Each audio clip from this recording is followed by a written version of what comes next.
Murphy has been reborn, returning to the night a decade ago when he confessed his feelings to his childhood sweetheart after the college entrance examination. As expected, he faced rejection, and subsequently, he presented flowers to a young lady weeping by the roadside. A gentle and fervent collision abruptly occurs. Upon awakening, Murphy discovers he's been taken under someone's patronage. Gazing at the transfer on his phone, he suddenly realizes that since he has been reborn, what harm is there in indulging in a bit of comfortable living? The most challenging of all is to bear the favor of a beauty. A good girl must not disappoint Murphy, for he comprehends it all. Yet, why is the soft living provided by his own female CEO increasing to such an extent that it leaves him somewhat choked? Childhood sweetheart? Is she anxious? What business is it of Murphy? Can she not see that he is preoccupied with a myriad of emotional debts? Why is she complicating matters further? Chapter 1. Initially, he merely found her adorable. By the time he regained his senses, he had already become like a dog. In Deep City, amidst a light drizzle, Murphy, having relieved himself after a night of drinking, found that the high-end leather belt he had worn for 7 years had snapped. Standing in the restroom, listening to the cacophony outside, he stared in astonishment at his broken belt, casually tossing the severed piece into the trash. Holding the frayed buckle, he reminisced about a decade ago when he was 23, filled with boundless possibilities. He had a wealth of thoughts he wished to share, eager for the world to hear his opinions. Yet, at 33, all he possessed was an ever-expanding beer belly and a life that had crumbled around him.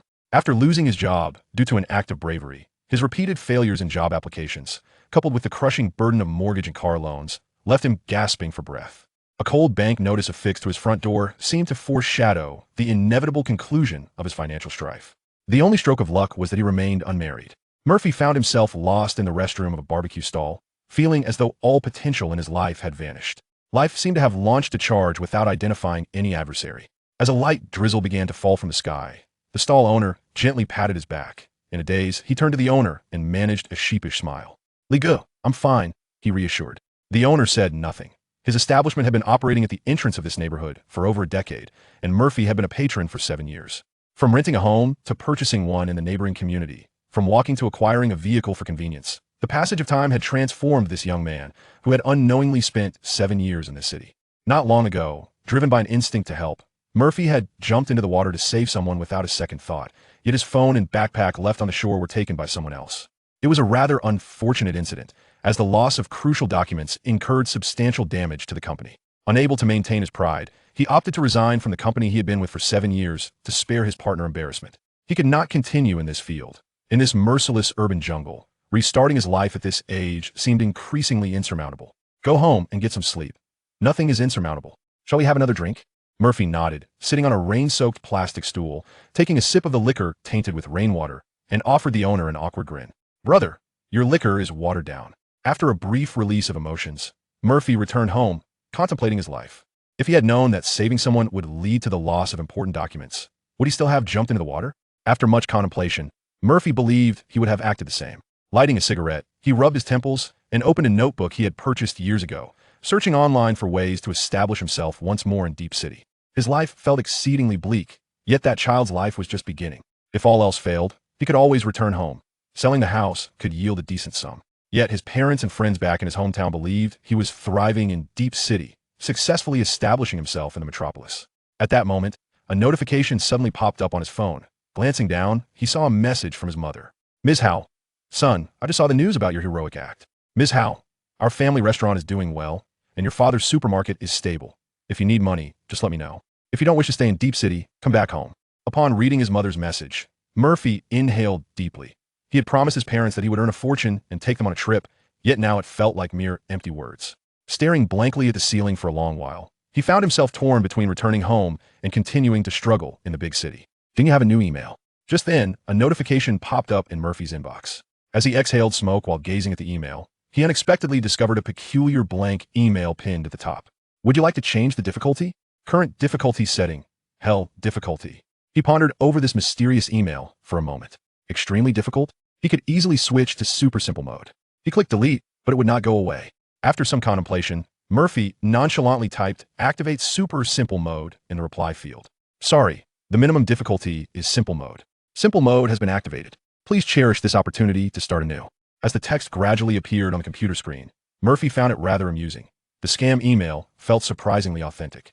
The alcohol clouding his mind began to take effect, and his consciousness started to blur as he slumped over the table, slowly drifting into slumber. In a daze, a chorus of cheers filled his ears, and the gentle patter of rain heightened his senses. Agree to him! Agree to him! Agree to him! Murphy looked up to find a girl, one who existed only in his memories, standing before him.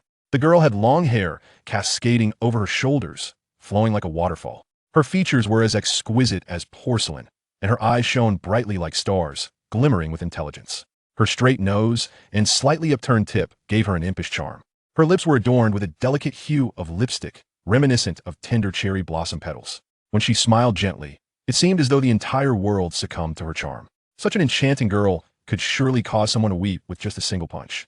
Murphy stood in the rain, wielding a transparent umbrella while cradling a bouquet of flowers. The two stood beneath the umbrella, with the girl oblivious to the clamor of the surrounding crowd, smiling as she said, "I'm sorry, Murphy, but I don't wish to pursue a romantic relationship during my university years. Can we not remain good friends for a lifetime?" Hearing the hint of grievance in her voice, Murphy was suddenly jolted into clarity. Gentleness, he uttered hoarsely, recognizing her as the childhood sweetheart he had pursued for many years without success. If his memory served him correctly, he should currently be standing in front of a square in Rongqing.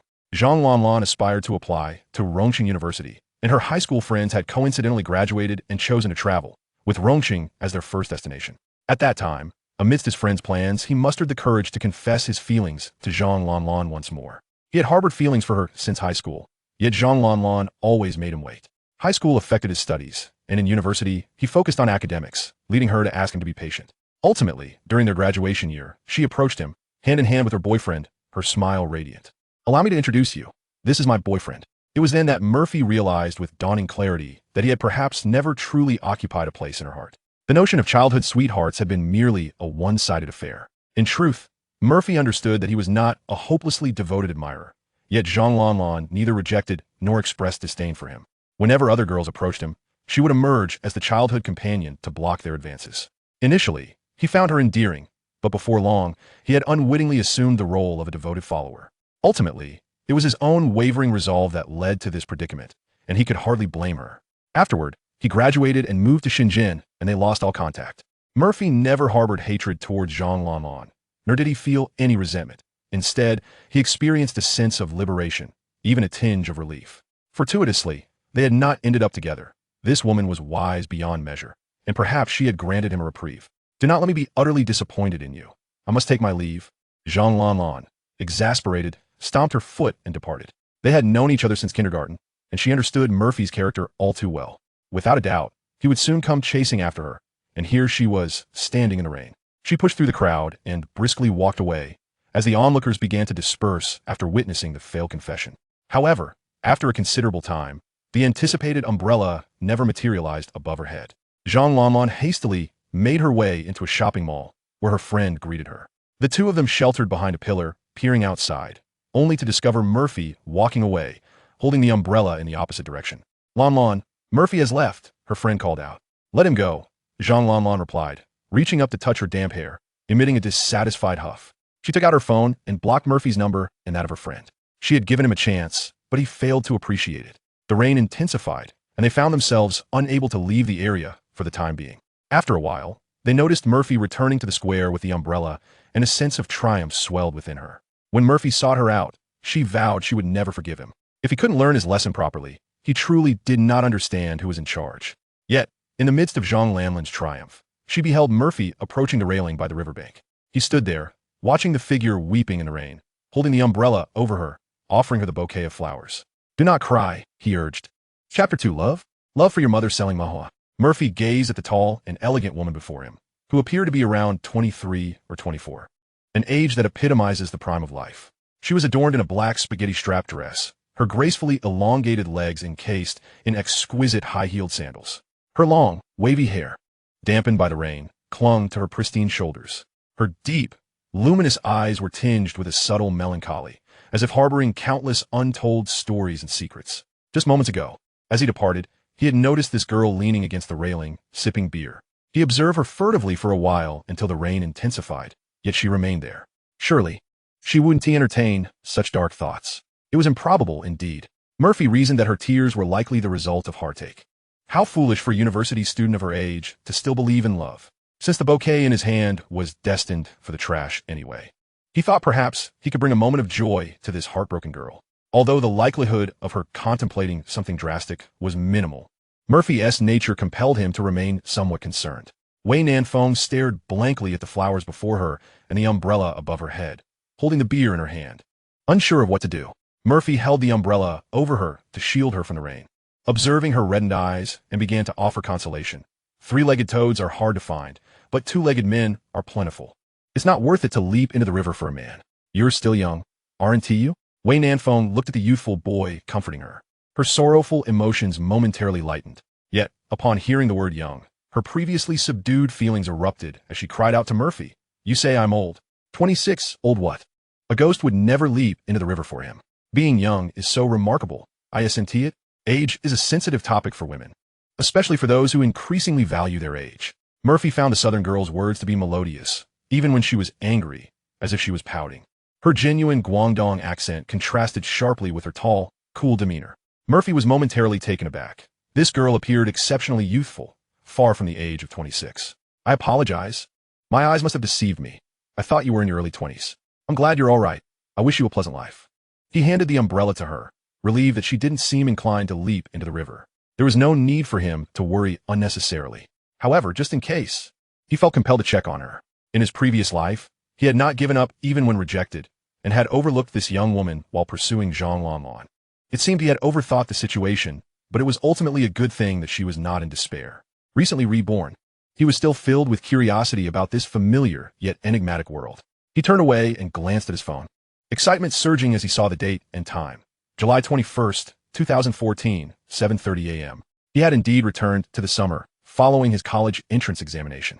The iPhone 5S he held was a lavish graduation gift from Ms. Howe. Yet, at this moment, Murphy's singular thought was to contact his mother. However, the call did not connect. Only the sound of a busy signal echoed in his ears. It was peak hour at the family restaurant, and his mother must be attending to customers. He tried calling his father, but that call also went unanswered. Rain pelted the screen of his phone, and he hastily tucked it into his coat pocket, knowing that this device would accompany him through 4 years of university, barring any unforeseen circumstances. As he walked, passers-by bustled around him. A singer sat at the entrance of a convenience store, strumming a guitar and crooning folk songs, while the mist from the rain reflected the brilliance of neon lights. Murphy was overwhelmed with nostalgia and excitement. He had returned to a time brimming with infinite possibilities. Beyond his concern for his parents, Murphy's foremost desire could be summed up in 2 words. Make money, make money, make money. Is money important? Dignity, health, lifetime, and love. None of these can be bought with money. Yet most people spend their lives exchanging these invaluable things for currency, toiling away. A son wishes to support his parents, yet they are gone before he can, he mused. Now that he had been reborn, he was determined to earn money vigorously. With wealth, he could take his parents on trips and pursue the life he desired. As for love, forget it. The rain fell heavier, and Murphy chose not to hail a taxi, opting instead to take the bus back to the hotel. With just over 2,000 yuan in his pocket and a week-long stay ahead, he resolved to save where he could. Upon returning, he planned to indulge in a warm, luxurious bath, followed by a hearty meal of authentic hot pot with his good friend. He vividly recalled being short on funds during his previous visit, having been overcharged at a tourist trap for hot pot. This time, he would not be fooled. He knew of a great place that was both generous and affordable, yet authentic. As he walked, he contemplated the mysterious email he had received. Life, in its simplest form, had bestowed upon him an advantage of knowledge through his rebirth. If he could seize certain well-known opportunities, he could achieve financial freedom and begin to enjoy life. Upon his return, he would need to carefully strategize, with the primary hurdle being startup capital. He wondered if he could persuade Ms. How to advance him a year's worth of living expenses for university. Talp, talp, talp.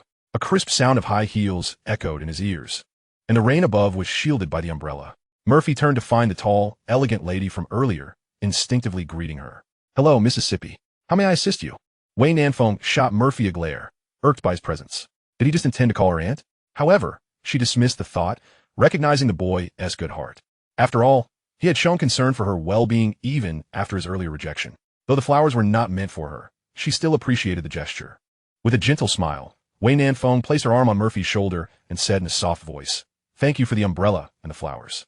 I saw you confessing earlier, didn't you?" Initially, Wei Nanfeng had no intention of rebuffing Murphy, but the thought of him considering her an aunt left her feeling quite displeased. Yes, but it's of no consequence. Failure is a constant in life.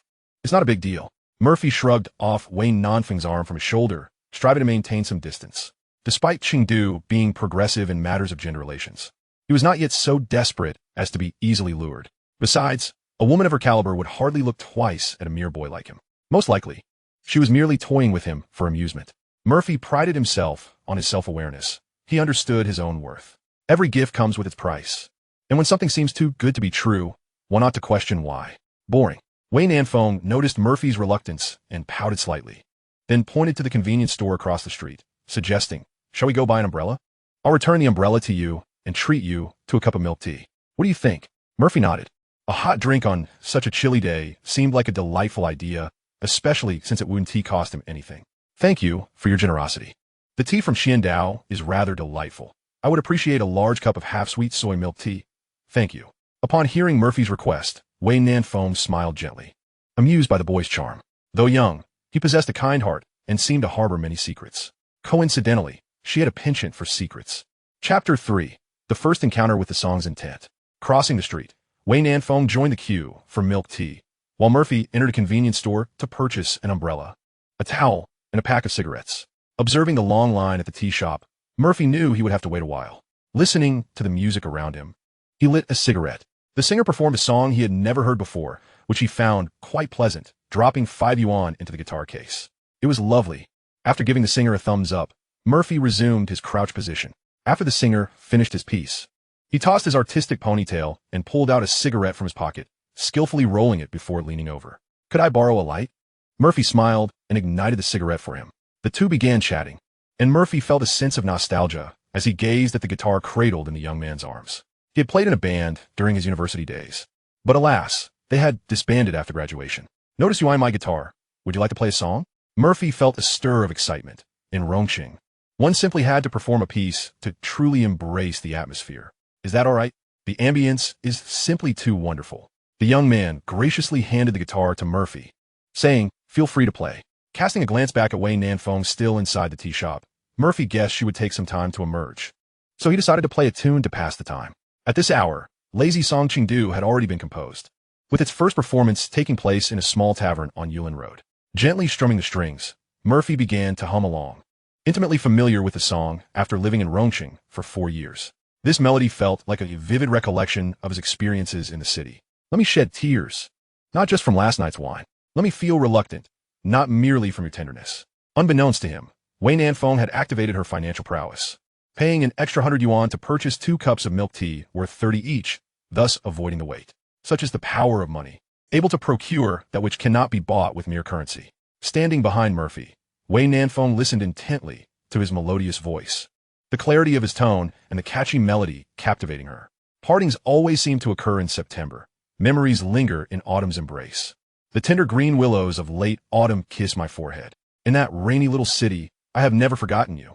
Murphy's singing seemed to harbor stories, suggesting he had spent an eternity in Rongqing, experiencing countless events. As she observed his still somewhat youthful visage, Wei Nanfeng fleetingly sensed an air of melancholy. However, the line Chengdu, "What you cannot take away is only you," struck a chord deep within her soul. It reminded her of a person she had cherished years ago, who had chosen another during a moment of decision and departed Rongqing with that woman.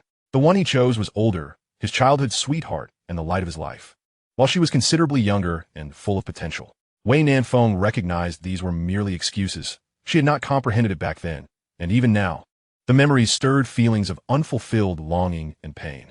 She too had left the heart-wrenching city of Rongqing, taking everything with her except for the sorrowful remnants of that relationship. The wounds, nearly healed, were unexpectedly reopened by this young man, causing tears to flow unbidden down her cheeks. It is often said at first, one does not recognize the song's intent. Upon hearing it again, one becomes a part of the melody. How could it be that upon my first hearing of this song, I felt like I was already within its embrace? Unbeknownst to her, Murphy's voice had drawn a crowd of rain-seeking pedestrians who paused to listen, applauding enthusiastically when he finished. "That was beautiful. What is the name of this song? How have I never heard it before? Sing another." After concluding his performance, Murphy smiled and nodded in acknowledgement.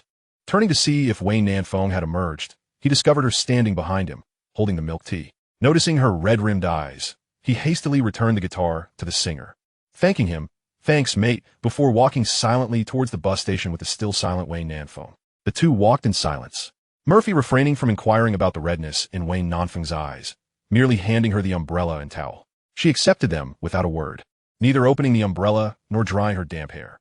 The woman's expression was as changeable as the pages of a book, and Murphy had no intention of provoking her further. Yet, having just sung a song, he felt a thirst, pondering when she might offer him some of that milk tea. "Did you write that last song?" Wayne Nanfeng asked softly. Murphy shook his head. "A friend of mine wrote it.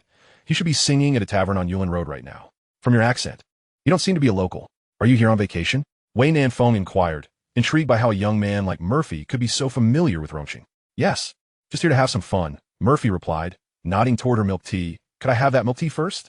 I'm a bit thirsty." He wished to avoid prolonging the conversation, knowing their interaction would conclude at the bus station.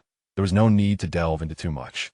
Wei Nanfeng paused momentarily before handing him the milk tea, taking a sip herself. "No need for thanks. I should be thanking you for the flowers. My name is Wei Nanfeng. What about you?" Murphy took a generous gulp, the sweet warmth dispelling the chill, making him feel considerably better. "Nanfeng knows my intentions. What a lovely name. I am Murphy, of the Murphy's Law." After their introductions, silence fell once again. Wei Nanfeng, somewhat dissatisfied, bit down on the straw, which soon became smeared with bright lipstick. How could she glean his secrets without conversing? After all, she wasn't unattractive. Why did this young man seem utterly indifferent? Was it possible she had truly aged? Wei Nanfeng had a habit of concentrating deeply when lost in thought, often neglecting her surroundings. Thus, she failed to notice the uneven pavement beneath her feet and stumbled forward. Murphy quickly reached out to steady her waist, helping her regain her balance while looking down to discover her high heel had become wedged in a crack. Illuminated by the streetlight, he momentarily lost his train of thought at the sight of her foot, smooth, fair, and gleaming like jade, reflecting an alluring glow from within her high-heeled sandals. He attempted to extract the trapped heel, but found it firmly lodged. Reluctantly, he unclasped the buckle of her sandal and gently lifted her foot onto his thigh. Wei Nanfeng felt a twinge of embarrassment, her cool cheeks flushing slightly. Given the rain, her feet were muddy, and now they rested upon his pristine trousers. All done. Murphy freed her shoe from the crack and helped her put it back on, then softly inquired, "Did you twist your ankle badly? Can you still walk?"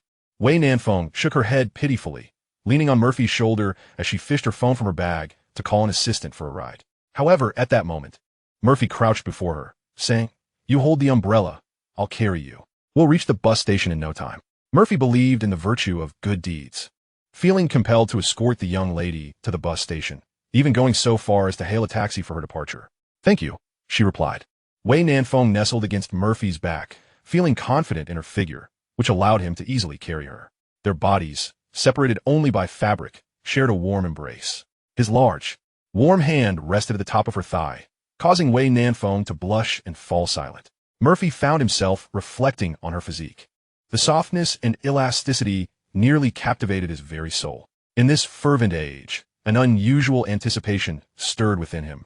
It was quickly subdued by the wisdom of his past lives. A gentle, moist breath brushed against his ear, rekindling the very anticipation he had just quelled. Simultaneously, a voice as smooth as jade graced his ears. "Your little girlfriend is waiting for you. Please set me down." Chapter 4. Indeed, this is my newly acquired girlfriend. The road conditions in Rongqing were less than ideal, particularly during the rain. Murphy's focus was entirely on the road, but upon hearing Wei Nanfeng's words, he lifted his gaze towards the bus stop at the intersection. There stood Zhang Lanlan, adorned in a white dress and wielding a transparent umbrella, resembling a princess. Even beneath the dim glow of the streetlights, she radiated a luminous charm. Wei Nanfeng thought Murphy had excellent taste. This girl was remarkably beautiful at such a young age and would only become more so in the future. Ah, the beauty of youth. She too had once experienced such a time. She wished to dismount from Murphy's back, fearing any misunderstandings, yet he hoisted her up with a gentle but firm motion. "Don't squirm. Let us avoid the puddles together." His warm, powerful grip left Wei Nanfeng flustered, for it was not quite how she had envisioned this moment. "Did you not just confess to her?" Wei Nanfeng inquired, shaking the rose in her hand. Murphy tread carefully along the cobblestone path, chuckling in response, "Sister, do not jest." She did not agree, did she? Though Wei Nanfeng found no fault in Murphy's reasoning, an unsettling feeling lingered. Reflecting on their shared past, Murphy spoke slowly. "We have known each other since childhood, akin to childhood sweethearts. She was the kind-hearted girl to whom I once awarded full marks in my naive youth. The moonlight in my heart. Yet she always said to wait. After finally graduating high school, she still did not consent, urging me to hold on a little longer. They say that those who cannot forget will eventually find resonance. Yet after being rejected today, I fear I may never hear that echo. Wei Nanfeng was taken aback. Murphy's words had surpassed all their conversations since their acquaintance. So, have you given up? Will you no longer persist? What if? Upon hearing her query, Murphy shook his head, coming to a halt to seriously ask, Sister, with your appearance and grace, surely you have numerous suitors. Would you accept someone merely because they persist? Gazing into Murphy's clear eyes, their faces so close that they could sense each other's breath, she replied, No, disinterest is disinterest. Lack of love is lack of love. A direct refusal is all that is needed. This was her conviction. If two people were not suited, a straightforward rejection was the best course. There should be no lingering thoughts of continuance. Both parties deserve respect. To be together is to be together, and to be apart is to be apart. This is the utmost respect for affection. Murphy turned his head away, continuing towards the intersection, agreeing, thus, after rejection, not lingering is also a form of respect. What is impossible remains impossible. Even if a dog finishes its meal, or a chicken pecks up the grain, or a fire breaks a lock, it remains impossible. So why deceive oneself? Wei Nanfeng suddenly found Murphy's perspective on emotions refreshingly carefree, perhaps even more so than her own. Nevertheless, their views aligned. There was no point in entanglement over the impossible. She plucked a rose from her bouquet, holding it aloft with a radiant smile, with a brother so handsome, kind-hearted, and musically talented, you shall never lack for girlfriends. Here, as a little flower, as a reward. Murphy was momentarily speechless, then chuckled in resignation, teasing. You hold on to it for now. Allow me a moment to ponder my acceptance speech. The two laughed together, soon arriving at the intersection where Zhang Lanlan approached them. Upon witnessing Murphy with the enchanting Wei Nanfeng, a sense of betrayal washed over her. She had merely sought to test Murphy, yet here he was, laughing and conversing with another woman after his confession had failed. What did Murphy take her for? Some mere acquaintance met on the street. Who could possibly hold more significance than herself? She remained unaware of the rain soaking her, nor did she recognize her best friend standing beside her, making her feel humiliated. Now, he carried her on his back, holding her high-heeled shoes, appearing almost boastful. As they reached the bus stop, Zhang Lanlan raised her umbrella and approached them with a beaming smile, inquiring, Murphy, who is this sister? Hello, I am Zhang Lanlan, Murphy's closest friend, she introduced. Wei Nanfeng, seasoned in the ways of society, could not help but smile at Zhang Lanlan's subtly charged tone, recognizing the young woman's assertiveness and her implicit age-related jibes. This girl exhibited a level of sophistication. With a single sentence laden with emphasis, she hastily declared her claim. If this was her demeanor now, just imagine how she might evolve in a couple of years as she traversed the world. Wei Nanfeng had encountered countless women of this ilk, wielding their beauty as a weapon to ensnare prey. While some merely sought companionship, others engaged in far more sinister pursuits, such as marriage scams for wealth, tantamount to deception. Murphy was indeed kind-hearted, yet in matters of the heart, the participant often remains blinded, while the observer sees clearly. Many formidable figures have faltered in the face of romance. What truly lies behind the allure of beauty? Is it merely the enchanting visage that ensnares? It is often the unattainable memory of first love or a fleeting glance. Should neither exist, a custom-made allure will suffice. Despite Murphy's clarity in speech, one never knows how the dynamics will shift in practice. This kind-hearted younger brother may find it difficult to contend with such a girl, especially with the added complexity of years of childhood friendship. Wei Nanfeng understood well the potency of this bond. She had once been defeated by the very notion of childhood sweethearts. As Murphy opened his mouth to speak, Wei Nanfeng brandished her milk tea towards him, her eyes sparkling with mischief. Hello, little sister. I am Murphy's newly acquired girlfriend. Taken aback by her introduction, Murphy could only smile, impressed by her cleverness in diffusing any potential awkwardness. With a sudden urge, he took a sip from the lipstick-stained straw, experiencing an unexpected sensation. Murphy was acutely aware of Zhang Lanlan's temperament and had no intentions of rekindling an old flame. The once perfect score, the past moonlight, were relics of a bygone era. Among the myriad of weapons, the past can inflict the deepest wounds. If it holds such power, one ought to avoid it, rather than seek it out. In his previous life, he had grasped this truth, and it remained unchanged in this one. With Wei Nanfeng shielding him, many troubles were effortlessly averted, and Murphy was more than pleased to borrow this favorable wind to diminish some of his predicaments. Zhang Lanlan gaped at Murphy in disbelief, frozen in place. She had assumed that the two were merely acquaintances, perhaps in a stage of ambiguous affection, but to her astonishment, their relationship had already been solidified. Moreover, Murphy had sipped from the milk tea adorned with lipstick marks, seemingly validating Wayne Nanfeng's assertions. With a smile, Murphy helped Wayne Nanfeng into her shoes, though their awkward positioning forced them to precariously balance the footwear on each other's toes. Wayne Nanfeng gently assisted Murphy in descending from his back, properly donned her shoes, and naturally linked her arm with his. Zhang Lanlan scrutinized Murphy, her heart yearning for an explanation. However, Murphy showed no intention of clarifying, instead cheerfully introducing Wayne Nanfeng to Zhang Lanlan and her friend. Ahem, allow me to introduce my newly acquired girlfriend, Wayne Nanfeng. Chapter 5. Coincidentally, I also possess a commendable tolerance for alcohol. Upon hearing Murphy's introduction, Zhang Lanlan's lips pursed tightly, her eyes shimmering with unshed tears, as if on the verge of breaking down. She couldn't deny that Wei Nanfeng was indeed breathtakingly beautiful, exuding an air of maturity in both her attire and demeanor. Her figure rivaled Zhang Lanlan's own, and she carried a designer handbag, leaving Zhang Lanlan feeling devoid of any advantage aside from her age. How could such a woman possibly be interested in Murphy? What merit did he possess? Yet, the affectionate gestures shared between them attested to the truth of their connection, momentarily rendering her mind blank. Standing beside Zhang Lanlan, her friend deemed Murphy a scoundrel. Having just faced a failed confession, he swiftly moved on to another, treating her friend as a mere stepping stone while flaunting his new relationship before them. Sister, the flowers you are holding were just gifted to Lanlan by Murphy during his confession, she warned. Don't let this scoundrel deceive you. Murphy, unfazed by the mockery, barely recalled the girl's name, something like Xin. She had later secured a civil service position and married a colleague, to which he had even contributed a gift. Having lived 2 lives, he felt no need to stoop to the level of a child.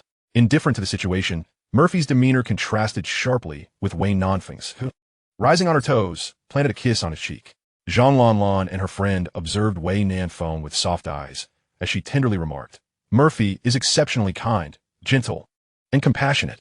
There will always be someone who will shine brightly enough to deserve all his tenderness. Zhang Lanlan, pouting silently on the platform, regarded the affectionate couple without uttering a word. She discerned Wei Nanfeng's implication, that she was unworthy of Murphy's kindness, oblivious to his virtues. The atmosphere on the platform grew tense, with onlookers turning their attention to the spectacle. Realizing that 2 stunning women were embroiled in a rivalry over a man piqued everyone's interest.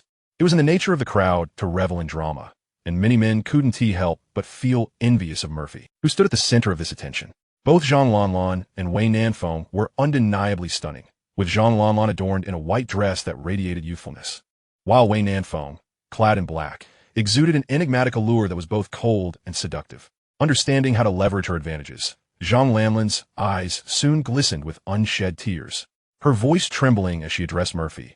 I know Murphy is wonderful, but I feel the timing isn't right. I fear it might hinder my studies.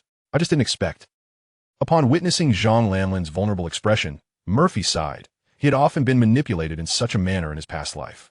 The winds of public opinion began to shift, and whispers filled his ears, instantly branding him as an unfaithful, capricious rogue. Wei Nanfeng, however, found it amusing. Managing a little green tea princess was a trivial task for her. It seems you just rejected his confession, and now someone else has whisked him away. If you truly liked him, you wouldn't have left him hanging after the college entrance exams, she pointedly remarked, directly highlighting Zhang Lanlan's recent rejection of Murphy. Dating in high school is a sin, while in college, it's merely youthful folly. She then retrieved her phone from her bag and dialed Shaozhu to the Donghu Park station. Within moments, a sleek black Maybach came to a halt at the edge of the platform.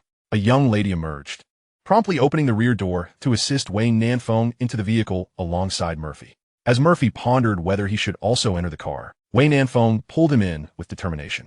She rolled down the window, leaned over Murphy, and with a smile that dripped with finality, addressed Zhang Lanlan, little sister. Let me impart a lesson today. Good men must be fought for.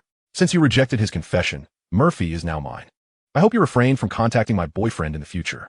With that, her assistant gradually drove away, vanishing from Zhang Lanlan's sight. Zhang Lanlan felt a wave of injustice wash over her, yet she did not shed a tear. Murphy was merely an object of her indifference.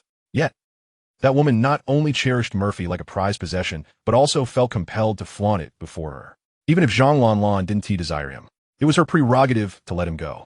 Her friend, at a loss for words, soon boarded the bus with her, and as Zhang Lanlan gazed out into the drizzle, she overheard fellow passengers whispering about the recent events, her heart brimming with unfulfilled longing and resentment. She was still young, with ample opportunities to reclaim Murphy. If she didn't want him, no one else could take him from her. Outside, the neon lights flickered amidst the hurried footsteps of passers-by. Inside the car, Murphy marveled at the opulence of the 2014 Maybach, recognizing its worth. To be able to afford such a luxury vehicle, complete with an assistant, suggested that Wei Nanfeng's background must be extraordinary. Thank you for rescuing me from that predicament. I'm staying at the Jinjiang Hotel. I'll treat you to dinner sometime. Murphy expressed his gratitude to Wei Nanfeng. His invitation, however, was largely perfunctory. After tonight, their paths would likely diverge. One must possess self-awareness. He was not naive enough to believe that Wei Nanfeng genuinely harbored feelings for him. He lacked the kind of striking beauty that would draw admiration from the masses and was certainly not endowed with the extraordinary talents of a legendary figure. What could possibly attract this wealthy heiress, 7 years his senior, to him? Their worlds existed on entirely different planes, and their perspectives and experiences did not. It was preposterous. While reality could indeed be more fantastical than fiction, it had not yet reached such absurdity. She might playfully tease him for amusement, and he could simply enjoy her company while not overthinking the situation. Surprised by Murphy's courteousness, Wei Nanfeng gently caressed her face, finding this young man rather intriguing. His maturity belied his age, as he remained remarkably composed. No need for formality. It's what an elder sister ought to do, she replied with a smile, her eyes sparkling mischievously as she continued. As for dinner, let us not postpone it. Let us make it tonight. She then instructed her assistant, Xiao Zhu, to Yulin Road. Upon hearing Wei Nanfeng's words, Murphy couldn't help but chuckle. This woman was certainly persistent. Had he inadvertently revealed some abnormality in his demeanor?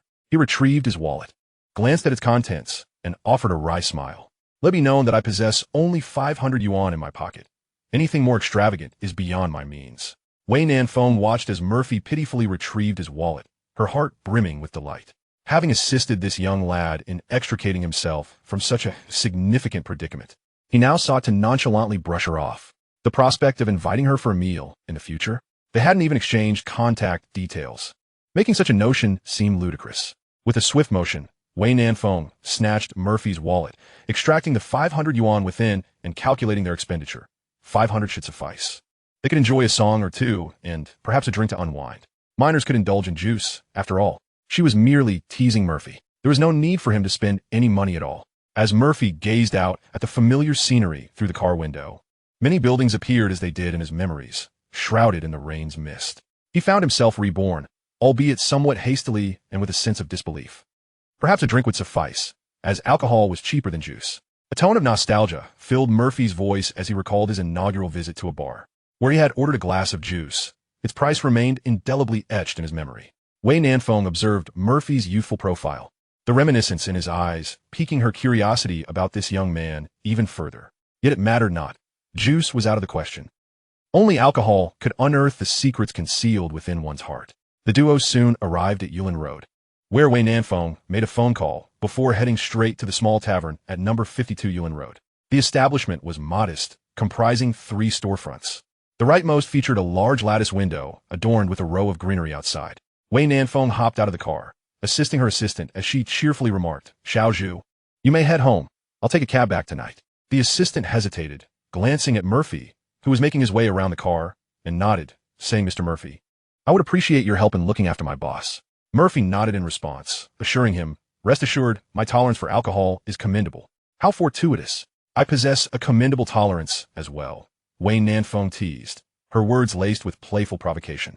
Their gazes met beneath the glow of neon lights, and in each other's eyes, they glimpsed a shared nostalgia. Alongside this reminiscence lingered a profound sense of sentimentality, a poignant reflection on the tales that had unfolded. Chapter 6. A story accompanied by wine? The tavern's lighting was dim and alluring, as though it could consume all worries and fatigue. Amber-hued chandeliers hung from the ceiling, casting a gentle golden glow. The absence of raucous music was compensated by the soft, melodious strains of folk tunes, amplifying the solitude in the hearts of the patrons. Murphy savored the genuine rendition of Chengdu by the artist Lei Zige while sipping the cheapest canned snow beer. He requested a dish of dried osmanthus from the bartender, tossing a pinch into each open can, his heart laden with melancholy. Why had he been reborn on July 21st? Why could he not have been granted a week's advance? The World Cup had concluded on the 14th, and his fastest route to financial gain had vanished. Spain in 2010, Germany in 2014, France in 2018. These represented the quickest, safest, and most legitimate avenues for financial advantage. Even with limited funds, purchasing lottery tickets could accumulate a fair amount of initial capital. Every endeavor has its challenges. He was aware of numerous opportunities, some even within the industry he had traversed in his past life. Yet all of this required startup capital. Outside and beyond, there were countless individuals far superior to him. His only advantage lay in the information he possessed. The most effective, swift, and secure methods of making money had all but evaporated. How could he not feel despondent? Wei Nanfeng chose a craft brew, and under the influence of alcohol, her delicate visage took on an enchanting flush. Draped in Murphy's athletic attire, she observed him as he munched on sunflower seeds and gently inquired, "I asked the bartender. And Lei Zige has hardly performed this song. How did you know it?" Murphy finished his beer and smiled as he replied, "Everyone harbors secrets. You have them, and I have mine. A story paired with wine is quite fitting, wouldn't you agree?" Wei Nanfeng opened a can of beer for Murphy, placing it before him. Her eyes sparkled like gemstones, brimming with curiosity and anticipation, eager to delve into the depths of Murphy's heart. Murphy accepted the beer with a smile, clinking his can against Wei Nanfeng's glass. The sound of the elegant glass colliding with the unpretentious can emitted a dull thud, reminiscent of their relationship, devoid of any crystalline resonance. To recount a memory with composure signifies a sense of release that is a story. Conversely, that which cannot be articulated remains a secret. Prying into other secrets is an exceedingly impolite act. Wei Nanfeng took a sip from her beer, nodding as she absorbed Murphy's words. Meanwhile, Murphy nonchalantly downed half of his can, exuding an air of carefree ease. Listening to Murphy's response, she fought against the dizziness brought on by the alcohol, striving to unearth counterarguments. Upon rummaging through her memories and organizing her thoughts, she realized Murphy's perspective held merit, leaving her at a loss for rebuttal. Though those memories no longer inflicted pain, they remained buried within her heart, not yet ripe for casual storytelling. "TSK, you stingy creature." Wei Nanfeng playfully made a face at Murphy, resting her chin on her hand as she gazed intently at him. She could not deny that Murphy's capacity for alcohol was indeed remarkable. Murphy was indulging in the classic variant of snow beer, which boasted a notable alcohol content. In Shenyang, it was referred to as Shenyang Old Snow, with an alcohol percentage of 41, quite high for a beer. His eyes betrayed no deception. From the moment he laid eyes on the tavern, they had transformed. The expression of reminiscence and sentimentality he bore was entirely unwarranted for a youth of 19. Yet, this very expression was present in Murphy, who had recently arrived in Chengdu. Moreover, through their subtle exchanges, she discerned that Murphy was well acquainted with Chengdu. He even knew that the supermarket next to the third shop on the left sold this particular canned Shenyang Old Snow, which was rarely found in Chengdu. "You have quite the tolerance. Do you drink often?" Wei Nanfeng regrouped, continuing her probing. Under the influence of alcohol, the secrets hidden within Murphy seemed to have become an obsession for her. She was eager to uncover what had transpired in the life of this enigmatic man. Maturity and innocence, youth and weariness, such contradictions coexisted within him without a hint of dissonance. Upon first meeting, she was drawn to this young man's kindness. Fully aware that the likelihood of her jumping into a river was minuscule, yet she still sought solace in his company. Now, she found herself captivated by the air of mystery that enveloped him. Wei Nanfeng felt an inexplicable notion that within this young lad resided the soul of a man in his 30s or 40s, an unsettling maturity that belied his appearance. Murphy, upon hearing Wei Nanfeng's question, cracked open a peanut and mumbled in response, "My father works at a distillery. I suppose my good tolerance is hereditary." Confident in his ability to hold his liquor, this was also the reason he dared to drink in remembrance of the past after his rebirth. He had always been the one to drink excessively. No one had ever offered him enough to lose his senses. Hearing Murphy's reply, Wei Nanfeng retrieved a leather pouch from her bag, gathering her wine-red waves into a ponytail. "What a coincidence. My family also runs a distillery." Wei Nanfeng felt compelled to showcase her true skills tonight. As she moved, her athletic attire slipped slightly, revealing her alabaster shoulder under the dim lighting. Murphy couldn't help but swallow hard, silently assessing the scene before him. Was this what they called an alluring shoulder? Wei Nanfeng easily detected Murphy's subtle actions, and an involuntary sense of pride blossomed within her. Her allure was indeed considerable, and this young man was merely exercising restraint. Adjusting the fabric on her shoulder and recalling her injured ankle, she realized that since their first encounter, this younger male had been attentive and protective towards her. A peculiar sensation enveloped Wei Nanfeng, as if she were being regarded by Murphy as a younger sister facing adversity, with him stepping into the role of a guiding older brother. It was odd, truly peculiar. She could not fathom why this was so, yet it captivated her nonetheless. In truth, Wei Nanfeng was not mistaken. Murphy was conversing with her from the perspective of someone who had traversed similar paths. To him, she appeared to be merely in her mid-20s, at the nascent stage of life, with countless experiences and individuals yet to come. Why linger on the past, which was so difficult to forget? The pain of a heart-wrenching love that ultimately did not endure was profound, yet it did not overshadow the hope for the future. Often, people find themselves reminiscing about the past, believing that the melodies of yesteryear were sweeter and the flavors of remembered dishes more exquisite. The true reason may well be that memory embellishes those cherished experiences. Murphy reached for a handful of osmanthus flowers from a plate and sprinkled them into his beer, then turned to Wei Nanfeng with a smile, saying a slight intoxication is just right. Wei Nanfeng remained indifferent, feeling as though this northern gentleman looked down upon her. When it came to drinking, who was to fear whom? Today, regardless of what this young man might say, only one person could remain sober at this table. She, Wei Nanfeng, was determined to uncover the story behind Murphy, curious about what had transpired in his life to evoke such an incongruous yet natural feeling within her. His tale would be revealed to her tonight. Yet, in the next breath, Murphy reached over and added a pinch of osmanthus to her glass as well. The golden liquid of the beer collided with the osmanthus, and the delicate bubbles danced within the glass, merging the fragrances of malt and osmanthus into a harmonious blend. Murphy raised his can, gesturing gently, to buy osmanthus and share wine. It is never quite like the youthful revelry. Different people, diverse settings, and varying times would render the flavor of every drink distinct. Upon hearing Murphy's words, Wei Nanfeng was momentarily taken aback, inhaling the fragrance of osmanthus in her beer, and for some inexplicable reason, she suddenly yearned for a drink. This time, she did not merely take a delicate sip. She downed half of the 500-milliliter glass in an instant. Memories long buried within her were being unearthed by Murphy, and a sudden desire to confide in someone surged within her. Murphy, sensing that the drink was still lacking, softly inquired, "This beer could use something to accompany it. Would you like to find some snacks?" Wei Nanfeng nodded gently, recognizing that Murphy was a suitable confidant. Their ages and life experiences would culminate in this night, where neither truly knew the other. The atmosphere had reached a point where any story shared would pair perfectly with their drinks. Wei Nanfeng nodded slightly, her eyes deepening with recollection and sentiment. Murphy was right. To recount memories with calmness perhaps signified true acceptance. After all these years, it was time for her to reconcile with herself. Extending her slender fingers, she pinched a handful of dried osmanthus and tossed it into her drink. As she watched the bubbles rise and fall within the glass, she resolved to confide in Murphy, only to find him suddenly standing up. "I'll go buy some food nearby. What would you like to eat?" Wei Nanfeng gazed at Murphy in confusion, shaking her head woodenly, and then felt a wave of grievance wash over her. The atmosphere had reached such a poignant moment, and she had intended to find solace within herself. Yet he asked if she was hungry. After a prolonged silence, Wei Nanfeng turned her face away in a huff, coldly uttering, "Not hungry. You can eat by yourself." Chapter 7, Stories and Incidents. Upon hearing Wei Nanfeng's words, Murphy nodded to himself.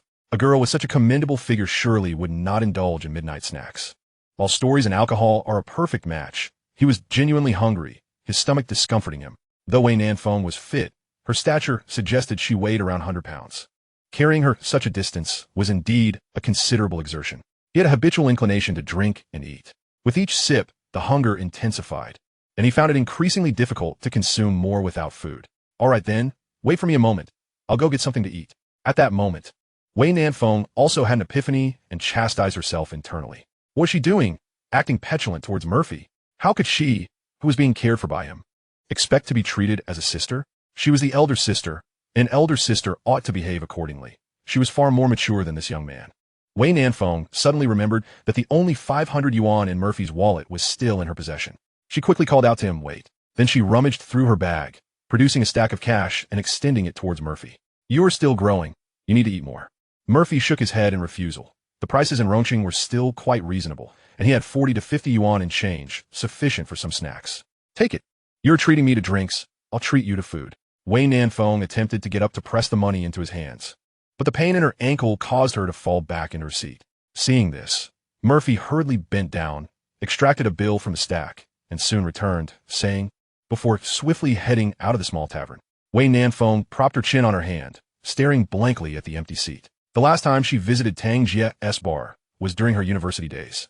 3 years had flown by without her return, to buy osmanthus and share wine. It is never quite like youthful revelry, She mused inwardly, feeling a wave of nostalgia wash over her as she recited the familiar lines of poetry. Only upon growing up did she comprehend the underlying meanings.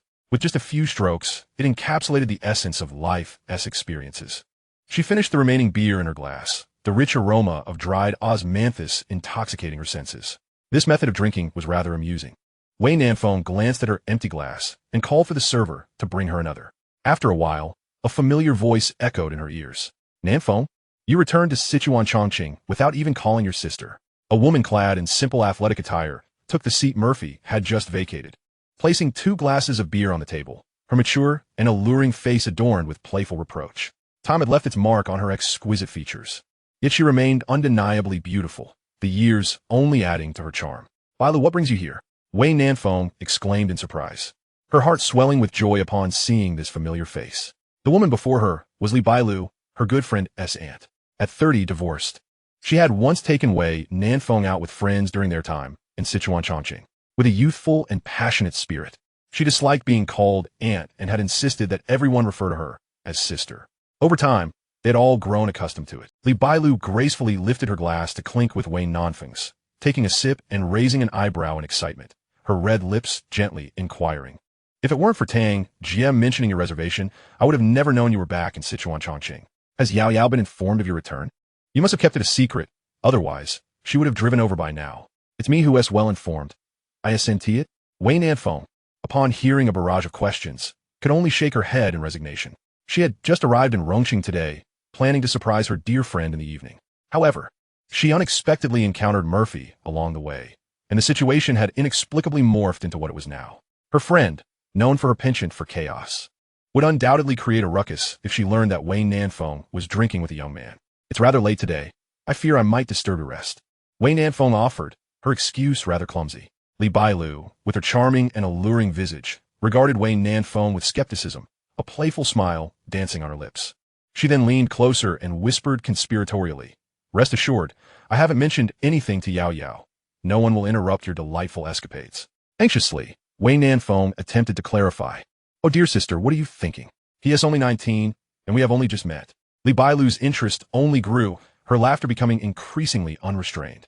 The wounds from a few years prior still haunted Wei Nanfeng. After all, love has always been a treacherous affair. Yet time, a most mundane healer, can mend all maladies. Who truly cares when it comes to love? Ultimately, only time holds the final verdict. Time may not be a remedy, but it harbors the antidote within its embrace. It is the absence of new tales that leaves one yearning for the old. Now, however, a new narrative was unfolding for Wei Nanfeng, a fantastical beginning indeed. Youth is such a marvel, with encounters steeped in romance. It reminds me of my favorite film, Before Sunrise. Have you seen it? Li Bailu took a sip of her beer, relishing the stories, especially those infused with sweet romance. Observing Li Bailu's growing delight, Wei Nanfeng felt she was digging herself deeper into a hole, and, in a moment of surrender, raised her glass and drank deeply. Before Sunrise? Such a classic love story. How could she possibly have missed it? Seeing this, Li Bailu jasit hertesing. As she caught sight of the handsome young man returning with a bag, she leaned in closer to Wei Nanfeng and whispered, tonight, there won't be a door left open for you home. A warm breath brushed against Wei Nanfeng's ear, and a blush crept up her delicate neck to her earlobe. Oh sister, you're insufferable. Li Bailu laughed and departed, while Murphy returned to his seat, feeling the warmth beneath him and a lingering scent of perfume in the air. This fragrance was not that of Wei Nanfeng's, which was a subtle tea aroma.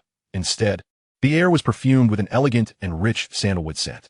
However, these fragrances were soon eclipsed by the enticing aromas of food. A dazzling array of dishes, bobo chicken, spicy wontons, sweet water noodles, was laid out before them, igniting an insatiable hunger.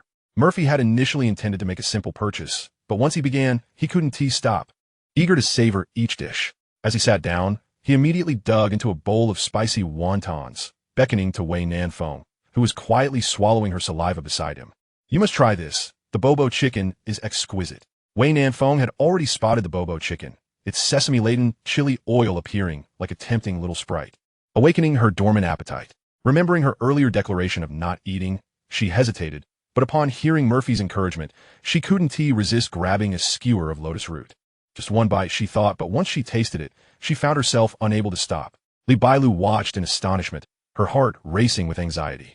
The unfolding plot seemed rather askew. Who brings a good person to a bar to flaunt their feast? After filling their bellies, how could there be room for more drinks? Without the alcohol, how would the rational Wei Nanfeng take the initiative to escalate the story?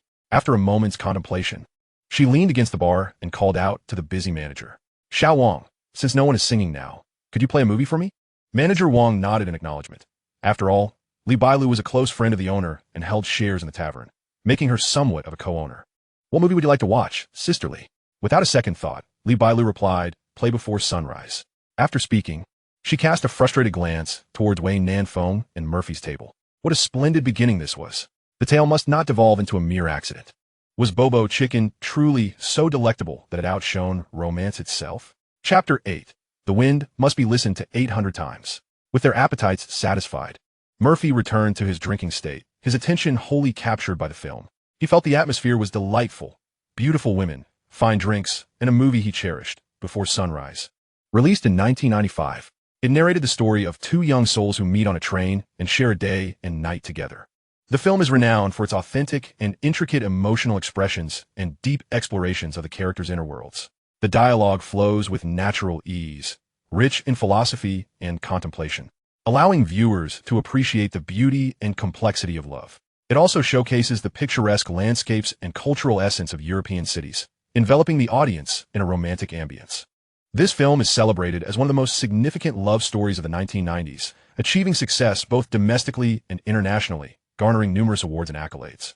To this day, it remains beloved and revered, a classic romantic film perfectly suited for couples seeking intimacy.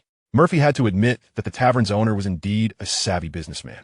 The film's theme revolves around a brief, yet profound romantic encounter, igniting a spark for lonely souls adrift in the midnight hours. A little drink, a little film, and a little stimulation of the heart, and they would inevitably draw closer together. At this moment, Wei Nanfeng's focus was entirely on Murphy. She had a plethora of thoughts swirling in her mind, but was uncertain how to articulate them. Murphy took a sip of beer and, noticing Wei Nanfeng's adorably pitiful expression, asked with a smile, You mentioned you attended university in Sichuan and Chongqing. Which university did you graduate from? Without a moment's hesitation, Wei Nanfeng replied, Sichuan Chongqing University, majoring in financial management. She then quickly countered with a question, What about you? Which university did you apply to, and what was your major? Her response was swift, even somewhat urgent, eager to seize this opportunity for conversation. Coincidentally, I also attended Sichuan Chongqing University, Murphy replied, taking a sip of his beer, casually alluding to his previous life as a transfer student. He considered himself fortunate. Even when he fell from a rooftop as a child, he landed on a pile of sand. His life was resilient and hard to extinguish. Wei Nanfeng thought Murphy was perhaps a bit too mature for his age. University is one of the most pivotal phases of life, and she had approached it with dreams and aspirations, pondering what university life would entail. Yet Murphy appeared almost frighteningly nonchalant, as if he felt little attachment to university life. You are far too mature. You risk losing much joy in life, Wei Nanfeng remarked. Taking a sip of mineral water, she was beginning to feel a bit lightheaded, realizing that if she continued drinking, she would soon be intoxicated. Murphy chuckled, taking another sip of beer, and teased, Not that I haven't been impulsive before. I've been rejected when I confessed my feelings. That was her loss. You were merely a fish in her pond, Wei Nanfeng retorted sharply, offering her candid critique of the earlier incident. She had always believed that love was a sacred thing, and using it as an excuse felt somewhat excessive. Sincerity, devoid of context and measure, risks descending into absurdity. When sincerity is manipulated, its embarrassment rivals that of hypocrisy being exposed. Love, indeed, serves as the most brutal battleground for sincerity. This was yet another reason she had previously intervened on Murphy's behalf. Disliking someone is simply disliking.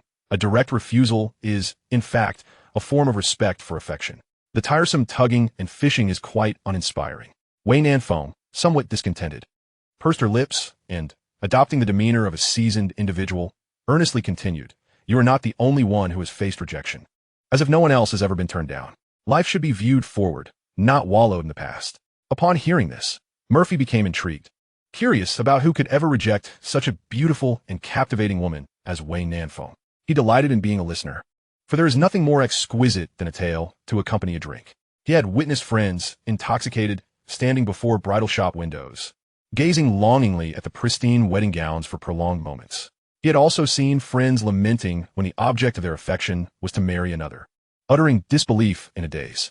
Or perhaps the 7-year courtship that faltered just before the altar, leaving their narrative without a conclusion. Through countless stories and attempts to counsel others, he had gradually mastered a new skill, becoming adept at guiding individuals to move on from their heartaches. Dr. Murphy specialized in various complex ailments, particularly those of the heart. Wei Nanfeng hesitated, contemplating whether to share her past, recalling Murphy's ill-timed appetite, and somewhat defiantly remarked, "Youth is splendid, especially when it comes to drinking." Murphy, oblivious to Wei Nanfeng's slight irritation, sensed that the moment was not yet ripe for deeper conversation. To liberate oneself from a relationship and its memories, one must first achieve clarity within oneself. External opinions hold no value if one is not self-aware. Among the myriad of words in the world, the word love remains the most challenging to articulate. Wei Nanfeng observed as Murphy took a hearty gulp from his can, her eyes brimming with anticipation. If only Murphy would inquire about her university days, she would gladly share. This evening, her memories were being unlocked one after another, all thanks to Murphy, the instigator. To confide in her was indeed his rightful duty. In the midst of Wei Nanfeng's eager gaze, Murphy slowly posed a question. Have you ever heard that in psychology, many people tend to quantify suffering as an index, ranging from 1 to 10? Love, however, brings about an intriguing and peculiar value of its own. Upon hearing Murphy's words, Wei Nanfeng felt a sense of deflation, finding her past somewhat lackluster, and apathetically inquired, "Then what is the pain brought by love?" Murphy took a sip of his drink, but, rather than answering directly, described a film nearing its climax. Observe this couple. Their discussions traverse life and death, love and marriage, environmental sustainability and war, divinity and intimacy. Through their exchanges, their feelings intensify. Jesse's humor and Selena's intelligent passion draw them into a fatal attraction. And in the span of a single day, they fall deeply in love. Yet, this meteoric romance bears a fatal original sin. Their fervent flame can only burn until dawn. Wei Nanfeng nodded along to Murphy's succinct recounting, her interest rekindled. This film was a classic. She had viewed it at least 3 times and was quite familiar with its plot. Continuing in tandem with Murphy's narrative, she added, but by the next morning, they must part ways at opposite ends of the earth. They are reluctant to exchange contact information, fearing it might tarnish the beauty of their mystery, for they, in their youth, comprehend the enchanting magic of a beautiful love. Thus, they choose to ardently bloom for one another for a night, parting ways at dawn.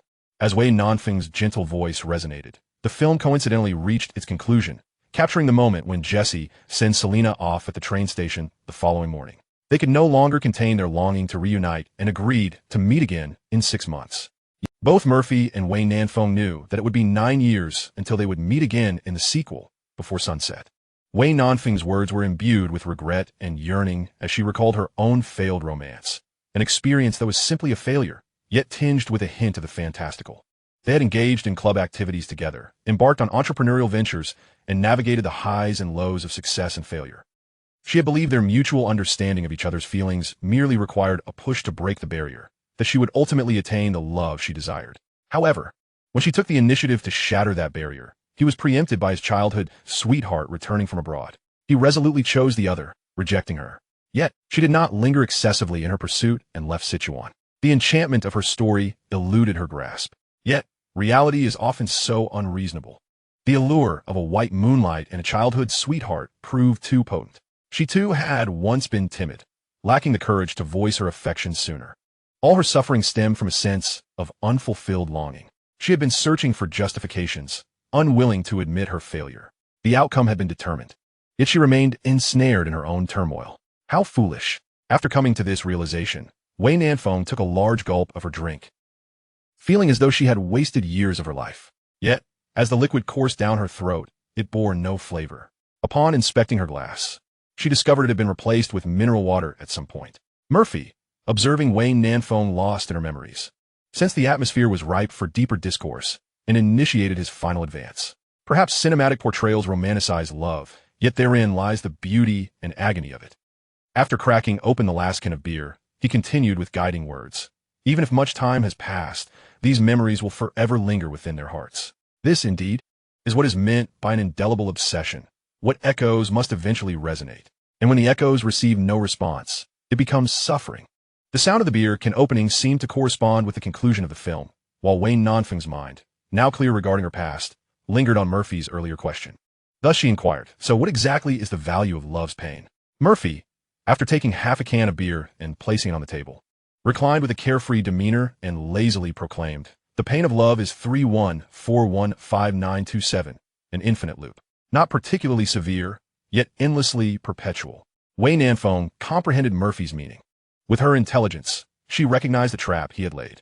The map of Yin country is rather extensive, with so much build-up leading to this moment. Noticing her glass was now empty, she seized the half-full can of beer that Murphy had left on the table and took a few sips.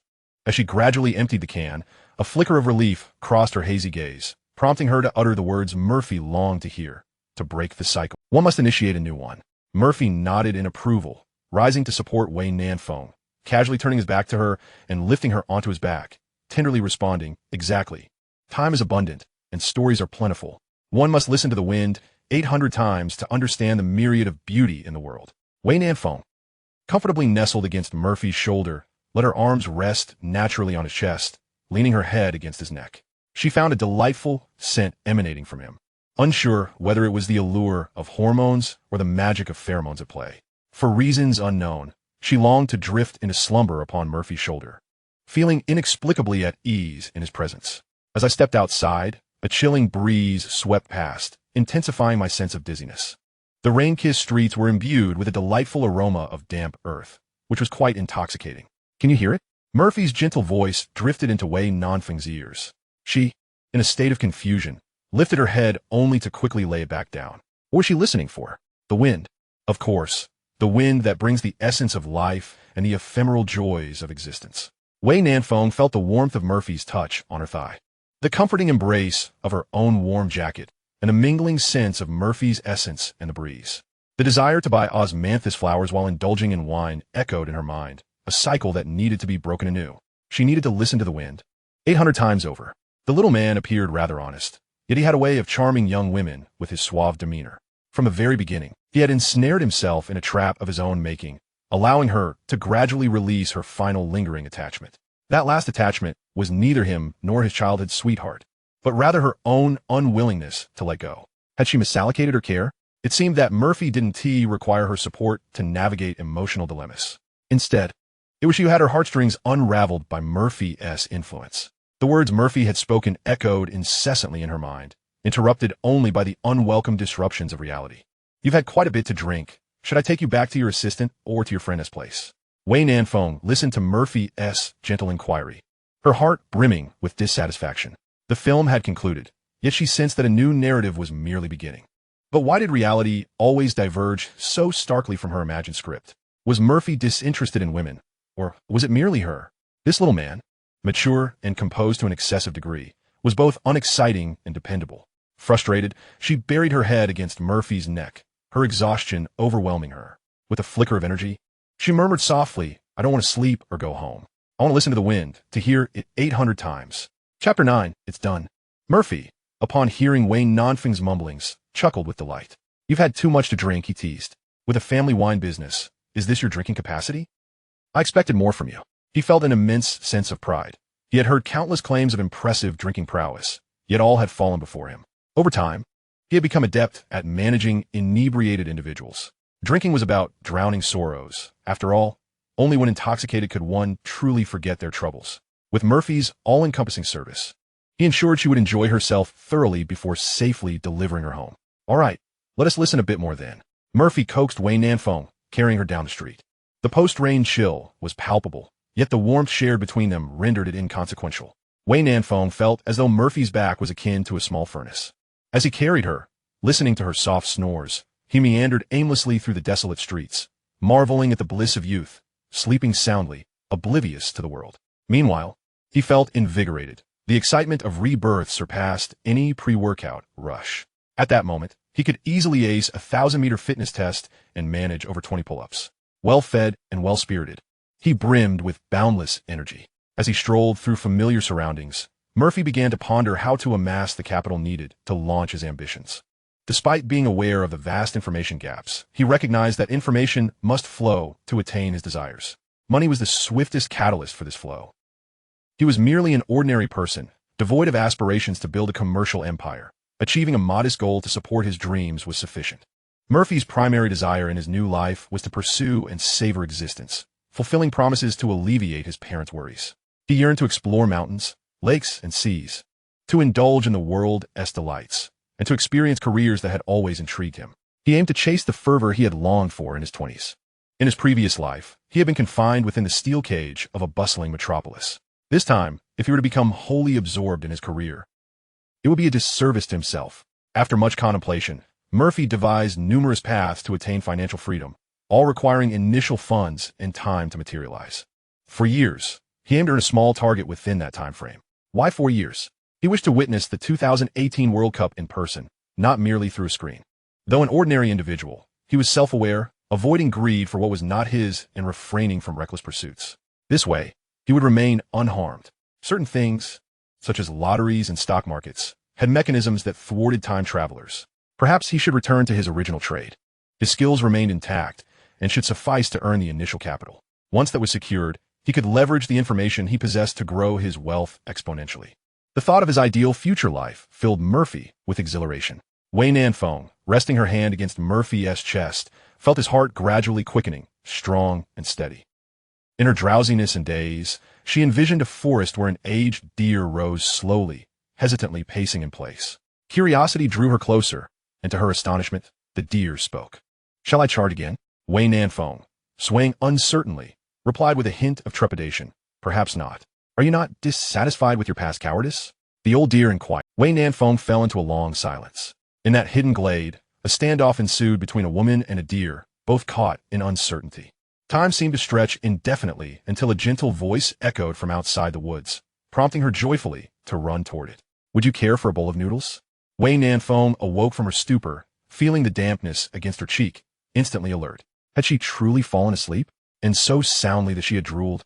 "Yes," she responded immediately, then grasped Murphy's shoulder, reflecting in a hushed tone, "The weather in Rongqing is so humid. It's foggy." Murphy nodded with a smile, acknowledging it is quite humid, though it might also be my perspiration.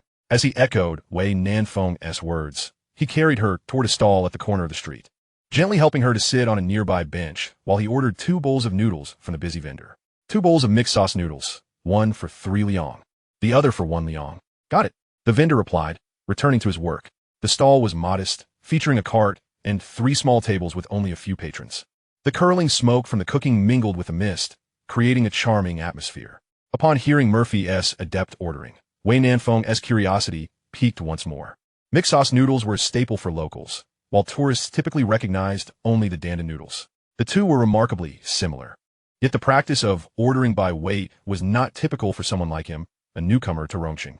However, the conundrum was that Murphy had just graduated and had spent his previous years in the north. It was improbable he had lived in Rongqing for long.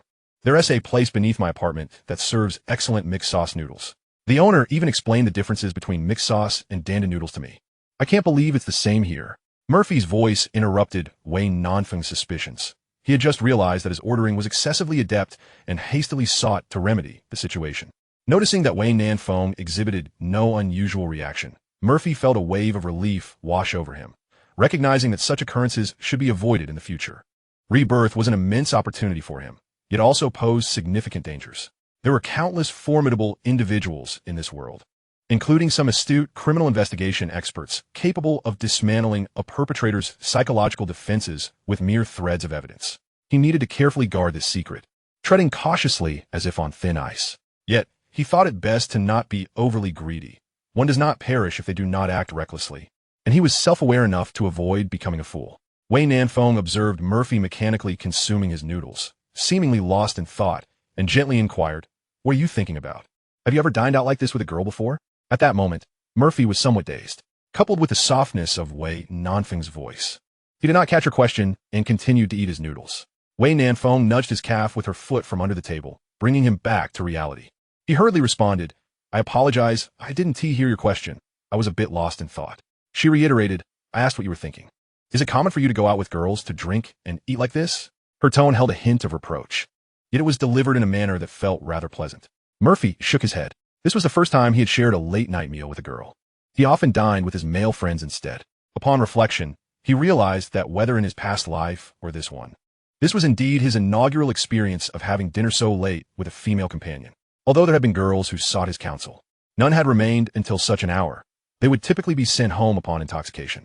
He devoured the noodles with great speed, finishing a large bowl in just a couple of minutes, still yearning for more. Wei Nanfeng, on the other hand, ate slowly, feeling an inexplicable sense that once her bowl was empty, their story would come to an end.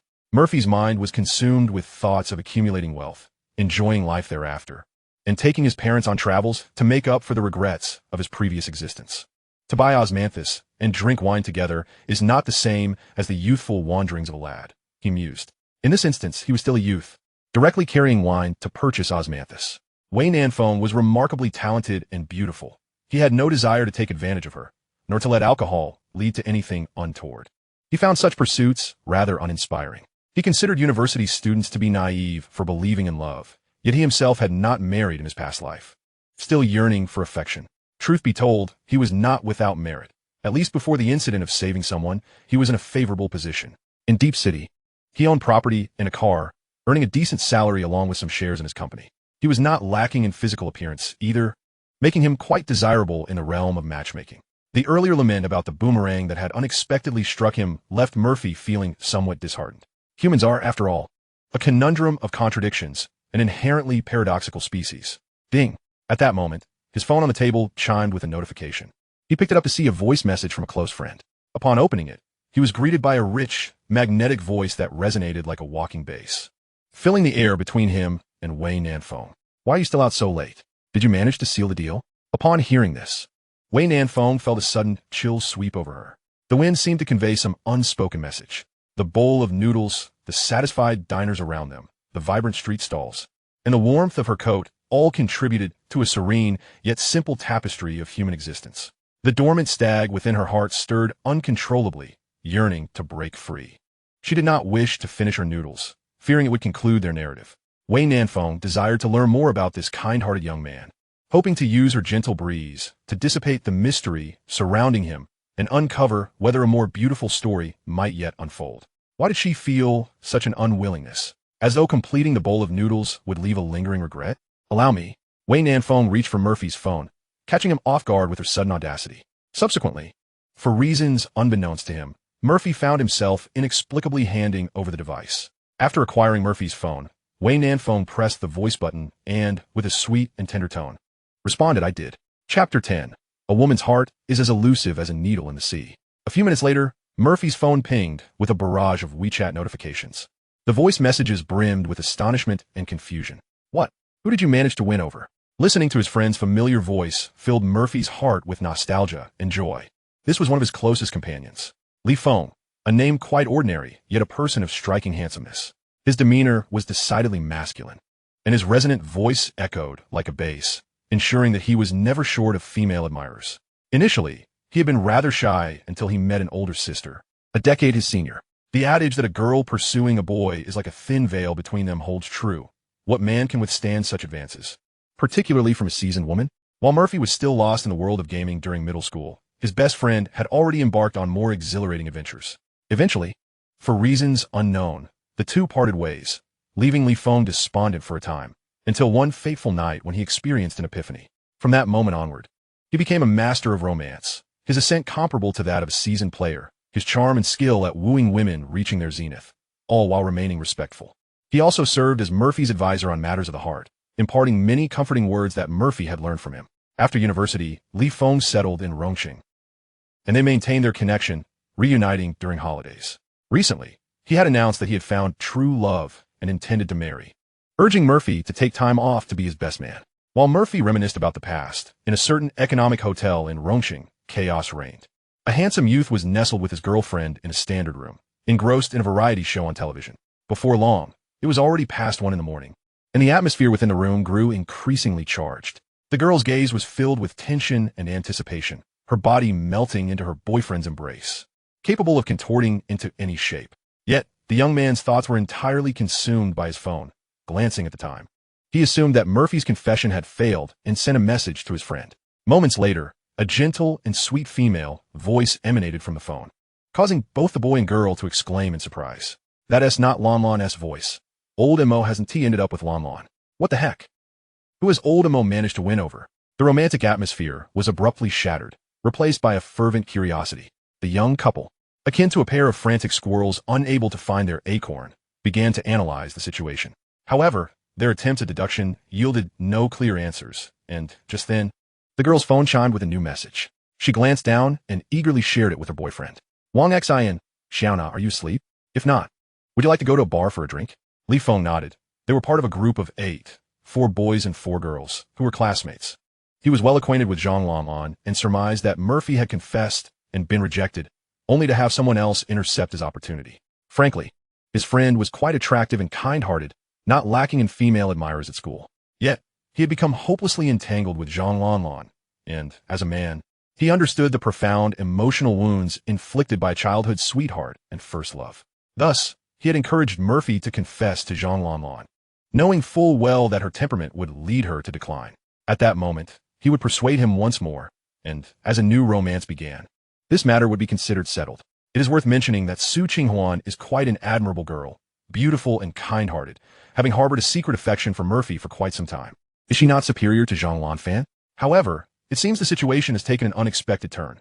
Murphy was rejected as per the script, yet someone has picked him up. You go prepare, and I shall tidy up as well. Lao Fan and Brother Ma probably haven't slept either. If Wang Xian and LV he go, they will certainly follow suit. Naturally, Li Feng frequents bars, yet he is filled with temptation amidst these young men and women. He surmises that Zhang Lanfan orchestrated this gathering to ascertain whether Murphy has returned. Presently, anxiety grips Li Feng. Women on the roadside are not to be casually approached. He has previously been ensnared by such women, having taken quite a long time to extricate himself. Would Murphy not end up hanging from that same tree for the rest of his life? What sort of predicament is this, exchanging one tree for another? After his girlfriend left, Li Feng immediately picked up his phone, anxiously sending messages. This pitfall cannot be stumbled into, my brother. There are numerous flowers and plants in university. Why must one choose a tree? After Wei Nanfeng replied, she did not immediately return the phone, operating it with a serious demeanor as she said, when putting on a show, ensure it is complete. A good horse does not return to its previous pasture. Recently, I've been in Rongqing. If you need anything, call me. I have your back. Observing Wei Nanfeng's earnest expression, Murphy felt that this girl was rather decent, helping with the act and even providing aftercare. He understood her implications, but believed their story should conclude here. Alcohol can lead to a loss of reason. Drunken confessions can transform into nonsensical ramblings. Matters of the heart ought to be discussed when one is sufficiently sober, rather than under the influence. An intriguing girl, a good friend, yet at least for tonight, their relationship should remain within the bounds of friendship. All right, let us keep in touch whenever possible, Murphy replied, taking the phone from Wei Nanfeng with a smile. Upon opening the voice message sent by his good brother, a deep, magnetic voice filled with urgency resonated. ISN T. Zhang Lanfan at the hotel? Who have you managed to deal with? Where on earth are you? What have you gotten yourself into? Listening to his brother's familiar voice, Murphy couldn't help but smile, whispering to Wei Nanfeng, sis, help me act cool. Wei Nanfeng nodded. Just as she was about to take the phone back to assist him further, Murphy spoke into the phone himself. Don't concern yourself with who I've dealt with. The fact is, I've managed it. I want to be going back tonight. Wei Nanfeng burst into cheerful laughter, completely oblivious to the underlying implications in Murphy's words, finding him to be more genuine. Men cherish their pride, and it seems this mysterious and mature young man is no exception. She took small bites of her noodles, patting her stomach contentedly after finishing. When Murphy returned from settling the bill, he squatted down in front of Wei Nanfeng, who comfortably leaned her head against his shoulder. Stealing a glance at the spot on Murphy's shoulder, the blend of saliva and lipstick on his white short-sleeved shirt rendered it as rosy as her cheeks. At that moment, Murphy's phone rang again. Holding onto Wei Nanfeng with one hand, he retrieved his phone and opened the messaging app. A firm voice from Li Feng emerged, causing Murphy's attempt at coolness to falter. Nonsense. I know you well. How could you have fun without including your brother? Hurry back. I urgently need to see you. Wei Nanfeng, upon hearing this, felt somewhat indignant and reached out to defend Murphy, but he shoved the phone into his pocket. It's time to head home. Your friend is quite worried about you. After saying this, Murphy turned, and Wei Nanfeng immediately spotted 2 figures hiding behind a utility pole. Without needing to guess, she knew who they were and reluctantly patted Murphy's shoulder. Put me down. Before descending, she took a deep breath, momentarily savoring Murphy's pleasance, as if she might never encounter it again. Murphy cautiously set Wei Nanfeng down, who waved goodbye to the 2 elegant figures emerging from the darkness. Engaged in a light-hearted quarrel. I told you not to follow. You've ruined everything. Haven to you? Wasn't it you who insisted on taking a look? When the two reached Wei Nanfeng, Murphy had already departed. Donning Murphy's sports jacket, Wei Nanfeng looked at Li Bailu and the short-haired girl beside her, speaking with mild irritation. "Where's the car?" Aware of her own shortcomings, Li Bailu flashed an ingratiating smile and dashed off in the distance. "I'll drive it over." Meanwhile, Feng Luyao appeared helpless. She had also come by car, but was a step behind. How awkward. Why did Aunt leave me here? In less than a second of contemplation, Feng Luyao enthusiastically lunged forward, burying her face in Wei Nanfeng's chest while pouting. "Nanfeng, I've missed you so much. Are your feet still hurting? I'm so worried about you." Wei Nanfeng, feeling somewhat exasperated, forcefully pushed Feng Luyao's face away, saying disdainfully, "Let us go. It's not a good place for driving. We shouldn't let dear sister come in. Her driving skills, ugh." Watching Wei Nanfeng stride gracefully in her high heels, Feng Liao's jaw nearly dropped. Didn't Aunt say Nanfeng's ankle was severely sprained? She couldn't even walk and needed to be carried. But now, she doesn't seem to be in pain at all. Ah, the complexities of a woman's heart. Chapter 11. Stop being narcissistic. Feng Luyao sighed and hurriedly chased after her. Soon, the two found Li Bailu, who was struggling to maneuver the vehicle to turn around. Wei Nanfeng opened the car door and plopped in the passenger seat, donning Murphy's jacket and rolling down the window to savor the evening breeze. She had deliberately not returned the jacket to Murphy, and he had gentlemanly refrained from asking for it back.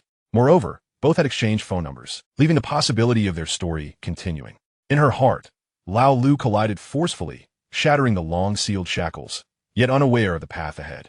Must one still listen to the wind 800 times? Perhaps 800 is too many. Facing Li Bailu and Feng Luyao inside the car, Wei Nanfeng remained silent, her heart filled with both aspirations and uncertainties for the future. However, is the age gap not rather significant? Murphy is merely 19, while she is 26 or 27. She could very well be his aunt. "Your little boyfriend is quite strong. He carried you for over an hour. My legs are sore just from following behind him. And he is still going." Stunned by Li Bailu's teasing, Wei Nanfeng was taken aback. Had she really slept on Murphy's back for an hour? Suddenly, she recalled how Murphy's hand trembled when he handed her chopsticks, her heart swelling with pity and guilt. Although she wasn't heavy, she still weighed 106 pounds. After drinking a bellyful of alcohol and indulging in plenty of food, her abdomen felt bloated. Reflecting on the night, every gesture of Murphy was imbued with restraint and maturity, always considering her well-being. Instead, she felt like a little girl, thoughtlessly claiming Murphy's time for herself. How had she become this way? Shouldn't she be the mature older sister, taking care of her younger brother Murphy? The more Wei Nanfeng pondered, the more agitated she became, and as the car sped up, the wind grew stronger. The chilly wind of the early morning dispersed the fog of uncertainty ahead. This story, concluded with a bouquet of roses as consolation, should also commence anew with a bouquet of roses. Murphy has yet to receive flowers, so when we meet him tomorrow, let's present him with a bouquet, claiming it as a token of gratitude. Surely, a young man would feel just as elated as a young woman upon receiving flowers. The weather in Rongqing, much like a woman's heart, can change with an unpredictable downpour. The raindrops pattering against the windshield resemble blossoms scattered by divine hands. Unfurling upon glass, Li Baiju cast a sideways glance at Wei Nanfeng, who was still smiling foolishly and helplessly rolled up the car window. Love possesses the peculiar ability to render women rather foolish. Whether they be naive university students, astute businesswomen, or seasoned veterans of romance, they all share a common fate. Once they believe in their love, they become irrational and foolish. The symptoms are unmistakable. They become oblivious to the world around them, lost in beautiful memories, daydreaming and smiling vacantly at the future, just as Wei Nanfeng is now. The last time Li Baiju witnessed that smile was years ago. Wei Nanfeng often fantasized about the future with them, reminiscing about the past. There is no more delightful conclusion than the beginning of a new story. Youth truly is a wonderful thing. The more Wei Nanfeng pondered, the more her smile widened, but when she instinctively looked at her empty hands, her expression quickly morphed into one of panic. Just moments ago, her face was radiant with joy. Now it was filled with urgency as she shouted to Li Baiju. "The flowers! My flowers! Sister, hurry back. I left my flowers at the tavern." Li Baiju suddenly recalled the bouquet of roses left on the table and immediately reassured her. "We'll head back right now." The car swerved sharply, making a U-turn at the dashed line, returning to the tavern filled with countless stories amidst the rainy night. To truly experience the bar culture of Rongqing, Yulin Road is an indispensable part of the journey. At least, that is Murphy's sentiment. Tonight, Brother Lei happens to be performing here, and after a break, there will be a midnight show. In the future, Brother Lei's songs will become cherished memories for countless individuals. To witness Brother Lei's live performance tonight would surely be an unforgettable experience for years to come. Moreover, the ambience here is pleasant, far more refined than those raucous venues, making it perfectly suited for their age group. Murphy had arranged to meet Li Feng at this location, and they leisurely returned to the tavern, settling at a table meant for 8. He was short on funds, but Li Feng was well off. His friend's family was in the lumber business. After years of being a lackadaisical son, he suddenly achieved enlightenment and got into college, prompting his father to generously reward him with 30,000 yuan. The expenses here were still reasonable. 8 young people could easily drink for 1,000 or 1,800. Manager Wang, upon seeing Murphy, intercepted a waiter and approached with 2 glasses of beer in hand. "Hello, I'm a manager of this tavern. You're a friend of General Wei and General Li. So if you need anything, just let me know." Murphy clinked his glass with Wang's, took a sip of beer, and smiled. "No trouble at all. I'm just here to enjoy myself." Manager Wang understood that Murphy preferred to keep the conversation brief, exchanged a few polite words, and then departed, instructing the waiter to provide a complimentary fruit platter and snacks. However, he was curious about why this handsome young man was alone. This scenario seemed a bit off. Murphy savored his craft beer, the rich malt aroma and effervescence perfectly balanced at the optimal tasting temperature of 8 to 12 degrees Celsius. Comparatively, it was far superior to industrial beer. Before long, Murphy had finished his glass, and just as he contemplated ordering another, a familiar figure appeared beside him with a beer in hand. "Hey, little brother, I heard from Manager Wang that you ordered Chengdu." At that moment, Brother Lei radiated the essence of an artistic youth, embodying freedom and nonchalance. "Indeed, a friend sent me a recording, and I found it delightful and quite fitting. This is good. It will surely become popular, so much so that the mere thought of singing it will make you feel nauseous." Murphy welcomed all company, for the enjoyment of alcohol is heightened in the presence of intriguing individuals. Brother Lei clinked his glass with Murphy's, amused by his description, and chuckled self-deprecatingly. "If it becomes that popular, with so many people loving it, I'll have to sing it to the end, even if I feel like throwing up." Just moments ago, a friend mentioned hearing an incredibly beautiful folk song. When he sang it, I realized it was my song. Interesting souls resonate with one another, regardless of gender or age. Murphy and Brother Lei engaged in joyful conversation. Inspired, he strummed his guitar, and Murphy joined in with a melody, elevating the tavern's atmosphere. Murphy's voice was distinctly recognizable, imbued with a sense of storytelling and a touch of melancholy. Yet this weariness emanated from a youthful spirit. "Come on, up on stage. Sing for us. Don't just sing quietly. Let everyone hear." Amidst the cheers from the tavern's patrons, Brother Lei pulled Murphy onto the stage. Murphy, undaunted, confidently grasped the microphone. To drink and sing, what is life? This was precisely the scene he had once envisioned. However, Murphy had no intention of covering a song, opting instead for the classic Escaping the Tiger's Mouth by Lao Lang. "Please extinguish your cigarettes. It will be better for your health, though what is difficult to endure. I long for you through the night." Murphy's clear voice carried a narrative, effortlessly captivating the tavern's audience. Outside the tavern, a hurried Wei Nanfeng encountered Zhang Lanfan, who had just arrived. Wei Nanfeng merely glanced at her before swiftly entering the tavern, heading towards the table where she had just sat with Murphy. Li Baijiu called for Manager Wang, who sighed and said the roses had already been discarded by the waiter. However, the umbrella and towel were still at the bar.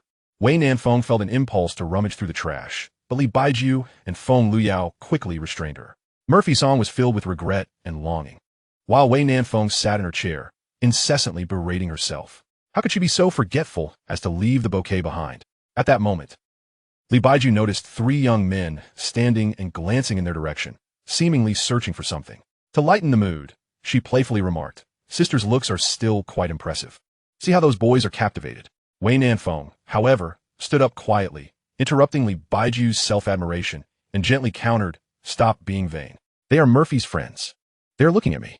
As she listened to Murphy's song, filled with tales and regret, an inexplicable sense of determination and courage blossomed within her.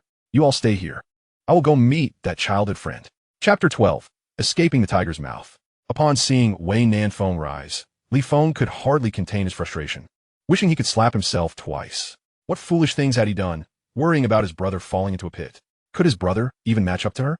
She possessed elegance, beauty, and a commendable physique. Moreover, her background was not lacking. They had arrived by taxi, while she had come in a luxurious Mercedes G-Class. Was this the bewitching older woman Wang Xian spoke of? What does it mean to be a beauty that could topple kingdoms? The 2 male companions beside him did not hold back their admiration and envy. Old M.O. is impressive. His girlfriend looks like a star. Is this Murphy's girlfriend? How stunning she is.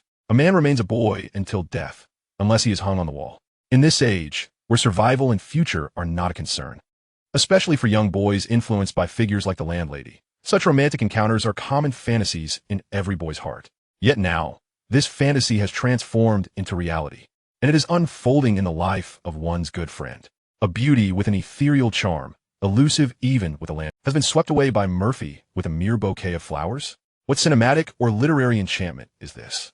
They say art is derived from reality. Yet Murphy's experience today is almost surreal. Fong, she is approaching. Fong is still offering advice to Murphy, which is quite amusing. Stay calm. Tonight's expenses are on me. You may order whatever you wish. Li Fong feels a sense of helplessness. How could he have known that his friend would silently accomplish such a significant feat? The girl has everything one could desire, and apart from his handsome appearance, Murphy possesses nothing that she might covet. Does she desire his looks? That is hardly a concern for a man. Li Fong feels an urgent need to visit Murphy's ancestral grave to see if it is already ablaze. What astounding fortune this is! Zhang Lanlan sits nearby, her demeanor as tranquil as ever, unaffected by the boy's discussions. She does not exhibit any unusual emotions regarding Wayne Nanfeng's imminent arrival. At this moment, all her thoughts are enveloped in Murphy's song. Let's open the window. It might lighten the mood. This way, I can part with you smiling. That is my favorite record. You say it is merely a piece of music, yet it will evoke nostalgia in me later. Zhang Lanlan has known since childhood that Murphy has a beautiful singing voice, and he has sung many songs for her. However, for the first time, she perceives a sense of farewell woven into his melody. Reflecting on their years together, she realizes she has never truly cared for what Murphy cherished. Whether dining out or playing, she would always choose what she liked, and he would follow suit. Over time, she seems to have become accustomed to Murphy's presence. No matter her circumstances, Murphy would never abandon her, faithfully honoring the promises made in their childhood. As they spoke of pledges of life and love, she glanced back at the vibrant world. Every moment of loving you is like a subway rushing by. Speaking of tears that would not fall, they now boil in my eyes. I love you, tiger's mouth. I have escaped danger. Zhang Lanlan is unsure why memories of her moments with Murphy flash through her mind like a kaleidoscope. In kindergarten, he would bring her candy. In elementary school, he offered her his favorite portable cassette player and tapes. Game consoles, comics, and various delightful items were always hers to enjoy first. Why is this? Is it that Murphy is inherently generous and kind? No, that is not the case. He is rather stingy with the things he loves, reluctant to share them. She vividly recalls how, as a child, with parents preoccupied, anyone with time in the factory compound would help look after the children. She once wept bitterly over a card she and Murphy were vying for. Eventually, he reluctantly surrendered it to her after seeing her distress. It seemed she had discovered Murphy's vulnerability, and from that point on, he was no longer her rival. In her naivety, she found herself increasingly unable to part from Murphy. One summer night, they sat on the rooftop gazing at the stars, chatting. Do you want to marry me in the future? If you do, you must listen to me. I do. But why must marrying you mean I have to listen to you? Because my dad listens to my mom, and yours listens to yours. So you must listen to me. If you agree, let's make a pinky promise. I don't want to marry anymore. That is not allowed. Woe is me. Don't cry. Let's do it now. That summer night, their innocent promises and candid words have lingered in his memory to this day. Now, Zhang Lanlan's mind is filled with memories of her and Murphy. How many decades does one get in life? Yet the first decade is filled entirely with his presence. Tiger's Mouth Escape is Murphy's favorite song, although she was never fond of folk music. At the time, she couldn't comprehend it, but today, for some reason, it resonates with her.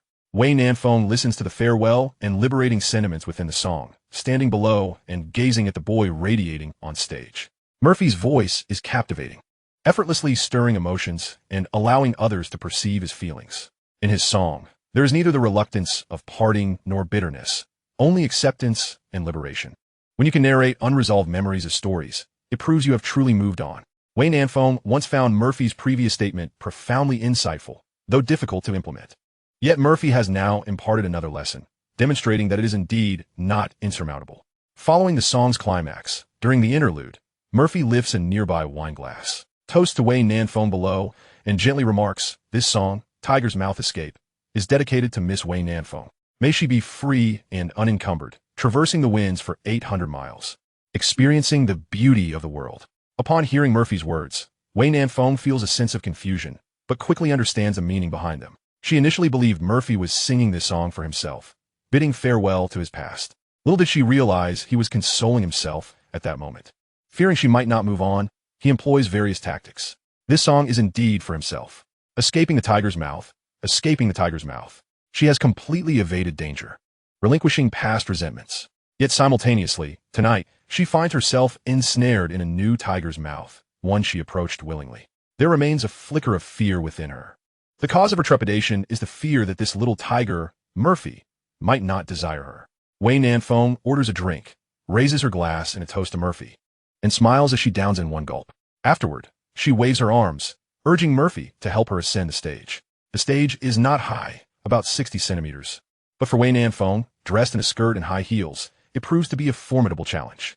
However, Murphy bends down, cradling her under her ribcage, lifting her up.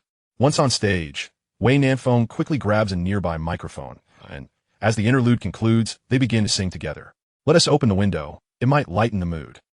This way, I can part with you smiling. The audience below erupts in cheers and applause, as Wei Nanfeng's melodious voice harmonizes surprisingly well with Murphy's clear tone. Li Bailu clinks his glass with Feng Luyao, watching Wei Nanfeng and Murphy on stage, and after taking a sip, cannot help but comment, "We're worried about our sister suffering, yet also about her driving a Range Rover. We want her to move on, but we didn't exactly set her up for a sweet romance." Feng Liao nods in agreement, grimacing after a sip of her drink, and joins her aunt in lamenting. "What a terrible drink, it's so sour. It reeks of the scent of love." Chapter 13. If I don't clock out soon, I might be out of job. The lyrics of Tiger's Mouth Escape express a complex array of emotions, encompassing both nostalgia for beautiful past moments and uncertainty and anxiety for the future. Murphy and Wei Nanfeng delivered a performance that was refreshingly carefree. As the final notes of the song faded, the two descended from the stage, prompting Murphy to quietly inquire, "What did you forget here?" Earlier, he had observed Wei Nanfeng searching for something in her seat and assumed she had misplaced an item. Wei Nanfeng blinked her eyes, her charming face brimming with mischief, and naturally linked her arm with Murphy's, responding softly, "Of course, I came to support you." Murphy wore an expression of disbelief. Yet Wei Nanfeng's presence alleviated many potential troubles. Still, he was genuinely curious about what she had lost. He had meticulously checked before leaving, so it seemed improbable. "Stop joking. What did you leave behind? Have you found it?" Upon hearing Murphy's concern, Wei Nanfeng intertwined her arm with his and walked toward her classmates, matter-of-factly replying, "The flowers you gave me were left here. It's fine, you can buy me some more next time. Now go greet your friends." Wei Nanfeng hadn't felt such joy in a long while, and as Murphy pondered her words, he directed his gaze toward the bar. Upon reaching their companions, Li Feng stepped aside, allowing Murphy to introduce Wei Nanfeng as they took their seats. "This is my girlfriend, Wei Nanfeng." He then turned to Wei Nanfeng and introduced her to the others. "These are my close classmates who have come to visit Rongqing. This is Li Feng and his girlfriend, Zhang Xiaona. He asked the one you chatted with on WeChat earlier." Hearing the introduction, Li Feng bashfully scratched his head and smiled, feeling somewhat embarrassed about his earlier impulsiveness. He mused that while he fancied himself a romantic, it was his brother who, with subtlety, had captured such a stunning beauty, a true master indeed. He regretted having called Murphy back earlier, realizing how he had inadvertently disrupted his friend's good fortune. He resolved to find a way to remedy the situation and discreetly maneuver the light bulbs away. Moreover, the presence of Zhang Lanlan only intensified his regrets. If he ruined his brother's moment, he would carry that guilt for a lifetime. Fan Zeng, Ma Tianfeng, and the lovesick Wang Xian and Bai Jia were also present. Murphy's introduction caused the two young men to blush profusely, prompting them to stammer their defenses. "Don't speak nonsense, old M.O. We haven't even started teasing yet, and you've already turned the tables on us." At that moment, it was the most delightful time for the young men and women, and he relished encouraging others to pursue romance. When they were together, they savored sweetness, and when they parted, they relished the gossip. There would always be excitement to behold. Besides motivating others to step out, Murphy also excelled at encouraging them to step in. Sometimes, love merely requires that extra bit of courage. Failure was of no consequence.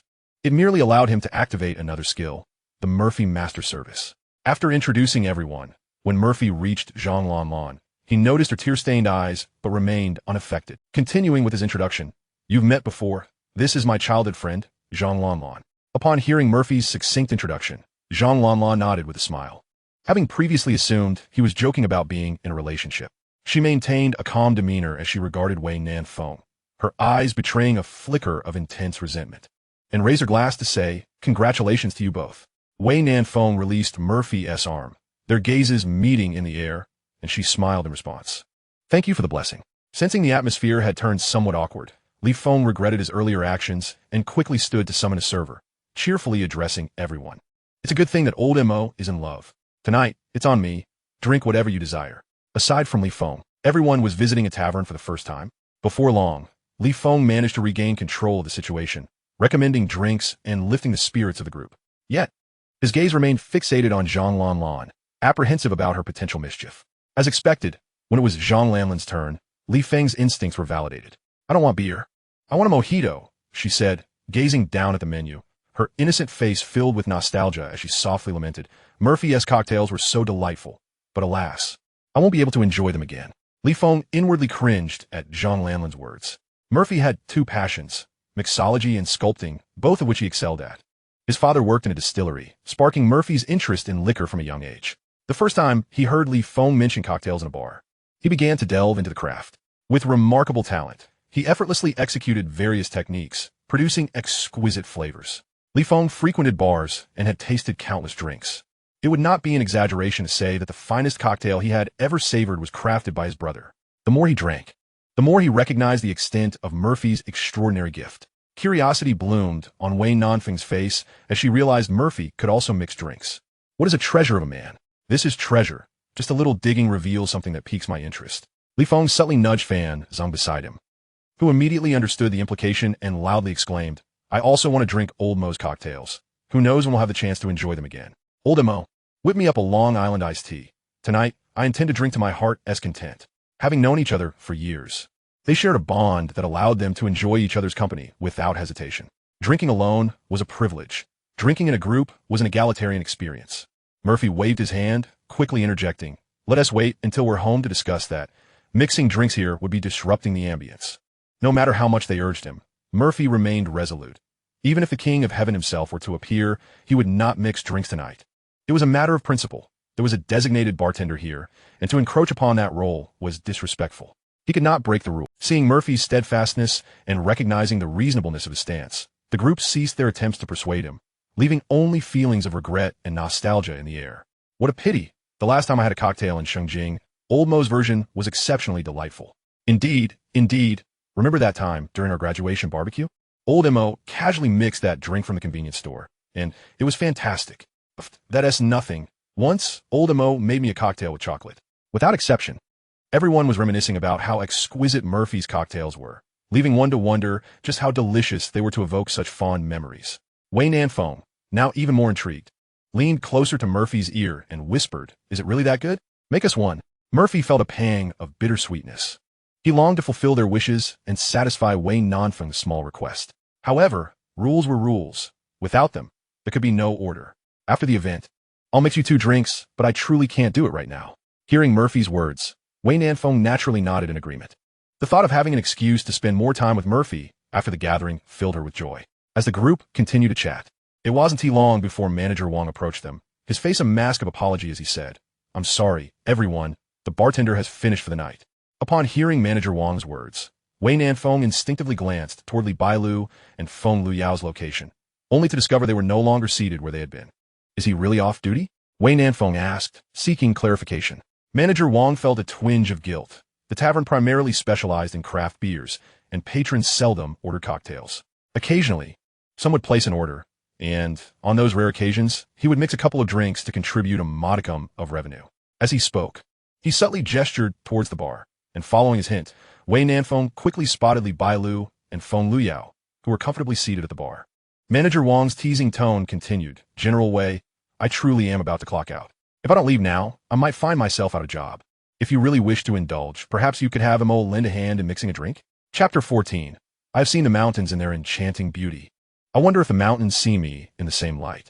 Wei Nanfeng leaned closer to Mo Fei and whispered, Sister Li's causing a ruckus here, relying on her shares. I'll go over there and manage those 2 women. Wait for me. After she spoke, she intended to admonish the 2 disruptive women. She had planned to return to find flowers, only to discover that the one delivering them was right here. Why seek flowers when she could enjoy a moment alone with Mo Fei? She absolutely could not allow these irrelevant individuals to intrude. However, Mo Fei grasped her arm and rose with a smile, saying, It's just mixing a couple of drinks, nothing to fuss over. Since the boss is here, there is no need for any reservations. Mo Fei felt gratitude towards Wei Nanfeng for her assistance. given that her friend was one of the taverness owners. Mixing a couple of drinks for her friend was hardly a significant matter. Furthermore, he resonated deeply with Fanzing's earlier words. After many years, they had never managed to gather again, with some even having lost contact. Embracing the present without being overly concerned about the future was precisely what this age was meant for. Moreover, these moments would soon become cherished memories, providing solace during times of solitude in the future. Mo Fei beckoned everyone towards the small bar in the tavern. "Come on, the boss has spoken. You're in for a treat." The tavern was not primarily a cocktail establishment, and the bar was modest, accommodating just 10 patrons. Manager Wong followed, contemplating how he could assist. Truth be told, mixing drinks was an individual endeavor, yet the flavors varied tremendously. Juice beers could be considered mixing, and haphazardly combining various spirits also qualified. However, true mixologists, akin to magicians, could elicit extraordinary flavors from different liquors. They could even transform high-proof spirits into sweet concoctions that masked any trace of alcohol. Such concoctions could render patrons speechless. Moreover, each individual's tolerance for alcohol differed. At party-like gatherings, mixologists would tailor their creations to different customers, ensuring that everyone experienced a similar state of gentle inebriation at the same time. The art of cocktail mixing is a profound discipline, far beyond the flashy displays often seen online. Although Manager Wong believed that Mo Fei possessed some knowledge of mixing, he suspected that the flavors might not be exceptional. He felt it prudent to assist, at the very least ensuring that the drinks Mo Fei crafted were palatable. The knowledge of mixing drinks was something he had learned when he first entered the industry, only to later shift to a managerial role upon realizing it was not lucrative. This small bar occasionally served common cocktails, augmenting the taverness income while allowing him to indulge in his passion. Mo Fei gazed at the dazzling array of spirits with a sense of nostalgia in her past life. She had been too busy to engage in mixing after starting her career. "What would you like to drink? Should I choose, or do you have specific requests?" Li Bailu was the first to raise her hand, smiling as she said, "I want to be drinking, as I need to drive later. Please mix me a glass of lemon sparkling water. I'd like a margarita." Feng Liao opted for the most classic cocktail, presenting no challenge to Mo Fei. Mo Fei then turned to her friends, urging cheerfully, "Old Fan wants a Long Island iced tea. If you don't have any particular cravings, I'll just mix what I see fit." Everyone nodded in agreement. Apart from Li Feng, they had all begun their cocktail journey with Mo Fei. They were unfamiliar with those extravagant names, simply finding them delightful, usually drinking whatever Mo Fei prepared. Mo Fei finally looked at Wei Nanfeng, who sat directly across from her, and with a gentle smile remarked, "Anything goes, as long as you're the one mixing." Manager Wong contemplated whether to offer assistance. To his surprise, Mo Fei was exceptionally skilled, deftly wielding various tools with grace and flair. Her impressive array of complex techniques dazzled onlookers as each cocktail, akin to a work of art, was crafted and arranged on the bar. Mojitos, margaritas, Singapore slings, Long Island iced teas, and dry martinis flowed from her hands with effortless ease. There were even some cocktails with names he did not recognize, such as the Bailey's concoction crafted with chocolate and milk. The drink, reminiscent of a chocolate milkshake, was aflame, with the aromas of milk and chocolate wafting enticingly into the air, utterly unique and intriguing. The remarkable aspect was that these exquisite creations were also delicious. A sensory masterpiece that dazzled not only the eyes but also the palate, even he had only tasted once. As a professional manager, Manager Wong's first thought was of Mo Fei's commercial potential. Should Mo Fei desire to open a bar, her cocktail prowess alone would draw countless patrons. He had just spoken briefly with Brother Lei, and it seemed Mo Fei had recently been accepted into Sichuan University. A university student surely had ample free time. If she could partner with him to establish a bar, dedicating merely 2 days a week, it would be sufficient to thrive in Chengdu. After 20 years of working for others, his greatest dream was to own his own bar. This could be an opportunity, if Mo Fei agreed to collaborate. Given his years of experience, he was confident they could successfully launch it. Once Mo Fei had served everyone a drink, she retrieved a block of ice from the refrigerator, placed it aside, and after washing her hands, began to sculpt it using an ice pick. The ice sphere was effortlessly carved into shape under her deft hands, leaving Manager Wong in silent admiration. Sculpting an ice sphere, while appearing simple, truly reveals the proficiency of a mixologist. It is not that hand-carved ice is necessarily superior, but this artisanal approach is an art form within the cocktail world, imparting a profound sense of ritual, especially when one orders a fine whiskey at a bar, and the mixologist produces a hand-carved ice sphere to place into the rocks glass. Patrons may hear the crackling sounds caused by the temperature difference, and under the bar's lighting, they may witness the refracted glow of the ice sphere. In that moment, the feeling often correlates with the thought of this drink must be exquisite. My money, well spent. Mixing drinks is an art that engages the senses of sight, smell, and taste, with the visual aspect being indispensable. Using fragrant mautai as a base, adding dried osmanthus and honey, and igniting the liquid with a blowtorch releases an alluring aroma. Faye then gently positioned the ice sphere atop the glass, which seemed slightly too large, half protruding outside the rim, sealing the glass completely. As Wayne Nanfone curiously pondered how one should drink this, a magical scene unfolded, causing her to cover her mouth in astonishment. The heated liquor, meeting the sealed space of the ice sphere, created condensation within the glass due to the temperature differential. At the moment the ice sphere was placed, the contrast in temperature caused the mist to fall like gravity, creating a stunning visual display within the glass. Murphy was quite pleased with this creation. He had discovered the technique from a video by the renowned content creator, Hong Bin, in his previous life. He had long desired to replicate it, but the demands of his work had left him with little time to indulge in his passion for mixology. He could only satisfy himself by watching videos. Moreover, this particular cocktail would help Wayne Nanfone to drink less, as she had already succumbed to slumber after her earlier consumption. Further indulgence could lead to excess. While alcohol has its allure, one must not overindulge. A gentle intoxication suffices. The allure of gravity. This indeed must be savored slowly. Upon hearing Murphy's words, Wayne Nanfone smiled gently, surveying the cocktails of those around her, convinced that hers was the most visually stunning and intricate of them all. She rested her chin in her hand, gazing quietly at her glass, feeling her heart sink into the mysterious vapors swirling within. Murphy poured himself a modest measure of whiskey and engaged in lively conversation with the others, during which he concocted several cocktails for Brother Lay and the other guests. This was the essence of enjoying life, the lifestyle he yearned for. In that moment, Murphy felt utterly devoid of fatigue. Engaging in what he loved, sharing laughter and libations with friends, he reveled in the purest joy. As the evening wore on and the drinks flowed, the atmosphere relaxed further. Feng Liao leaned closer to her friend and inquired, "You seem to be quite entranced." She understood Wei Nanfone well. It appeared as though her heart had taken on the shape of Murphy's. She had to admit that a young man who could mix drinks and care for others was indeed commendable, yet she felt her friend was becoming enraptured far too swiftly. Meanwhile, Zhang Langan, listening intently, had gleaned from their earlier exchanges that Wayne Nanfone was quite the catch. At 26, a graduate of Chuanyu University, she ran her own advertising firm, and her family owned a distillery and considerable real estate in Guangzhou. A beautiful, astute young CEO with a fortune at such a tender age, she attracted suitors by the dozen. Yet why had she chosen Murphy, and so rapidly? Wei Nanfone swirled her glass, inhaling the rich fragrance of osmanthus, and murmured to herself, "I am merely 26. I'm already 26. Her contradictory statements left those around her momentarily taken aback. As she spoke, her gaze drifted to Murphy, who was tossing dice with Li Bailu, and she continued to muse. Late marriages and quick unions. Affection versus compatibility. I have never found the answer. Her friends had all but completed their own reflections, while she felt utterly blank. With no pen in hand, Feng Luyao listened to Wayne Nanfeng's musings with a tinge of sadness. Her friend, though seemingly strong, harbored a deeply sensitive soul.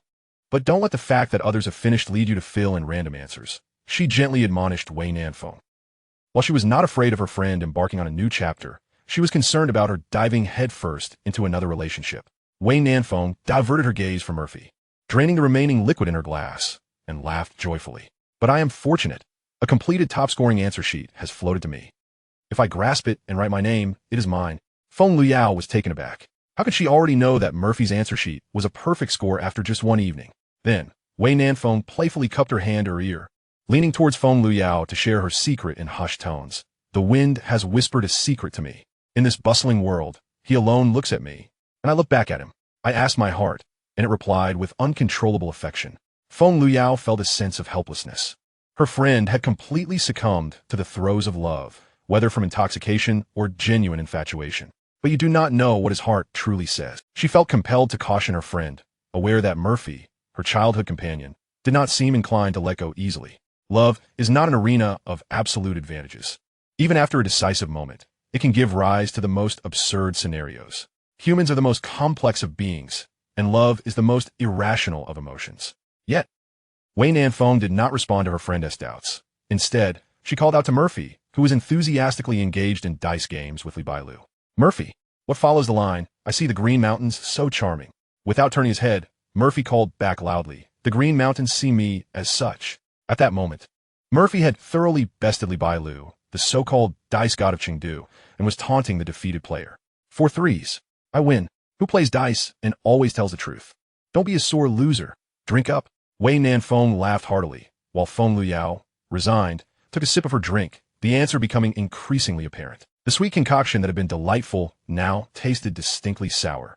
In her heart, she regretted her own words, finding herself inexplicably filled with envy. Hey, give me a drink that can really get me drunk. Upon hearing Feng Luyao's request, Murphy's interest was piqued. One that can get you drunk? Consider it done. Soon, a cocktail bursting with orange flavor was placed before Feng Luyao, its rich aroma masking any hint of alcohol. What is this? It has no taste of alcohol at all. Manager Wong, watching as Murphy returned a bottle of 96 proof life water to the shelf. Couldn't he help but twitch at the corners of his mouth, reflecting, drink up. No alcohol taste doesn't mean no potency. This sweet concoction will knock you out. Equally bitter was Zhang Langan, seated nearby, nursing her own drink in silence, her mind swirling with regret and resentment. When had Wei Nanfeng's perfect answer sheet slipped from her grasp?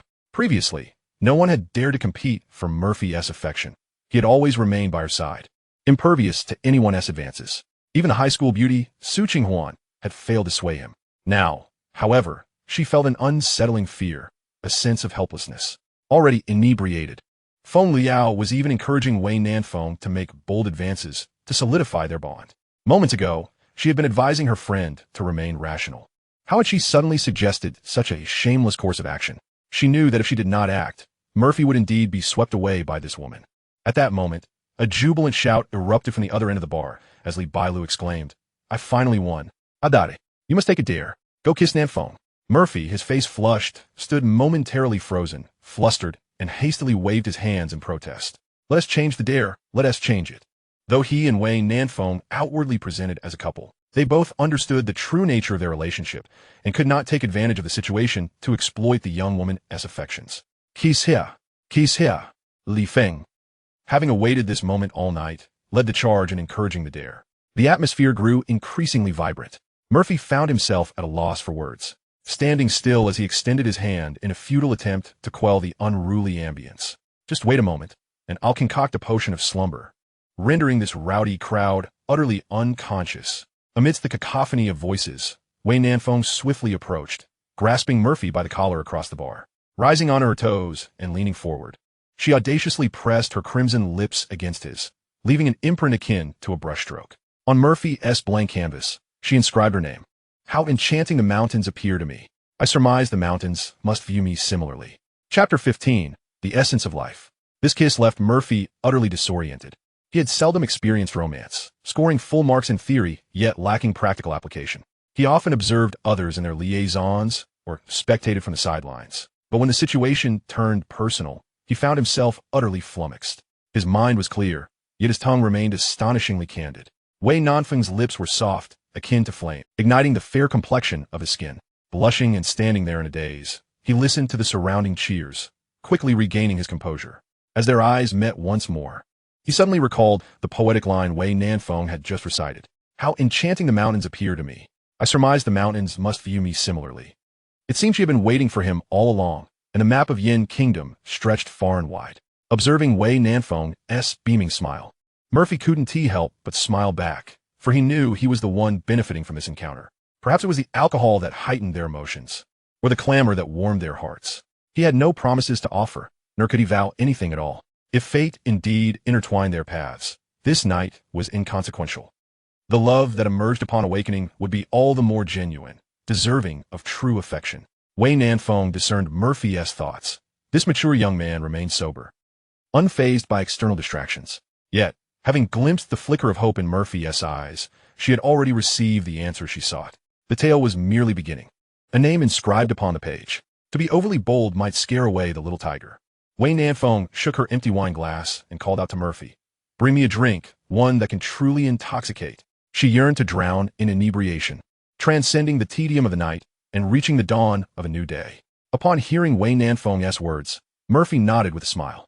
He glanced at the clock, noting it was already 2:30 a.m., and felt it was time for the soiree to come to a close. No gathering lasts forever, nor do unfinished stories. At least in this moment, Everyone was joyful, able to forget their troubles. Murphy felt that his bartending skills had reached a qualitative leap. Mixing any drink had become remarkably effortless for him. He hadn't pondered much on it, attributing it to the youthful vigor and keen responsiveness of his body. Not to mention, in his youth, he had been a skilled gamer, excelling in any game he played. Yet, after turning 30, he found himself merely slaughtered in games, often treated like a mere AI by those slightly more skilled. One concoction after another of the soporific elixir flowed from Murphy's hands, and soon enough, the crowd succumbed to his expertly crafted libations. Having known each person for 3 years, he had an uncanny precision in gauging their alcohol tolerance. The befuddled would suffer no headache upon awakening, only experiencing the lingering sweetness of the night. Within half an hour, only Li Bailu and Li Feng remained conscious, while the rest were ensnared by Murphy's specially crafted sweet concoction. Murphy's command over alcohol was remarkably precise, akin to a handler directing companions whose spirits had drifted into slumber while their bodies remained numbed. They boarded the taxi that Manager Wang had called for them long ago. Before departing, Murphy leaned out the window, offering Li Bailu a final reminder. "Sisterly, I'm entrusting these two to you. They can still move before they reach the bed. Please don't let them lie down. Once they do, they truly fall asleep." Li Bailu felt she had encountered a true master tonight. Despite her countless drinking experiences, she had never witnessed anyone wielding alcohol as a sedative quite like Murphy. It was as if each individual had been enchanted, and his skill was indeed formidable. She would need to be wary of this young man in future drinking escapades. "All right, I won't keep you any longer. I need to hit the restroom. I've had too much to drink. We'll see each other tomorrow for a proper drink." Li Bailu felt her bladder was about to burst. While others indulged in drinks, she had been inundated with water and soda by Murphy. Just moments ago at the tavern, she had run to the restroom incessantly, and now, scarcely 10 minutes after her last visit, she found herself needing to go again. Tomorrow, Nanfeng would undoubtedly invite Murphy out. Such exhilarating experiences could not be missed. As Nanfeng's family member, it was hardly unreasonable to join in for dinner, and she needed to assess this young man skilled in the art of seduction. Handsome, a singer, a conversationalist, and a master of soporifics. How many young women would he ensnare in the future? Just as the car had barely pulled away, it reversed, and Li Bailu reluctantly pressed down the window. Wei Nanfeng leaned against Li Bailu, calling out with enthusiasm, "It's a date. See you tomorrow." Murphy chuckled, waving his hand in acknowledgement. "See you tomorrow." Even as the car pulled away a few meters, Wei Nanfeng's voice echoed back. "Not seeing you is for little dogs."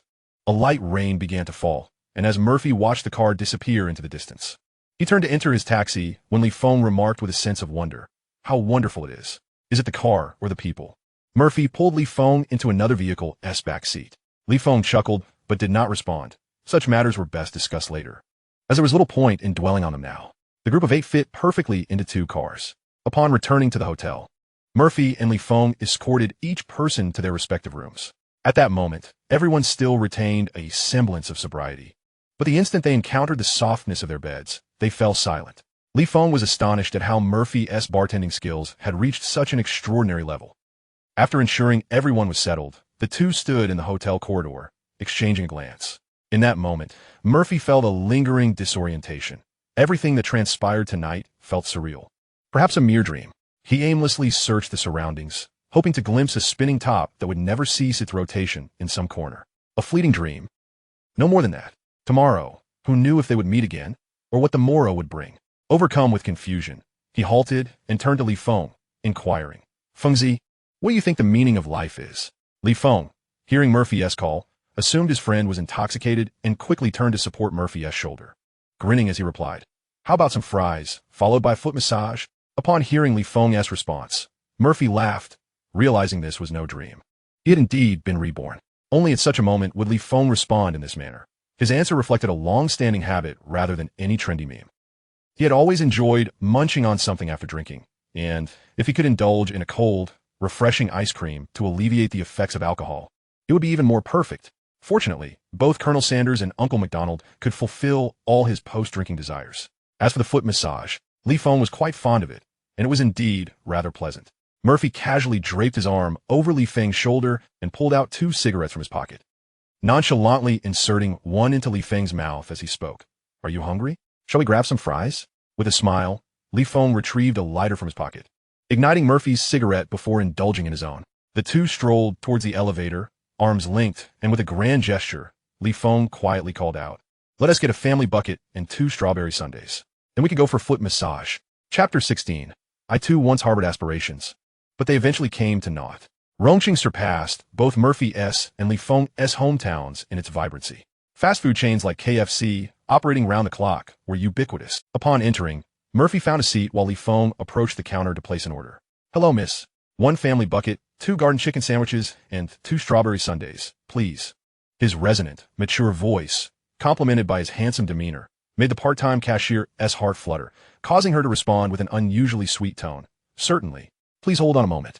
Murphy mused that Li Feng's voice was so naturally suited for broadcasting. Such a bass timbre should not be wasted. It was undoubtedly the voice of a broadcasting prodigy, perfect for captivating a crowd during live sales. In his mind's eye, he envisioned Li Feng energetically promoting products, which made him chuckle. Indeed, this line of work seemed fitting for his brother. Before long, Li Feng returned with the food, noticing Murphy's silly grin, and inquired, "What's got you so amused, thinking about Wei Jia?" Murphy shook his head, dipping a fry into his ice cream, and retorted, "Li Feng, if one day you could lay back and earn 10 to 18,000 daily without lifting a finger, what would you do?" Li Feng took a generous sip of his icy cola and bit into his burger, contemplating. After a prolonged pause, his eyes sparkled with yearning as he replied, "I would like to learn to paint." "Then you'd be seeking beautiful women as your nude models every day?" Murphy scoffed, rolling his eyes. He needed no guesswork to know what his brother was thinking. They both shared a laugh, unaware that Murphy's daydream would soon morph into reality. Murphy was not greedy. He merely desired a modest goal to relish life and rectify past regrets. He did not aspire to rise like Qi Tingzhang, yet he wished for those around him to live well. Even with just a few thousand as initial capital, he believed he could leverage information asymmetry to gradually amass wealth. As a reincarnator, the last thing Murphy wished to do was engage in the daily grind for survival. 8 hours of work for a mere 4 hours of life. 8 hours of toil merely to exchange for 6 hours of sleep, and sometimes even that was not guaranteed. To earn more, one had to labor more, working tirelessly for 7 days until retirement came in old age. He constantly reminded himself to cherish this second chance. Though money bore weight, sufficient funds sufficed. What good was earning more when he had no desire to venture to Mars or establish a Murphy dance troupe? Financial freedom was enough. The remainder of his time would be devoted to enjoying life and pursuing dreams, leaving no room for regrets.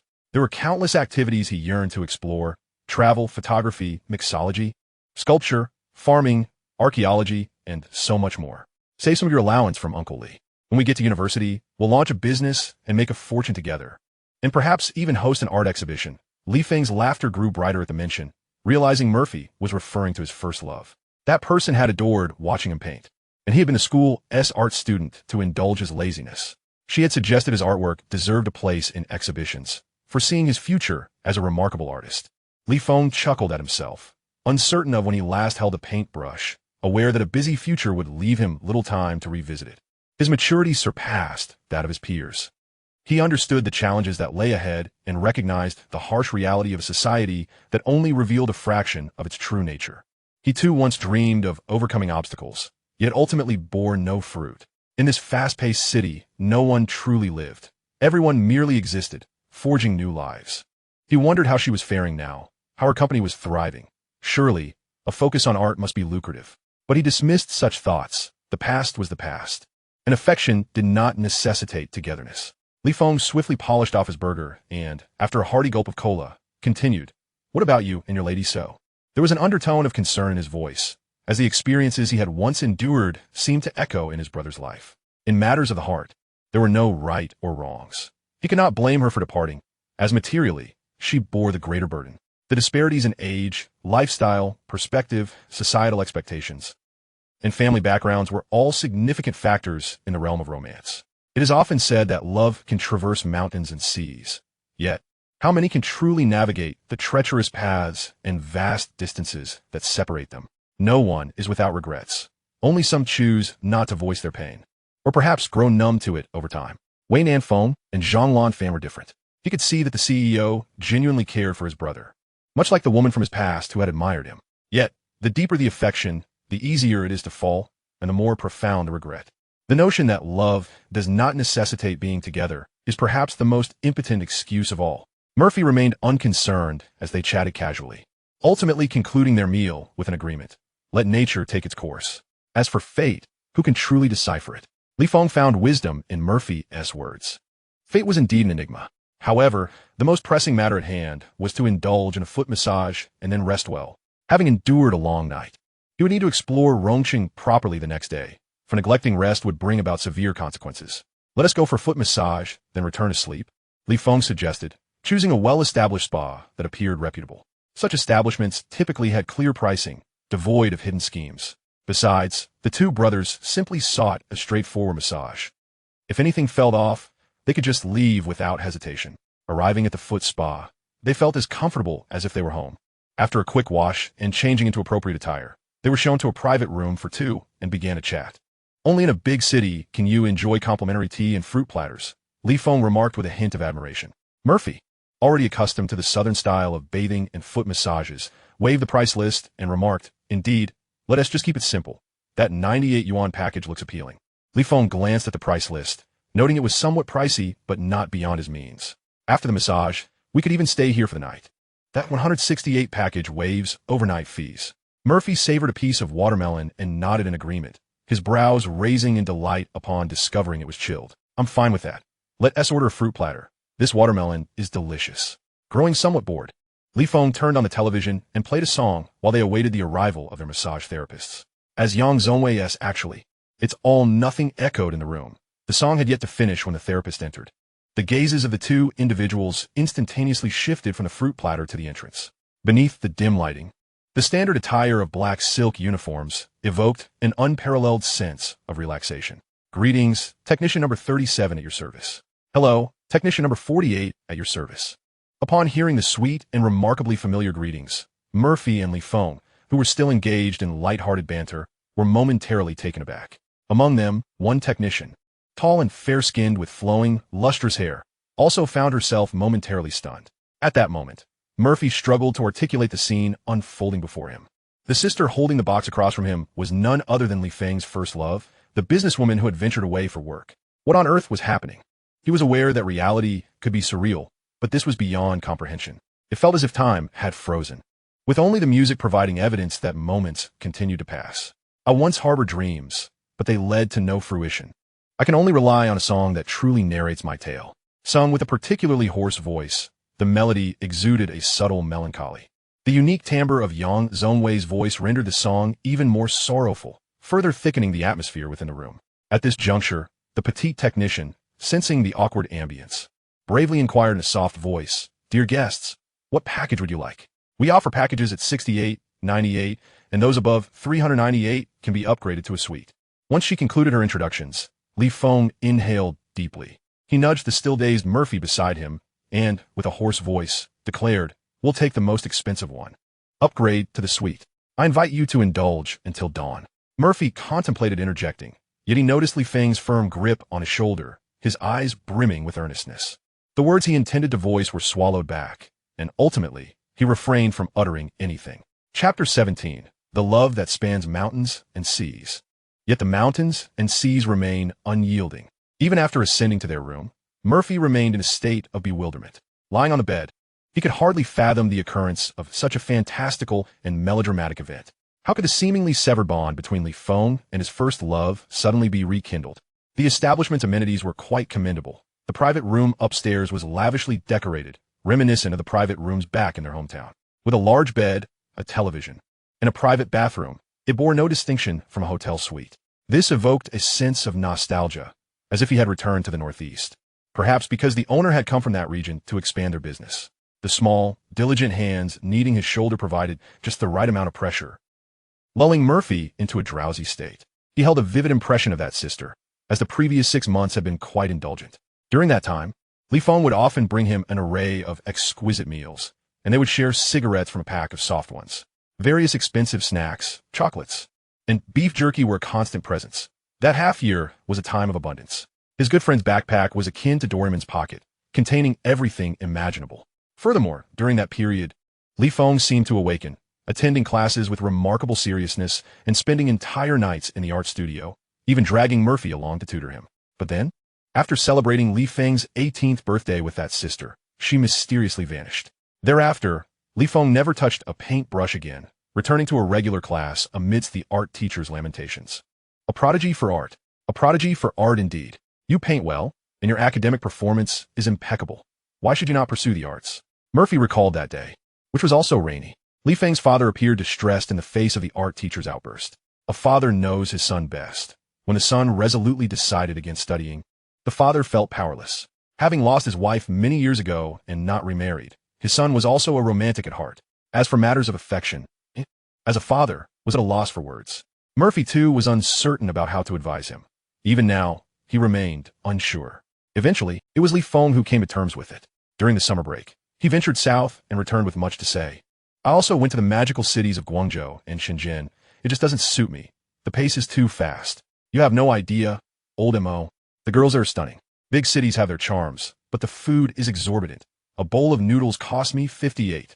From their reunion, Li Feng spoke at length, recounting his experiences and the shared memories between them, continuing until the early hours of the next morning, with ashtrays overflowing with cigarette butts. At the moment the sun rose, it seemed as though Li Feng had forgotten that past. Liking someone doesn't necessarily mean being together. Let affection flow naturally. The morning sunlight was blinding. As Murphy watched Li Feng draw back the curtains, that robust figure illuminated by the sun encapsulated the essence of helplessness. The morning rays compelled Murphy to open his eyes. Glancing at his phone, he realized it was already 7 o'clock. The sweet-faced technician was still massaging his legs, her touch gentle, akin to a kitten kneading, punctuated by soft yawns. You've worked hard. How much longer?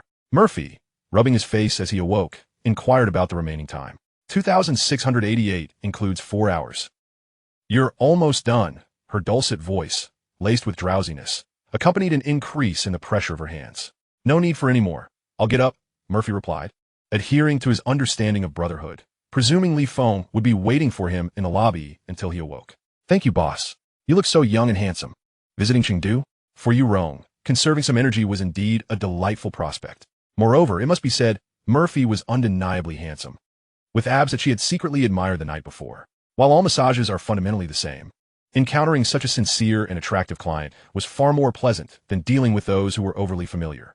Indeed, I got into university here, taking a stroll before classes begin. Murphy engaged in conversation, deftly flipping over to conceal the natural physiological reaction typical for someone of his age in the morning. Upon catching a glimpse of her features in the sunlight, he couldn't help but silently admire her beauty. She possessed a doll-like face, petite and fair-skinned, with a round, delicate visage reminiscent of an adorable doll, evoking an irresistible urge to pinch her cheeks. Her nose was elegantly defined, leading to a slightly upturned, rosy and delicate mouth, which formed delightful dimples when she smiled. Her skin, under the sunlight, was as white as snow, smooth and immaculate, seemingly impervious to dust, exuding an aura of innocent freshness. With a petite and dainty frame, her soft curves evoked a protective instinct, and the contrast of her black silk uniform heightened this effect dramatically. It is often said that Sichuan and Chongqing are home to beauties, and they do not deceive. This girl was at least on par with Zhang Lanwan. Yu Rong assumed Murphy desired a back massage and straddled his waist to provide relief to his shoulders.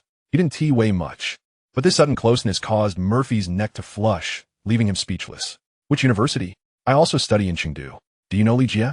Upon hearing Yu Rong's melodious voice, Murphy, mustering his courage, replied, I'm feeling a bit unwell. I'll just lie here for a while. You don't need to massage me. Upon hearing this, Yu Rong promptly dismounted from Murphy, observing his awkward demeanor, and seemed to grasp something, stifling a laugh behind her hand. Murphy, that seasoned veteran, could hardly endure the teasing from a young girl. He turned over under the thin blanket, sat up, and laughed, saying, What's so funny? It's a normal reaction. Adults' affairs are not for children to pry into. You're barely in your 20s. Why is your curiosity so insatiable? Yu Rong, with a dismissive click of her tongue, retorted. Having navigated the complexities of society from a young age, she had encountered far more than most. She may have been younger, but Murphy, despite his apparent maturity, looked barely 20 himself, still considering himself a child. His incredulous expression in response to her dismissive click left him momentarily speechless. With a sigh, he instinctively asked, How long have you been in this line of work? Yu Rong, unperturbed by the question she had heard countless times, felt buoyant after securing a significant deal and was in high spirits. I started in high school.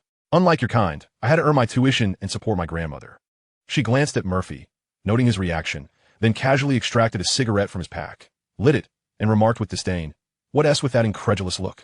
Have you heard too many tales of hardship? Parents gambling, siblings studying, and newcomers struggling? You're just a novice, aren't you? observing Yu Rong with a cigarette in her mouth. The juxtaposition of her innocence and her rebellious demeanor struck Murphy powerfully. He lit one for himself as well. This girl had a certain allure. However, Murphy had no intention of prolonging the conversation. He had just messaged Li Feng, who was already waiting downstairs. We'll talk again at 38 EM Iguikuron. And next time, you may not encounter my sister, little brother.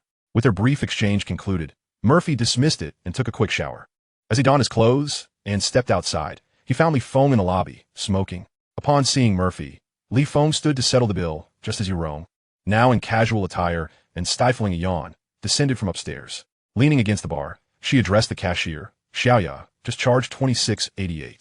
The cashier's response left both Murphy and Li Feng in shock. Certainly, boss. This petite girl was the owner of the establishment? Li Feng initially thought the cashier referred to Murphy, but Yu Rong turned to him, smiling and pushing the money back, adding, you should understand. She has never asked you to spend a dime. It's her only remaining pride and dignity. Li Feng silently accepted the money and turned to leave under Yu Rong's gaze. As the morning sun bathed him, he raised a hand to shield his eyes and murmured to the sky, brother, I suddenly feel like painting. Murphy slipped a cigarette into Li Feng's mouth, lit it for him, and patted his shoulder, grinning, all right, I'll be your model. Just make do. The two discussed where to acquire a sketchpad and paints, as well as the best scenic spots, seemingly oblivious to the previous night's events, until they exited the street and finished the cigarette. A gust of wind blew, prompting Li Feng to light another one against the wind.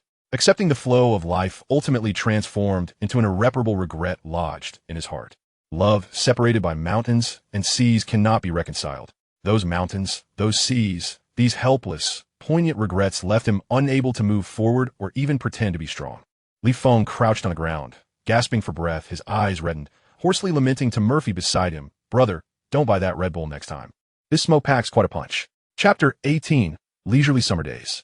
At 9 o'clock, in the People's Park of Rongqing, beside the man-made lake. Amidst the ebb and flow of people, Murphy stood by the railing, feeling somewhat helpless. The humid and sweltering air of the south was proving difficult for his current body to handle. On the other side, in the shade of the trees, Li Feng was fiddling with a sketchpad, sketching Murphy with a pencil. Are you done yet? I was just joking. You really are drawing. At Murphy's urging, Li Feng took aim with his pencil, contemplating the composition before shouting. Be still. I haven't tea drawn in years. I'm rusty. If I can't get the line work right, the oil painting will be a disaster. Murphy, regretting his decision to pose like a fool by the lake, endured another 6 or 7 minutes before Li Feng finally signaled with an okay gesture, allowing Murphy to conclude his modeling career. Murphy then led Li Feng to the looming tea house, ordered 2 bowls of tea, and slouched in his chair, reluctantly examining the sketch Li Feng had just created. Despite its roughness, it was undeniably handsome. When Xiaona and the others arrived, don't let anything slip, Li Feng reminded him while sipping his tea. He could manage his own affairs without dragging his current situation into it. Stretching lazily and yawning, Murphy mused that the People's Park was indeed one of Rongqing's famous attractions. In his previous life, he had visited countless times, able to navigate it with his eyes closed. The looming tea house, too, was a popular spot for tourists. He felt it would be more worthwhile to see the giant pandas. All he wanted now was to return and take a nap. Let us be honest, can I skip today as activities? Murphy pondered how to extricate himself from the day's plans, considering that wandering around in this weather felt torturous. He despised post-rain Rongqing. The dampness left him feeling uncomfortable all over. The summer days in Rongqing were meant for staying in an air-conditioned room, not stepping outside at all. Disinterestedly fiddling with his phone, he resolved to tell Li Feng, where are they now? Just say, I want to hang out with Wei Nanfeng. This dreadful weather makes me uneasy. I need to return to the hotel for a nap. Li Feng nodded, feeling that Murphy's mood had improved enough, and it was time for him to focus on his own affairs. Noticing Murphy getting up to leave, he quickly reached into his pocket and called out, do you have enough money? Don't be stingy out there. Murphy waved his hand dismissively. No need, just call me if anything comes up. After saying this, he left his seat, intending to splurge on a taxi back to sleep. All right then. Li Feng watched Murphy depart, sipping his tea with a sigh. He wondered whether his brother's mountains and seas could ever be leveled. Sipping his tea and observing the noisy crowd around him, he found himself smiling inexplicably. Life, after all, should unfold naturally. He had once harbored dreams, as had she, yet, in the end, there were no results. In a world so vast, how many could share a cup of tea? And, of those, how many could truly open their hearts? Destiny is as fleeting as water. To accompany someone for a journey is already a profound blessing. Li Feng picked up the sketchpad beside him, letting his pencil dance across the page as the lively sounds of the tea house faded. A warm and humid summer breeze swept through, and he took a sip of tea, sighing softly to himself, "Thank you." At this moment, Murphy was not only feeling the heat, but also hunger pangs. After a morning of mischief with Lee Fong, he had skipped breakfast entirely and headed straight to the People's Park. He trusted his brother's ability to adjust, especially since Old Fan and the others would be arriving soon, and a casual stroll would surely lift his spirits. The People's Park was relatively close to Tianfu Square, only a 15-minute walk, where there was a particularly delicious bouquet. He decided to stroll over and then take the bus back to the hotel. Murphy believed Rongqing was a perfect city for settling down, offering a comfortable life. After dinner, he could simply wander around, indulging in whatever delicious food caught his fancy. During more leisurely moments, one might meander through the enchanting landscapes of Western Sichuan. Daytime, however, is ill-suited for someone hailing from the north like Murphy, who would find himself nearly suffocated by the sweltering summer heat. After just a few steps, his attire was already drenched, yet he succumbed to the allure of culinary delights, ultimately acquiring the cherished brown sugar bouquet he had long craved after a mere 20 minutes. With 6 palm-sized bouquet and a cup of soy milk in hand, Murphy ambled along, planning to indulge in a serving of iced powder on another street. The bouquet, filled with brown sugar and sesame, boasted a crisp exterior and a soft, tender core, reminiscent of the brown sugar steamed buns from his hometown. He devoured 4 in quick succession, finishing off his soy milk. Yet he failed to locate the elderly woman who sold iced powder, a figure etched in his memory. Just as he contemplated returning home in resignation, a familiar silhouette caught his eye by the roadside. In front of a flower shop, Feng Liao was struggling to carry a vibrant array of flowers from her Audi Q7. Standing at approximately 1.60 meters, she was petite, with a short, lively haircut, clad in an oversized t-shirt adorned with a black Garfield print. The loose fabric obscured her denim shorts, while her legs glowed brilliantly under the sun. As Murphy approached, intending to offer assistance, he noticed she was engrossed in a phone call, her headphones in place. Upon overhearing her animated chatter, he sheepishly touched his nose. Last night's troublesome companion had concocted a concoction that left him with a throbbing headache. Those 2 rascals were sleeping soundly at home while he had to open shop. What had possessed him to open a flower shop in the first place? Just as Murphy fumbled in his pocket, preparing for a post-meal cigarette, Feng Liao spotted him and called out, "Hey, handsome, what a coincidence." She then removed her headphones, speaking in the phone, "Mom, I have to go. I've found some help." As Feng Liao approached briskly, Murphy waved and cheerfully inquired, "How did you sleep last night, Miss Feng?" She shot him a glare, exasperated that he would ask such an obvious question. She had collapsed in a bed upon arriving home, and the next thing she knew was the relentless sound of her alarm. "You're up early," she remarked.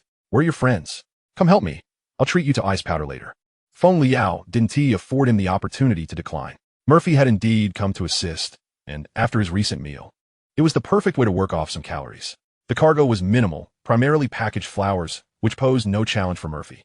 In about 20 minutes, all the flowers from the Audi Q7's trunk, back seat, and passenger seat were transferred indoors. Working alongside each other, they made for an efficient team. "You sit and rest a bit. I'll go get you some ice powder," she said. Murphy felt a bit helpless. This sister had done nothing but cheer him on, turning the endeavor into a vigorous exercise session. He settled into a rocking chair within the flower shop when a sizable cream-colored Maine Coon cat unexpectedly leaped onto his lap. The well-cared-for feline purred contentedly as Murphy absent-mindedly stroked its fur, resting on his stomach.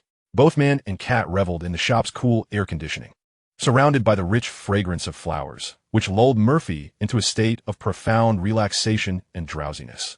He soon drifted into a dream, envisioning himself having achieved a modest goal, purchasing a quaint garden in Chengdu, filled with a riot of colorful blooms, accompanied by both cats and dogs.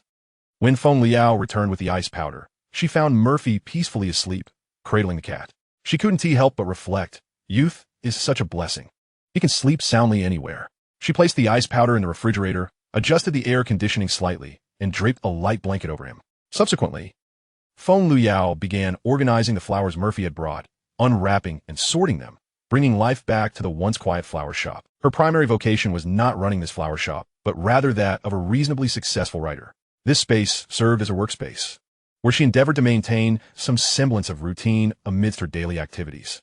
By around 11 o'clock, Murphy remained undisturbed, lost in slumber until his phone rang. "Hello. Who is this?" Murphy's voice was laden with reluctance as he tugged at the blanket. "This is Wei Nan Feng. I'd like to invite you to lunch," came a nervous voice from the other end. Wei Nan Feng had intended to rise early, but her excessive drinking the previous night had left her face swollen and puffy. It wasn't until midday that the swelling subsided, prompting her to hastily call Murphy. Exhausted and enveloped in the flower shop's relaxing ambience, Murphy was in such a state of lethargy that he felt as if he were floating in a dream. He had a peculiar tendency. When utterly fatigued, he would sleep heavily, oblivious to the world around him. If Li Feng were present, he would know that despite Murphy appearing awake, he was still ensconced in his dreams. The mere thought of venturing out in such dreadful weather to meet someone filled him with discontent. Tonight, perhaps. I drank too much last night, and haven't managed to get up yet. Wei Nanfeng, hearing Murphy's groggy response, grew anxious. You said you wouldn't tea back out. Missing out means you're a coward. There are evening plans to consider. She had meticulously organized her day, hoping to enjoy a delightful outing with Murphy, hoping their relationship would flourish.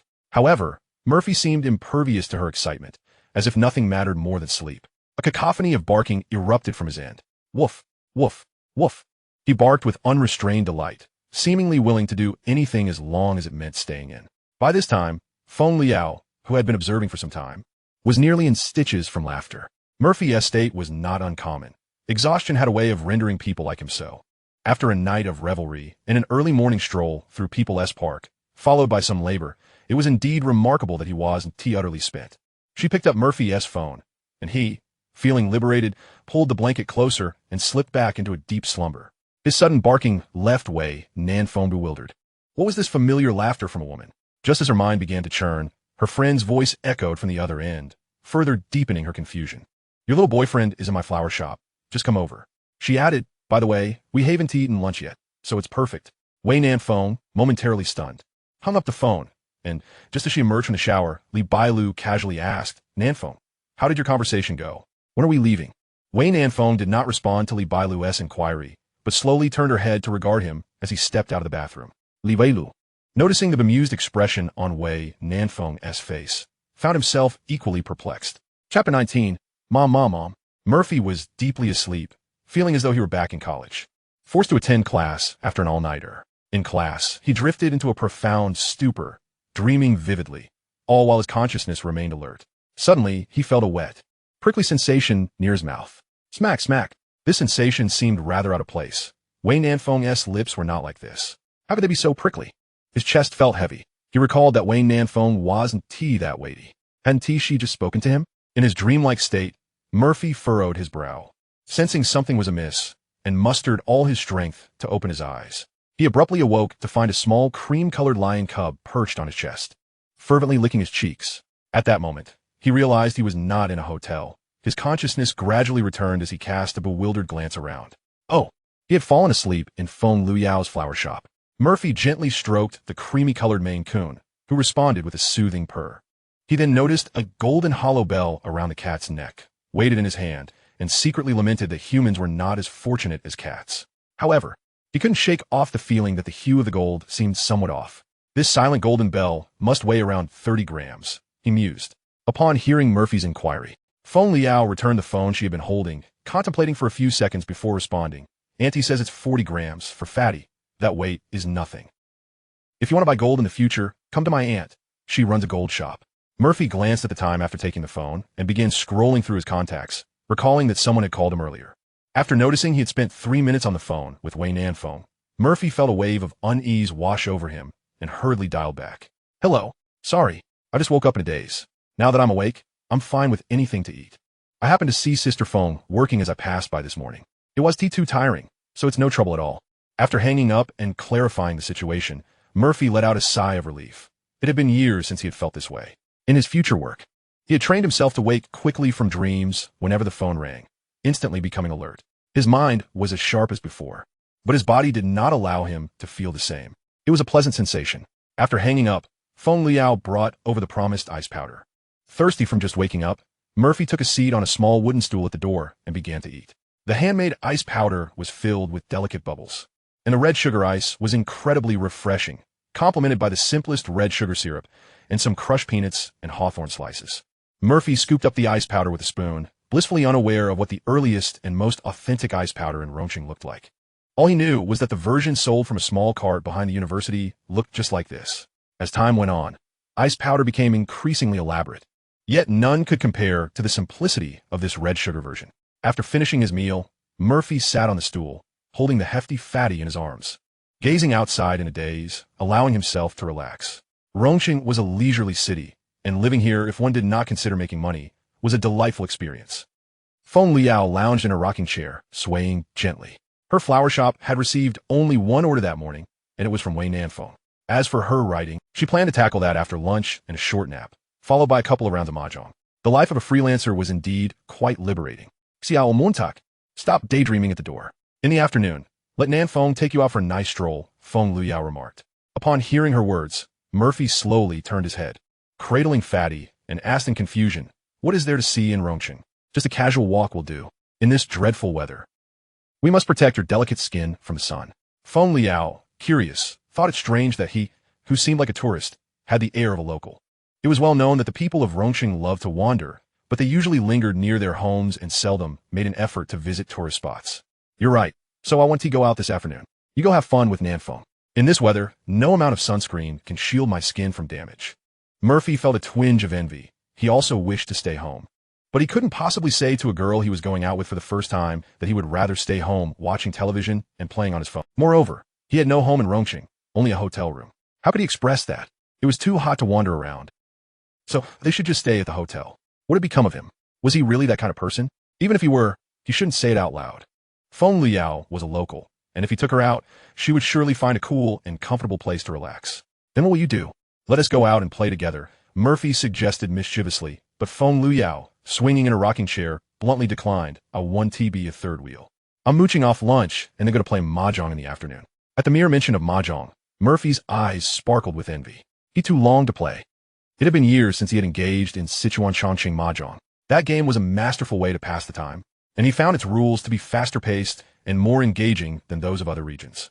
After leaving Sichuan Chongqing in his past life, he would occasionally play a few rounds of joyous bean mahjong on his phone to kill time.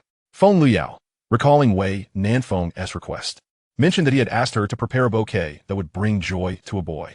Although her flower shop had few customers, it was not entirely devoid of business. During holidays, she would be swamped with orders, crafting exquisite bouquets with ease. However, it was her first time preparing flowers for a boy. Typically, boys did not fancy such frivolous things, right? It was only women who were enchanted by these beautiful yet impractical objects. Do you like flowers? Feng Liao subtly inquired.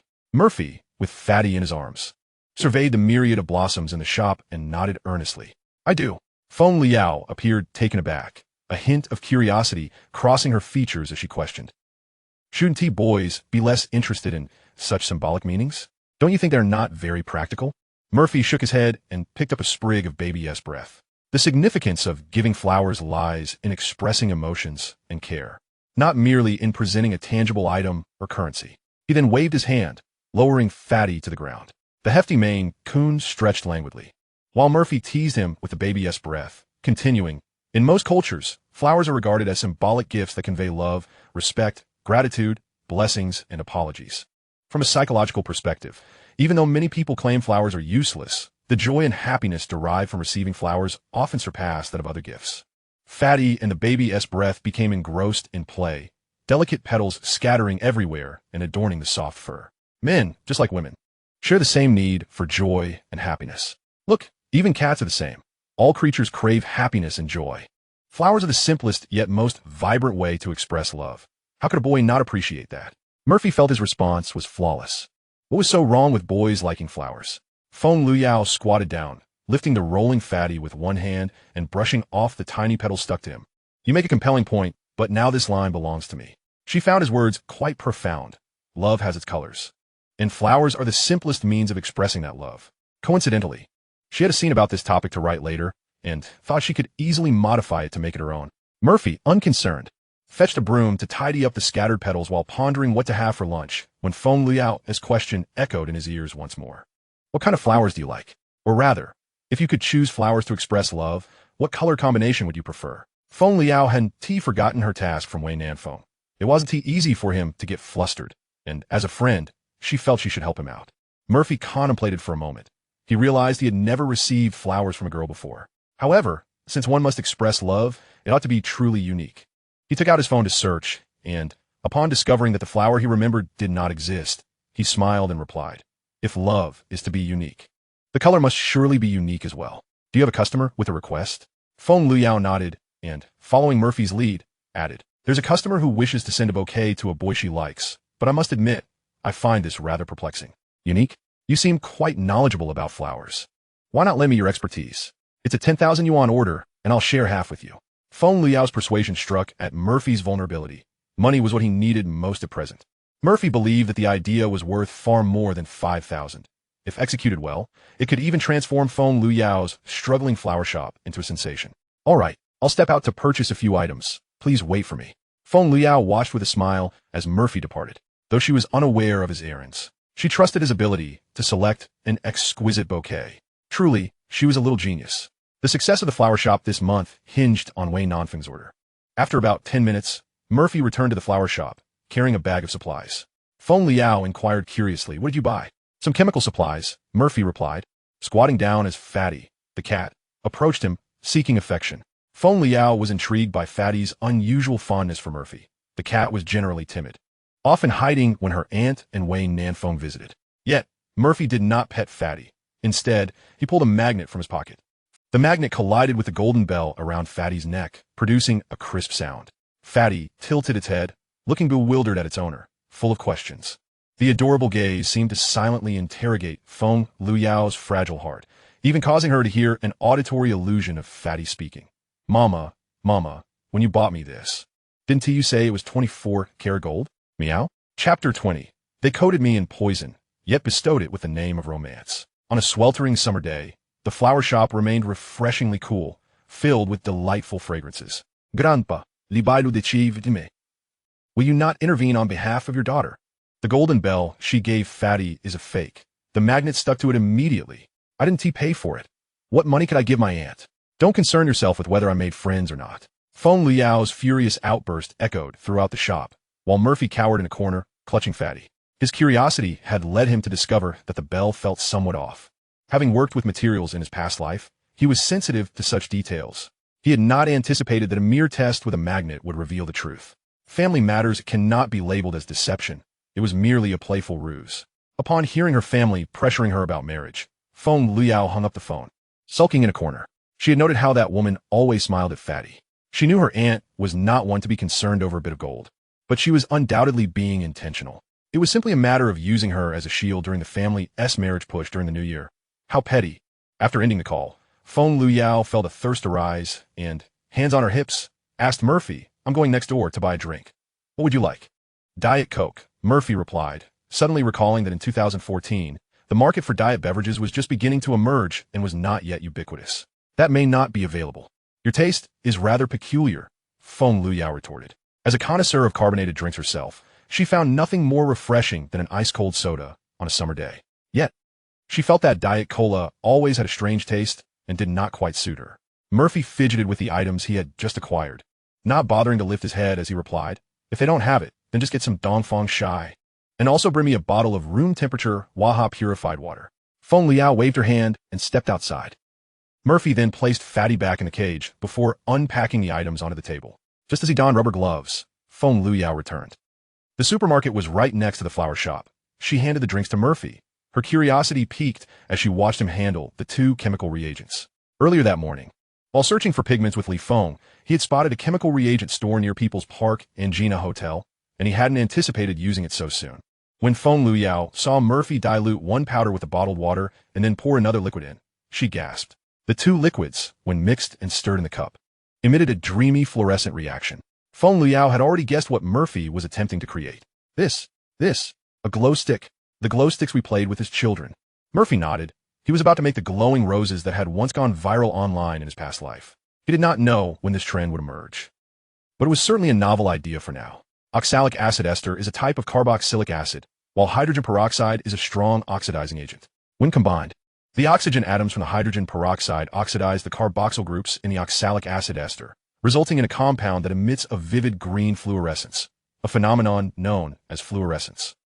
He had initially intended to buy a kit for a luminol fluorescence reaction, but was fortunate to find oxalic acid ester and hydrogen peroxide directly.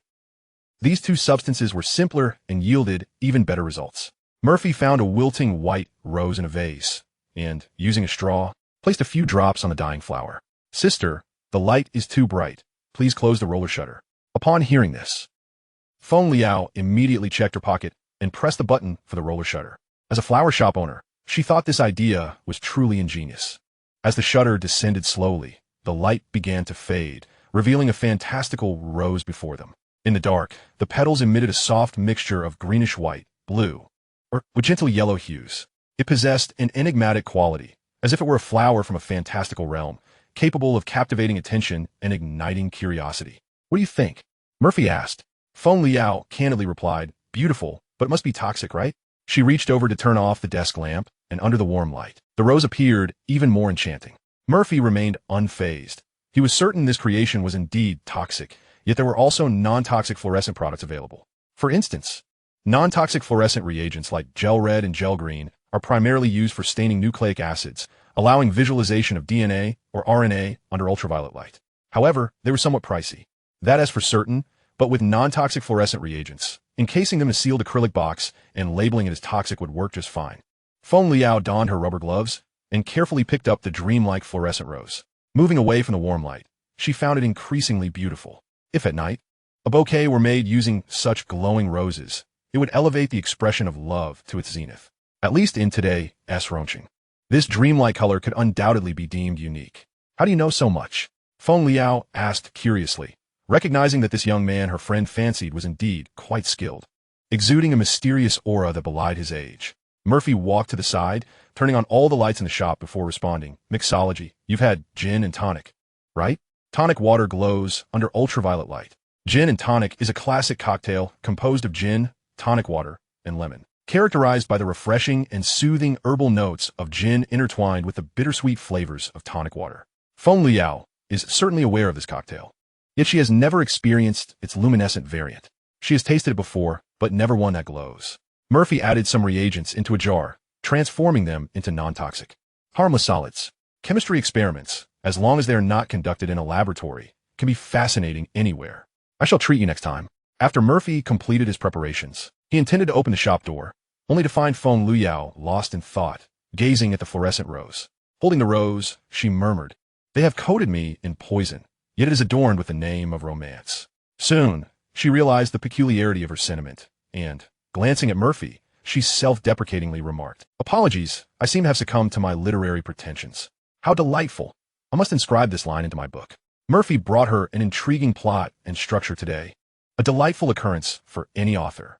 The concept had been conceived. All that remained was to weave it together, which would be significantly simpler. However, upon hearing her words, Murphy shook his head, took the rose from her hand, and placed it in a freshly opened bottle of pure water, expressing with a sense of nostalgia, "Rather, my body has long since perished. They have bestowed upon me a final splendor." Murphy, too, indulged in a moment of literary flair in his past life. He often drank and encouraged others, collecting many such quotes. Feng Liao found his words quite profound, yet they left her with a lingering discomfort. "TSK, this fellow. Engaging in banter, are we?" Chapter 21. I perceive all beings as flora. The rolling shutter door slowly ascended, allowing sunlight to once again pour into the flower shop, causing the ethereal glow of the fluorescent rose to gradually dissipate. Murphy promptly claimed the rocking chair, inhaling the floral aroma that wafted through the air, feeling somewhat drowsy. Feng Liao busied herself with the flowers. Although the shop operated at a loss year-round, there were still some orders. By around 12:30, Wei Nanfeng, who had announced his departure an hour earlier, was still en route. Feng Liao felt increasingly uncomfortable from hunger. She had skipped breakfast to procure supplies and had yet to eat. Smack, smack. At that moment, the sound of someone munching reached her ears. Rounding the rocking chair, she discovered Murphy enthusiastically devouring a bouquet. "Where did you get that bouquet?" Feng Liao exclaimed, extending her hand indignantly. Murphy handed over the now-cold bouquet, explaining that he had bought 6 in the morning, consumed 4, and then she had summoned him to work. A hint of embarrassment crossed Feng Liao's face as she recalled Murphy carrying a plastic bag earlier that day. Yet, this embarrassment quickly turned to mild astonishment at Murphy's appetite. 6 guokies? How can he eat so much? Feng Liao settled onto a small wooden stool at the entrance while Murphy nestled into the rocking chair. As they savored the bouquet, both cast hopeful glances toward the door. The traffic in Rongqing was notoriously congested. Both were aware of this. Yet they did not anticipate that Wei Nanfeng would be caught in such a delay. What shall we eat? Murphy inquired, cradling his round belly. Feng Liao pondered for a moment before replying. How about hot pot? It's quite distinctive. Eating hot pot at midday. Are you out of your mind? Murphy finished the bouquet in his hand, stood up, and took a large gulp from a bottle of chilled Dongfang Shai. Feng Liao was not particularly inclined toward hot pot either, but to some extent, Wei Nanfeng was also coming from out of town. Returning to Rongqing for his first proper meal certainly warranted something familiar. Skewered hot pot, for instance, was their favorite indulgence from university days. I don't particularly want that either. But Nanfeng loves it. Every time he returns, the first meal must be hot pot. Upon hearing Feng Liao's words, Murphy suddenly felt tempted as well. Recalling his intention to take Li Feng to the Shuan Yanhe area for hot pot and drinks the previous night. It had been years since he had enjoyed authentic Rongqing hot pot and skewers. He had nearly forgotten the taste. Where shall we go? Chunxi Road? Murphy asked, feigning ignorance.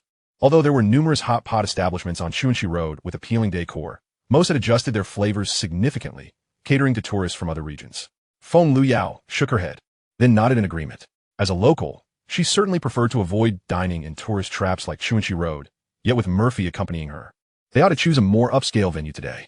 Can you handle spicy food? If so, we can go to number 8. If not, Yinan Abalone is also quite good. Both of the places Feng Liao mentioned were considered upscale, with an average expenditure starting at 500, with no upper limit. Murphy had only ever been to Yinan Abalone Hot Pot once in his past life, during a business trip to Rongqing when Li Feng treated him to a meal. It was delicious, no doubt, but the flavors would surely differ from his memories, diminishing the experience. If he went out for hot pot at noon and could not savor the authentic taste, it would be quite distressing. You and Nanfeng are hardly strangers. What you're truly seeking is the nostalgia. Why not head over to Shuan Yanhe? Feng Liao, upon hearing Murphy's suggestion, felt convinced that he had visited Rongqing before. How else would he be so well acquainted with the area?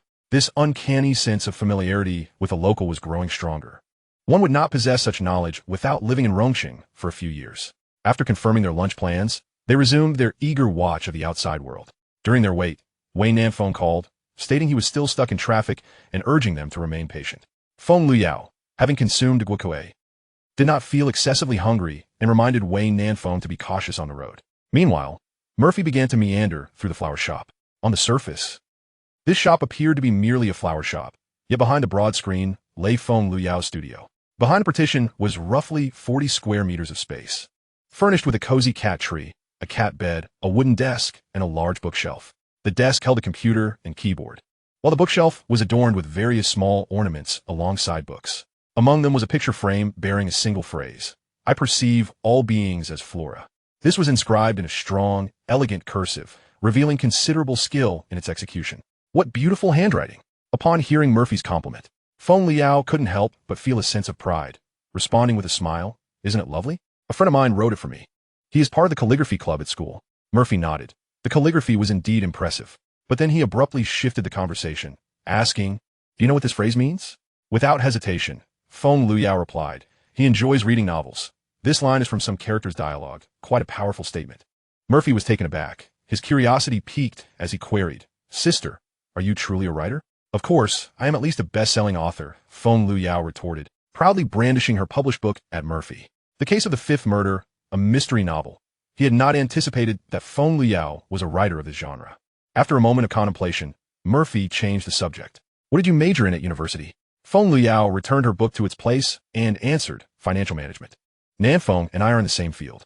"No wonder, Murphy mater quietly," recalling that he had not initially understood the meaning of that line until Li Feng had mentioned it to him once. This line was somewhat obscure, originating from the Changxianling, a foundational Buddhist text that primarily elucidates the core principles and doctrines of Mahayana Buddhism. During his university years, Li Feng developed a fleeting interest in Buddhism, primarily influenced by his girlfriend, who was a devout believer. She often read a particular book and would share its insights with him. "I see all living beings as mere grass and wood. Yet you stand before me as a majestic mountain." As Murphy recited these lines of poetry, Feng Liao felt as though she had been struck by lightning, her mind blanking instantaneously. Suddenly, she recalled that summer when she had insisted that the shy, gentle boy write something for her. He had slowly penned those very words on a piece of paper. "This isn't just casual writing. I'll have it beautifully framed for you. Once I become famous, this writing will be worth something." He had expressed his aspirations of becoming a great author, while she dreamt of being a distinguished professional manager. All right, once you attain fame, I shall be your agent. The memories, like a boomerang of naivete, struck her unexpectedly, leaving her momentarily speechless. Sensing a shift in the atmosphere, Murphy hastily suggested, "Perhaps there is something behind the frame. I've seen that in films." Prompted by Murphy's words, Feng Luyao hurriedly removed the frame from the shelf, and after a flurry of activity, discovered that it contained nothing like the note she had imagined. "Huh, have you watched too many movies?" she teased. Her earlier hopes and expectations abruptly dashed. Yet, Murphy noticed something amiss. The piece of paper, originally of A4 size, had been folded. He gently unfolded it, revealing the complete lines of poetry he had just recited.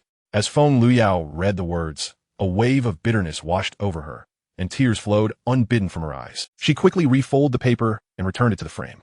The two emerged from the studio and sat at the entrance. Murphy sipped from a cup of Eastern tea, while Feng Luyao drifted into thought. After a prolonged silence, she softly inquired, "Murphy, why is it that love in books is so passionate, yet in reality, it often feels so mundane?" Murphy, noticing a black Maybach pulling up outside, rose to greet Wei Nanfeng, responding gently, "You are the writer. You should understand better than I." Upon hearing Murphy's words, Feng Luyao fell silent, turning her gaze toward the solitary fluorescent rose placed in a mineral water bottle. Its vibrant beauty only shone in the dark, now appearing dull and lifeless under the sunlight. Deep within, she already held the answer. Perhaps it is that people can easily perceive the tumultuous emotions of characters through text.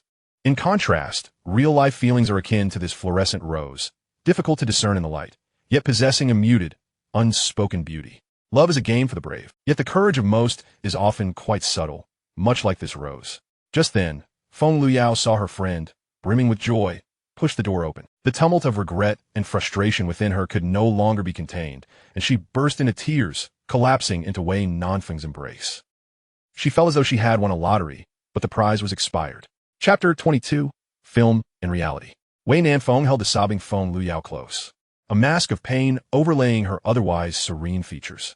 Today, she had dressed beautifully, selecting a delicate, light-colored floral sundress and applying a light touch of makeup to appear more youthful. Feng Luyao, in her emotional state, had made a mess of her tears and snot on Wei Nanfeng's chest. How could she possibly go out with Murphy now? "Oh dear, don't cry, don't cry." Lao Jian isn't even dating anyone. He is always on business trips. Where would he find time for romance? We still have opportunities ahead. Feng Luyao had been friends with Jian Wenzheng for many years, once believing they would surely end up together. Yet, for reasons unknown, neither had voiced their feelings until Jian Wenzheng went abroad for further studies.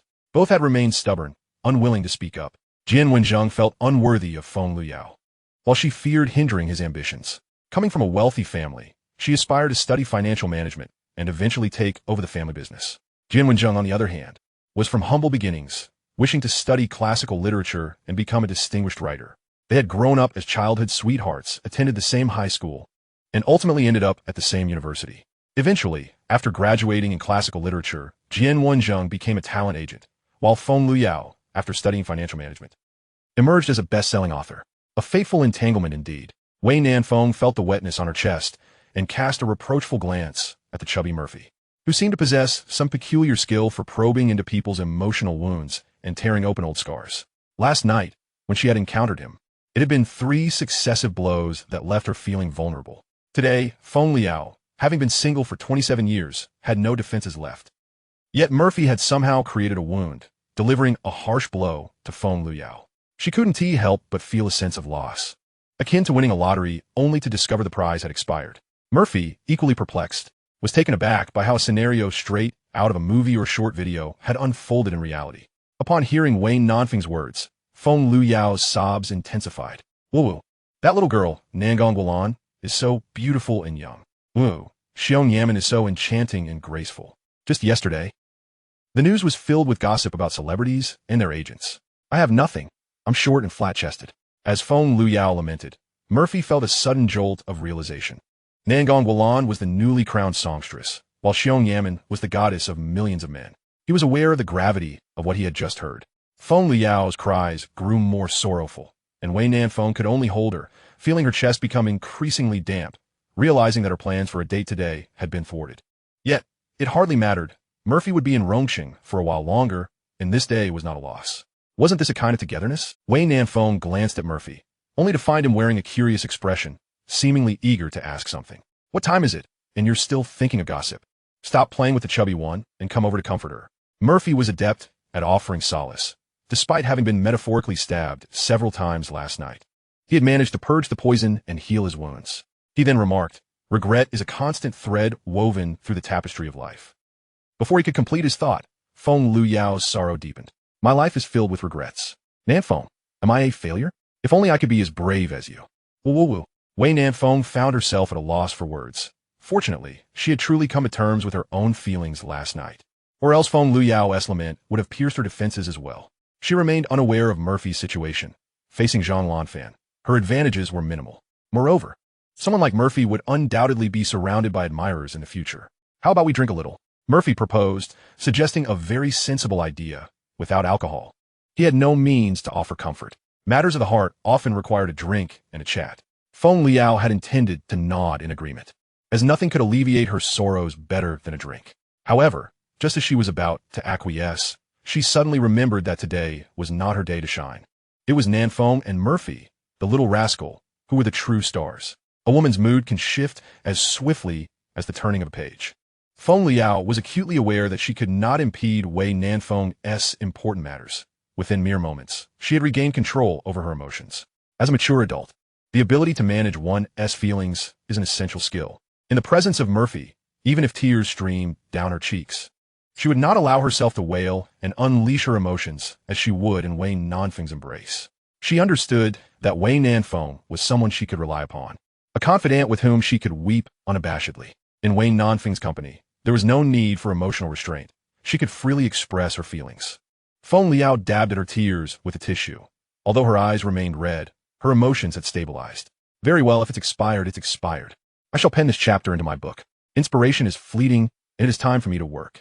Feng Liao skillfully crafted an excuse. After all, a writer thrives on inspiration, and Wei Nanfeng was well aware of Luyao's habit of keeping notes on hand.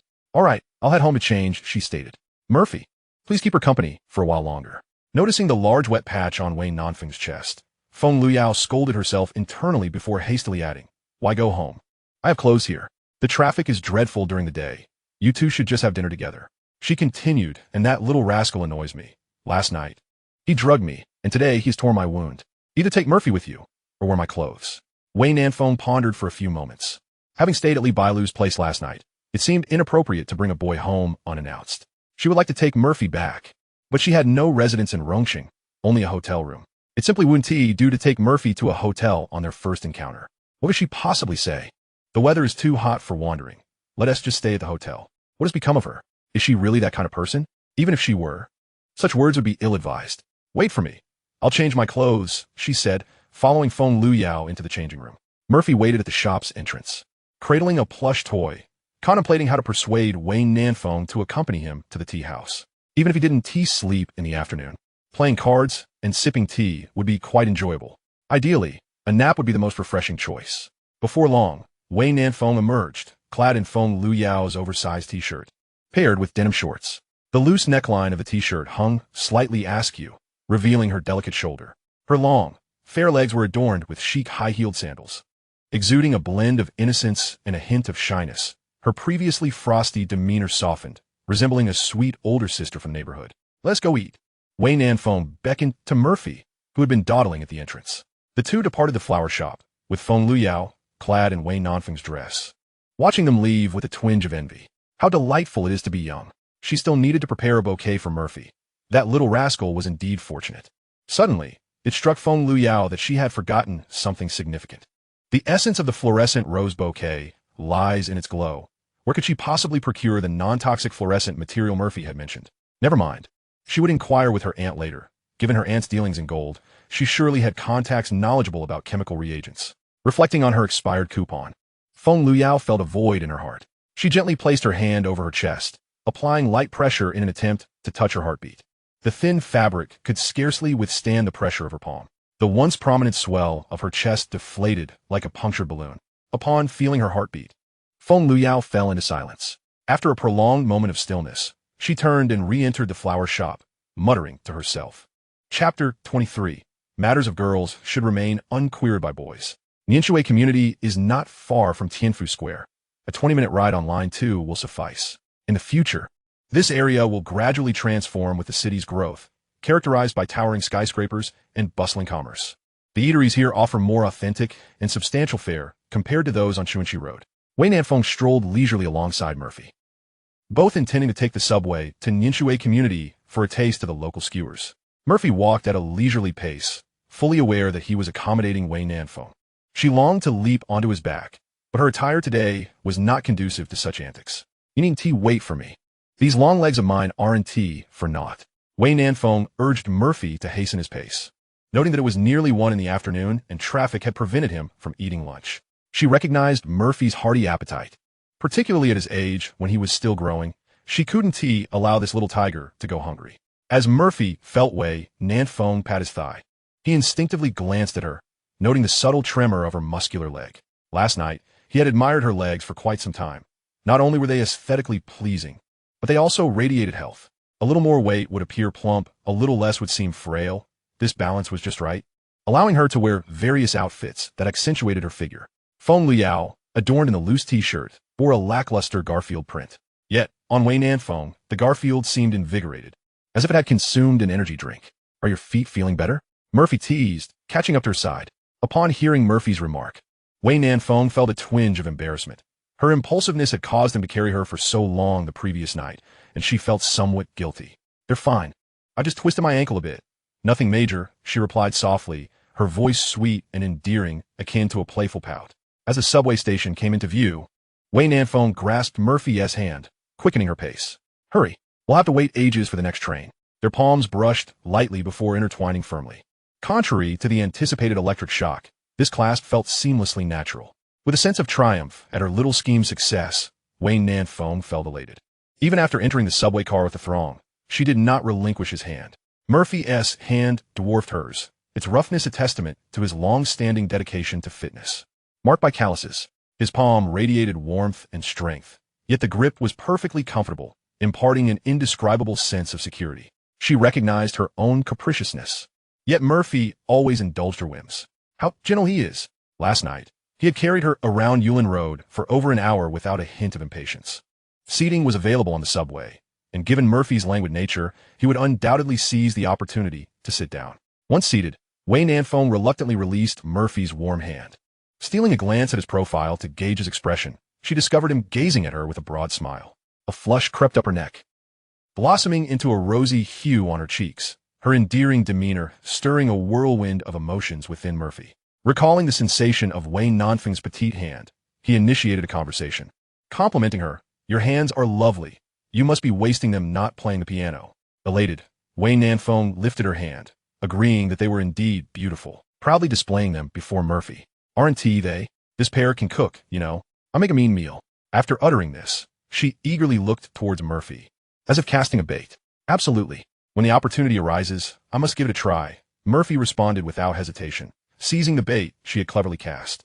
Upon hearing Murphy's reply, Wei Nanfeng nodded enthusiastically, declaring, "No time like the present. Before you leave Rongqing, I must prepare a meal for you." The two conversed softly throughout their journey, traversing from Rongqing to Guangdong and then to the northeast. They exchanged thoughts on the stark culinary differences between the north and south, engaged in the debate over sweet versus savory tofu pudding, and delved into the realm of online gaming. It was as if their conversation had no bounds, with each topic effortlessly aligning with the other's interests. Even the most mundane subjects transformed into intriguing discussions when articulated by the other. Last night, Murphy's gentle demeanor had pried open the narrative's inception, while today, Wei Nanfeng's courage rendered the story more enduring.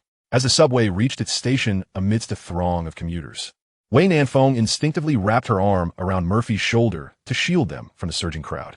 Given that it was summer, the influx of people in Rongqing was considerable, particularly at the subway exit where it felt like a sea of bodies.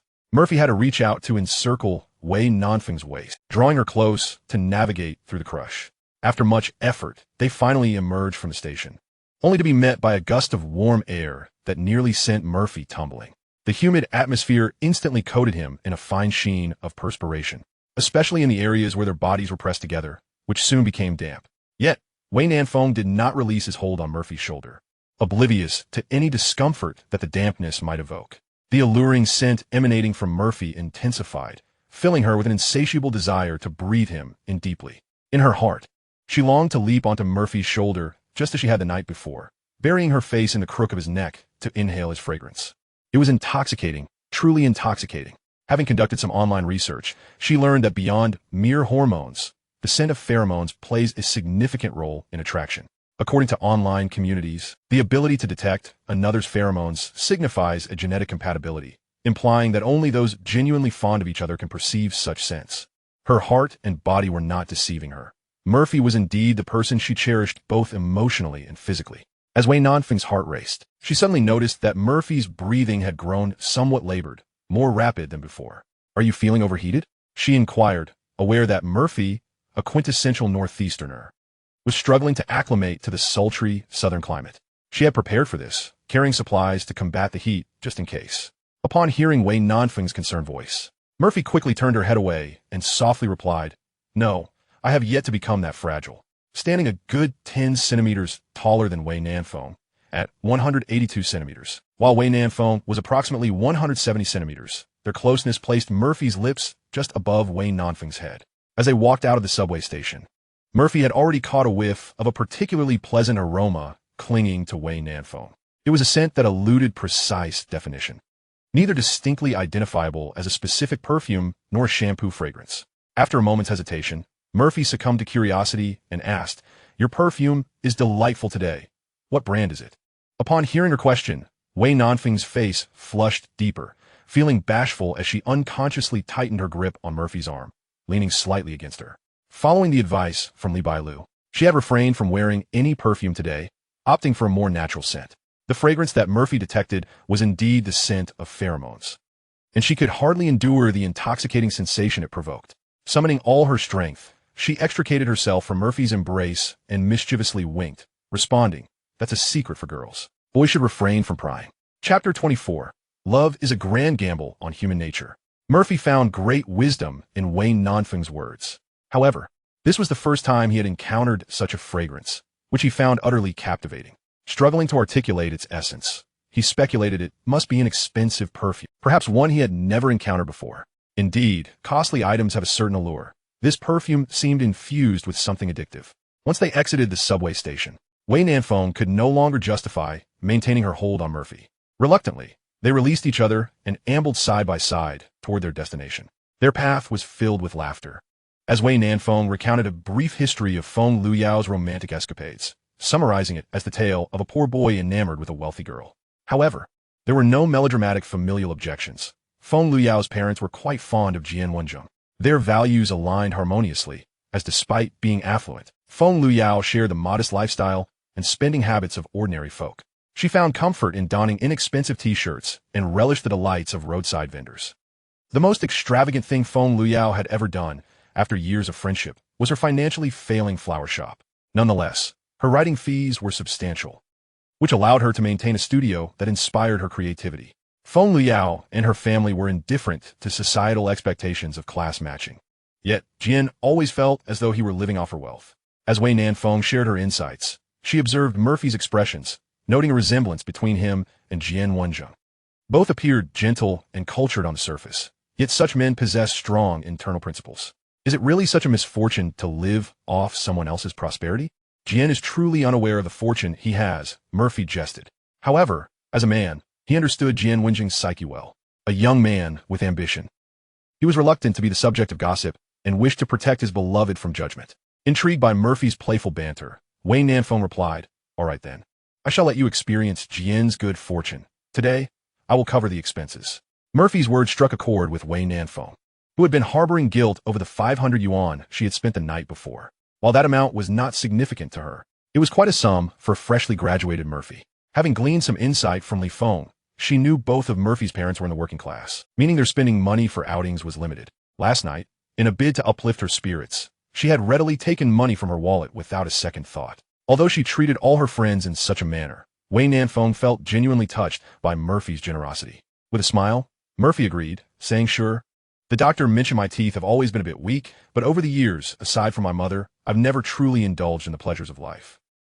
He indeed had no money to spare and did not wish to appear pretentious. He could always repay her later once he earned his own. Such is the nature of friendship. Reciprocal gestures foster enduring bonds. Before long, they reached their destination, where Wei Nanfeng chose a skewer restaurant that she had frequented during her university days, known as spicy marinated skewers. This dish artfully blends the aromatic essence of traditional marinated delicacies with the fiery zest of skewer cuisine. The preparation of these skewers is meticulous, ensuring that the ingredients retain their rich flavor and vibrant color, even after prolonged cooking, devoid of any medicinal aftertaste, while capturing the unique spicy and refreshing sensation characteristic of skewered dishes. Despite being a well-received variant, many establishments fail to execute it properly, often resorting to substandard pre-made products. The restaurant bustled with life, even as mealtime drew to a close, with several tables still awaiting service. After waiting for approximately 20 minutes, the two finally had their turn. They settled at a small table tucked away in a corner, placed their order, and resumed their hushed discussion about the earlier topic. What do you think is going through Lao Jian's mind? It's clear that both of them are infatuated with each other, Murphy remarked. Taking a sip of the familiar Wei soy milk, he reached for the skewers and immersed them into the pot as he continued.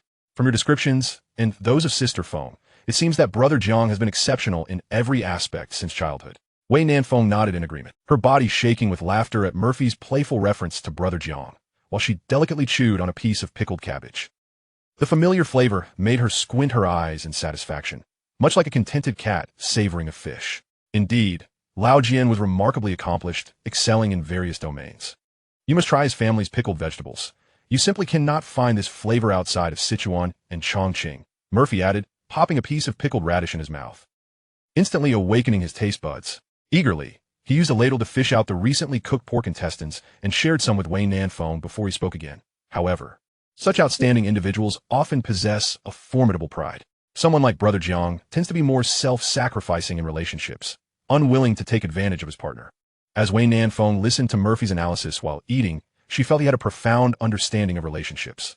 The oft-repeated cliches he articulated often struck her as refreshingly insightful, illuminating her understanding of love. Watching Murphy move the cooked chicken feet and skewers onto his bowl with a pair of communal chopsticks, she couldn't help but pout in discontent. I'm not so pretentious. There's no need to switch chopsticks. It seems rather excessive. This was her first experience enjoying skewers in such a manner, where someone meticulously remembered the cooking times for various ingredients and transferred them onto their plate. The pork intestines retained their fatty richness even when overcooked, and the beef, duck intestines, and tripe remained tender. She felt like a blissful little glutton, merely needing to open her mouth to indulge in deliciousness. Upon hearing Wei Nanfeng's mild complaint, Murphy chuckled. I just said garlic. I didn't want to offend your senses. Wei Nanfeng sipped her Wei soy milk, her face flushed from the spice, looking irresistibly adorable. Well, Yao Yao is not a materialistic person, but Lao Jian's pride is a bit excessive. Besides, being together wouldn't hinder his career. After all, both have their own wealth to share. Reflecting on her close friend, who had been single for 27 years, she felt a twinge of sympathy, while also offering a word of caution to Murphy. This touches on the matter of a man's pride. Although Murphy appeared gentle on the surface, he was, in fact, quite principled. Their recent interactions revealed his attentiveness and the meticulous way he handled matters. To be honest, she had no substantial expectations for Murphy's career, as long as he pursued what he loved. Yet, she feared he might share Lao Jian's excessive pride, unwilling to spend his own money. A woman can be the breadwinner while a man takes care of the home. What is wrong with that? If Murphy were to marry her in the future, she would gladly entrust her finances to him. As she contemplated the future, she found herself not averse to the idea of love at first sight, even feeling a sense of joy. In such a vast world, encountering someone you like is a rare treasure. Failures are inevitable, but lacking the courage to take the first step would be an unfortunate regret. For instance, with Yao Yao and Lao Jian, both clearly harboring affection for each other, yet continuously finding excuses to remain apart. One still single, the other seeking opportunities to prove himself. At that moment, a new table of guests arrived, and Murphy noticed a man and a woman wearing masks and baseball caps on a scorching summer day, finding it peculiar. After hearing Wei Nanfeng's playful remarks, he chose not to dwell on the pair, instead placing the cooked tripe into Wei Nanfeng's bowl and continuing, they're not the same. Affection, love, and responsibility are distinct entities, yet these three are intricately intertwined. Love can conquer all, but is also a gamble concerning human nature. Wei Nanfeng nodded in agreement, as Murphy deftly deboned the cooked pig's trotter with his chopsticks, pouring a spoonful of gravy over it before gently setting it before her, saying, if the gamble is won, it becomes a case of a virtuous wife supporting my lofty ambitions. If lost, it results in a swift cut to the heart. Chapter 25. Learning to let go is an essential lesson in life. Wei Nanfeng lifted the plate and took a bite of the tender pig's trotter, only to be met with a burst of steam that scorched her tongue. Hoo, she exhaled, reluctant to spit out the food in her mouth, and had to blow on it repeatedly. Murphy hurriedly offered her the soy milk. Eat slowly, you don't want to burn yourself. Sipping the soy milk in small gulps, she couldn't resist another bite of the pig-esque trotter. As she ate, she listened, recognizing that Murphy was setting the stage for a more gradual and comfortable understanding of his words. Murphy was right. Throughout the years, she had witnessed many forms of love. Countless individuals had lost everything in the name of love, while others had discovered the most significant treasures in their lives through it. Couples supporting one another can transform hardships into sweetness. This is not merely a fantasy. Yet, there are also many stark documentaries depicting couples scheming against each other, where neither party treats the other with humanity. There are two stories of men working to support their partner's graduate studies. One couple married with a child, the other parting ways once the woman achieved her goal. The same high-stakes gamble, yet with different outcomes. The joys and sorrows of such experiences are known only to those involved. So, what do you think is going on in Brother Zhang's mind? Wei Nanfeng asked, only to realize her error, playfully sticking out her tongue. What, Brother Zhang? I've been led astray by you. She was well acquainted with Feng Luyao and Jian Wenzheng, confident that their union would lead to a favorable conclusion. However, relationships are often about missed opportunities, leaving only regret in their wake. Murphy observed that Wei Nanfeng had finished eating, and after scooping the remaining skewers from the pot into his bowl, he responded, Brother Zhang fears that Sister Feng might lose the bet. Even if she knows that this ticket is bound to win, he cannot be certain of his ability to redeem it. This is a true gentleman, unwilling to wager his loved one's life on such a gamble, which carries a certain risk. Murphy admired Jian Wenzheng's thoughts as both simple and pure, not solely driven by pride. Perhaps if Feng Luyao had discovered his words of confession back then, she might have opted to stay in the country. People possess different personalities. Some are brave, while others are shy. In the innocence of youth, who hasn't experienced a few regrets or harbored unexpressed courage deep within their hearts. Or perhaps, mustering 20 seconds of bravery, they become the joker in the eyes of the crowd. Having finished her meal, Wei Nanfeng began preparing skewers for Murphy, who had a hearty appetite. As they cooked, she extended an invitation. Tonight, I suspect Yao Yao will want to drink a bit. Why don't you join me to console her? Murphy readily agreed, as he had plans to accompany Feng Luyao to sell flowers at People's Park that evening. And a small drink afterward would be just right. Flowers? Wei Nanfeng asked curiously. Didn't Sister Feng get a big order? I suggested she handle the flowers from a shop tonight and sell them at People's Park, Murphy explained, finishing the last of his skewers and continuing with a hint of reluctance. Although she is not lacking in funds, turning losses into profits is quite commendable. She mentioned that after selling out, she would share half the proceeds with me. At that time, I would use the money from the flower sales to treat you both to drinks. Murphy speculated that transforming those flowers into a fluorescent series would yield considerable profit. Of course, imitators would emerge in just a few days, but securing the first wave of earnings would signify success. Accumulating a modest sum of tens of thousands would help build initial capital, ensuring that when the next suitable project arises, there would be funds available. There are quite a number of young couples near People's Park. Money from young couples is the easiest to earn, and the fluorescent bouquets would undoubtedly catch the eye at night. All right, I'll join you too. Wei Nanfeng readily agreed, though inwardly he harbored doubts. What significant order? Am I not the significant order myself? Last night, Feng Luyao had mentioned a sum of 20,000, claiming it was to procure a bouquet that any boy would surely adore. Why was this now being brought up with Murphy? That woman wouldn't concoct some chaos. Would she? She still intended to deepen her relationship with Murphy tonight. After Murphy finished the last piece of beef, Wei Nanfeng inquired with concern, Are you still hungry? Should we order something else? Murphy hurriedly waved his hand, explaining that he needed time to recover from consuming something spicy. He planned to eat something more substantial later. He had to admit that his stomach still bore the characteristics of a northern constitution, lacking sufficient resistance to spicy food. At that moment, Murphy felt as though the girl at the table ahead, wearing sunglasses, was staring at him. However, he paid it no mind. He looked quite presentable at the moment. Just that morning, some elderly folks in People's Park had even attempted to introduce him to potential partners. When Wei Nanfeng saw Murphy getting up, he mistakenly assumed he was going to settle the bill and hastily pressed him down, saying, I'll take care of it. Don't compete with me. I'm just going to the restroom. Murphy innocently shrugged. When he emerged, Wei Nanfeng had just completed the payment. As the two returned to check if they had forgotten anything, Wei Nanfeng recognized a familiar couple at the table ahead.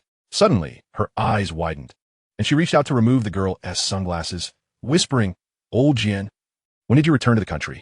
Jian Wenjung, seated at the table, stood up with a smile, teasing, I thought President Wei Wuntei recognized me. I just got home last night. Recently, Guolan has a concert in Chengdu, and I happened to return for a bit. Wei Nanfeng disregarded Jian Wenjing's jest and quickly returned the sunglasses, then quietly said to Murphy, this is the prize ticket holder, Jian Wenjung. Upon hearing the term prize ticket, Jian Wenjing's lips twitched slightly. These two truly did not consider him an outsider, though he was indeed not one. The girl wearing sunglasses stood up, and Jian Wenjung casually introduced her to Wei Nanfeng and Murphy, saying, Nangong Guolan, the best singer in the world. Wei Nanfeng, one of my closest friends. When introducing Wei Nanfeng, he was notably brief, indicating their genuine familiarity. And who is this? Jian Wenjung had been listening for a while and discerned the closeness between Murphy and Wei Nanfeng, even noting that Murphy had a good relationship with the girl he had long admired. Murphy also looked at Jian Wenjung, and, at that moment, he felt that Feng Luyao had not been exaggerating at all. Jian Wenjung possessed a refined yet masculine visage, his tailored suit paired with casual trousers exuding a refreshing aura. A gentleman of elegance, who could claim him as their own. Before Wei Nanfeng could introduce Murphy, he took the initiative to extend his hand and shake Jian Wenjing's. I'm Murphy. Sister Feng often mentions you. Finally, I've met you in person. Wei Nanfeng stifled a smile at the side, knowing that Murphy had only met them yesterday, yet he had transformed it into a frequent mention. However, she understood that Murphy was merely laying the groundwork for the encounter between Jian Wenjung and Feng Luyao. Jian Wenjung shook hands with Murphy, looking at this somewhat youthful yet mature boy, and humorously introduced himself. Hello, I'm the Ticket Brother. May I ask why I've acquired such a nickname? The four of them sat at the same table, and Murphy began recounting the events of the morning. As he served skewers to Jian Wenjung and Nangong Guolan, he spoke animatedly. The beef tripe is ready. Give it a try. Oh, I really didn't expect it to be just like in the movies. Sister Feng was heartbroken, saying her prize ticket had expired. You know, you all should have been a bit bolder. It wouldn't have resulted in such a significant regret. Everyone has their regrets, and regrets invariably run through life. Yet, regret doesn't signify a lifetime. One must always move forward. Observing the situation, Murphy noted that Nangong Guolan, hidden behind her sunglasses, wore a curious expression, appearing to be an onlooker. It seemed that Jian Wenjung and Nangong Guolan shared no further romantic involvement and were merely friends. Had she heard those remarks? Jian Wenjung had not had much appetite since the beginning, but felt it would be impolite to decline the skewers Murphy had served. How is Yao Yao doing now? Jian Wenjing's tone took on a slightly bitter edge. He couldn't shake the feeling that something was amiss. What did it mean that her prize ticket had expired? Was he still here? Or had Feng Luyao started a romantic relationship? That couldn't be. He had always kept an eye on Feng Luyao. How could he not know if she was dating? Listening to Murphy's account, it felt as if he was being sentenced to death in this relationship. She is doing well. Don't worry, Jiange.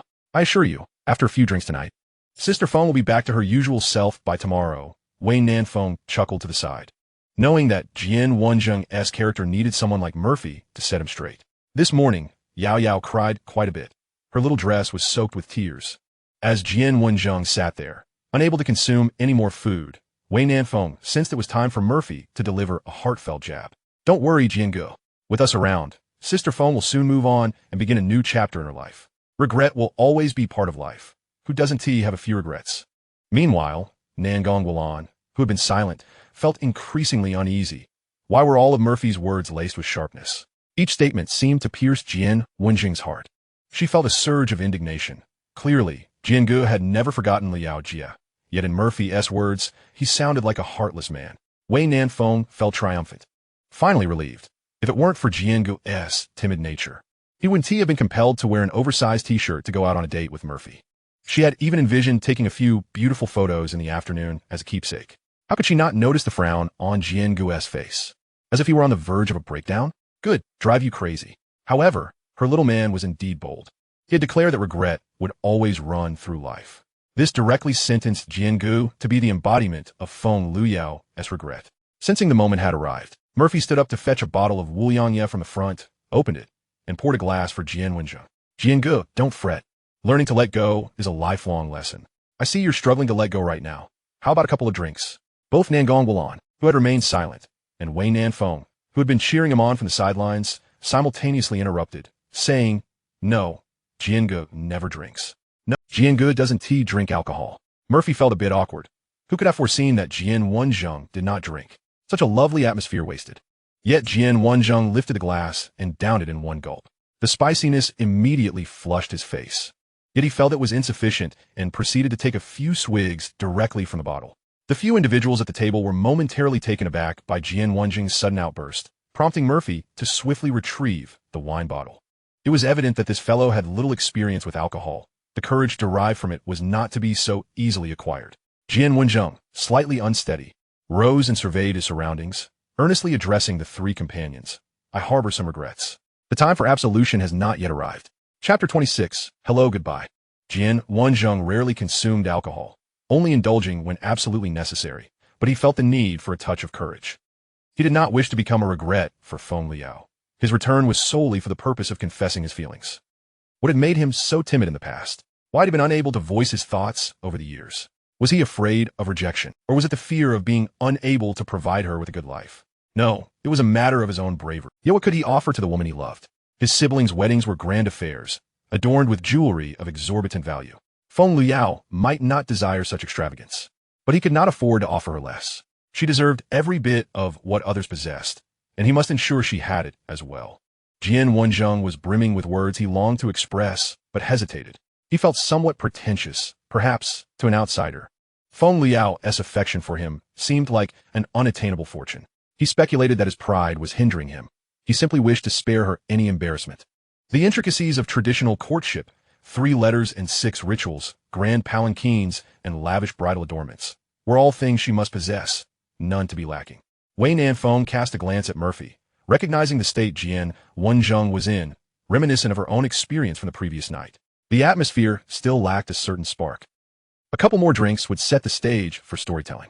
Murphy considered joining in for a toast, but had commitments later in the afternoon, making further indulgence unwise. After a few sips, he should be resting rather than wandering about aimlessly. Uncle, are you all right? Nangong Wulan hurriedly brought over a bottle of soy milk, which Jian Wenjing gulped down eagerly. Already feeling the effects of intoxication, he looked at the empty soy milk bottle and muttered, "This is far tastier than the previous drink." Wei Nanfeng and Nangong Wulan exchanged glances at Murphy, the latter shooting him a glare after removing her sunglasses, expressing her discontent. Murphy had previously observed this young woman on television and deemed her excessively slender. Nangong Wulan epitomized the delicate and youthful beauty. Her skin, as pure as snow, exuded a natural tenderness and innocence. Her features were exquisitely refined, as if sculpted by a master artisan, though still in her 20s. Her hair was tied back in a ponytail, radiating vitality and youthfulness. A beauty mark adorned her left eye, leaving one to wonder if it was applied or inherent. However, Murphy did not find this type appealing. After a fleeting glance, he redirected his focus, feeling little attraction. Personally, he believed that girls should lean towards a healthier physique, and Wei Nanfeng perfectly aligned with his aesthetic.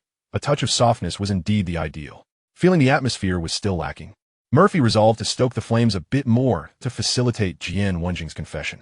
With alcohol no longer an option, he shifted the topic. What do you think? Is it the beloved who is happier, or the lover? By this time, Jian Wenjing was struggling to maintain his balance, pouring soy milk into a cup and sipping it daintily, as if savoring a rare delicacy. Wei Nanfeng refrained from answering Murphy's question. It was clear he was attempting to set a trap, and she was not about to fall for the same trick twice.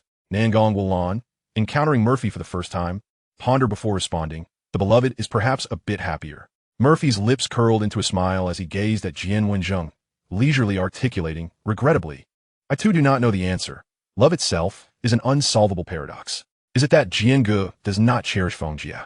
Or is it that Feng Jie does not cherish Jian Ge? Who is the beloved, and who is the lover? Murphy's line of questioning nearly overwhelmed Nangong Wulan's mind. While she found his words somewhat convoluted, they bore an undeniable logic. For someone who had never experienced love, this discourse felt somewhat beyond her grasp. Why ask if you do not know the answer? Yet, as an ally of Jian Wenjing, she instinctively defended him. If Uncle Jian were to confess, what if he were to fail? Love does not adhere to reason. Who can guarantee success?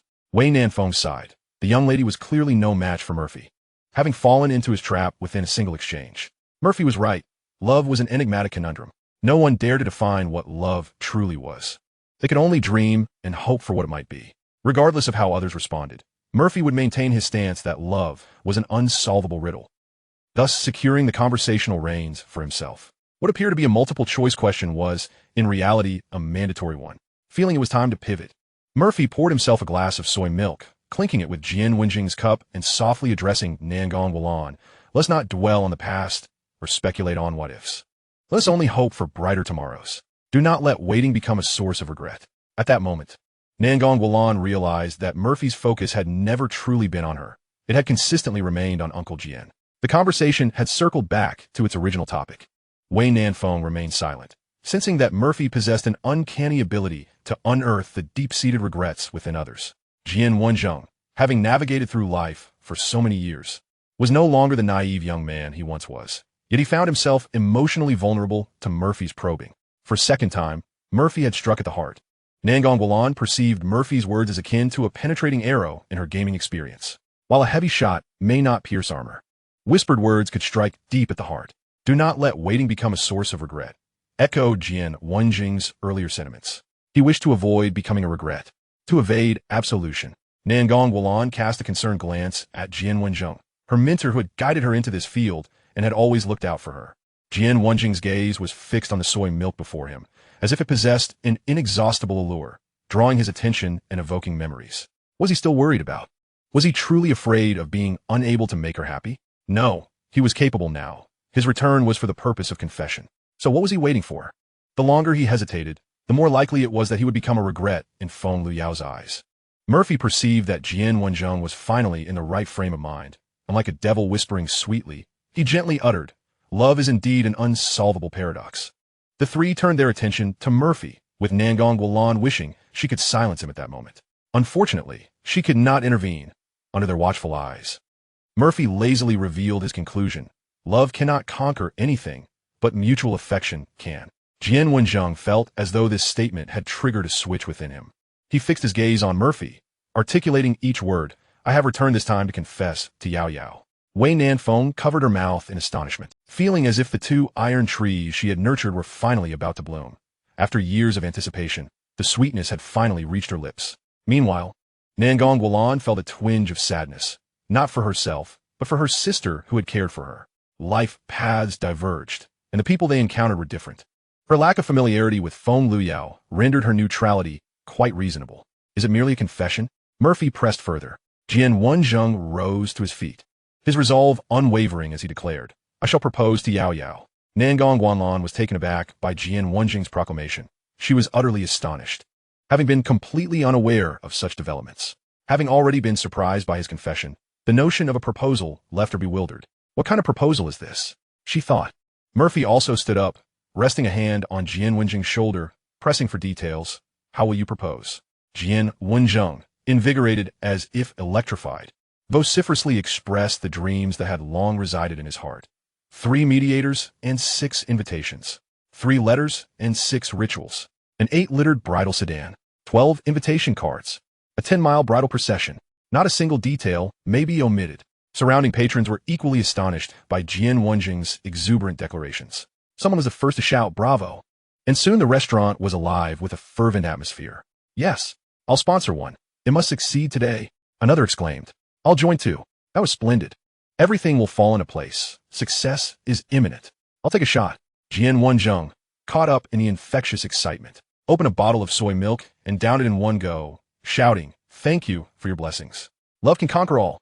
I shall go now. With that, he strode toward the exit, and the 3 hurried after him, Murphy remembering to grab the half-full bottle of Wuliangya as they left. Just before stepping out, Murphy called back to Nangong Guanlan, time to settle the bill. The owner said there's a 20% discount. Nangong Guanlan shot him an irritated glance.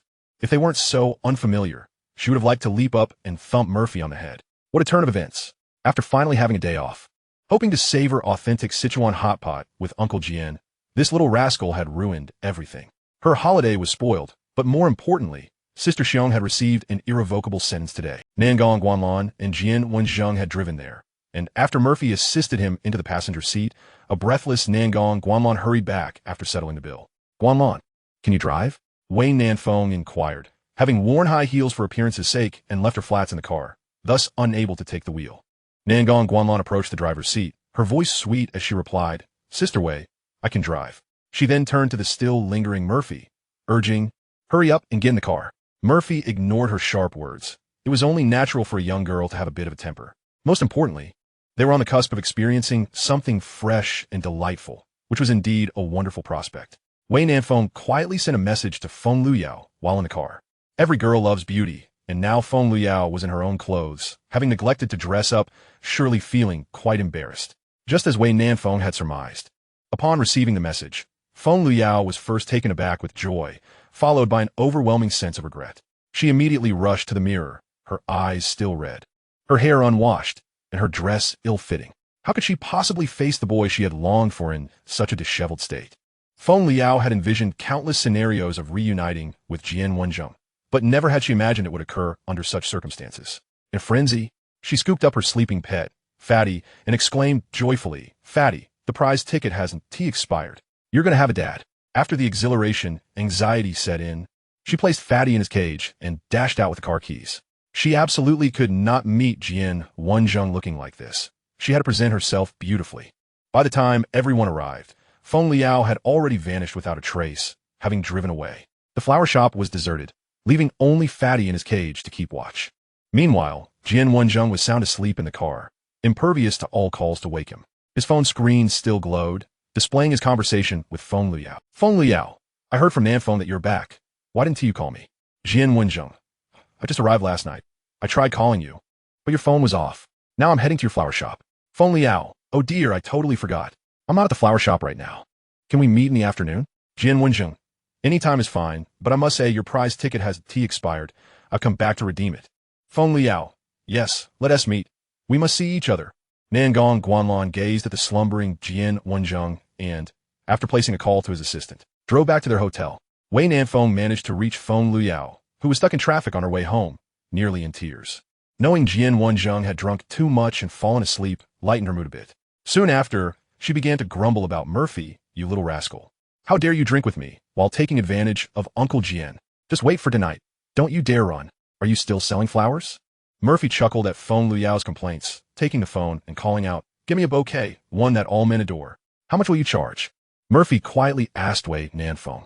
Wei Nanfeng held up 2 fingers, and before long, Murphy declared with righteous indignation, 20,000. All right. Feng Luyao was both amused and incensed. This couple had begun their lovey-dovey antics last night, and were now trying to rob her. However, soon she too would be experiencing sweet romance. It seemed everyone had their share of love. "I'll contribute 40,000. I want the best. Better than Nanfeng's." Wei Nanfeng, feeling competitive, quickly interjected, "I'll offer 80,000. Let us make it better than hers." Amidst the laughter, Murphy reminded Feng Luyao to drive safely and, after hanging up, released the seemingly innocent Fatty from his cage. Shortly afterward, a vehicle pulled up outside, and staff from the chemical reagent store began unloading the harmless fluorescent agents Feng Luyao had ordered. Half an hour later, a truck arrived bearing various models of transparent acrylic boxes and colorful lights for the flower shop. As Murphy organized the newly arrived goods, Wei Nanfeng offered to help, but was firmly seated in a rocking chair by Murphy. "I'm Feng Jia's partner. I'll do the work. You can't be doing it for free. She has ice cream in her fridge. Let me fetch it for you." Wei Nanfeng moved the rocking chair to a spot near the door where she could see Murphy without obstruction. She felt a tinge of regret. Uncle Jian had drunk too much, and Yao Yao was still stuck in traffic. She wondered if they would be able to see each other today. Lying back in the rocking chair, cradling Fatty, and savoring her mung bean ice cream, she couldn't help but reflect. The refreshing, slightly sweet taste of the ice cream burst with coolness in her mouth, each bite a delightful pleasure. Murphy, enjoying his ice cream in the shade by the door, gazed at the dappled sunlight filtering through the tree branches, echoing Wei Nanfeng's sentiments. Indeed, there are far too many regrets every day. Thus, goodbye is often the best choice. After finishing his cigarette and devouring his ice cream, he turned back to tend to the beautiful flowers. Engaging with lovely things always uplifted his spirits. These flowers were delightful, just as Wei Nanfeng was to him. Wei Nanfeng, holding Fatty, found herself lost in thought as she watched Murphy care for the bouquets. Yes, every day is filled with regrets. Only goodbye allows stories to continue. Would they indeed meet again tomorrow? Surely they would. The lazy afternoon breeze wafted through the doorway, making Wei Nanfeng feel drowsy. She stifled a yawn, playfully teasing Fatty, and quietly asked, "Will we see each other again tomorrow?" Without turning around, Murphy, focused on the flowers, replied earnestly, "Of course." Wei Nanfeng cradled her chubby companion joyfully as she rocked back and forth in the rocking chair. The sky was a brilliant blue, and the clouds were soft and distinctly clear. The summer breeze seemed to carry good tidings, promising that tomorrow would be as delightful as today. Hello, goodbye, she mused. There could hardly be better news. Chapter 27. The sky is most beautiful just before darkness falls. It was late afternoon, around 4:30. Suddenly, dark clouds gathered ominously in the sky. Raindrops began to patter against the concrete ground, releasing a familiar yet indescribable scent.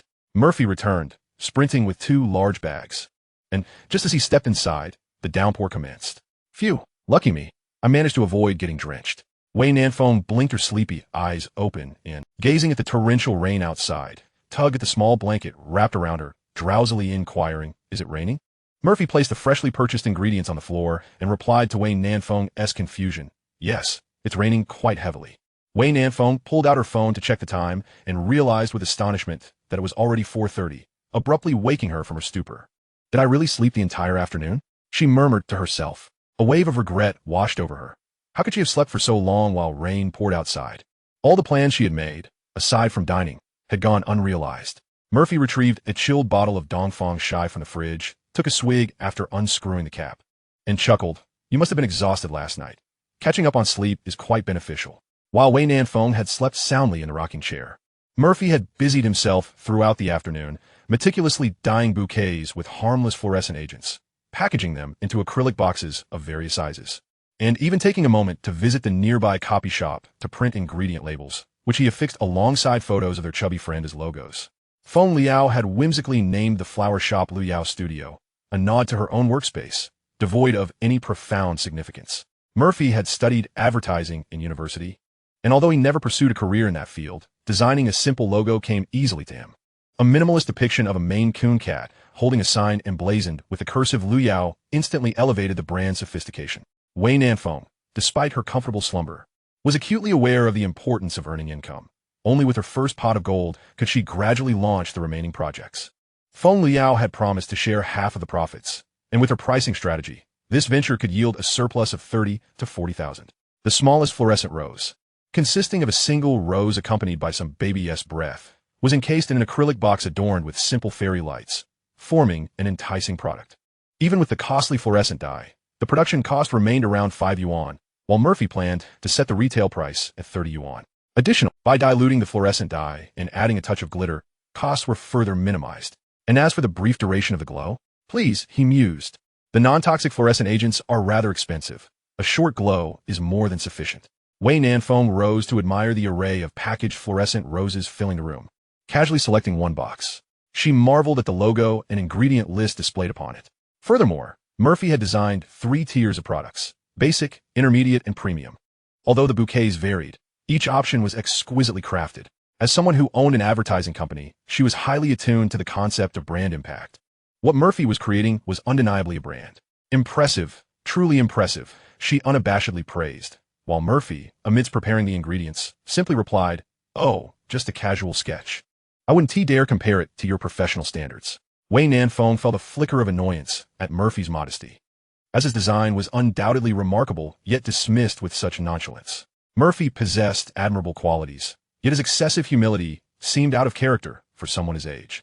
Such humility can be a bit pretentious, Wei Nanfeng quipped, having polished off her candied hawthorn within minutes. As Murphy blended the rice paste in the juicer, he chuckled at her remark before asking, "Have you ever watched One Piece?" Wei Nanfeng nodded gently. This classic anime was indeed one of her favorites, and she had a complete set of the original manga at home. I adored it during my university days and even participated in quite a few cosplay events. In her youth, she had a passion for all things anime, but the demands of entrepreneurship had left little time for such hobbies, allowing her only occasional indulgences in watching series on the go. Murphy, envisioning various characters suited for Wei Nanfeng, momentarily lost himself in thought. Yet, he did not forget her earlier question and, pouring the crushed rice paste into the pot, pondered aloud, "As one grows, one encounters increasingly formidable individuals. Sometimes, it is essential to recognize one's own limitations and acknowledge the excellence of others." Wei Nanfeng still felt that Murphy was overly humble. The room filled with fluorescent roses alone could generate substantial income. This was already an impressive start. More importantly, it was Murphy's insights into marketing and his keen business acumen that truly stood out. Fluorescent sticks were a common sight, something everyone had played with as children. The floral industry itself was an age-old endeavor. Yet, through Murphy's innovative vision, these two seemingly mundane elements were ingeniously combined to create a bestseller. Even Murphy's meticulousness left her feeling somewhat inadequate. The non-toxic fluorescent agent S testing report, the acrylic boxes, the branding, he had even taken the time to design a small logo.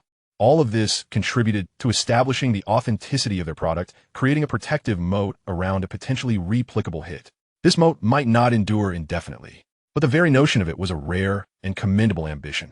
Murphy sought to eliminate the element of chance from their product, aspiring to forge a sustainable and replicable path to prosperity. You're truly remarkable. At your age, I could never have fathomed such a complete industrial chain. Young man, excessive modesty does not serve you well. It may render you somewhat dispirited. Wei Nanfeng lavished praise upon Murphy, yet his ensuing words instilled in her a sense of admiration for a little man. I am particularly fond of a line from One Piece, in the latter half of the Grand Line. Individuals possessing the qualities of emperors are as numerous as the stars in the sky. Therefore, one must recognize their own limitations. I am truly inexperienced at this moment. Outside, the rain poured down in torrents, while within, the dim light illuminated the bubbling kanji, exuding a sweet aroma. Wei Nanfeng eagerly took her seat at the small dining table, extending her hand to pass the coconut juice to Murphy. Could you help me open this? In this moment, the formidable female CEO, normally capable of anything, unwittingly transformed into a delicate damsel unable to unscrew a bottle cap. She gazed at the person she cherished, her curiosity prompting her to inquire. What rank do you believe you hold in One Piece? Murphy effortlessly twisted off the bottle cap, raising an eyebrow as he cheekily replied, I am an adept at easily opening bottle caps. I'd say I am at least a 7 warlord. Wei Nanfeng chuckled, her spirits lifted as she retrieved the cooked shrimp, placing it in her bowl. Ignoring the scalding shells, she deftly peeled one for Murphy, signaling him to lean closer.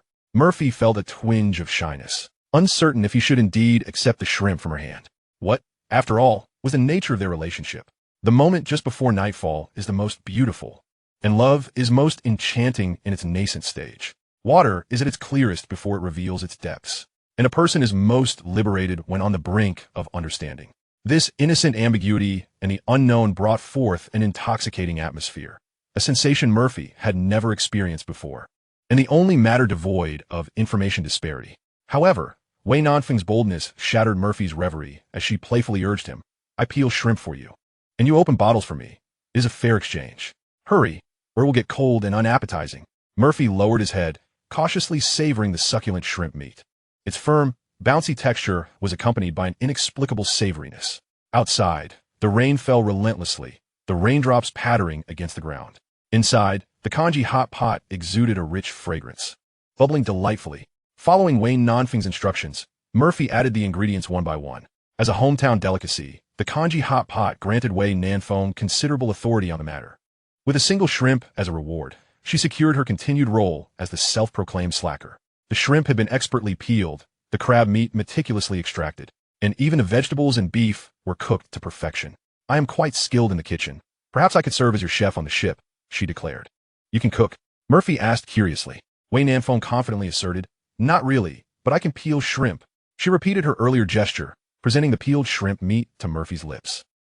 He consumed it without the previous hesitation, his tongue inadvertently brushing against Wei Nanfeng's fingers. Unfazed, she withdrew her hand and continued to peel crab meat, placing it onto the crab shell.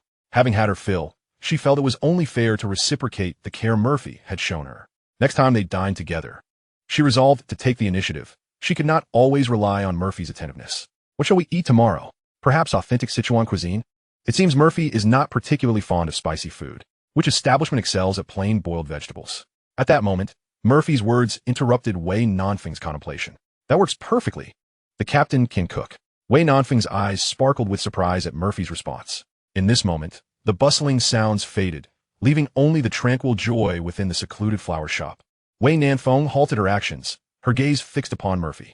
Murphy, too, laid down his utensils, quietly observing her. Amongst the luminous roses, the enchanting ambience thickened with the vibrant hues. The clinking of exquisite wine glasses and cans resonated like thunder in the stillness. With her lips slightly parted, Wei Nanfeng maintained her courage and fervor. She yearned to be the first to articulate those words. She felt the weight of Murphy's attentiveness. This time, she would take the initiative to care for Murphy's bashfulness and naivety. The tale of Feng Luyao and Jian Wenzheng was quite commendable, yet it did not resonate with her. Liking is simply liking. Disliking is disliking. Love may not conquer all, but mutual affection can. Genuine feelings may not yield love, yet the sincerity of two individuals can. She could distinctly sense that Murphy harbored feelings for her. Her judgment of character was astute, as was her intuition. Wei Nanfeng could not fathom succumbing to Murphy's influence. Suddenly, a thunderous clap echoed. Startled, Wei Nanfeng leapt into Murphy's embrace. It seemed Murphy had caught a hint of what Wei Nanfeng had murmured, yet he sought clarification. What did you say? Just as Wei Nanfeng prepared to reiterate her unfinished thoughts, a figure abruptly entered through the door. While she was unafraid of thunder, the sudden appearance of another startled her considerably. The plump cat, previously in a deep slumber, sensed an impending threat. Springing up like a little pig and burrowing into Wei Nanfeng's arms, Murphy cradled Wei Nanfeng while she embraced the cat, both of them staring at the figure that emerged from the doorway. Jian Wenzheng, what brings you here on such a rainy day? Jian Wenzheng, having stowed his umbrella at the entrance, was soaked through, droplets clinging to his attire. Spotting the glowing roses within, he hastily addressed Murphy. Murphy, quickly prepare a bouquet for me. The one worth 40,000.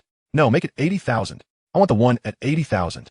Upon hearing Jian Wenjing's urgent request, Murphy glanced at the still encircled Wei Nanfeng, who returned his gaze. They both sensed that Jian Wenjing may have misconstrued something, or perhaps Feng Luyao had boasted of some grand achievement. Although Wei Nanfeng was reluctant to extricate herself from Murphy's embrace, she begrudgingly rose to fetch Jian Wenjing a pack of tissues. Don't rush, Jian. Sit down and explain slowly. When did Luyao's flower shop ever have 80,000 flowers? As Jian Wenjing wiped his hair with the tissues, he looked around at the radiant roses and began to elucidate. There weren't any before. It's just that Murphy has been. Luyao told me that the glowing roses are his creation. As a professional agent, Jian Wenjing possessed a keen sensitivity to commercial matters. Quickly discerning the value of the glowing roses, Murphy poured Jian Wenjing a cup of hot tea, to which Jian expressed his gratitude, taking a sip before continuing. Luyao mentioned that her shop is no longer operating at a loss. They're now pursuing a high-end route.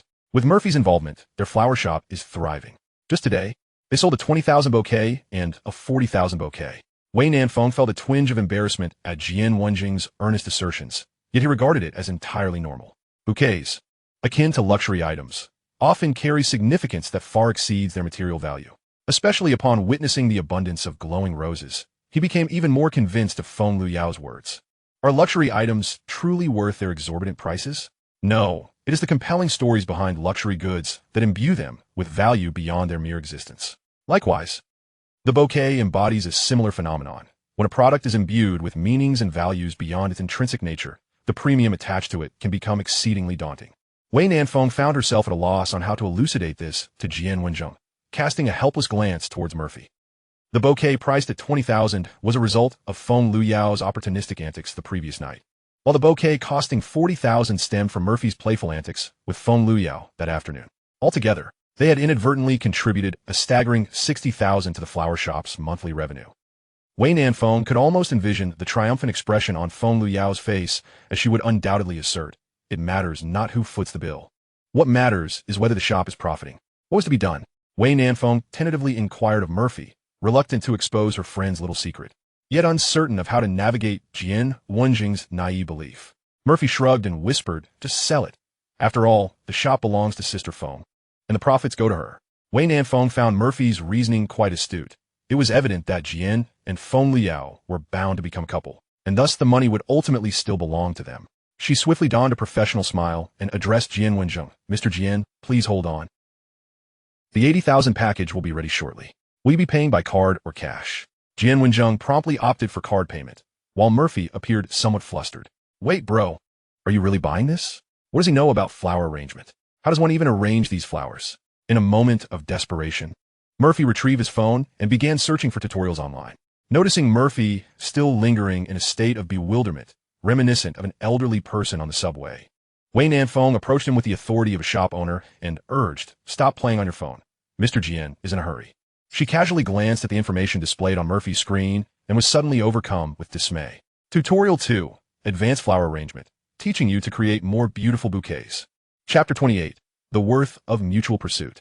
Wei Nanfeng regarded Murphy as a genius, at least in the realm of floral artistry.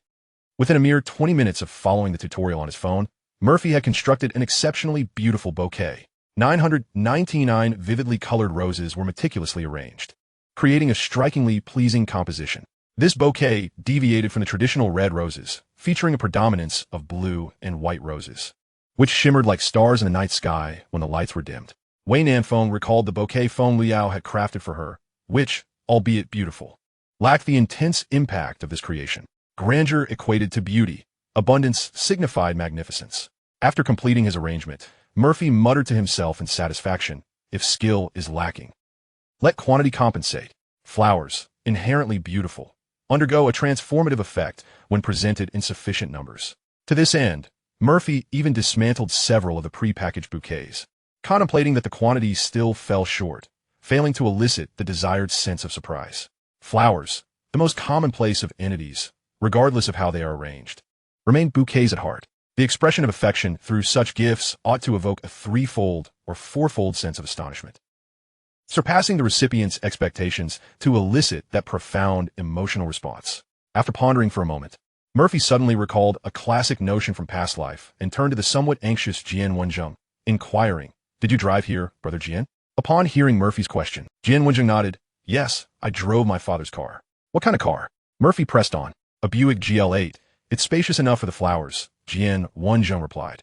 His father was fond of fishing, and this 7-seater MPV proved to be quite practical. Jian Wenzheng assumed Murphy's inquiry was motivated by concern over whether the flowers would fit. He felt a twinge of nervousness as he gazed at the voluminous bouquet, knowing he would soon present it to the girl he had admired for quite some time. The bouquet was indeed stunning, with a color palette that exuded artistry. "These flowers are truly exquisite," he mused, even envisioning inviting Murphy to create a unique floral display for his wedding with Feng Liao. Wei Nanfeng sidled up to Murphy, gently nudging him with her elbow, and whispered, "How did you manage that? Just moments ago, you were engrossed in an advanced tutorial. This bouquet looks nothing like what was demonstrated. I couldn't glean even a hint of your process. Or was it possible that this fellow was merely toying with her, feigning ignorance with the tutorial to display a facade?" Yet, Murphy's technique appeared somewhat unrefined, as though he were crafting such a grand bouquet for the first time, employing glue in some sections. "It's simple, just replicate. Don't you think this bouquet resembles Van Gogh's Starry Night?" Murphy's response astounded Wei Nanfeng and Jian Wenzheng, who had just remarked on the bouquet's inexplicably familiar allure. Moreover, it could hardly be termed imitation. It was an homage. "This bouquet shall be named Starlit Sky. For the rest of our lives, you shall be the most beautiful star in my night sky." In the future, they could explore other renowned artworks or artistic themes, as nothing holds more narrative than art itself. The more Murphy contemplated this, the more invigorated he became. If he could assist Feng Liao in elevating her flower shop, she would undoubtedly reward him handsomely. With initial capital secured, he could soon begin to enjoy a leisurely lifestyle, relishing life. He found the profession of florist quite appealing, as it allowed him to engage with beauty daily. Moreover, he planned to pursue a high-end route, customizing arrangements based on client preferences, producing only one high-end series product per week. This approach was not born of laziness. Rather, scarcity would enhance its perceived value. It was an ideal scenario, minimal labor for substantial profit. As Murphy daydreamed, both Wei Nanfeng and Jian Wenzheng marveled at his ideas. Jian Wenzheng instinctively assessed the project's feasibility, recognizing that with adequate promotion, establishing a high-end bouquet brand would be straightforward. Wei Nanfeng gazed at Murphy with adoration, proud of her remarkable man. He was indeed a genius, just as she had believed. Reflecting on recent events, her typically cool demeanor flushed with embarrassment, and she shot a reproachful glare at Jian Wenzheng. Had he not interrupted her moment, she might have already shared a kiss with Murphy. As Jian and Liao prepared for their romantic rendezvous, she pondered her own evening plans, realizing she had no way to bring Murphy to her home. Moreover, she lacked accommodations in Rongqing, with only a hotel room at her disposal. The rains of Rongqing were swift to arrive and equally quick to depart. What had begun as a downpour was now showing signs of clearing. Wei Nanfeng glanced at the time, urging Jian Wenzheng, who was still conversing with Murphy, "Is the rain subsiding? Aren't you in a hurry, Jian?" Upon hearing Wei Nanfeng's insistence, Jian Wenzheng reluctantly ended his discussion with Murphy. He had pressing matters to attend to. It was time for him to step away from this awkward situation. There would be ample opportunity for conversation with Liao later. "Murphy, Nanfeng, I must take my leave now. I'll treat you to dinner tomorrow," Jian Wenzheng declared, clutching the bouquet as he prepared to depart. Murphy hurriedly followed him outside, exclaiming, "We're not finished yet. You need to move the car. The interior needs to be arranged as well." Murphy instructed Jian Wenzheng to fold down the last row of seats, carefully securing the bouquet in the center. Subsequently, He directed Jian Wenzheng to extract several neatly packaged fluorescent roses from the shop, then opened the acrylic box containing colorful lights, arranging them methodically around the starry bouquet. Thanks to the presence of the acrylic box, only glue was needed as an auxiliary, allowing for a striking three-dimensional effect. Once everything was completed, Murphy reached out to close the trunk, then reopened it under the watchful gaze of the two, nodding in satisfaction before asking, "What do you think?" Jian Wenzheng and Wei Nanfeng both nodded in unison, compelled to admit that Murphy truly possessed remarkable skills. With such an array of flowers in the trunk, which girl could remain unmoved? It was absolutely splendid. Jian Wenzheng unabashedly expressed his delight and admiration, feeling a tinge of romance himself as a man. The image of himself driving this car, holding Yao Yao's hand, approaching the trunk, and confessing his feelings played vividly in his mind. This beautiful bouquet instilled an immense sense of confidence within Jian Wenzheng. With Murphy's excellent setup, it was now up to him. "I'm off," Jian Wenzheng declared with unshakable confidence, but was suddenly called back by Murphy. "Hey, come here." Filled with gratitude towards Murphy, Jian Wenzheng immediately walked over. Murphy handed him a tube of harmless fluorescent reagent and whispered in his ear, "In a moment, use this fluorescent reagent to write a message on the ceiling of the car." "What should I write?" Jian Wenzheng surmise de Murphy et intention. Murphy, exasperated, patted Jian Wenzheng's shoulder, saying, "I see all beings as grass and trees." Upon hearing this, Jian Wenzheng's mind was set ablaze. Another vivid image formed. "Murphy, you're brilliant. All right, I'll definitely treat you to a meal tomorrow. I need to express my gratitude properly." Jian Wenzheng felt everything was in place, with only the final touch missing. "What are you rushing for? You should find another flower shop later and have them fill every spot in the car where flowers can be placed. The flowers in the shop have been dyed today, and the effect isn't great." Wei Nanfeng observed that after Murphy's guidance, Jian Wenzheng had shed his previous anxious demeanor, replaced instead by an overwhelming confidence and composure. She listened on the side, utterly thrilled, wondering how Murphy could be so adept and when she might apply such clever tricks in her own life. Watching Jian Wenzheng, full of vigor in the driver's seat, she suddenly remembered something and called out as she pressed the car window down. "Tickets. Concert tickets. The concert is tonight. You two might as well go watch it." Murphy ran over to take the concert tickets from Jian Wenzheng's hand, only to discover that he had given him a whole stack of tickets. Noticing Murphy's puzzled expression, Jian Wenzheng smiled and explained, "I heard from Yao Yao that you and your friends are traveling to Chengdu, so I brought extras for you to enjoy." Guolan Sing Buti Fun. Murphy graciously accepted the tickets. Guolan was currently very popular, especially among the youth, and tickets for the concert were notoriously hard to come by. "Thanks, Jian Ge. I'll be waiting for you and Feng Jia to treat me to a meal." Jian Wenzheng chuckled at Murphy's playful teasing, finding conversing with him quite pleasant. "All right, I'll be off. Await good news from me." Wei Nanfeng gazed at the departing GL8, then looked up to admire the stunning sunset that graced the sky after the rain, feeling quite content. Surely, they would end up together. Upon hearing Wei Nanfeng's question, Murphy nodded affirmatively. "Absolutely." As Wei Nanfeng followed Murphy back to the flower shop, she observed the significantly depleted stock of fluorescent roses and smiled in agreement with Murphy's words. "Of course they'll be together. With our talented Murphy's skills, Yao Yao won't be able to resist the beauty." Murphy couldn't help but smile back at Wei Nanfeng's radiant expression. Her smile was captivating, dissipating the coldness that usually adorned her face, radiating warmth. Furthermore, Wei Nanfeng's expressive features varied her smiles, each reflecting a different nuance. What a fascinating girl she was, with an intriguing soul and personality. Lost in thought, Wei Nanfeng noticed Murphy's silence and waved her hand in front of his eyes. Murphy shook his head, unaware of why he had drifted into daydreams. Flowers were indeed unimportant. What truly mattered was the mutual affection between lovers. If one is disenchanted, even the most exquisite flowers hold no value. Yet when one is enamored, the presence of that person renders the flowers insignificant. Wei Nanfeng felt that Murphy was spot on. Having the right person was more important than anything else. She retrieved the strawberries Murphy had bought for her dinner from the fridge, washed them, and handed one to him, listening to him mumble, "The value of mutual pursuit. Huh? Have you decided what you want to eat tomorrow? Let us treat them to something extravagant." Wei Nanfeng detected a hint of envy in Murphy's tone, despite his otherwise composed demeanor. Although Murphy concealed it well, her keen perception caught the subtlety. This insightful young man, possessing a maturity beyond his years, was also yearning for a beautiful love story. He too envied the mutual affection shared between Jian and Yao Yao. Holding a strawberry, Wei Nanfeng fed another to Murphy, finding immense satisfaction in nurturing him. "Don't worry about them. Whatever you want to eat, I'll buy it for you.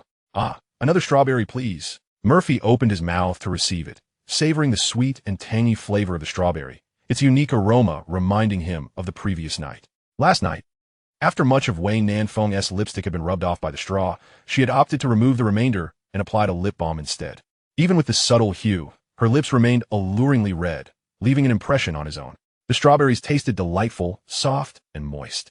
This time, Murphy was fully present, sitting alongside Wei Nanfeng and Fatty at the shop entrance, all enjoying strawberries together. Although Fatty was quite large, he ate gracefully, taking small bites of the strawberries. Murphy pulled out his phone and sent a message to Li Feng, inquiring if he wanted to attend a concert. Murphy, want to go to Nan Gong Guolan's concert?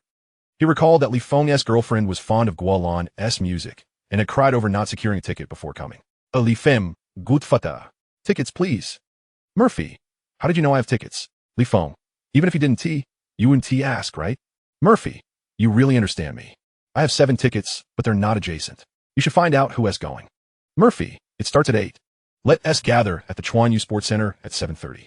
Li Feng, awesome. Xiaonao will be in tears of joy. Murphy felt he could leverage his connection with Jian Wanzheng to possibly obtain a signed photo or something similar. Everyone has their favorite artist or star. He had been a fan of Jay Chou in his previous life, but had never attended one of his concerts. The closest he came was in Jinwei City when he managed to snag a ticket. However, due to work commitments, he ultimately could not attend. Though he sold the ticket for a profit of 300. Though he felt regretful, he consoled himself with the notion that he had at least made some money. After that, he never found the time again, and even during the new year, he could only stay home for a few days.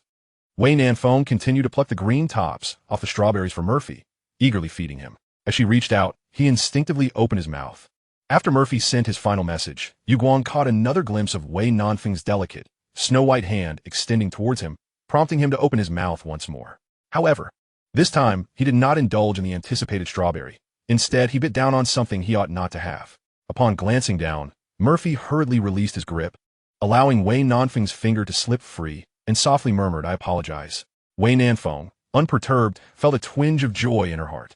"It's nothing, just teasing you," she replied. Observing the triumphant expression on Wei Nanfeng's face, Murphy found it amusing and suddenly recalled something. "What was it you said to me just before Jiangu arrived?" The thunder was too loud. I couldn't hear. Wei Nanfeng was taken aback that this topic would continue, but it was not too late. Some matters were destined to unfold. She needed to express those words to Murphy tonight. Gazing earnestly at him, she summoned her courage, her lips parting slightly. Yet before she could utter her words, Feng Liao rushed out of the car, her demeanor urgent as she approached the duo, exclaiming, "You two, stop being so sweet. Where's my 40,000 worth of flowers?" Chapter 29, Affection in the Wind.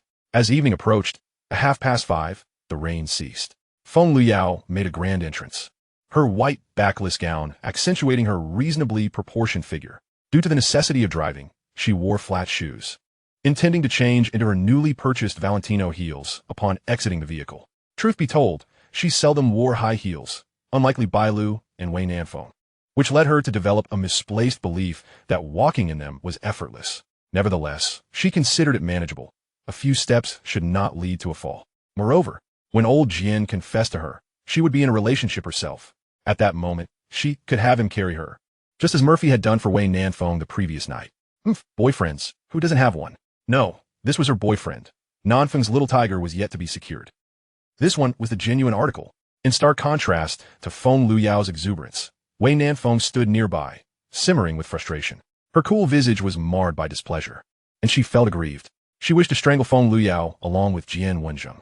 Why must this pair disrupt the pleasant atmosphere, shattering it not once but twice? Those wretched souls are ruining her good fortune.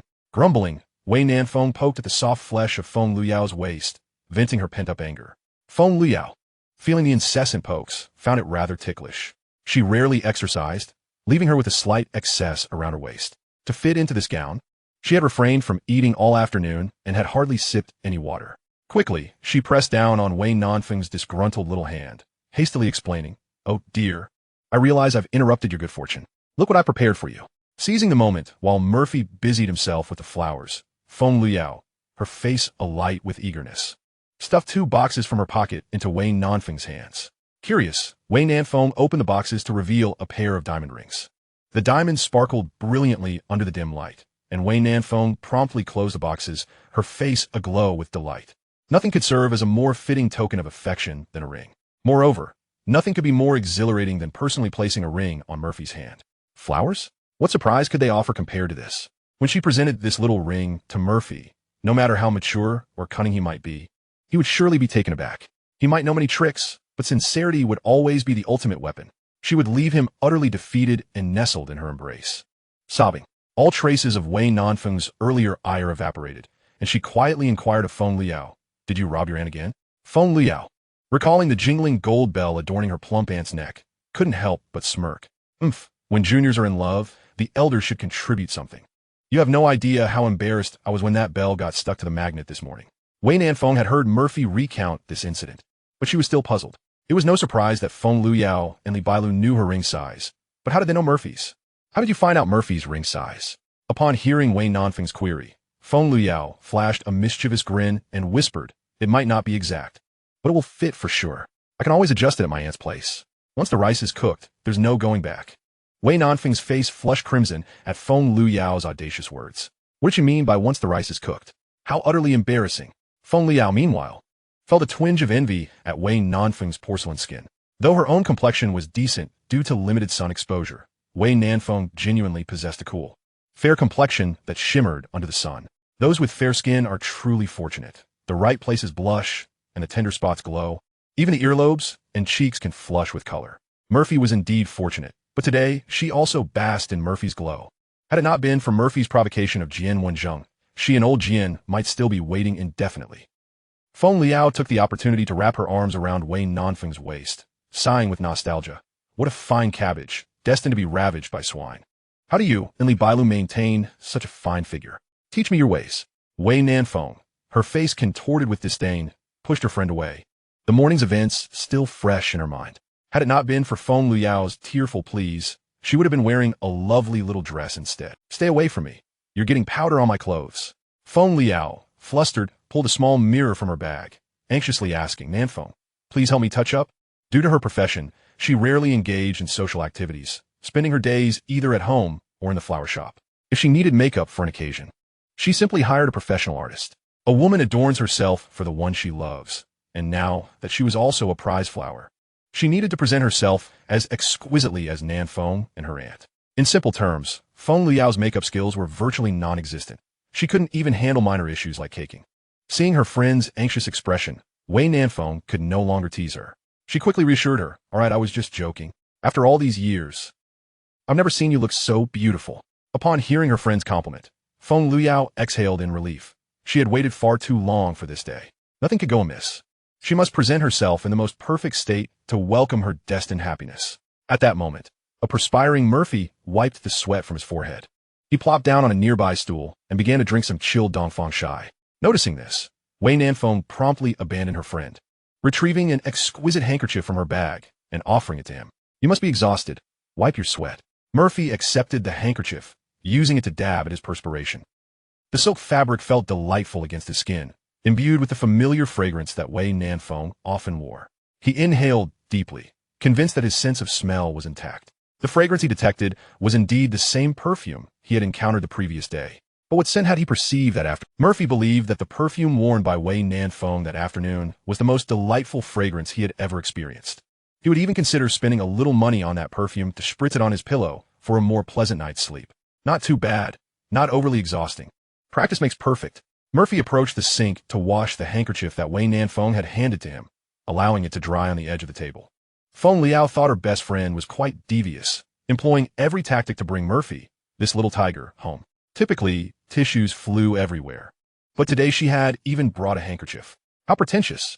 She resolved to carry a handkerchief herself in the future. When Lao Jian sweated, she would pull it out to wipe him down. How romantic. After hanging the handkerchief, Murphy glanced at Feng Liao, who was still waiting, and pulled out a harmless fluorescent reagent, explaining, "Sister, you do it this way, then like this." Yes, there are words on the roof of his car. Make sure to fill in the next line. "Oh, there's nothing to be embarrassed about. The flower shop belongs to us." Feng Liao was momentarily taken aback by Murphy's words, her face alight with surprise and anticipation as scenes began to play out in her mind.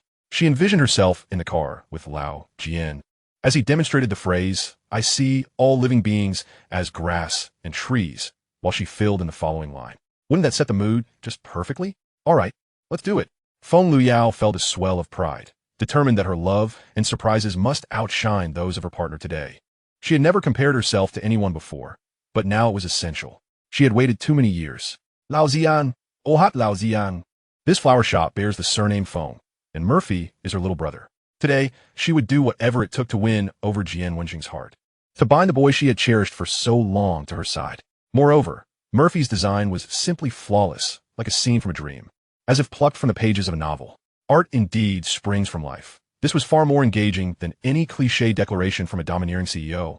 Murphy was truly remarkable. She hoped he would soon be tamed by Nan Feng, to prevent him from wreaking havoc in the world.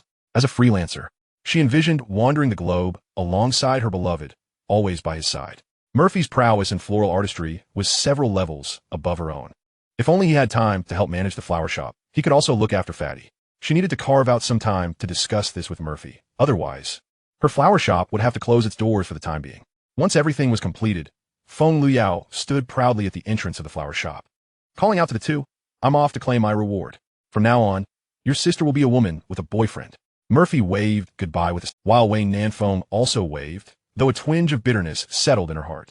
It was all the fault of those two lovebirds who had disrupted the lovely atmosphere. A gentle evening breeze swept through, carrying the essence of affection, but she wondered if she would have a chance tonight. Just as Wei Nanfeng was lost in thought, Murphy's vibrant voice rang in her ears. What a fulfilling day. The daytime heat gradually dissipated, giving way to a pleasant post-rain evening. Murphy felt rejuvenated, as if a spell of lethargy had been lifted. Even washing the dishes seemed invigorating. Seeing Murphy tidying up the dishes, Wei Nanfeng hurriedly followed, exclaiming, "Let me help. I can wash dishes too." She was eager to cultivate the image of a devoted wife, even though she couldn't cook, but she could peel shrimp and wash dishes. She couldn't allow Murphy to perceive her merely as a helpless little waste. While being a little waste was fun, embodying a devoted partner like Murphy was equally important. When Wei Nanfeng approached, Murphy skillfully blocked her, positioning himself in front of the narrow sink, rendering her efforts futile. "No need. I'll finish quickly," he assured. Wei Nanfeng, unable to find an opportune moment, pouted in frustration behind Murphy. Truly, there was no opportunity granted. Her image as a little waste was likely solidifying in Murphy's mind. She didn't want to be a little waste. She aspired to be Murphy's devoted partner. Sensing Wei Nanfeng's discontent, Murphy smiled and turned, saying, "In the top compartment of the fridge, there is a box of cut watermelon. It's perfectly chilled." Upon hearing Murphy's words, Wei Nanfeng dashed to the fridge, stepping lightly in Feng Luyao's slippers. Sure enough, she found the cut watermelon inside the upper compartment and joyfully returned to Murphy's side. She grabbed a pair of chopsticks, skewered a piece of watermelon, and held it up to Murphy's mouth. How the diligent captain eats first. With familiarity comes comfort. As Murphy heard Wei Nanfeng's voice, he opened his mouth, and the cool, refreshing watermelon was placed inside. The watermelon was delicious, the kind he adored, bursting with juice and a crisp texture. However, after chewing for a while, he realized there were no seeds in his mouth. He distinctly remembered not purchasing seedless watermelon. Turning his head, he saw Wei Nanfeng carefully picking out the seeds from the watermelon with her chopsticks. "There's no need for such fussiness," Murphy quickly interjected, but Wei Nanfeng, undeterred, presented the seedless watermelon to his mouth, repeating her previous act.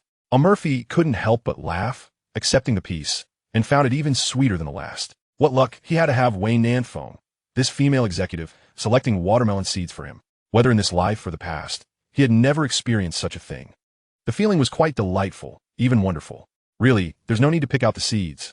I can manage just fine. I just had seafood. Eating too much fruit might upset my stomach. You should eat it yourself."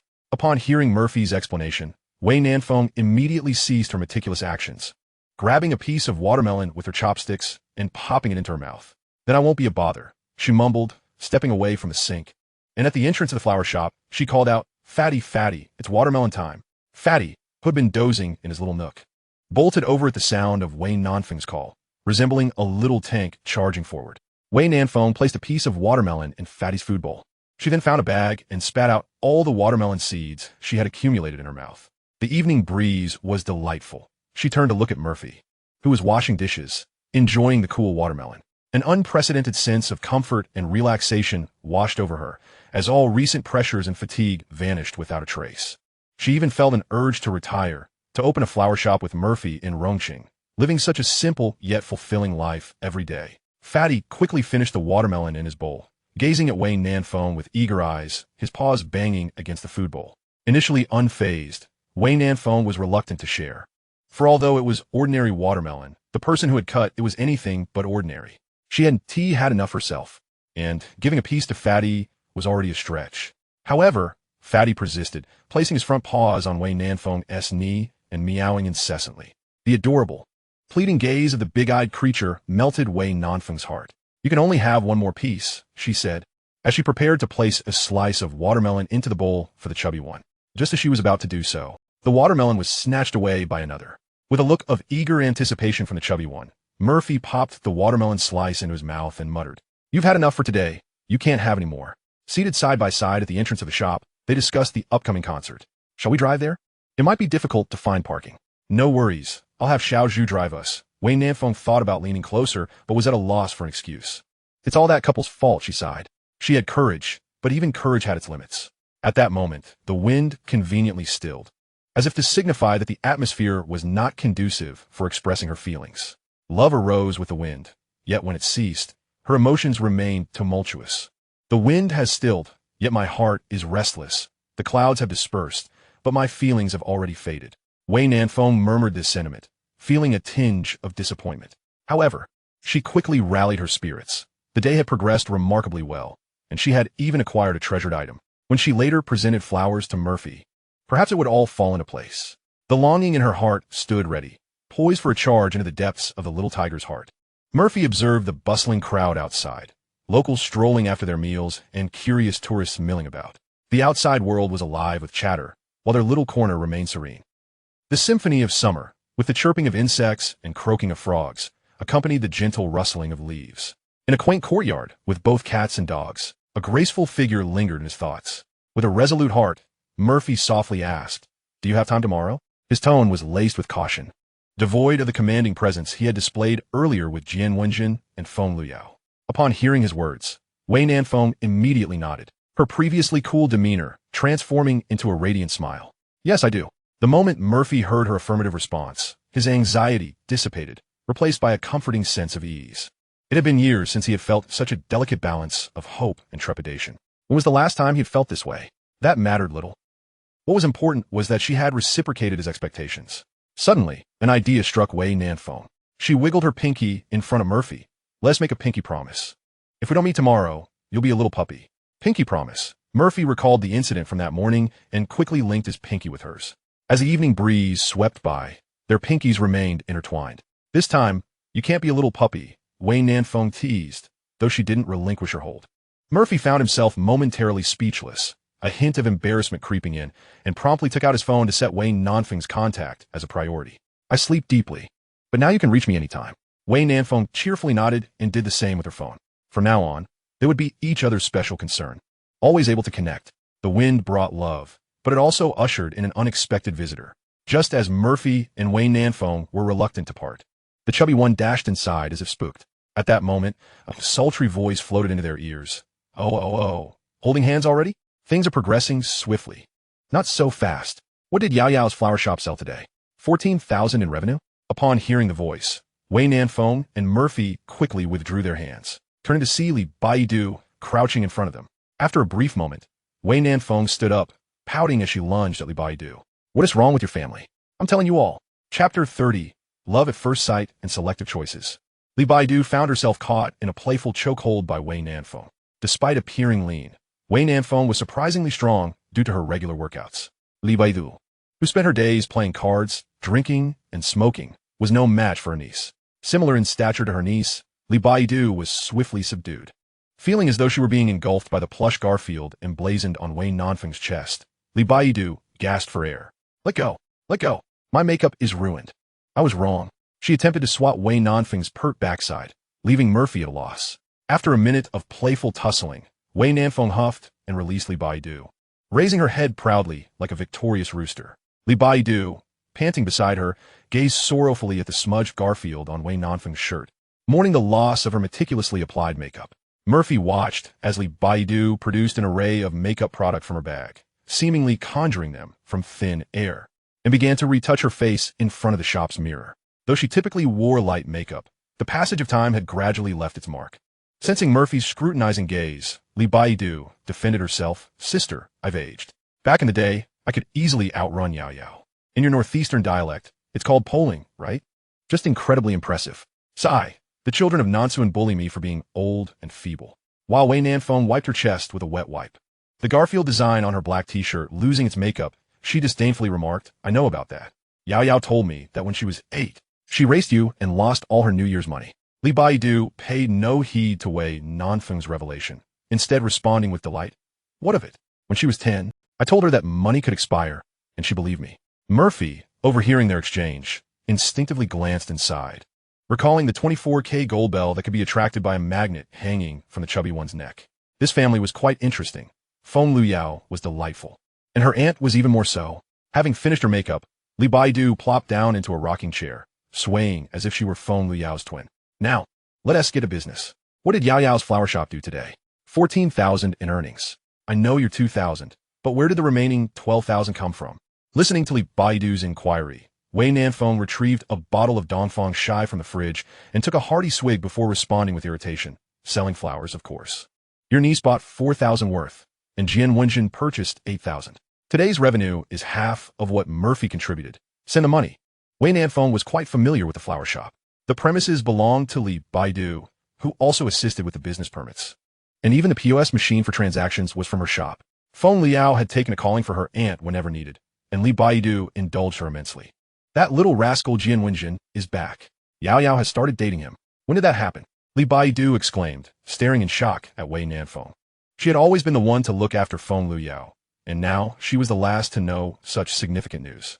Wei Nanfeng was equally curious and leaned closer to Li Baidu, whispering, "Hasn't Tishi come to ask you for a ring?" Li Baidu cast a fleeting glance at the still-busy Murphy and whispered conspiratorially, "Indeed, she mentioned that you were planning to gift Xiao and Mo a ring, but fearing it might not fit, she selected 2 options to take with her." Wei Nanfeng exchanged knowing glances with Li Baidu, suddenly grasping the situation. Particularly, Wei Nanfeng recalled the events of the previous night. Had it not been for these 2 mischievous women's interruptions, he might have enjoyed more time with Murphy. "Shall we go and take a look? I feel we ought to. I'm somewhat uneasy." The 2 instantly understood each other's sentiments. Such a significant event in Feng Luyao's life surely deserved their witness. Wei Nanfeng felt a flicker of desire. Yet when reminded that he was to attend a concert with Murphy shortly, he hastily waved his hand in protest. "No, I must go to the concert with Murphy." Li Bailu waved dismissively. After all, Feng Luyao and Wei Nanfeng were her juniors, and with the joyous news of double happiness in recent days, she was more than pleased. Having experienced a failed marriage herself, she still hoped these 2 could discover their own happiness. She was somewhat familiar with Jian Wenjing, and although Murphy did not know much about him, Wei Nanfeng was no fool. Love at first sight requires certain prerequisites. Physical beauty is merely the surface, and there must be something profoundly captivating about Murphy that attracts Wei Nanfeng. However, this allure was something only Wei Nanfeng could perceive at present. When it comes to love and marriage, the risks associated with love at first sight are akin to those of a meticulously chosen match. In her own past, she had been selective and ended up with an undesirable outcome. Feng Luyao's father fell in love with her sister at first sight in Europe, and now they lead a flourishing life together. Wei Nanfeng has consistently displayed good fortune and discernment. Although his family provided initial support for the company, his success is largely due to his own capabilities. Entrepreneurship is no simple endeavor. It necessitates both talent and luck.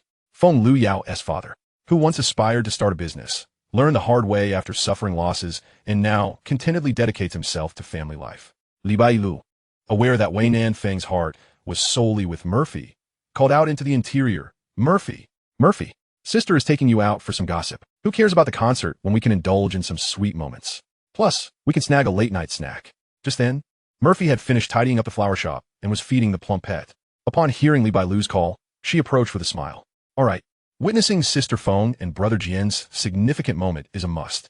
But could you trouble Sister Zhu to deliver the tickets?"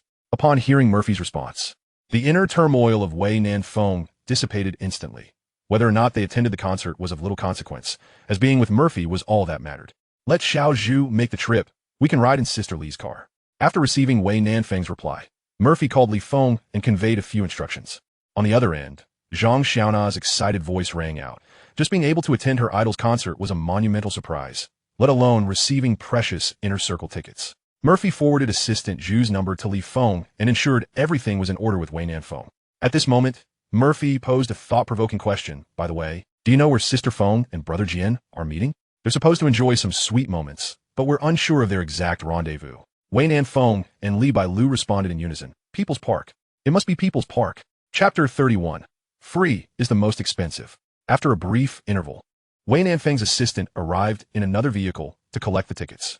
As Wei Nanfeng's dedicated life assistant, Assistant Zhu was highly professional, initially introduced by Jian Wenzheng. She personally believed that assisting Wei Nanfeng was more comfortable than working for celebrities, with better pay and less demanding tasks. Most importantly, Wei Nanfeng treated her exceptionally well, with an abundance of bonuses and allowances and a generous 4 days of leave each month, a rarity in the realm of life assistants. Should she need time off, she merely had to inform Wei Nanfeng in advance. However, Assistant Zhu rarely took leave, fearing others might not care for their president properly. President Wei, President Li, Mr. Amo, I'm off now. Call me if you need anything. After Assistant Zhu drove away, Wei Nanfeng and Murphy boarded Li Bailu's vehicle, and the trio leisurely made their way to People's Park. Feng Lu Yao's flower shop was located near Tianfu Square, a mere 15 to 16 minutes walk for People's Park. However, Murphy had just subtly probed Jian Wenzheng, acquiring the precise time and location for their date. Arriving too early would only invite mosquitoes. It was better to drive and enjoy the air conditioning. Mu Fei, Jian Ge, have you secured it? Jian Wenzheng, I have a date with Yao Yao at 7:30. I'll wait in the parking lot. Jian Wenzheng, should I bring flowers to the artificial lake? Or surprise her by the car after the date? Jian Wenzheng, little Amo, what do you think? Just in case. Jian Wenzheng, sitting in the car, was exceedingly anxious. Murphy's inquiries had opened the floodgates, releasing his pent-up worries. Mu Fei, what are you so flustered about? The outcome is already determined. We're merely going through the motions. Murphy's words calmed Jian Wenzheng. This was a mutual pursuit. There was no reason to be timid. The outcome was already sealed, and love had already overflowed. The competition now lay in who could express their affection more beautifully. Just as Murphy soothed Jian Wenzheng, Feng Lu Yao called Wei Nanfeng. Nanfeng, I'm so nervous. What do you think? Wei Nanfeng echoed Murphy's sentiments, believing that Murphy possessed a remarkable talent for language and a keen insight into other psychological states. After a few reassuring words to Feng Lu Yao, Li Bailu, who was driving, called out, "There's water in the small fridge at your feet. Could you hand me a bottle?" Wei Nanfeng leaned down to retrieve a bottle of mineral water, then spotted a can of sugar-free cola and waved it at Murphy. Care for cola? Murphy, feeling a bit parched, replied gratefully, "Thank you." She accepted and opened it, taking a sip. The dense bubbles of cola filled her mouth. The icy sensation was just right, refreshing her. Meanwhile, Wei Nanfeng twisted open the mineral water, intending to pass it to Li Bailu in front of her, when suddenly a sharp break jolted her, causing her to lose her balance. Murphy swiftly reached out to protect Wei Nanfeng's head, and Wei Nanfeng instinctively leaned into her. Once the car stabilized, they were unharmed, yet the cola in Murphy's hand and the mineral water in Wei Nanfeng's turned out to be completely spilled on Murphy's clothing. "Are you alright?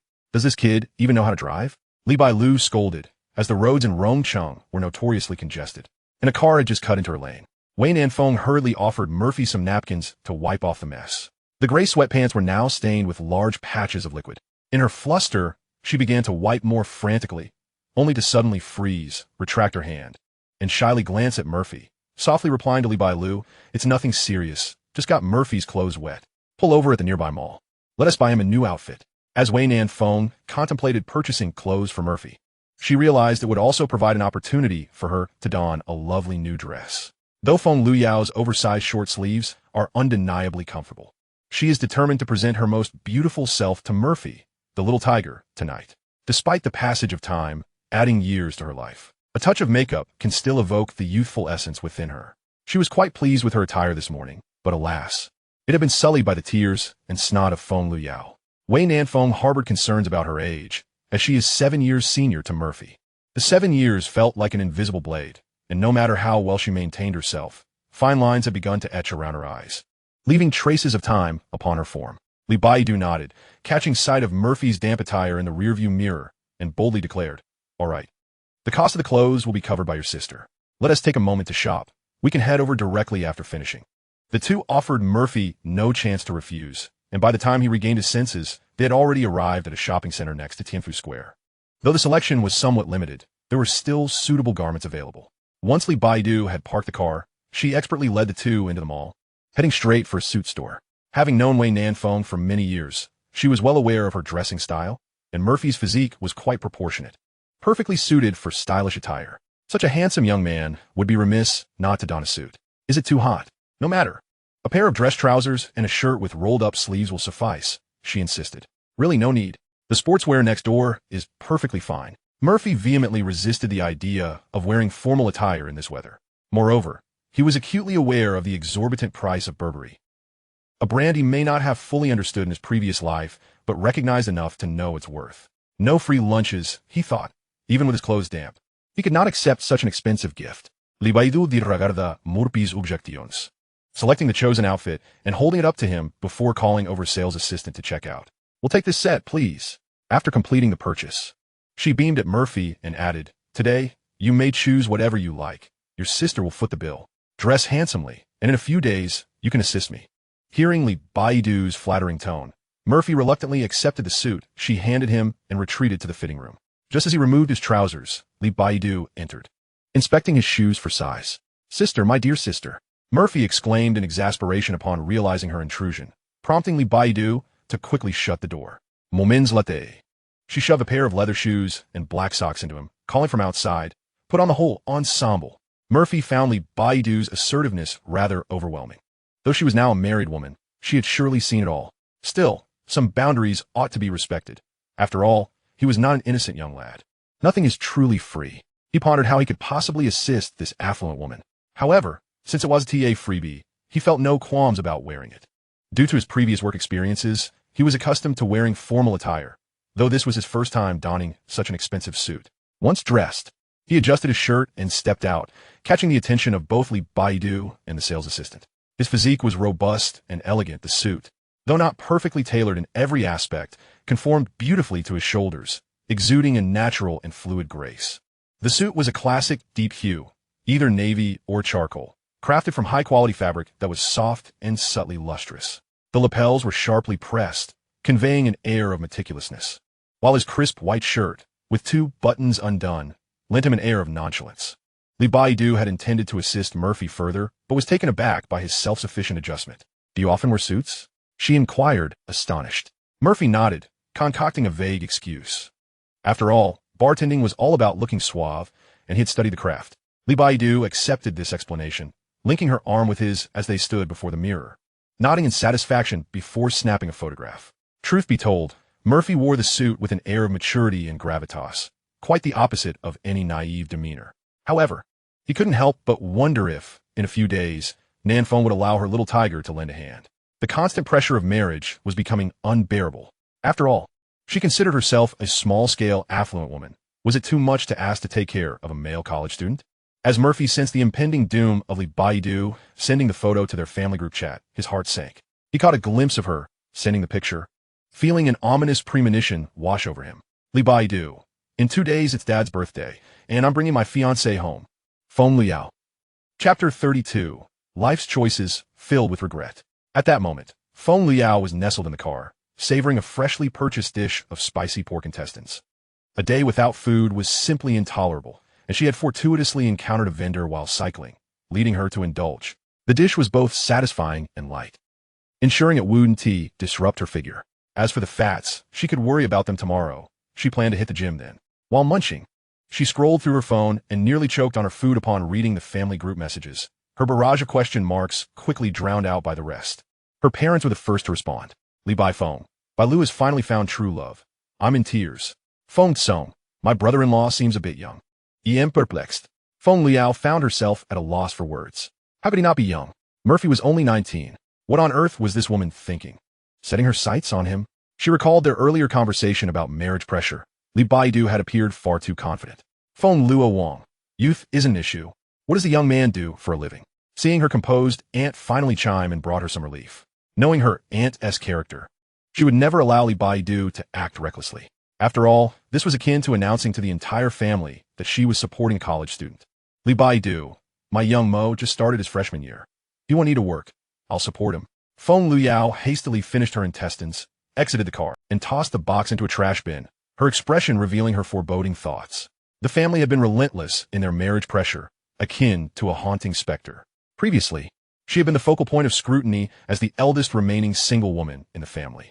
Now, as she neared liberation from this plight, only Li Baidu remained. Thus, this woman was poised to flip the table. Li Baidu's intentions were abundantly clear. Keep pressuring me, and when I've exhausted my options, I'll play my cards different. Feng Luo Wang. He just started college this year.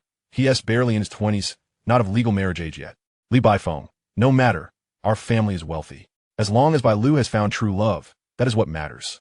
Feng Liao attentively monitored the messages on her phone, feeling that her aunt was far more reliable than her parents. Yet, before she could catch her breath, her aunt made a statement that defied belief. Li Baiwang, Bai Lu is no longer a child. It is time to consider having a baby, whether to hang it on my family's wall or that of the Baifeng family. Li Baiwang, as the eldest sister, harbors traditional thoughts, always desiring to leave a legacy for the Li family. Yet, she is not unreasonable. She has discussed with her husband that the firstborn will take the father's surname while the second will bear the mother's. However, despite their hopes, after the arrival of their son, they struggled to conceive again, visiting numerous doctors without success. Thus, she placed her aspirations upon her younger sister, Feng Luyao, whose parents are quite liberal, immersed in the arts. They wholeheartedly supported her wife's suggestion. After all, what is in a name? The Feng family has no throne to inherit. Moreover, Li Baifeng is not unreasonable either. Regardless of Feng's father's persuasion, the firstborn must carry the Feng surname.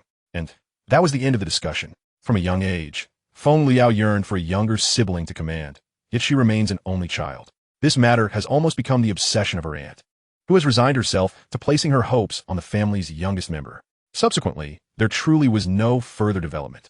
Eventually, her aunt ceased to dwell on the issue. The well-being of Li Bailu is far more important than anything else. The incident from years ago had created quite a stir, leaving a significant emotional scar on Li Bailu. Her aunt, appearing cheerful and carefree, would wake up in tears, lost in thought at night. Wang Tianzheng, I just woke up. What on earth happened, Feng Liao? Wang Tianzheng, what the heck, my aunt found a younger husband than me. Wang Tianzheng, Li Wang, Grandpa, my aunt is keeping a college student. Wang Tianzheng has been muted. Seeing her cousin muted, Feng Luyao let out a sigh of relief. Although Grandpa was anxious, he was the true head of the family. Can a daughter be allowed to act recklessly without any oversight? Li Wang, no need to wait until the day after tomorrow. Bring her back tomorrow afternoon for a look. Li Wang, Tianzheng, your thinking is too antiquated.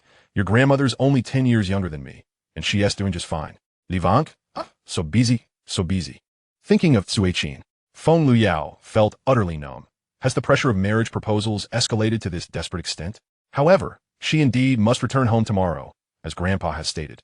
And no one is reluctant to go back. Perhaps she has played with fire and gotten burned. She is eager to see how Li Bailu will handle the situation. Wei Nanfeng quickly chose an outfit, yet it still took her about 15 minutes. She selected a light green off-shoulder floral dress. Although it did not compare to the one she meticulously picked that morning, there was no alternative. After making her purchase, she glanced at her phone and saw a message from Li Bailu, stating that they had left the mall early with Murphy. Likely, Murphy was craving a smoke. Upon exiting the mall, Wei Nanfeng spotted Murphy and Li Bailu squatting on the ground, exhaling smoke. Murphy, with his shirt cuffs unbuttoned, exuded a rogue charm while squatting. Li Bailu, clad in a striking blue bodycon dress, showcased exaggerated curves that compelled Wei Nanfeng to sneak behind her and gently kick her with the back of her foot. The sensation was simply irresistible. Yet, contrary to her expectations of Li Bailu's furious reaction, she turned with a grimace, looking at Wei Nanfeng instead. Murphy mirrored her expression of distress, as if something monumental had occurred. What's wrong? Why do they both wear such sorrowful faces?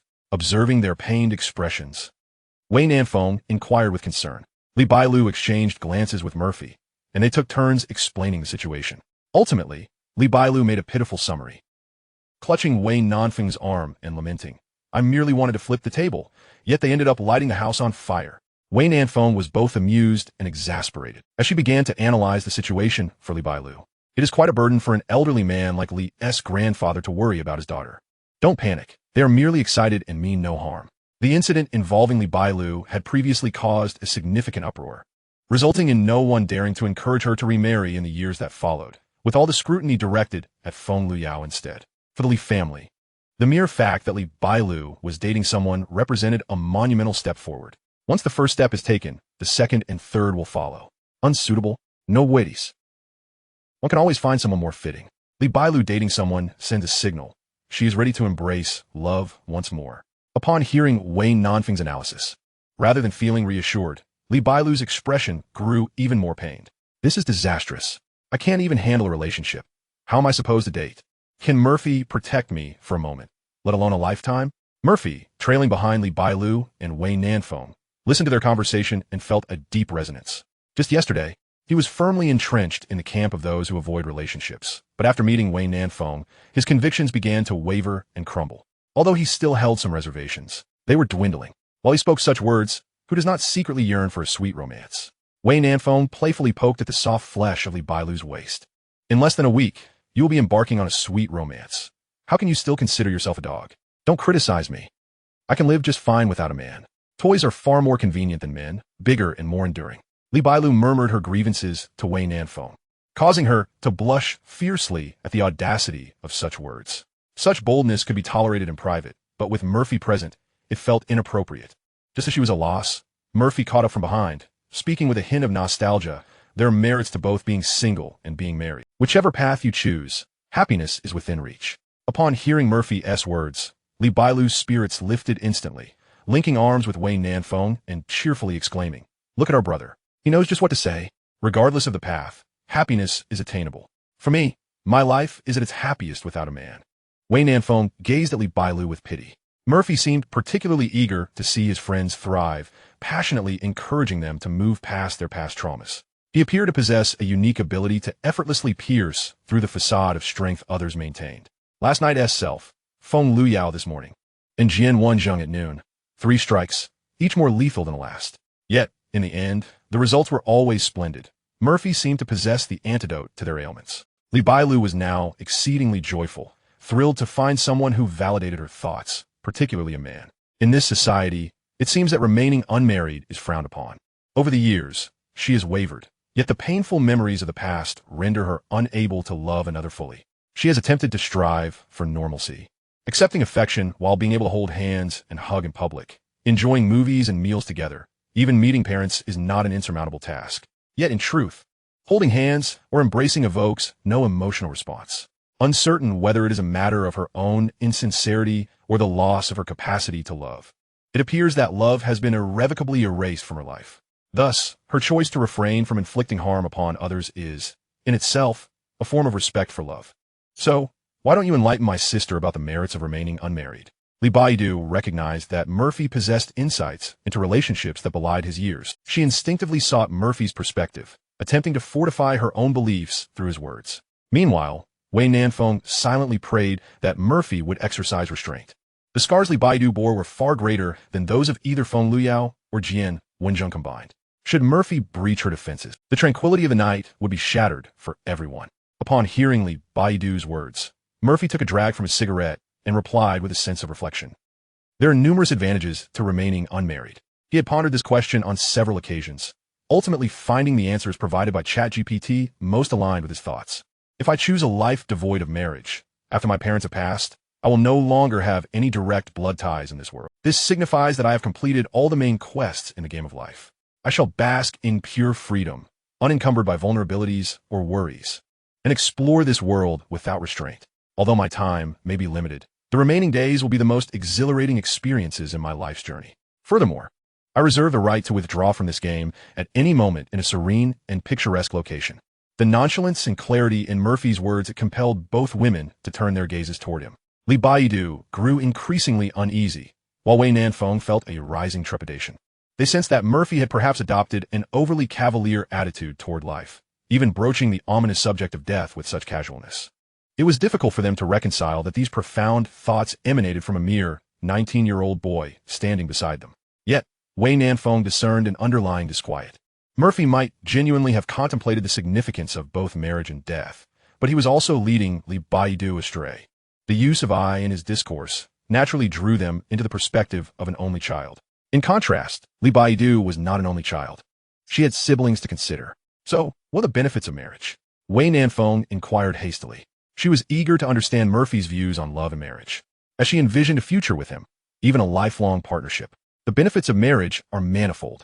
For instance, during the New Year celebrations, As fireworks illuminate the night and the aromas of neighbors' feasts waft through the air, families stroll together in blissful harmony.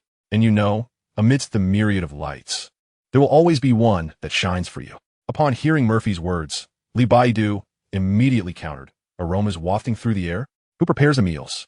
Who washes the dishes? Who tidies the house, soothes the children to sleep, or assists with their homework? Even if we consider these matters trivial, solvable by financial means, love, too, will ultimately perish. And often in a most tragic manner. Murphy paused, seemingly lost in thought, reflecting on answers he had struggled to comprehend for years. In his rebirth, he had come to some conclusions, or perhaps merely insights of his own. He did not dispute Li Baidu's argument. Instead, he sighed and spoke slowly. In truth, one will regret either choice, whether to marry or not. The cat in the alley enjoys freedom but lacks belonging, while the dog behind the fence has a sense of belonging, yet ultimately bows its head to its owner's whims. It seems that no matter how one chooses in this life, there will always be regrets. This topic appeared to reach a conclusion with what felt like a rather perfunctory response. Each individual carries regrets and a past. Life's choices are fraught with such disappointments. Li Baidu felt somewhat detached from this notion, having already traversed that path. Yet for Murphy and Wei Nanfeng, the journey had only just begun. She questioned whether she ought to impart such thoughts to them. Just as she was contemplating the inappropriateness of debating this matter, she heard Murphy continue. Love and death are eternally intertwined. The will to seek love is also a readiness to embrace death. Thus, love is a sin, and every soul seeks liberation from this transgression. Wei Nanfeng sensed an impending calamity. She had a foreboding feeling that Murphy's long-winded exposition was about to culminate in something significant. Why do people often feign ignorance, knowing full well the truth? They were once lovers. How could they not love? By now, Li Baidu had unwittingly succumbed to Murphy's rhythm, reflecting upon the past that he had invoked. People always feign ignorance. They were once lovers. How could they not love? In the throes of passion, they had loved fiercely, only to find that love had morphed into indifference or even harm. Beyond gambling, is there truly no shortcut to love? The world is vast, filled with regrets. How then can there be so many shared sentiments? Suddenly, Li Baidu found herself envious. The phrase "how wonderful it is to be young" transformed from mere exclamation to a palpable embodiment of enviable courage and nonchalance. She envied Wei Nanfeng's ability to muster the courage for love at first sight, and she admired Feng Luyao's tenacity in waiting for 7 years. As a psychology graduate herself, she recognized that Murphy's words were drawn from Nietzsche's writings. Love and death are eternally intertwined. The will to seek love is also a readiness to embrace death. Love and death are of the same sin. Sin and love sing the same song. If one is unafraid of death, what is there to fear in love? Regret or pain? Was there dread? She understood the reasoning, yet found herself unable to act upon it. She too longed for compromise, for marriage, for stability, a sense of security, a pillar to lean upon, a light among the myriad of homes that would shine just for her. Yet, she felt incapable of achieving it. Li Baidu isa tu rasa. As a psychologist, she had long since dissected her own psyche. Having swiftly regained her composure, she linked arms with Wei Nanfeng, glancing at Murphy with a dismissive smirk. What normal person reads Nietzsche? My sister is a serious psychology master's graduate from a prestigious university in Shanghai. You might charm the young ladies with your words, but you won't fool me. Young people should engage with what young people ought to read, rather than perusing the musings of madmen. Murphy chuckled helplessly, recalling that in his previous life, he had little time for reading. This discourse was merely inspired by his thoughts from the past. He hadn't anticipated that Li Baidu was a psychology major, which surely lent credibility to her own state of mind. Was she not as proficient as he? It was time for him to amend his old habits. However, Murphy sensed that the atmosphere had shifted. Had they been in a different setting with a couple of drinks, he was confident he could coax Li Baidu out of her shell. He couldn't quite fathom where his newfound confidence stemmed from. After his rebirth, the pain of the past had become significantly easier to bear. He always hoped that his friends and family could lead better lives, where both their material and emotional well-being flourished. You're right, sister. Speaking of which, I should visit your house, uncle and aunt. Murphy's interjection elicited laughter from Li Baidu, lightening the mood for the group once more. Call me uncle. Let us have Yao Yao refer to you as Annie from now on. Before they knew it, they had arrived at People's Park, their conversation flowing effortlessly along the way. Murphy felt parched. I'll go buy some water. Please wait for me. As Murphy departed to procure refreshments, the ever-anxious Wei Nanfeng could no longer contain herself and quietly inquired of Li Baidu. Are you really okay? Li Baidu smiled and shook her head. Glancing at Murphy's retreating figure, she remarked, What troubles could my sister possibly have? Are you all so easily rattled by this lad? Or is it simply a reflection of your immaturity? He truly possesses a remarkable aptitude for psychology. He has nearly cured my obsessive-compulsive tendencies just now. Wei Nanfeng sighed at Li Bailu's stubborn words, recognizing the crux of the issue. The more one understands, the clearer the perception becomes, and the clearer it is, the harder it is to emerge from it. She remained silent, gently wrapping her arm around Li Bailu's shoulders and giving her a reassuring pat. Deep down, she understood everything. It was merely that Li Bailu excelled at masking her true feelings. Last night, Li Bailu had awoken in the middle of the night, sitting on her bed in a daze. As a good friend, she fell at a loss for what to do. All she could offer was a comforting embrace and a gentle pat on her shoulder.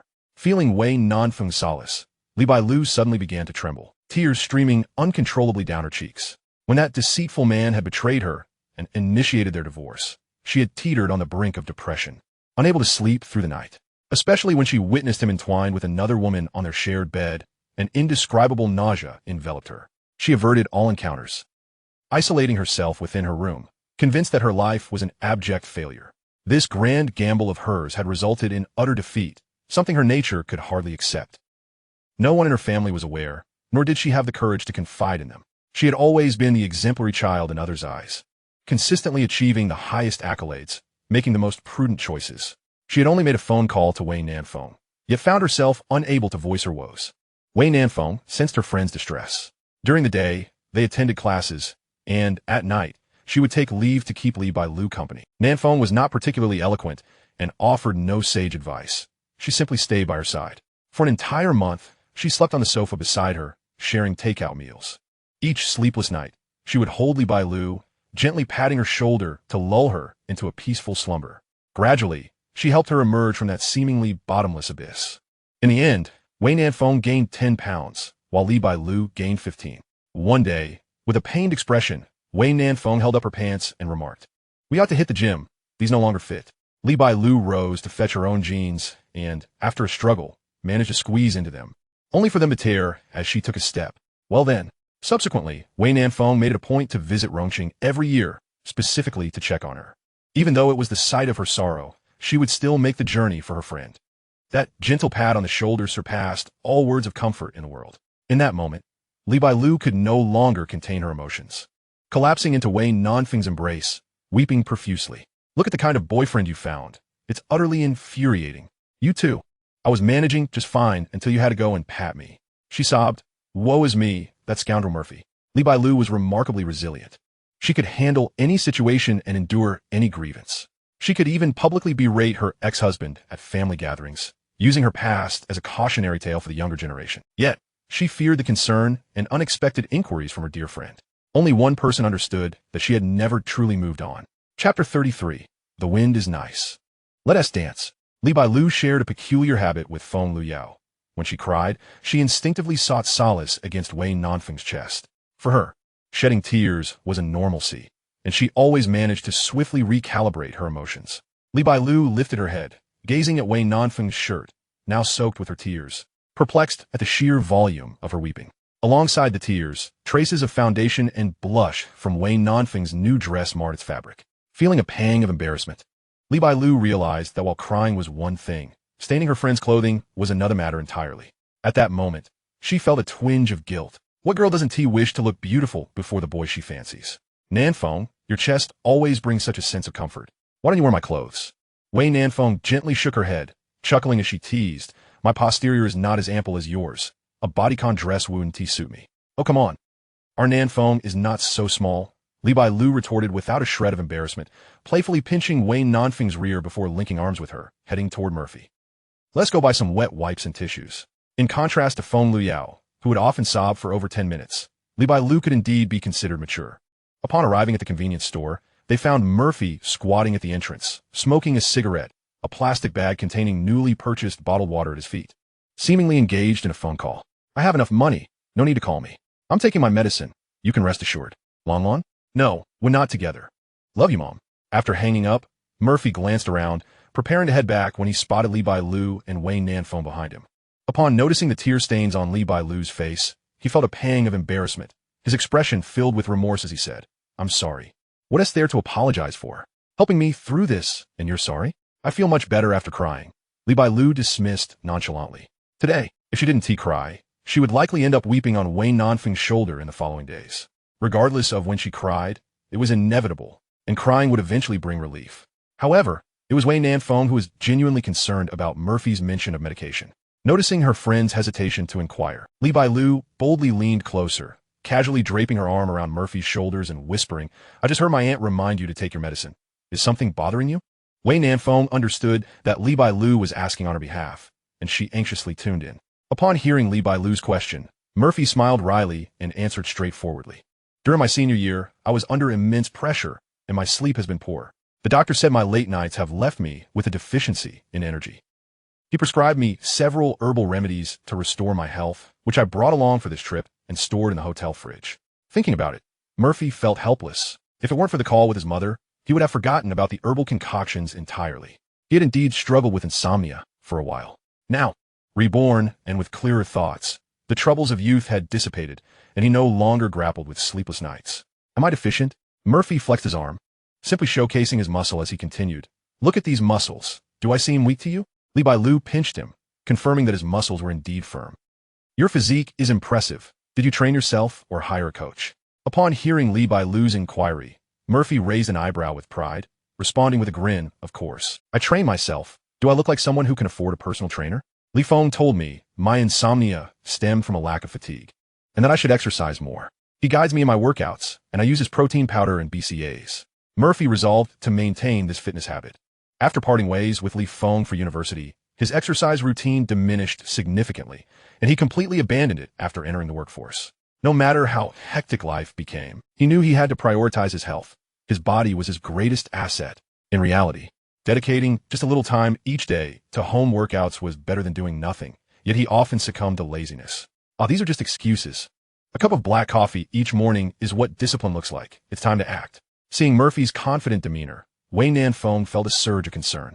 Instinctively linking her arm with Li Bailu's, she felt that Murphy's mother's admonitions were not unfounded. However, the confident demeanor he now exhibited suggested that he had not heeded her warnings in the slightest. While he outwardly agreed, it was likely that upon arriving in Rong City, he had not consumed a single dose of his medication.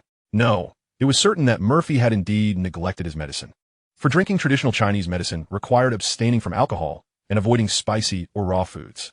She believed he should adhere to his medication schedule. Yet her own clumsiness left her at a loss for words on how to advise him. Li Bailu, Sun Xing Bei Numfen's Anshieti, gently patted her hand and continued with a smile. "Could you please buy me a couple of grilled sausages? And also a pack of wet wipes and tissues. I've spent so much time on my makeup, I can't bear to show my face to anyone." Upon hearing this, Murphy immediately nodded in agreement. Responding with an enthusiastic "sure," he set the bottle of water he had just purchased on a nearby bench and swiftly entered the convenience store. As soon as Murphy departed, Wei Nanfeng voiced her concerns. How could he not take his medicine? Maintaining one's health should be the top priority. Patience. Persuading him to take his medicine is not a daunting task, Li Bailu replied nonchalantly, taking a sip of her mineral water. Though she struggled to find the right words for herself, she was adept at encouraging others.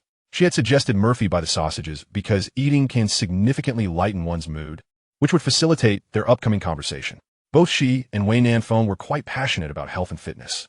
They were willing to invest in professional guidance and had absorbed knowledge from their experiences. Murphy, being young, might not take these matters seriously, but that did not imply his body was entirely healthy. Particularly, young men often exhibit boundless energy, and when they train, they tend to overexert themselves, which could lead to issues.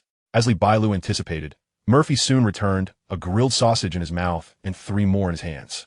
Wei Nanfeng took one and nibbled at it, while Li Bailu bit into hers with such enthusiasm that it burned her mouth, causing her to grimace and blow on it to cool down. In no time, Li Bailu had devoured her small sausage, tossing the skewer into the trash, and with a tone filled with concern, she patted Murphy on the shoulder, muttering, "Young man, you really ought to take better care of yourself. My fitness instructor, while looking quite muscular, is actually gay." Upon hearing Li Bailu's teasing, Murphy paused, contemplating whether the atmosphere in Rome City had evolved to this point. "Iem me perfectly fine," he retorted stubbornly, convinced that he had no issues whatsoever.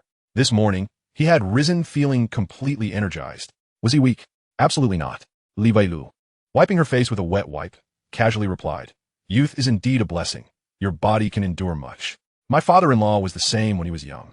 He didn't believe he was weak, but once he hit 30, he complained daily about back pain and leg aches. As Li Bailu spoke, Murphy recalled his previous life, where back pain had been the norm. He had not been particularly virtuous, nor had he indulged excessively. So why was he experiencing back pain? He had previously attributed it to sitting for too long. Suddenly, he remembered the traditional Chinese medicine he had yet to drink. Surely, he hadn't been taking care of himself properly. Nothing is more important than one's health. He still wished to explore mountains, lakes, and the stars. A sound body was essential for that. He resolved to take his medicine upon returning home, mustering the determination to get himself back on track. While he thought this, he maintained his defiant facade. Haha, I am incredibly healthy. I'm just out having fun. I'll definitely take my medicine when I get back. Li Bailu retrieved makeup remover from her bag and began to cleanse her tear-streaked face. Even without makeup, she was strikingly beautiful. The passage of time had etched its marks upon her face, enhancing her allure. Wei Nanfeng wiped her chest with a wet wipe and, after finally cleaning herself up, heard Li Bailu cheerfully remark, "Whether you're weak or not is not for you to decide. Don't wait until you return home. I have a remarkably skilled traditional Chinese medicine doctor. Coincidentally, you're coming back with me for dinner tomorrow, and I'll have my brother-in-law check your pulse." Noticing Murphy's hesitation, Wei Nanfeng quickly added, "Uncle Wang is truly impressive. My father had headaches for years, and just a few doses of his medicine. It doesn't hurt to take a look. After all, health is paramount." Murphy wanted to refuse, but upon seeing the genuine concern in Wei Nanfeng's eyes, the words of denial stuck in his throat. Although he didn't outright decline, he still insisted, "I'm definitely not weak.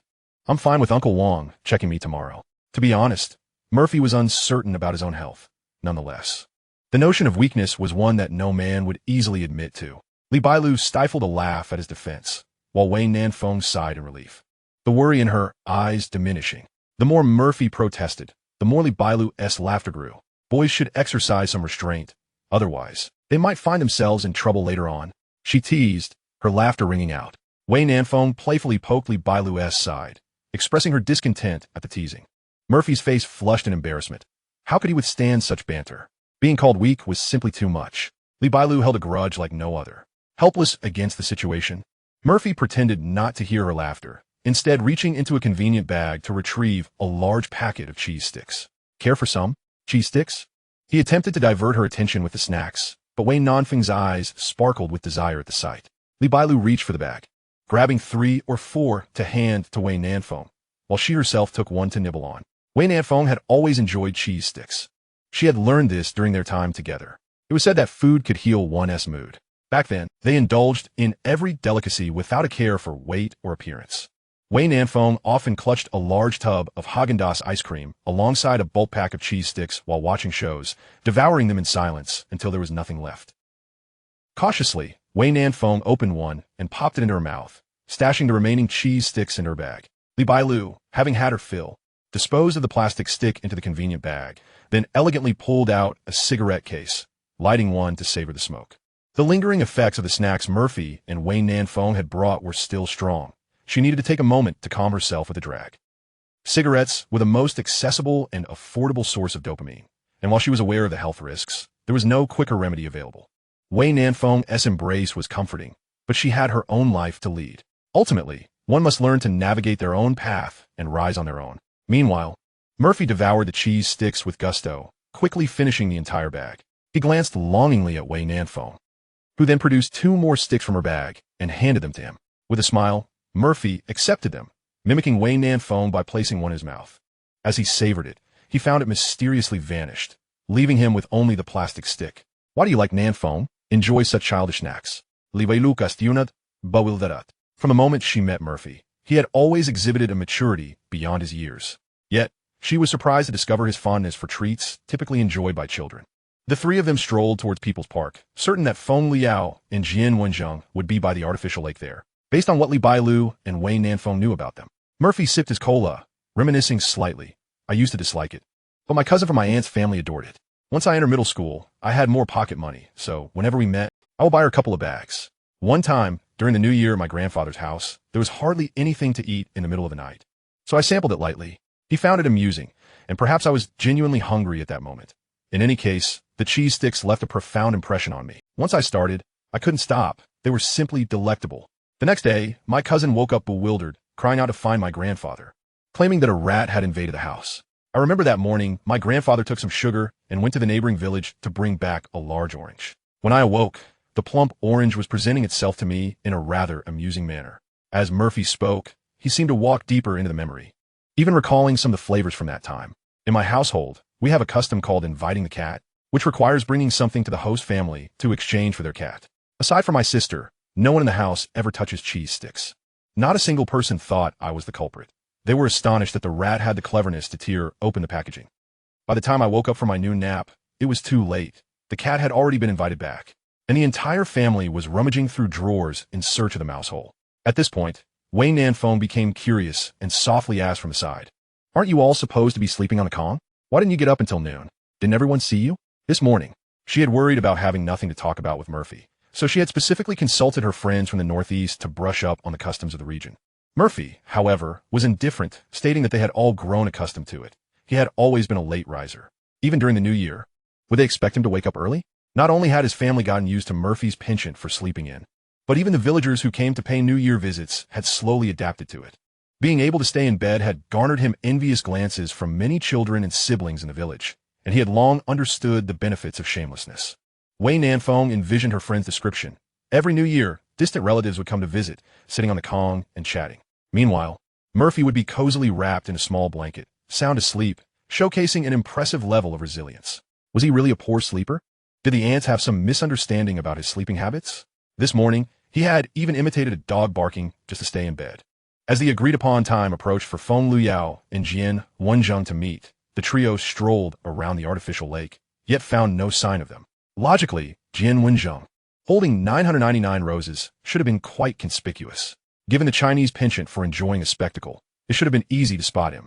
Li Bailu wore flat shoes while driving, which made walking manageable. However, Wei Nanfeng had just sprained her ankle the previous night and was now in high heels, finding it difficult to move. Feeling sympathy for her dear friend, she strolled around a bit before finding a spot to sit, exclaiming that she couldn't walk anymore. "Let's stop looking. You should call that Jian Wenzheng and ask where they've gone." "No, they must be right here at the artificial lake in People's Park. There's no way they could have gone anywhere else," Wei Nanfeng asserted, feeling that Li Bailu's thoughts were sound. Whenever Feng Luyao and Jian Wenzheng met, they always strolled by the artificial lake. If they weren't going to confess their feelings, why would they come to such an insignificant place? Sitting by the lake, Murphy chose not to call Jian Wenzheng, but instead sent a message. Despite Wei Nanfeng and Li Bailu's familiarity with Feng Luyao, there was always a chance they could be seeking a bit of excitement elsewhere. After sending the message, Jian Wenzheng did not reply, likely too preoccupied to notice. At this moment, Li Bailu, unable to remain idle, remarked on the pleasant atmosphere beneath the streetlights, calling out, "Nanfeng, this ambience is lovely. Let me take a picture of you." Wei Nanfeng stood beneath the streetlight, striking a few poses that looked quite appealing. The light was dim but sufficient to illuminate her figure, gradually merging with the image from her dreams. Just as Murphy was lost in admiration, nearby elderly folks began to stir restlessly. Li Bailu ignored the advances of the elderly, thinking they had lost their sanity. She remembered coming here at 17, when this group of elders asked her how old she was and advised her to seize her youth. "Lift your leg, glide like a swan." Li Bailu felt a tinge of frustration. What a wonderful opportunity to showcase her beauty. Didn't she see how mesmerized Murphy was? Wei Nanfeng, however, didn't think too much of it. Having studied ethnic dance before, though not a professional, she could still manage the high leg movements. However, her skirt today was somewhat short, reaching just her knees, so she moderated her movements and elegantly performed a brief dance. Ethnic dance looks splendid in photographs. She had initially learned it for that very reason. Upon returning, she overheard Li Bailu boasting to Murphy, "What do you think? Isn't my Nanfeng beautiful?" "Indeed." Murphy replied candidly, "She is undeniably stunning." The evening breeze wafted through, bringing a touch of coolness to the night, as Murphy casually shared anecdotes from his life. "I truly admire those who can dance. Unfortunately, I lack coordination. Back in middle school, we had a social dance gymnastics performance. My dancing was abysmal, and I was granted special permission to skip out, happily rushing off to an internet cafe instead. I was quite pleased at the time, but in retrospect, it was rather pitiful." While Murphy was adept at finding topics of conversation, Li Bailu was even more skilled. "Nanfeng can dance. Let her teach you to make up for your regrets." Jian Wenzheng and Yao Yao seemed to have disappeared. Since they had some free time, it was a perfect opportunity. Without hesitation, Wei Nanfeng grabbed Murphy's hand and pulled him up, saying, "I'll teach you something simple. Don't be afraid." Murphy, both amused and exasperated, quickly declined. What am I afraid of? It's not my foot you're stepping on. I once made a classmate cry. Despite his words, his body involuntarily began to move under Wei Nanfeng's guidance. Don't be nervous. Just follow my lead. Wei Nanfeng gently directed Murphy. The wind is nice today. Let us dance. Her soft smile instantly dispelled Murphy's anxiety, and his stiff body began to relax. All right, the wind is indeed nice. I'll learn from you. She believed that Murphy had likely been nervous back then, not truly uncoordinated. A person who could toss a cocktail shaker with such flair could hardly be lacking in rhythm. As Wei Nanfeng guided him, Murphy's movements became increasingly fluid. Li Bailu recorded the moment on her phone, though most of the time it was Wei Nanfeng leading the dance. Nevertheless, Murphy held his own, quickly catching up with her movements. Without any music, they swayed gently beneath the streetlight, their bodies moving with the wind in a mesmerizing dance. The crowd instinctively parted to make way for them. This simple dance created a stunning interplay of light and shadow beneath the streetlight, enveloping them in a mysterious sense of destiny. Their silhouettes flickered in and out of the light, resembling a captivating painting. It was as if they were destined to be a pair. This reminded Li Bailu of a phrase Wei Nanfeng had repeatedly mentioned the previous night. One must listen to the wind 800 times to understand that the world is filled with beauty. Whether it was the breeze, the people, or the scenery, everything around her felt enlivened by her mood. Youth is truly a wonderful thing, Li Bailu mused, and beside her, a voice filled with the scent of chili oil echoed her sentiments. Indeed, one must admit that Murphy, that little rascal, looks quite dapper in formal attire.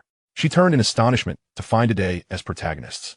Her niece was holding a large bucket of spicy skewers, savoring every bite, while Jian Wenjung stood by, dutifully carrying her freshly purchased milk tea. When did you both arrive? Li Bailu casually inquired, only to notice the diamond ring adorning Feng Luyao's ring finger, prompting her to exclaim, Have you two tied knot?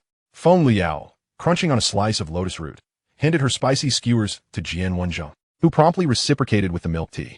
Yes, we tied the knot. He proposed, and I accepted. Old Jian. Call me Annie, she declared with an air of nonchalance, completely devoid of her earlier anxiety.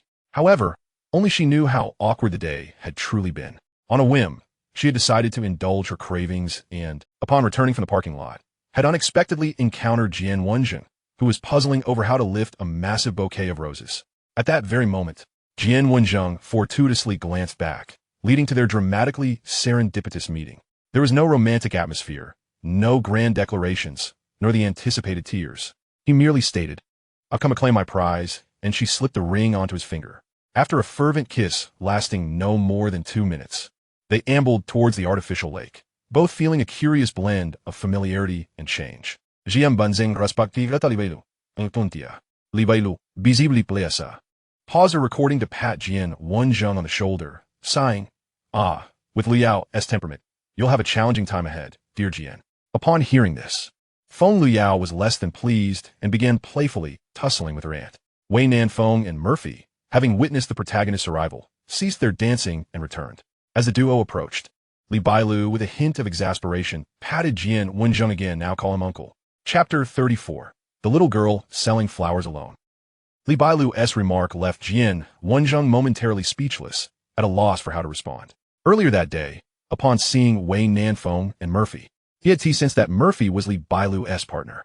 He glanced helplessly at Feng Luyao, his eyes betraying a flicker of panic. Feng Luyao, exasperated, shot a glance at Li Bailu and, linking arms with her boyfriend, replied, What are you thinking? He has hired. You're coming with me for dinner tomorrow.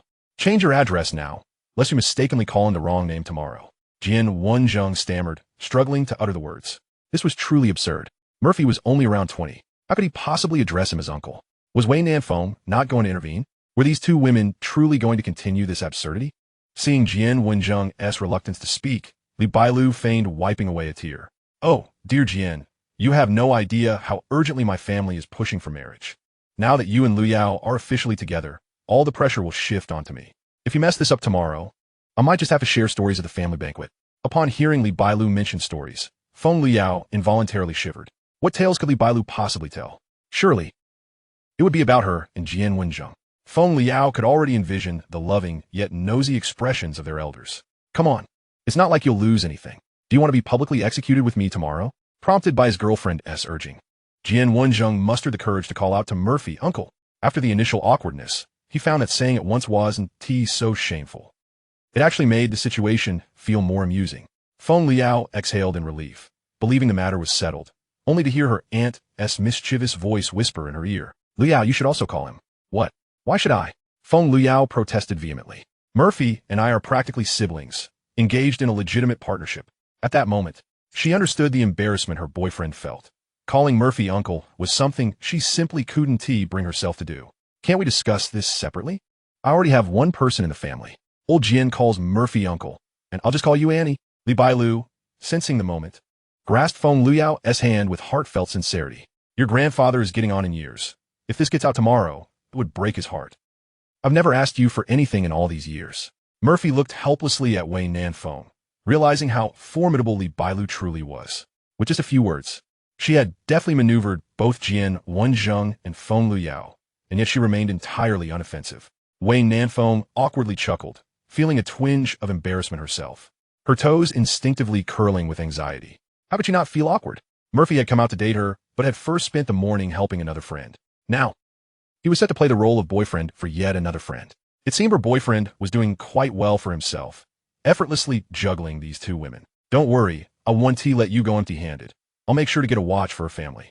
Wei Nanfeng emphasized the collective we, hoping to reassure Murphy. We'll just consider it a back-to-school gift for you.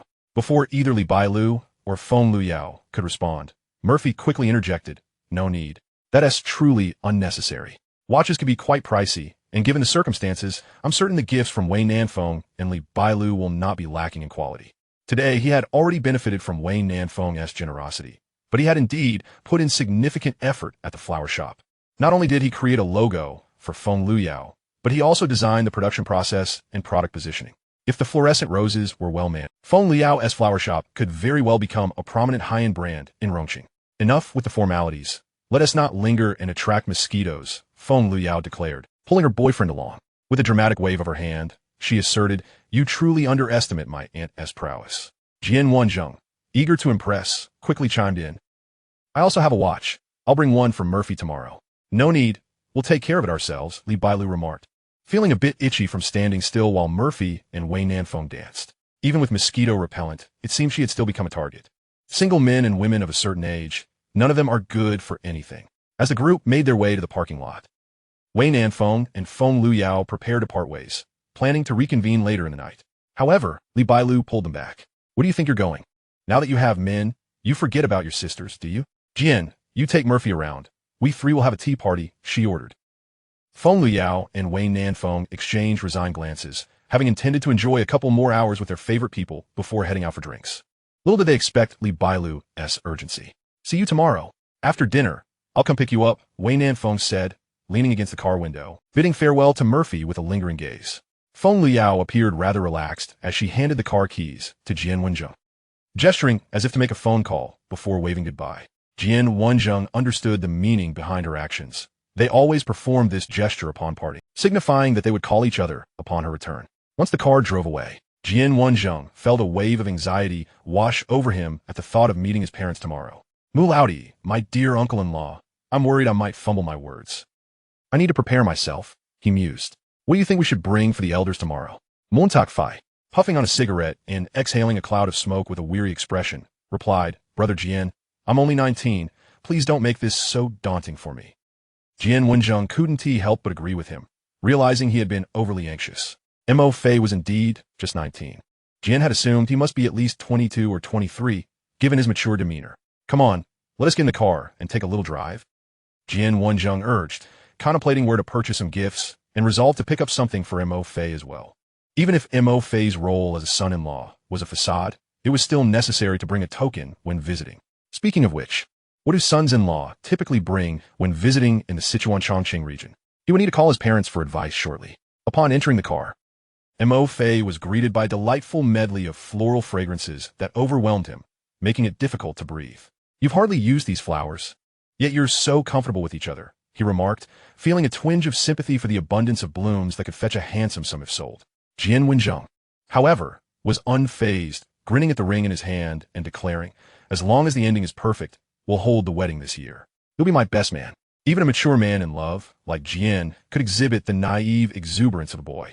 The mutual commitment between them was impressive, and Mo Fei couldn't help but feel envious. Brother, if these flowers sit in the car overnight, They'll be ruined. We should return them to the flower shop. They'll still be saleable tomorrow, he suggested. Jian Wenjing, coming from an ordinary background, though having achieved a modicum of success, still felt a pang at the thought of waste. Suddenly, an idea struck him, and glancing at the time, he exclaimed, "What if we sell these flowers? Where we sell them?" The couple strolling around People's Park should have already moved on. Who would be feeding mosquitoes at this hour? Mo Fei replied with a hint of melancholy. Initially, he had discussed with Feng Liao the possibility of finding a spot near People's Park. They could have simply placed the flowers in the car and parked temporarily, making a quick escape should the city management arrive. But at this late hour, the opportunity to sell to couples had passed. Jian Wenjing started the car and, fastening his seatbelt, said confidently, "Let us head to the gymnasium. There will be plenty of young people there, especially since there's a concert by Nangguang Wulan tonight." Upon hearing Jian Wenjing's words, Mo Fei's eyes lit up. Young people's money was the easiest to earn, and his fluorescent roses would undoubtedly catch their attention, regardless of whether they were original tonight in Rongqing. His fluorescent roses would be one of a kind. "Let us go. Tonight, we'll make the name of Lu Yao's flower shop known far and wide." Moon Fei was suddenly invigorated, surprised that a seemingly concluded plan was now continuing. Jian Wenjing recognized that his girlfriend was genuinely invested in her flower shop and had previously initiated several activities. Unfortunately, Feng Liao lacked the business acumen, and eventually she realized that not pursuing it would result in fewer losses. "We should also buy some trending topics. I'll have my team manage that," Jian Wenjing said as he drove, helping Mo Fei refine their strategy. The realms of marketing stars and marketed goods share substantial commonalities. Today's youth yearn for novelty. Once the herd mentality sets in, it spurs a comparative psychology that fuels consumption. Mo Fei's fluorescent roses possess the potential to be a hot commodity, especially as flowers inherently carry romantic narratives. Their conversation flowed seamlessly, culminating in a preliminary marketing plan that firmly positioned Lu Yao's flower shop within the high-end bouquet market. Jian Wenjing found Mo Fei's ideas impressively mature, even hinting at the beginnings of an industrial chain and franchise model. Even with his extensive experience, he was captivated by the grand vision Mo Fei painted. Mo Fei wasn't merely looking to make a quick buck. He articulated a beautiful, expansive, and lucrative narrative. If it weren't for the fact that this was his girlfriend's flower shop, Jian would consider investing in this project himself. High-end, love, franchising, even online storefronts. Mo Fei laid out a clear plan for the next decade. Although Jian Wenjing recognized this was a vision crafted by Mo Fei, he felt it was within reach. A 100 billion yuan industry chain was being presented to him in a straightforward manner. Once franchising was fully implemented, Lu Yao's flower shop going public wouldn't be a daunting task. Love, after all, comes at a steep price. If diamonds can be marketed successfully, so too can flowers. In a mere 10 minutes, Mo Fei transitioned from discussing store marketing to prospects of going public, igniting Jian Wenjing's enthusiasm. It was no wonder that someone like Wayne Nanfeng saw potential in Mo Fei. His insight and vision alone surpassed many.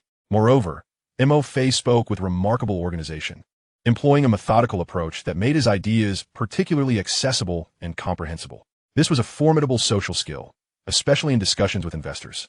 This ability allowed him to quickly pinpoint the interests of potential investors, leading them to enthusiastically part with their money. Most importantly, Jian learned his girlfriend had mentioned Mo Fei was also quite adept at drinking and mixology. Alcohol is a powerful social lubricant. Though he didn't drink often, there were occasions when he had to partake in a few drinks for networking, particularly with individual investors. Investors in your film or variety show often judge based on personal appeal, assessing whether you're likable and capable of bringing people into the fold. If you're asking them for favors, you're already aware of these criteria. The likability factor, however, tests one's personal quality and charm, as it's essential to maintain a respectable facade. Mo Fei was undoubtedly someone born to do business. He surpassed many in vision and ability, and his social attributes and charisma were through the roof. At his age, Jian Wenjing felt as though he was still contemplating where to find part-time work to buy gifts for Feng Liao. Comparing oneself to others can be disheartening. One can only commend Wei Nanfeng's discerning eye. In a few years, once school starts, Mo Fei would undoubtedly find his romantic prospects flourishing. Jian Wenjing pondered whether Nanfeng's bravery would yield a favorable outcome. Upon arriving at the parking lot next to the Sichuan Chongqing Gymnasium, they promptly hailed a cab and returned to People's Park, retrieving Feng Liao's Audi Q7. Today was Nangguang Wulan's concert, and the area outside the gymnasium buzzed with excitement. Numerous vendors were selling light sticks, glow sticks, and other merchandise for fans, along with food and bottled water. Additionally, there were several flower stalls and even some selling novelty lingerie. Mo Fei and Jian Wenzheng searched for a suitable spot, planning to sell inside the gymnasium if necessary. As the concert's organizers, profiting from merchandise sales was part of the event's rationale, making it quite reasonable. Moreover, Jian Wenzheng has plans to have Nangong Guanlan serve as the spokesperson for the Luyao bouquet brand. Utilizing one's own resources for the family business is hardly a transgression. Should the brand indeed go public in the future, one would undoubtedly attain financial freedom alongside it. Meanwhile, Murphy found himself ensnared in nostalgia as he observed the myriad stalls lining the street. Setting up a stall can significantly contribute to personal growth, and the initial investment is minimal. Even if one incurs losses, it does not lead to dire consequences. Of course, Murphy himself had tasted the bitterness of failure. During a summer stint with Li Feng at People's Park, they sold iced jelly and ended up swatting mosquitoes all night, managing to sell only 3 bowls. From that moment, Murphy grasped the reality that the world is never short of individuals capable of spotting business opportunities. When one perceives a product as profitable, the surroundings are already teeming with competitors. The most unfortunate aspect is that triumphs are often claimed not by similar iced jelly stalls, but by elderly men pushing carts of chilled watermelon and cantaloupe. The market is akin to a battlefield, just as he and Li Feng resolved to sell watermelons the following day. Identical push carts appeared on the street within just an hour. By the end of the day, both Murphy and Li Feng gleaned numerous life philosophies they had never previously contemplated. They calculated that setting up a stall was less economical than simply gaming at an internet cafe, as the cost of materials and equipment for a day's effort could easily cover a month's worth of gaming expenses. At that time, Li Feng was still at Tsinghua University, where he was quite well liked. Every evening, Murphy would accompany Li Feng to hang out at Tsinghua. On their way back, they chanced upon a classmate who inquired about their earnings. What could the young man say but boast? They casually exaggerated, claiming they could earn over 1,000 yuan a day. The classmate took them at their word, and soon the entire Tsinghua student body was aware of the profits from selling iced jelly to tourists. Seizing the opportunity, Li Feng sold off their equipment, just managing to break even. Remarkably, someone did turn a profit by developing a milk mochi iced jelly that became extraordinarily popular. The lessons Murphy learned from this experience were manifold. Throughout his university summers, he would invariably join Li Feng in setting up stalls. There were gains and losses, but they had fun nonetheless. As Murphy became lost in these memories, he was suddenly jolted from his reverie by a tap on his shoulder. "Hey, Murphy!" He turned to find a familiar, doll-like face. Was that not the young proprietress of the foot massage parlor from that very morning? Are you setting up a stall here?" Murphy greeted her with a smile. This girl, though petite, had an exuberant personality. She even waved Li Feng's bill earlier. "This is my brother, Jian Wenzheng," he introduced, gesturing to his sibling. Yu Rong felt that Jian Wenzheng, the handsome gentleman, resembled someone she knew, though she could not quite place him. "Wow, your brother is so handsome, just like a movie star. Are you out for a stroll after dinner?" Jian Wenzheng greeted Yu Rong with a smile, his mind wandering back to the thoughts he had pondered in the car. Murphy, both in appearance and character, was of exceptional quality. It was no wonder he attracted so much romantic attention.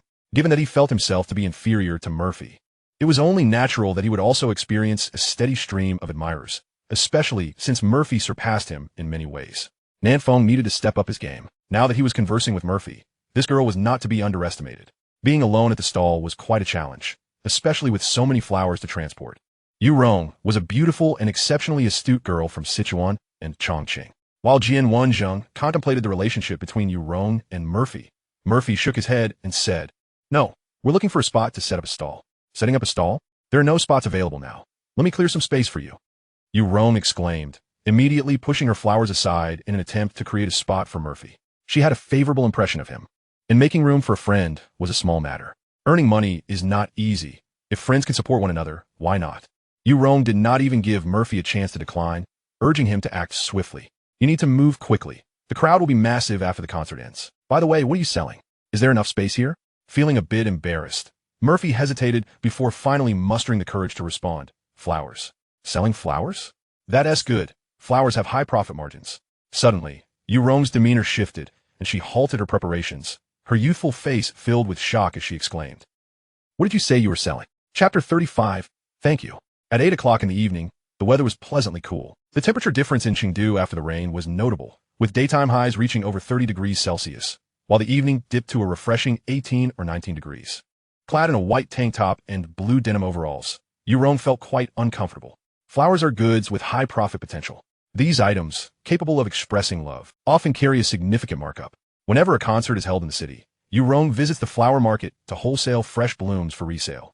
She had a genuine fondness for flowers. Anything that could generate income captured her heart.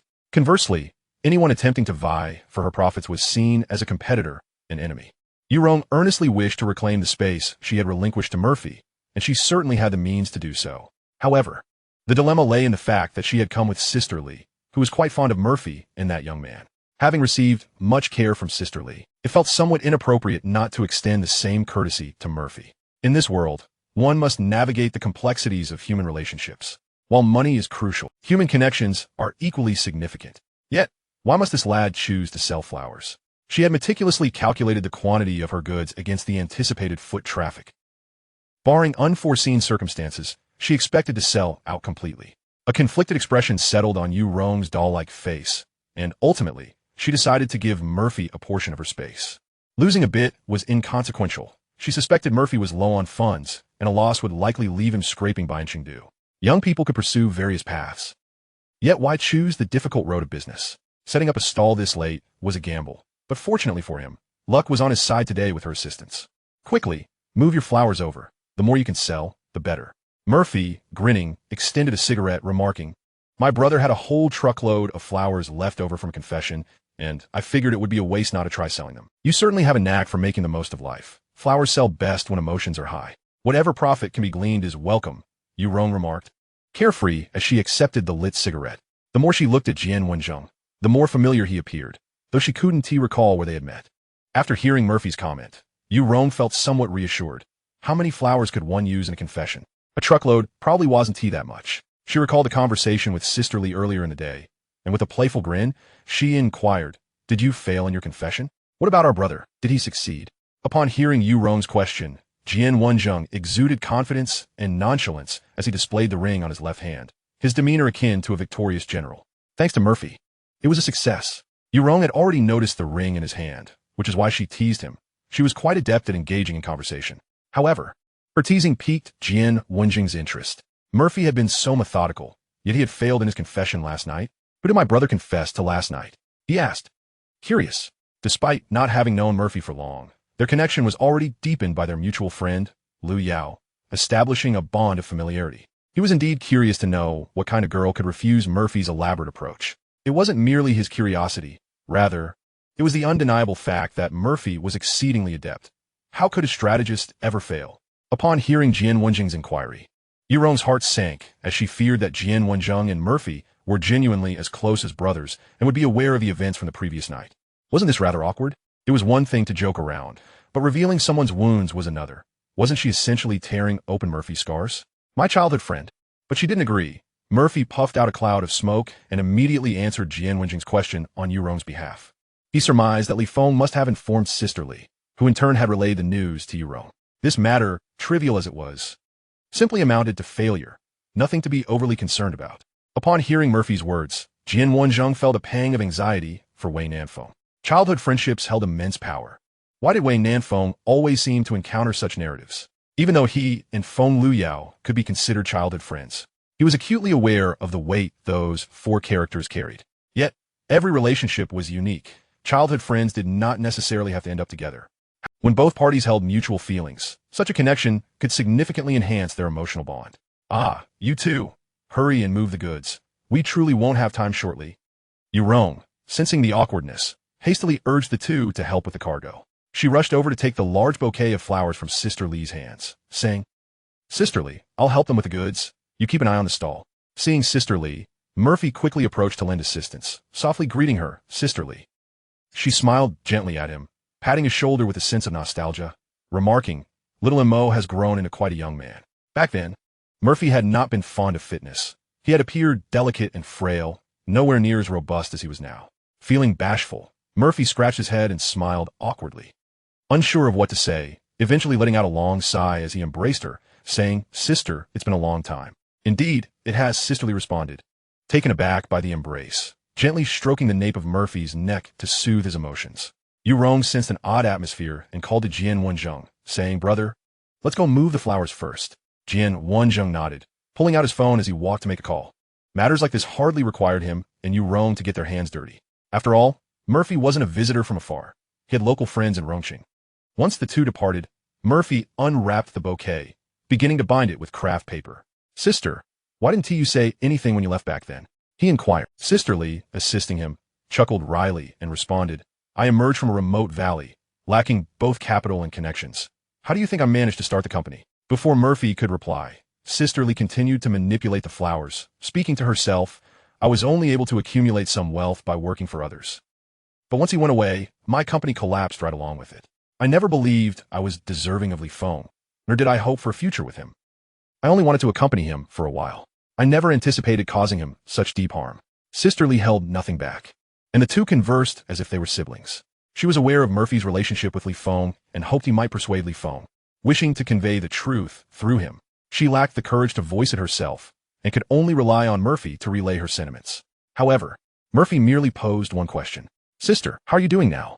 There was no hint of skepticism, no outrage, nor reproach, just a simple expression of care that momentarily left Sister Lee taken aback. She feigned strength, replying to Murphy's inquiry, "Paying off debts.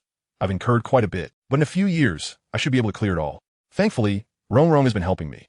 That child has had a tough life too."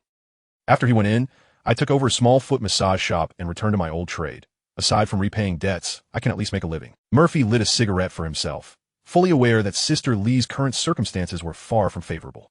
If she were doing well, there would be no need for her to personally work as a technician after enduring a sleepless night just to set up a stall. For what purpose? Was it not to save a little money and earn a bit more? Sister Lee gently patted Murphy's shoulder. She had known him since childhood and understood his benevolent nature. Both brothers harbored kind hearts. It was back in Shenyang where she had first encountered Li Feng, who was then attending an art tutoring class. She had never believed in love or thought that she would experience it. At that time, she had suddenly suffered from severe kidney stones, nearly losing consciousness from the pain in the car, unable to even hold her phone. A curious, sunny boy had glanced at the car, noticing her on the brink of passing out. "Wake up. Are you all right? I'll call 120 for you." Li Feng had busied himself throughout the day, without uttering a single complaint or expressing annoyance. "It's fine. I should be going. I still need to study painting." Watching Li Feng's departing silhouette, she realized then that her love had arrived. Yet, deep down, she felt unworthy. She was tainted. She believed she could never cleanse herself, that no matter how hard she tried, she would remain forever sullied. Clearly, she could endure the darkness if she had never encountered the sun. Yet, the brilliance of the sunlight was too intense and fervent, leaving her feeling even more desolate. Still, she was greedy, yearning to steal a fragment of that sunlight, even if just for a fleeting moment. Like a thief, she shamefully pilfered a portion of that boy's life. Sister Lee reminisced about that time, breaking into a tender smile, filled with joy that soon turned to tears. That pure and kind-hearted boy was the most beautiful memory of her desolate life.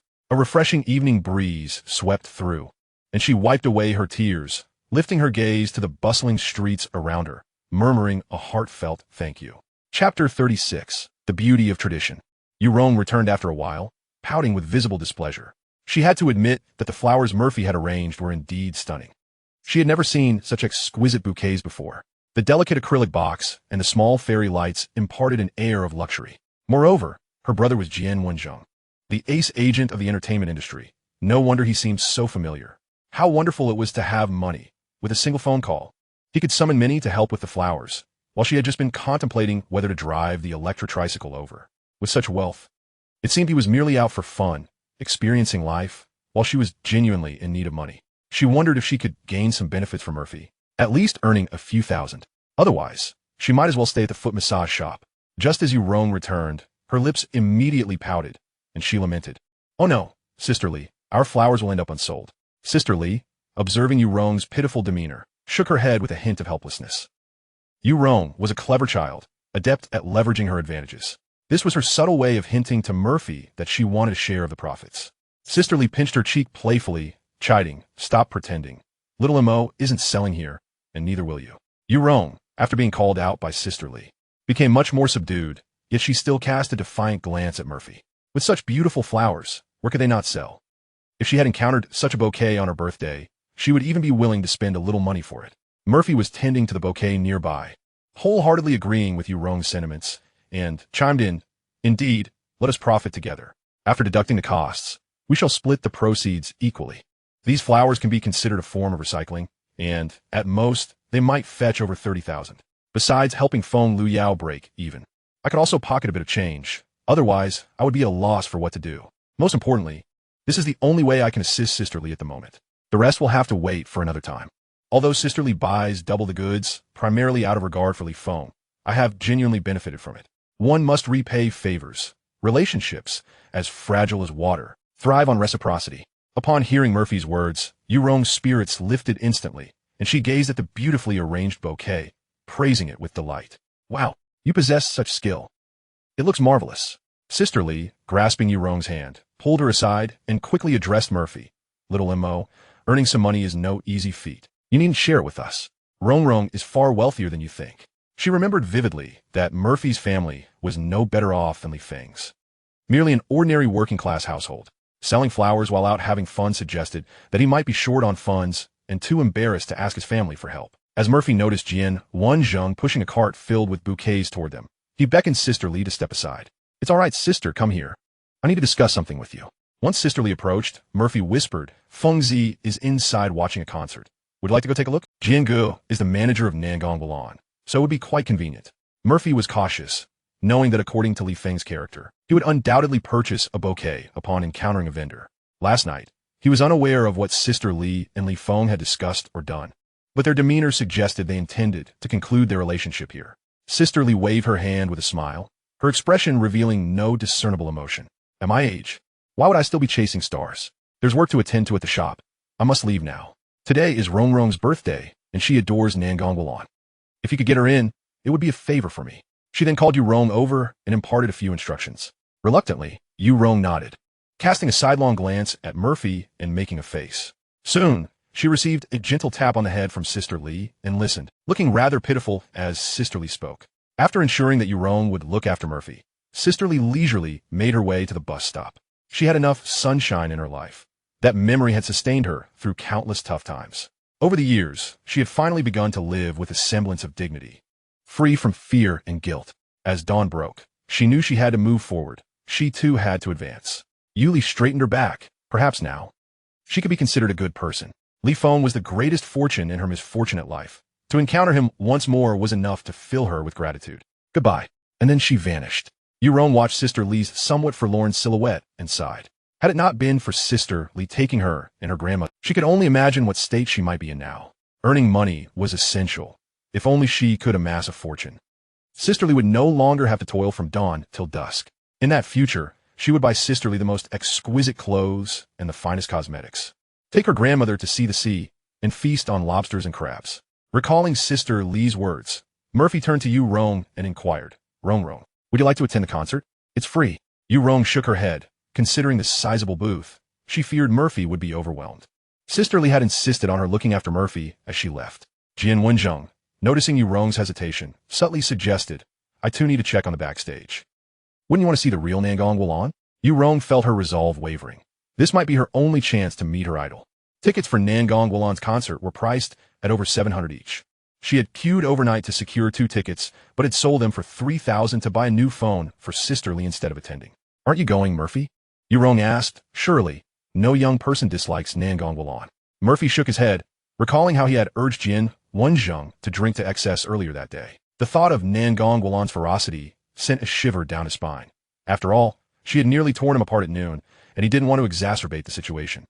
Jian Wenzheng felt a bit awkward recalling the events of the afternoon, wishing he could disappear into the ground upon seeing himself in a video. It was slightly embarrassing. Wulan's personality is straightforward. It's not as severe as you think. Rong, come with me for a bit of fun. Little uncle, little Mo, if you need anything, just call me. After Jian Wenjing's 2 invitations, Yurong finally succumbed to the allure of meeting her idol and nodded obediently. But had she misheard? Why did Jiangu refer to Murphy as little uncle? Surely, she must have misunderstood. Today was indeed fortuitous. She had made a significant sale the previous night. Her grandmother had prepared sweet steamed buns for lunch, and she would see her idol in the evening. Having turned a year older, her future days would surely improve. Jian Wenzheng realized he had misspoken and felt a twinge of embarrassment. Tomorrow's banquet at Feng Luyao's grandfather's house was crucial, and the matter concerning Li Bailu was even more pressing. He had been trying to convince himself, nearly succeeding, but now little uncle slipped from his lips so easily. He hoped nothing would go awry tomorrow. Seeing Yurong's nonchalant reaction, Jian Wenzheng casually picked up a box of glow-in-the-dark roses and led Yurong toward the gymnasium. Once Guolan emerged, he would wave the roses and post about it on Weibo. These flowers would sell effortlessly. Yurong felt elated, her ponytail swaying as her steps grew lighter. With her high ponytail, catfish whiskers, bun, and doll-like face still retaining a hint of baby fat, she could sense the burgeoning romantic prospects of her seemingly lowly little uncle. She needed to remind Nan Feng to hasten the redemption of Murphy's prize ticket. This lad was becoming quite popular. After the two departed, Murphy attended to customers at the stall, selling flowers according to the prices he had mentally set. As for ordinary bouquets, he could simply return them to the flower shop after closing, turning on air conditioning to preserve them for tomorrow's sale. It wasn't tea peak hours yet. Most people were waiting for the concert to conclude. Murphy bought a bowl of iced jelly from a neighboring stall, a box of wolf-tooth potatoes from across the way, and a skewer of grilled meat. Additionally, he purchased some inexpensive wood and a quality carving knife from a wood vendor. Engaging in casual conversation with the nearby stall owners, he discovered that they were all there to sell their wares, which made his haul significantly heavier. In reciprocity, Murphy selected some small boxes of glow-in-the-dark roses to gift back to them. In the past, when he had set up stalls with Li Feng, he often encountered good friends, though there were certainly foolish individuals as well. It all depended on luck. Today, his luck was favorable. The young man selling skewers was warm and genuine. The vendor of wolf-tooth potatoes was kind and unpretentious, and the young lady selling iced jelly had remarkably beautiful legs. The wood vendor, a university student, was merely earning some pocket money and even gave Murphy a discount. Though this set of carving tools may not rival the one bestowed upon me by my grandfather, it remains a respectable ensemble. The beechwood is remarkably pliable. Within mere moments, Murphy has conjured a rudimentary form, and in under 5 minutes, a finely crafted wooden sculpture of a Maine Coon cat materializes in his hands. Thankfully, my skills have not waned. Murphy's grandfather was a renowned carpenter, celebrated across the villages for his craftsmanship. He sustained a large family through his trade, ensuring that his children received an education. From a young age, Murphy was enthralled by the art of carving, believing his grandfather to be the most extraordinary person in the world for his ability to sculpt various animals. As time passed, the demand for furniture makers dwindled, and Murphy's grandfather approached retirement. Although he had taken a few apprentices, none of his children showed any inclination to follow in his footsteps. However, upon witnessing Murphy's profound interest, his grandfather promptly procured a set of carving tools from the blacksmith in the neighboring village.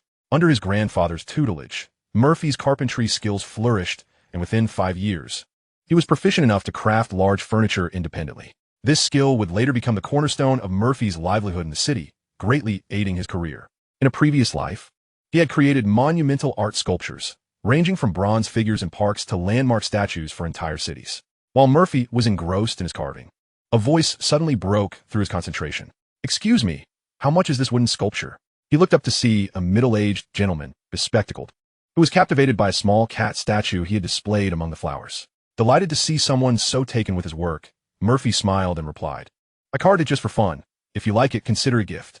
The man, with a round face marked by a look of hesitation, remarked, "This cat sculpture is truly remarkable. It resembles a living creature. My sister has a cat, just as adorable." Murphy, eager to share his creation, pressed the sculpture into the man's hands, for there is no greater joy for a sculptor than to receive praise for their work. "Then I'll buy a bouquet." "I can't take it for free," the customer insisted, feeling somewhat embarrassed, yet deeply impressed by the craftsmanship. Having a modest understanding of carving, he recognized the exceptional quality of the cat, which exhibited intricate details and expressions, all rendered from the simplest of materials. Upon closer inspection, he noticed even the whiskers and the fur were rendered with a masterful technique, providing a three-dimensional effect. Had a finer material been used, this wooden sculpture could easily command a price in the thousands. He felt as though he had encountered a true artisan. "Your skill is astonishing. This is incredible." The customer grew increasingly enamored, even contemplating that his own child might not deserve such a toy. "Let us do this. I'll take all these sculptures, and for each one, I'll buy a bouquet. I am truly enamored." In the eager gaze of the customer, Murphy, with a mix of amusement and disbelief, handed over the 4 finished cat sculptures. The gentleman, as if he had stumbled upon a treasure, hurried away, clutching the fluorescent roses and sculptures. This unusual behavior drew the attention of other patrons. Many paused at Murphy's stall, captivated by the sight of his carving tools dancing across the wood. An unspoken understanding prevailed among the onlookers not to interrupt him. Artistic creation is best left undisturbed. Moreover, Murphy, possessing a handsome countenance, wielded his carving tools with such finesse that watching him became a delightful experience for the spectators. Just as Murphy completed another small cat sculpture and placed it atop a bouquet, a swift young woman snatched it up. "Sir, I'll take the flowers. And may I have the cat as well?" Stunned by the popularity of his carvings, Murphy quickly gestured, "It's not a valuable piece. If you like it, please take it without needing to buy the flowers. But I can't let you work for nothing," she insisted, hastily rummaging through her wallet, fearful that Murphy might change his mind. "This large box is 120, and that small box is 30. Murphy attempted to persuade her to consider the smaller box, but she promptly pressed 150 into his hands before swiftly retreating into the crowd. As a carving student herself, she recognized that 120 was hardly an extravagant price for such skill, especially given the beauty of the flowers. Today was truly fortunate. With such talent, one could scarcely put a price on it. Once outside, she eagerly posted a message in her classmates' chat group, showcasing her newfound treasures, inciting envy among her peers. "No way. Did you carve this? It's so intricate. Wait, if I'm not mistaken, is this beechwood? This is incredible. Which master created this in their spare time? Where did you buy those flowers? They exude such an artistic ambience. Qingping, where did you get this? Can I observe it for a couple of days?" Elated by the admiration from her classmates, Song Qingping quickly replied, "I didn't manage to get tickets for the concert. So I came here hoping for a stroke of luck, and unexpectedly, I encountered a flower vendor. The flowers are stunning, and the cat sculpture is equally exquisite. The fluorescent roses are absolutely dreamy. This cat must belong to the vendor. It resembles the logo on the flower box." After sending her message, she gazed at the stall, now surrounded by a throng of admirers. Good things do not require introduction. A mere glance is enough to capture the heart. Murphy, feeling somewhat overwhelmed by the crowd, realized that their presence was beginning to disrupt the surrounding vendors. He quickly called out, "I'm truly grateful for your support, but I must apologize. I have run out of wood." As he finished speaking, he took a slurp of his icy dessert. He didn't mind carving more, as his youth and vigor allowed him to wield the tools with ease. However, the sheer number of people gathered had started to encroach upon the business of others, which was quite inconvenient. The icy dessert is delicious, the sweet potato fries are delightful, and the grilled skewers are savory. Everyone do try them. Today's carving session must conclude here, as I genuinely have no more wood. Murphy shrugged, glancing at the unwilling customers lingering around.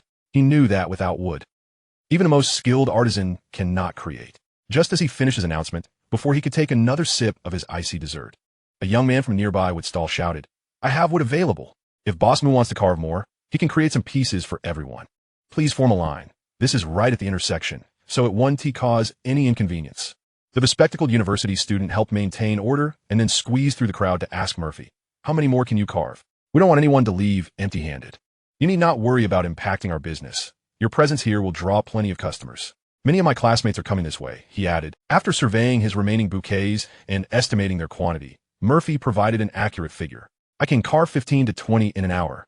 Waiting in line isn't worth it." Upon hearing this, the student glanced at the crowd, noting it was only about 30 to 40 people, and then called out, "Boss Moo can carve 15 in an hour. Everyone can take a number and explore nearby for a while before returning to collect."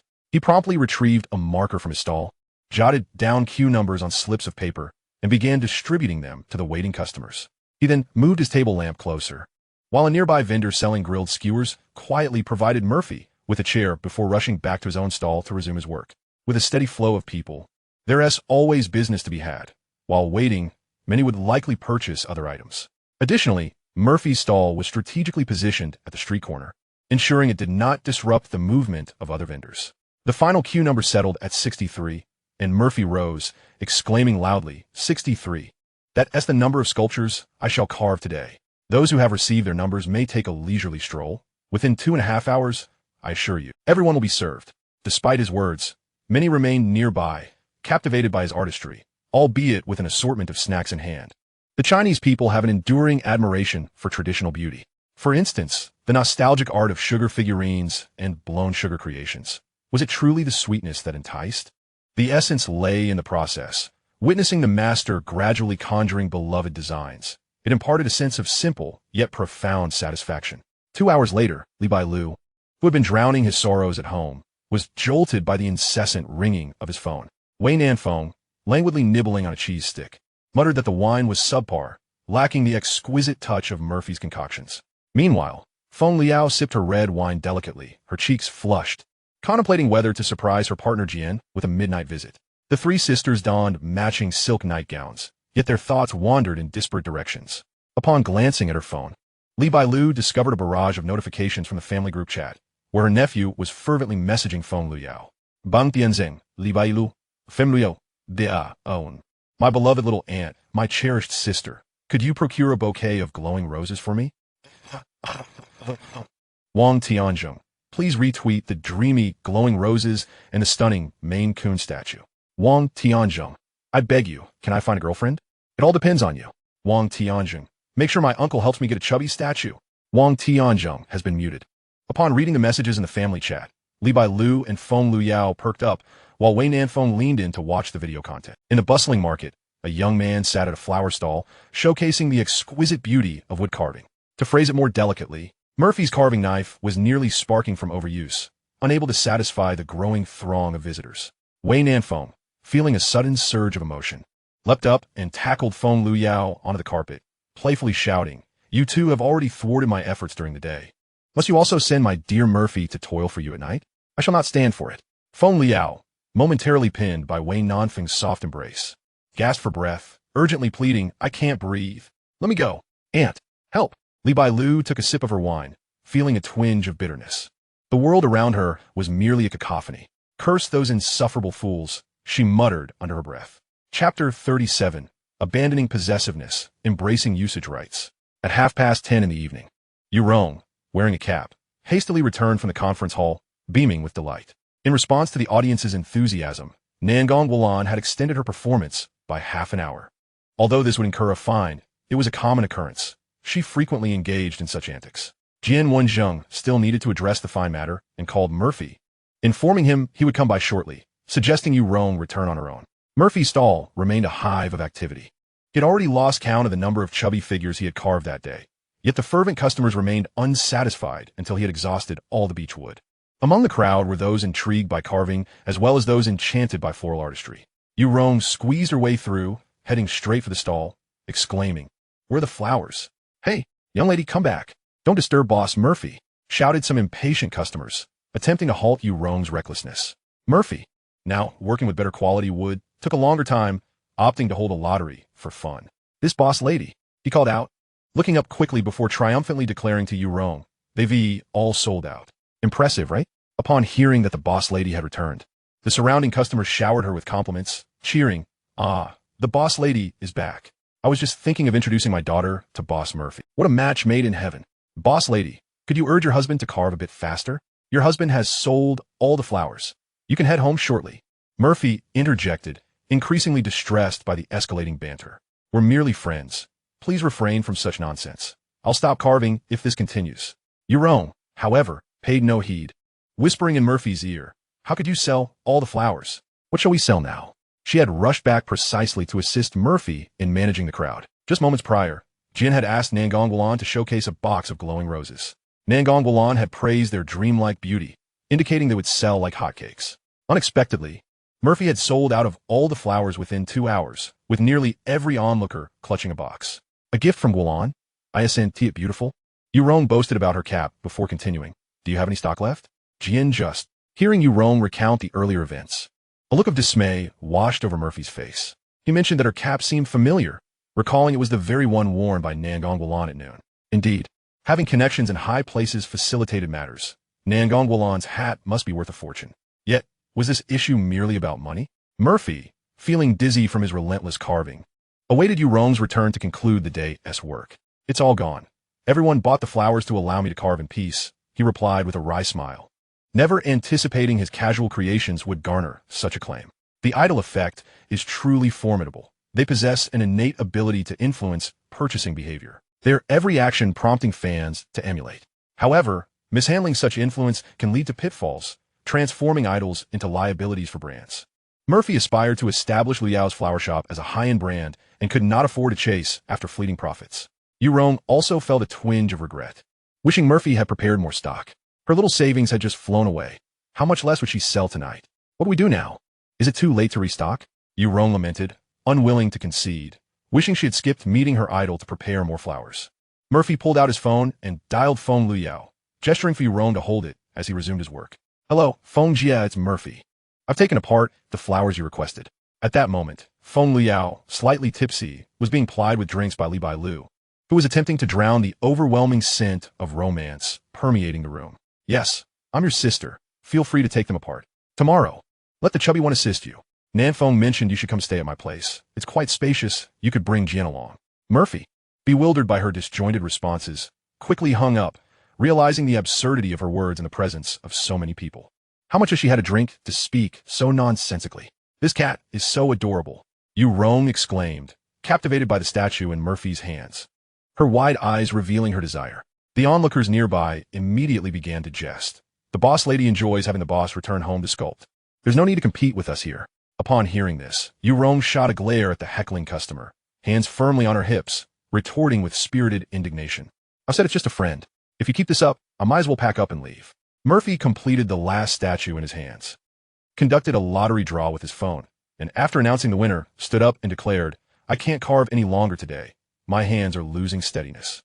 I'll return tomorrow, so everyone, let us disperse for today. His assertion, delivered with conviction, was met with understanding from the customers, despite their reluctance. After all, Murphy had been diligently seated for nearly 3 hours without a moment's respite. Murphy glanced over at Yu Rong and returned the stool to the young man at the nearby skewer stand. Hey, could you keep an eye on my stall? I'm just stepping out to the parking lot for some flowers. The skewer vendor, having already sold out his entire stock thanks to Murphy's success, eagerly replied, Go ahead. I'll watch your stall. Hurry back. Murphy took Yu Rong's arm and led her toward the parking lot, pondering how he would distribute the 2 large bouquets of 999 roses in the car, thinking it would be nice to give everyone a flower as a gesture. Yu Rong, observing the bustling crowd, felt a pang of annoyance, especially when she saw a fan purchasing a glowing rose from a passerby. That was supposed to be her little profit, now slipping into someone else's pocket. The pain was indeed acute. The disappointment of not making money was one thing, but the realization of insufficient earnings was even more stinging. Noticing Yu Rong pouting and looking discontented, Murphy recalled the instructions given to him by Sister Li and chuckled as he handed over his bulging waist pouch. Don't be upset, little money grubber. We Haven Tea lost any earnings. After deducting costs, today's revenue is split evenly between us. This pouch, initially containing only a few coins, now bulged with cash. Wow, so much, Yu Rong exclaimed, her eyes widening before hurriedly closing the pouch and tucking it protectively against her midriff. With a beaming smile, she followed closely behind Murphy, her small hands gently massaging his shoulders. You've worked hard. This pouch must hold at least 30 to 40,000. I can't believe we earned so much. Indeed, Murphy knows how to do business. I should have thought of dyeing the roses and packaging them. How wonderful it was to have this sum. It would significantly alleviate Sister Li's loan pressure over the next 2 months. Enjoying Yu Rong's massage, Murphy pulled out his phone and called Jian Wenjing. Brother Jian, all the flowers are sold out. Can you take apart the roses for your confession? It should help maintain fan morale. On the other end, Jian Wenjing was in a flurry, reprimanding Nangong Guanlan for exceeding time limits yet again. All right, I'll dismantle them. I'll send the car keys over to you. Once I wrap up this fine, I'll head your way. Guanlan's concert has gone over time again. Nangong Guanlan, seemingly unfazed, chewed gum while countering Jian Wenjing's reprimand. They've come all this way to support me. What's wrong with singing for an extra half hour? Jian Wenjing shot an exasperated glare at him, recalling how many times he had promised not to exceed time limits before taking the stage. Is it just an extra half hour? If you sing for an extra half hour in Rongqing, will you do the same in Shengjing next time? Unperturbed by Jian Wenjing's admonition, Nangong Guanlan excitedly exclaimed, That's great. I could sing for an extra hour easily. Jian Wenjing glanced at the amused leaders of the venue and helplessly replied, Xiao Mo, wait for me. Once I finish here, I'll take you for barbecue downstairs. Nangong Guanlan, overhearing, immediately protested, I want to go too. I want to go too. Jian Wenjing promptly dismissed his unreasonable whining, and before hanging up, Murphy caught the sound of Nangong Guanlan's childlike pouting. Uncle, I've already taken photos with that little brat as friends. What is wrong with him treating me to a meal? I don't care. I want to join you and that little rascal Murphy for barbecue. It's Rong-Rong's birthday, and you want tea, let me go. After the call ended, Murphy felt a pang of sympathy for Jian Wenjing. It truly was no easy task to earn money. Being a top-tier agent is challenging, especially when dealing with a headstrong artist. Just as he tucked his phone into his pocket, Yu Rong approached with a face full of anticipation, whispering, later, you know. She shot Murphy a suggestive look, eager to join Nangong Guanlan for barbecue. Let us all go eat. I'll treat. However, he couldn't guarantee her actual attendance. Upon hearing Murphy's agreement, Yurong joyfully linked her arm with his, bouncing with excitement. Today has been so wonderful. Not only did we earn money, but we also got to see our idol and even have a chance to eat barbecue with them. I'll treat. We earned so much without doing much today. It's only right. As they chatted, Murphy and Yurong made their way to the parking lot of the gym, and soon a few staff members approached, led by a young man who handed over the car keys. Mr. Mo, Brother Jian asked me to assist you with distributing the roses and maintaining order. Murphy internally marveled at Jian Wenzheng's thoughtfulness and responded with a smile. Thank you. I appreciate you all working overtime. I'll have Brother Jian arrange some overtime pay for you. The young man chuckled at Murphy's jest, responding eagerly, of course. Now that Brother Jian has successfully confessed, he must treat us all to something nice. The atmosphere within Jian Wenzheng's team was evidently vibrant, as reflected in the employees' demeanor. The artists under Jian Wenzheng were all exceptional talents in their respective fields. Upon pressing the keys for the GL8 and Q7, as the trunk opened, a chorus of gasps erupted.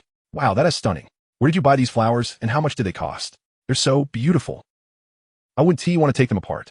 I want to buy a bouquet for my girlfriend. Listening to the surrounding praise, a look of pride spread across Murphy's face as he cleared his throat and generously announced, "We're all friends here.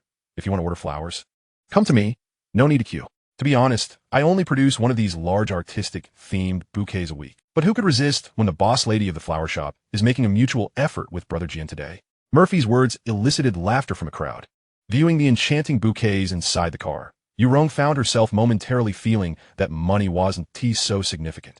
After some contemplation, she realized that money was indeed important, yet she could possess this beauty for a fleeting moment. As Murphy prepared to retrieve the bouquet, Yurong quickly sidestepped to give him space, turning to him and saying, "Wait, let me hold it.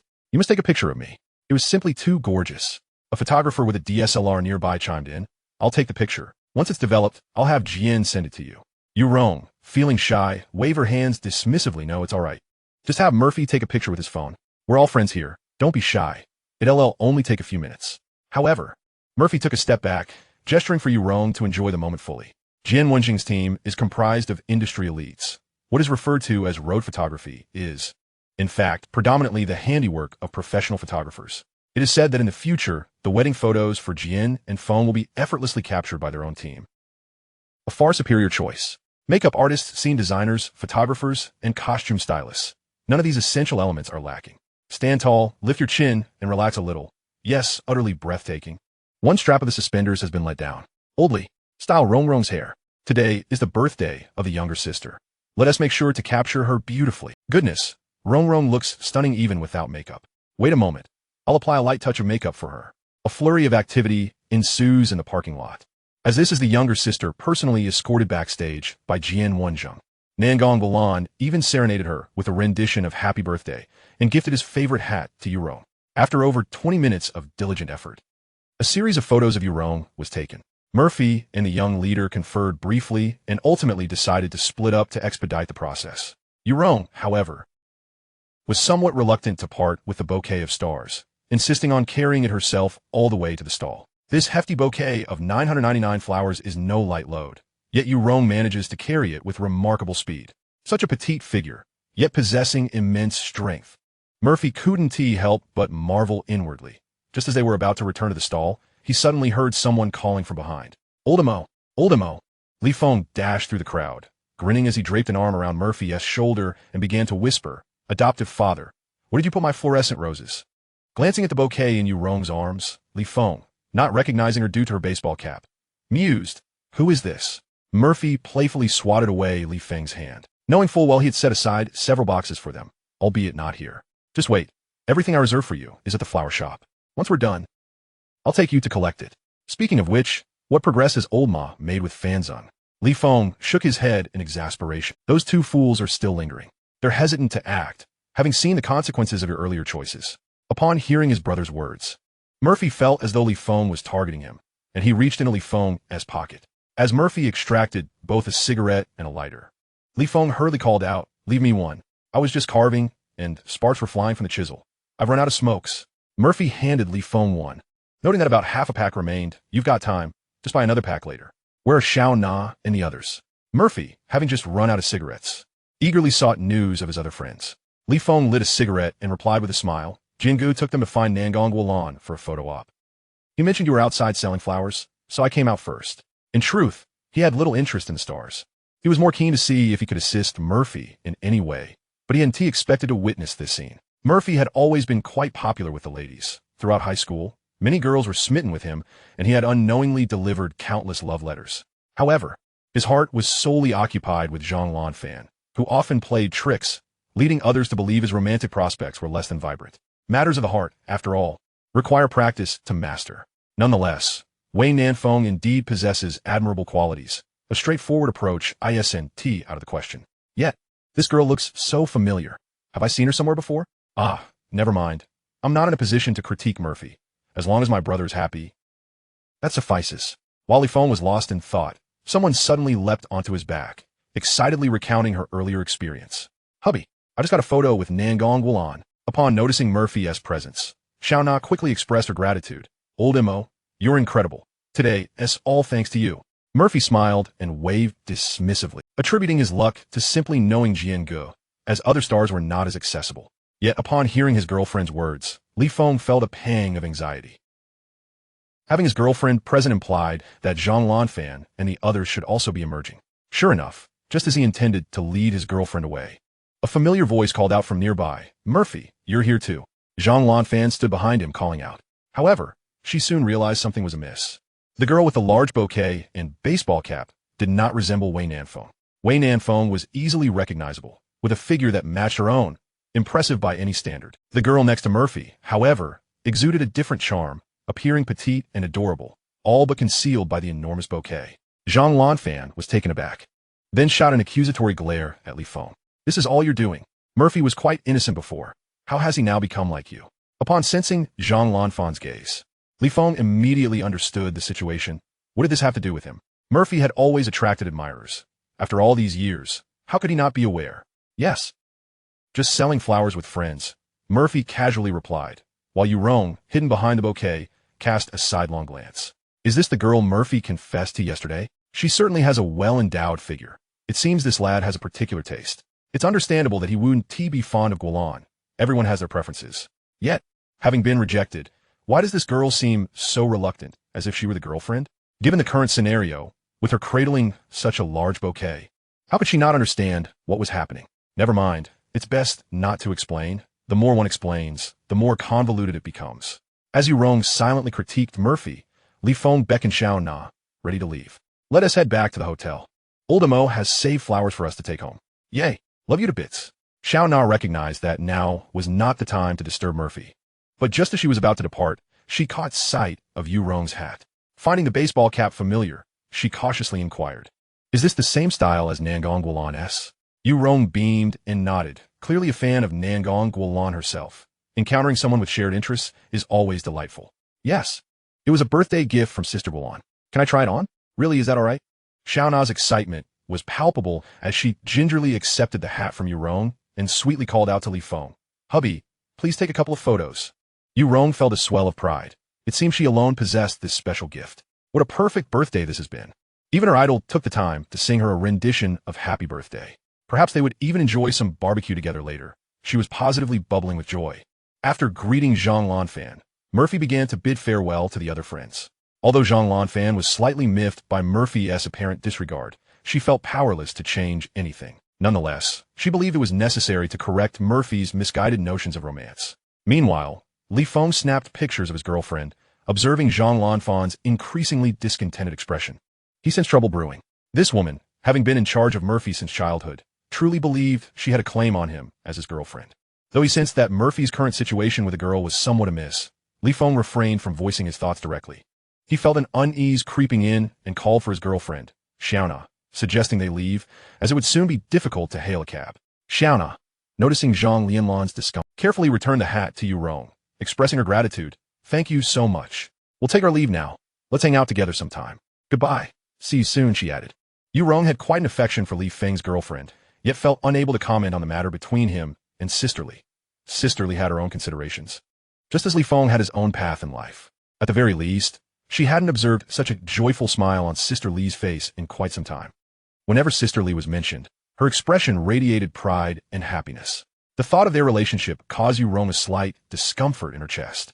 Yet she understood that it was not Li Feng's fault, if only. But there were no ifs in life. It was filled with regrets. Fortunately, she did not believe in love. Money was her only true support. Sister Li had not only financed her education, but had also cured her grandmother's illness, enabling them to lead a better life. Her life's goal was to help Sister Li repay her debts, lightening her burden as much as possible. That was her foremost concern at the moment. Love? What could love possibly offer? Could it nourish one or sustain life? Yu Rong harbored a disdain for love. Thoughts of her father, who abandoned her for love, and her mother, who vanished after marrying, dampened her spirits. Today, however, she was determined not to let past grievances tarnish her joy. Donning the hat given by Nangguang Gulan, she emulated Murphy's friends in their affectionate call, cheerfully exclaiming, "Old M.O., let us go." Delivering flowers was a significant affair, and as a devoted fan of Gulan, she felt compelled to execute it flawlessly. "Old fan, little ma, you two better hurry up, I'm off." Murphy, exchanging playful farewells with his friends, swiftly approached Yu Rong, casually plucking a few roses from the ground and distributing them among his companions. When it was Zhang Lianlan's turn, Murphy elaborated, "Everyone gets one. Consider it a little segment of the concert." After receiving the glowing rose, Zhang Lianlan, begrudgingly, inquired, "Does she know you already have a girlfriend? How did you end up like this?" Yu Rong, munching happily on the sidelines, found the conversation increasingly perplexing. Was it not normal for someone like Murphy, who was quite handsome, to have a girlfriend? What business did this woman have prying so deeply? If Murphy sought a girlfriend only because she disapproved, then there was nothing wrong with that. Even if there were issues, they should not impede their current endeavors. Noticing the exasperation in Zhang Lianlan's tone, Murphy chose not to clarify, thinking, let things unfold as they may. Just as he was about to turn away, Yu Rong, who had been waiting patiently, picked up the bouquet and stood beside Murphy, addressing Zhang Lianlan. "I know, but what does it matter to you? Why are you so nosy?" Taken aback by Yu Rong's response, Zhang Lianlan faltered, unsure of how to proceed. "Murphy, when did you become so popular?" This girl was undeniably beautiful, embodying the current online aesthetic of slender youth. She should have no shortage of admirers. Why was she so willingly attached to Murphy? Was it due to financial prowess? Did she not know whether Murphy had wealth? "You know he has a girlfriend?" Zhang Lianlan pressed, attempting to uncover some hidden truth. Yu Rong, of course, was unaware of Murphy's relationship, but the situation had escalated to a point where further explanation would be cumbersome. If Murphy's girlfriend were present, she would indeed need to clarify matters to avoid any misunderstandings. But who was this woman, meddling so deeply, jeopardizing her mission to deliver flowers to her idol? With her bold and straightforward nature, Yu Rong leaned in and planted a kiss on Murphy's cheek, effectively concluding the impromptu contest. Zhang Lianlan looked on in disbelief, while Yu Rong, akin to a victorious general, smiled triumphantly at her. "Let go of your possessiveness and relish the privilege of companionship. He consents, I delight. What business is it of yours? Are you his mother, to meddle so intrusively?" At that moment, Li Feng stood nearby, struck by an uncanny sense of déjà vu, as if this scene had unfolded before. The same narrative, the same replication. Yet, unlike Wei Nanfeng, Yu Rong's spirited nature was far more audacious, her words unfiltered. Suddenly, Li Feng recalled why this girl seemed so familiar. She was the young proprietress of the foot massage parlor he had visited that very morning. How had Murphy become entwined with her? How would he explain this to Li Li? Li Feng felt a bit dazed, recognizing his friend's undeniable strength. However, having just unraveled Zhang Lianlan's hold, he was astonished by his newfound boldness. He yearned to pull Murphy aside for a serious discussion, questioning whether his friend had discovered some miraculous elixir or mastered an unrivaled technique. Zhang Lianlan steadied herself, fixing her gaze on Yu Rong, and earnestly stated, "I am not his mother, but she would certainly be disappointed to know." Yu Rong chuckled, her laughter enchanting, as she retorted, "What is the matter? Still planning to inform your parents at this age? What difference would it make if you told your mother? Go ahead, call her now. I'll personally explain everything." Yu Rong's audacity was striking, earning Murphy's silent admiration. The saying that marrying a woman from Sichuan and Chongqing promises a life of bliss seemed undeniably accurate. Though she appeared sweet, she had transformed into a fierce lioness in an instant. Perhaps Sister Li had instructed Yu Rong to look after herself.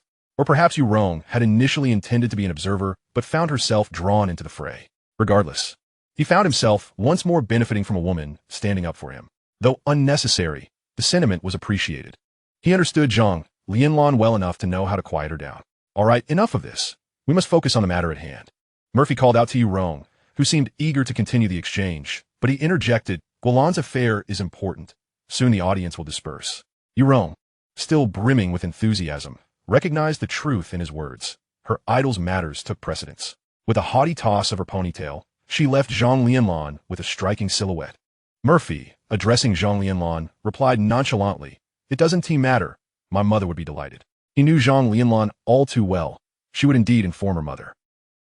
Their familiarity was such that they could casually visit each other's homes, and even within the same house, their parents would remain unperturbed. Yet, this familiarity also meant that Murphy was acutely aware of how inescapable this situation was.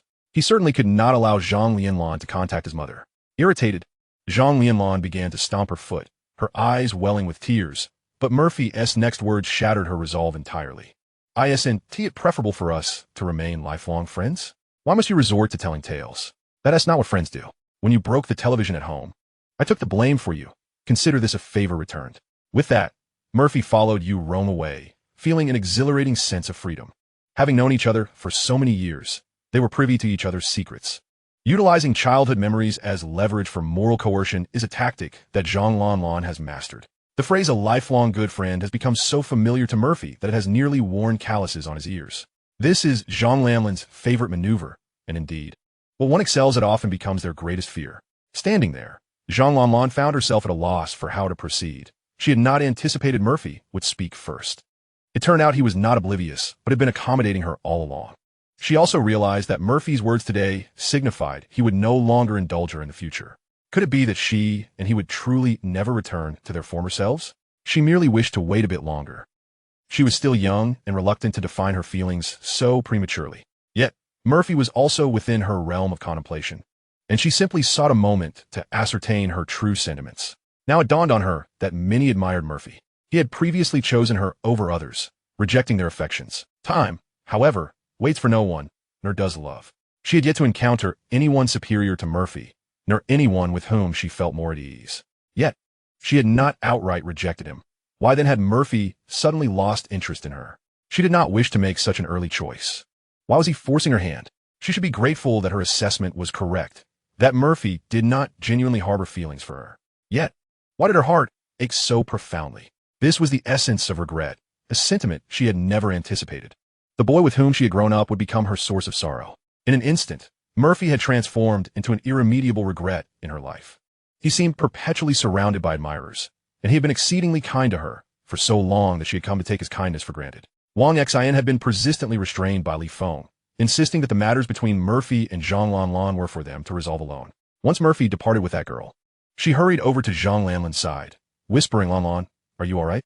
Zhang Lianlan wiped her tears, determined to maintain her composure in front of her friend, and smiled in response. "I'm fine. I just didn't expect him to bring up our childhood. I often employed such tactics against him, and now they have been turned upon me." Murphy's boomerang struck with extraordinary precision, landing directly at Zhang Lianlan's heart, leaving her speechless and unable to refute him. A torrent of memories surged forth from the past, playing cards from kindergarten, candied hawthorns from elementary school, comic books from middle school, and breakfast from high school. Those cherished memories now felt like sharp daggers piercing her heart. In moments of error, she would instinctively turn to Murphy for guidance.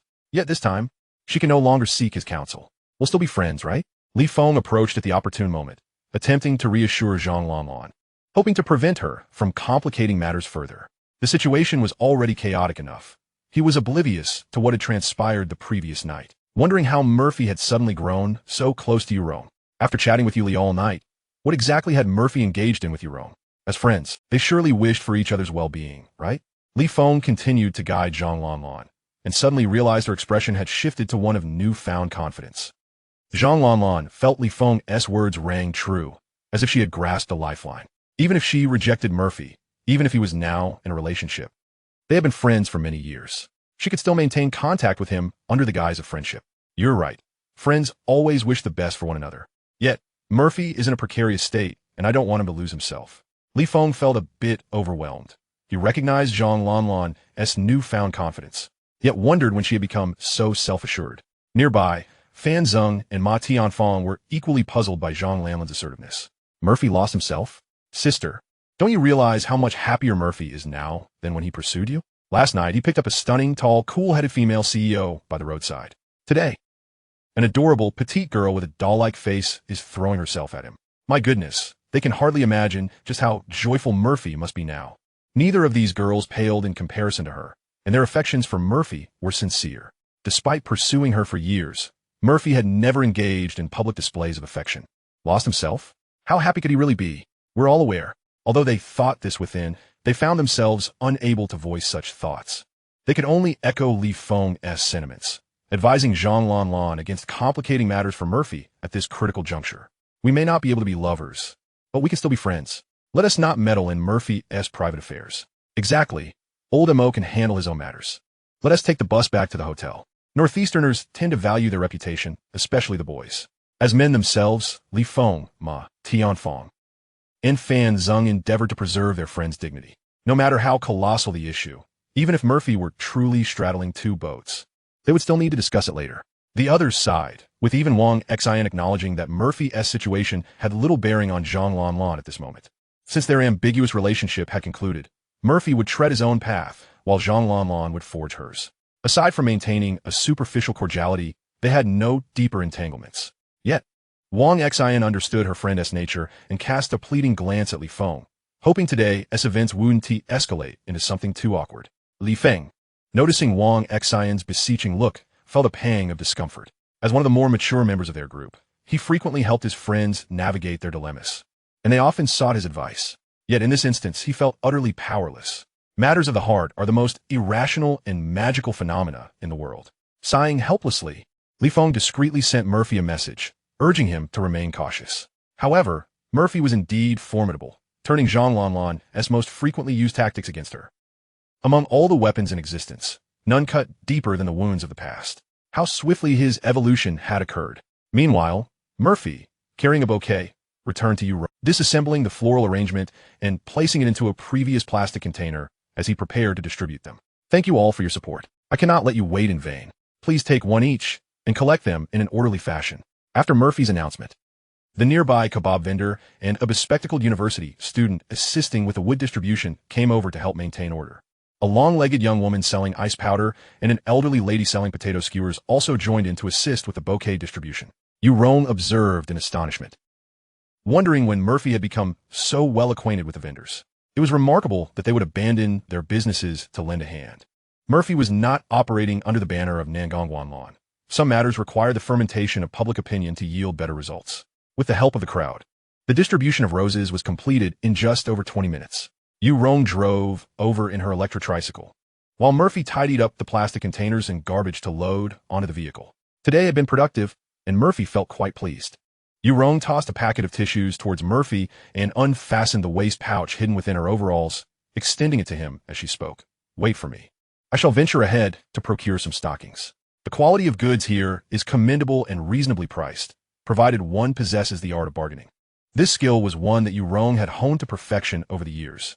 Murphy fastened the pouch around his waist, settled into the electric tricycle, and lit a cigarette, engaging in casual banter with the nearby vendors. Today truly is a stroke of luck. I've sold out of skewers by 11 o'clock and can head home to rest. Boss Moo is remarkable. I managed to sell wood that I couldn't move in a month, and now it's all gone. Come, everyone, enjoy some iced jelly. I saved some for us. The kindly grandmother selling potato skewers looked affectionately upon the group of young people, shaking as she fried the potatoes and served them. Eat up, eat plenty. Before long, Yurong returned, carrying a bag of stockings and a bottle of cola for Murphy. She tossed the bundled stockings into the rear of the tricycle and placed the chilled cola against the nape of Murphy's neck. He jolted at the cold sensation, accepting the cola only to promptly hand it back to Yurong. Here you go. I'll stick to water for health's sake. Yurong then retrieved a stainless steel thermos from the back of the tricycle and drank heartily. After finishing, she casually wiped the corner of her mouth, patted Murphy on the shoulder, and inquired, "Can you ride?" Murphy shook his head. "Then why not let me?" Yurong shot him an exasperated glance before hopping onto the vehicle, pushing him aside. Although the tricycle had a double seat, it was hardly designed for two passengers. "Let us go, Brother Zhang, Brother Wang, Sister Li, Grandma Qian." Yurong greeted each one as she deftly reversed the vehicle, speeding down the curb with Murphy. The sudden jolt nearly sent Murphy tumbling off the seat. "Hey, take it easy, would you?" he exclaimed. "Why so delicate, young man?" Yurong's mind was elsewhere, yearning to return home quickly to prepare herself beautifully for a barbecue with her idol.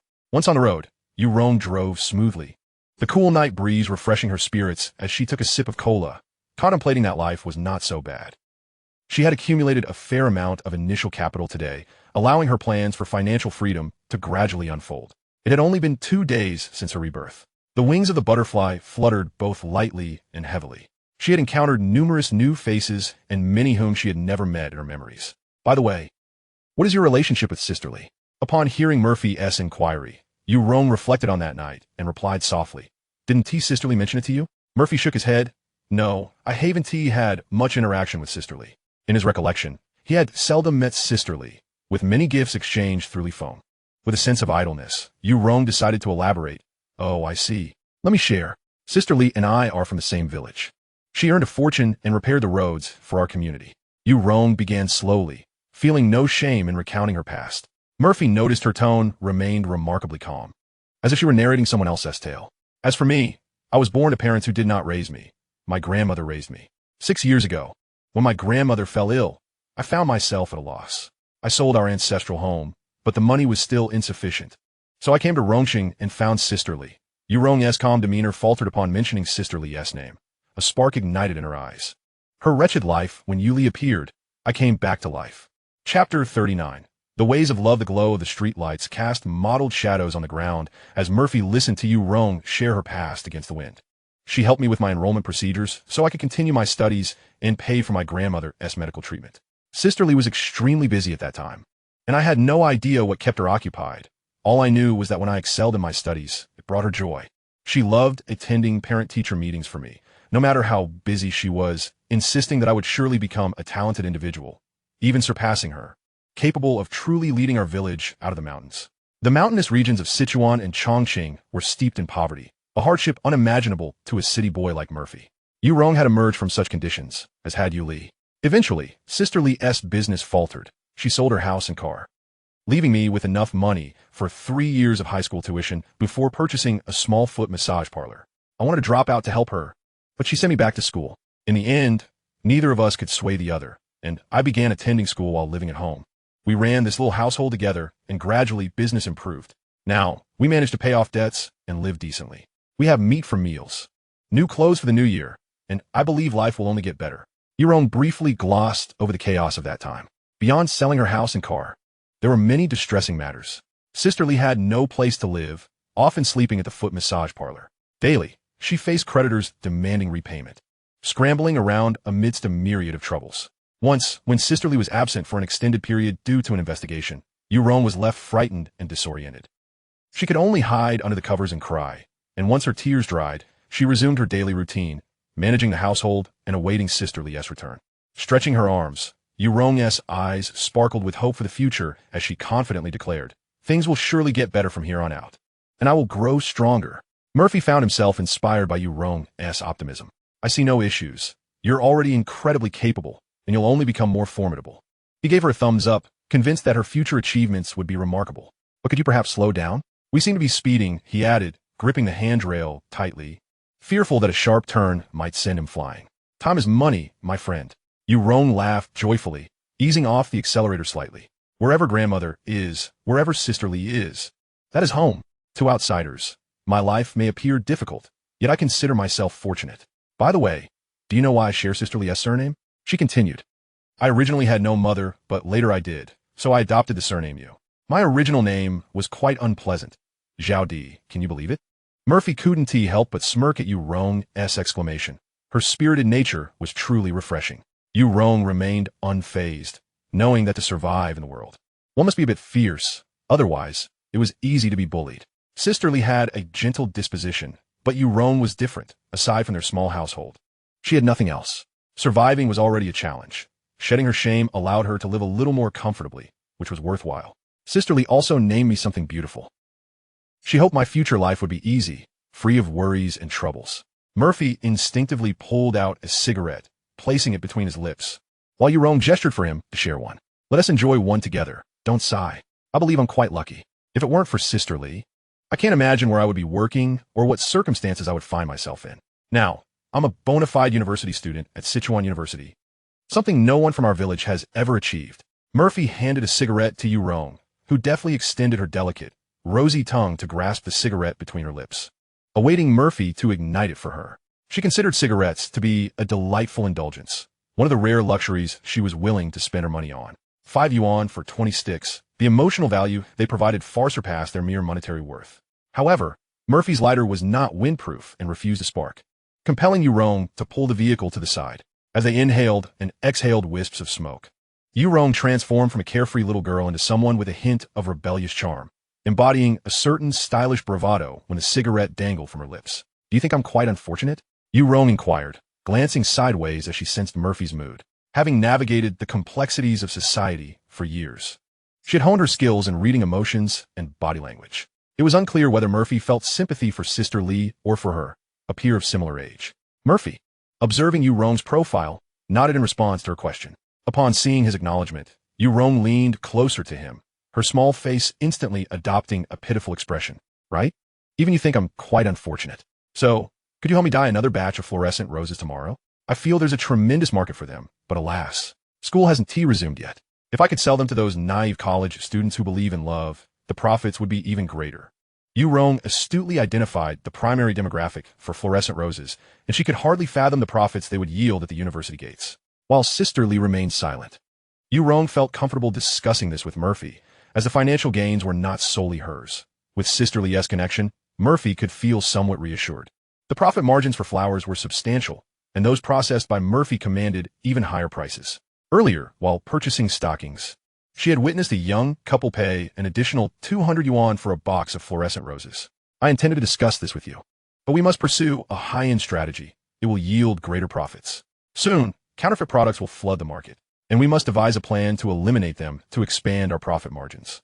To be candid, fluorescent roses lack technical intricacies and are easily replicable. A surge of counterfeit fluorescent roses was imminent. Murphy had already devised several strategies, including logos, trademarks, and ingredient lists as preventive measures. Yet he still felt they fell short of his aspirations. We need a unique emblem and narrative to validate our high-end status. Upon hearing Murphy refer to we, Yurong nodded enthusiastically. She understood the rarity of this opportunity. Should this venture succeed, it would undoubtedly surpass the earnings of a foot massage parlor. As long as she could help Sister Lee settle her debts, Sister Lee would not blame her for leveraging her relationship with Murphy. Moreover, it was evident that Murphy wished to assist Sister Lee as well. She could perceive the camaraderie between them. Leaning against the tricycle, Murphy elaborated on a vision for the future. Yurong listened attentively, occasionally chiming in, convinced of the merit in Murphy's ideas. Lacking substantial input of her own, she recognized that his strategies posed no issues in the floral business. Regarding the moat, I'm still searching. We need something unparalleled to affirm the value of our bouquets and love and to earn customer recognition for our premium offerings. Yurong pondered momentarily before exclaiming, What you mean is that we must make the customers perceive this as inherently valuable and expensive. Just like designer clothing compared to ordinary apparel, that label can double the worth. Well, that is simple. Your unique wood carvings serve as that label, don't they? It might be a bit taxing on you, and I believe we should raise the price even further. Yurong felt that Murphy was overthinking and undervaluing his craft, failing to recognize the latent worth of his skills. Today, many purchase flowers not merely for their beauty, but for the exquisite wood sculptures Murphy crafted. By binding the sculptures with the bouquets, they could not only elevate the bouquet status, but also establish a distinctive competitive advantage. Upon hearing Yurong's insight, Murphy experienced a moment of clarity. The solution he had pondered for so long was right before him.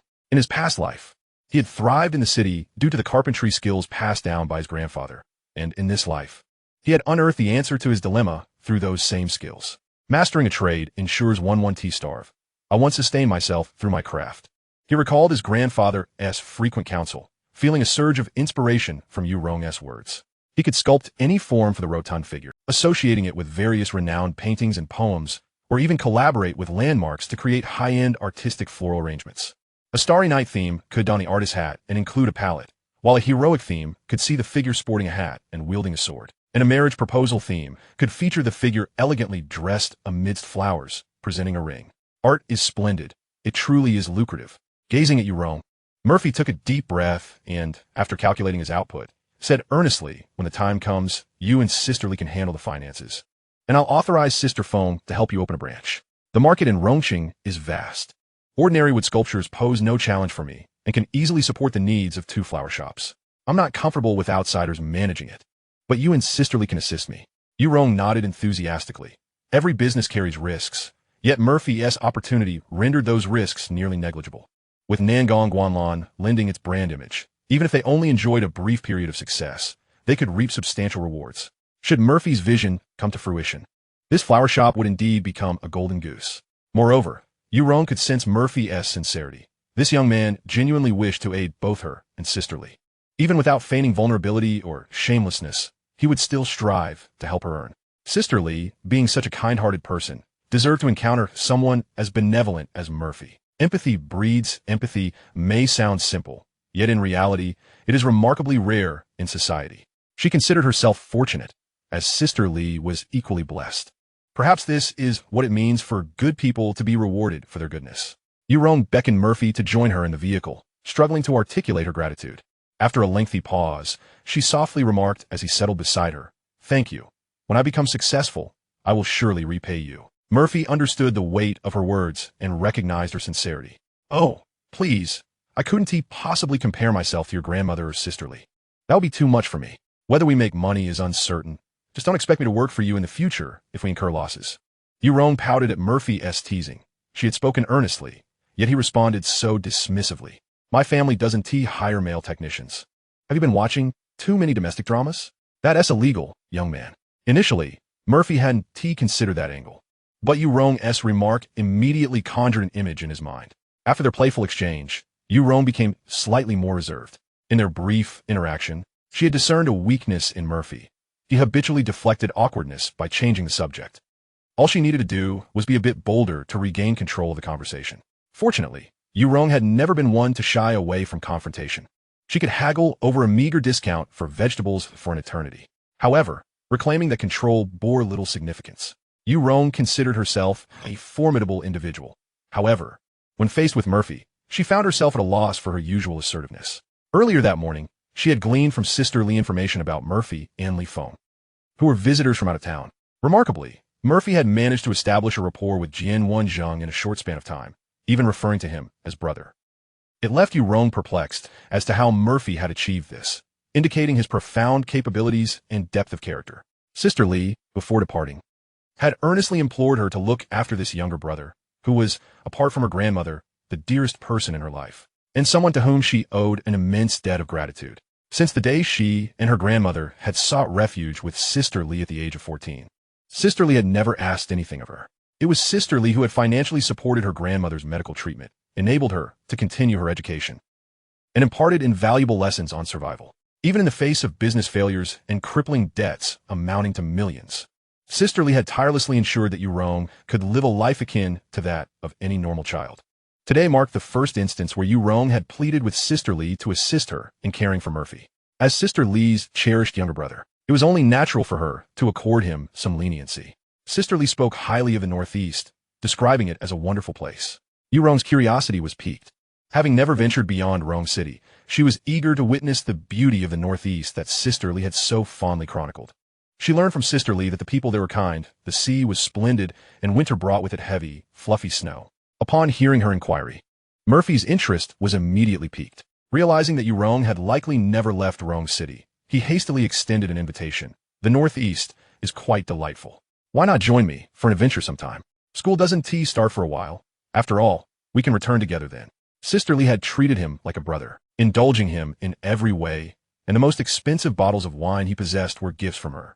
Despite the affection that stemmed from their connection, Sister Lee had no faults in her treatment of Murphy. Now that he had matured, he felt a sense of responsibility to care for her relatives. Yurong's face brightened at the prospect. Sister Lee had traveled extensively, but had only praised the Northeast as the best. This fueled Yurong's long-held desire to explore the enchanting place Sister Lee had spoken of. Yet, she soon declined Murphy's invitation. I need to help out at the store. Perhaps another time." Murphy did not press further, merely responding with a smile. "Whenever you wish to go, I shall accompany you." "Really? Then it's settled. I'll call you when the time comes," she replied, her spirits lifted. She marveled at the whims of fate, pondering the serendipity of encountering Murphy, a dear friend, years after Sister Lee had expressed her admiration for him.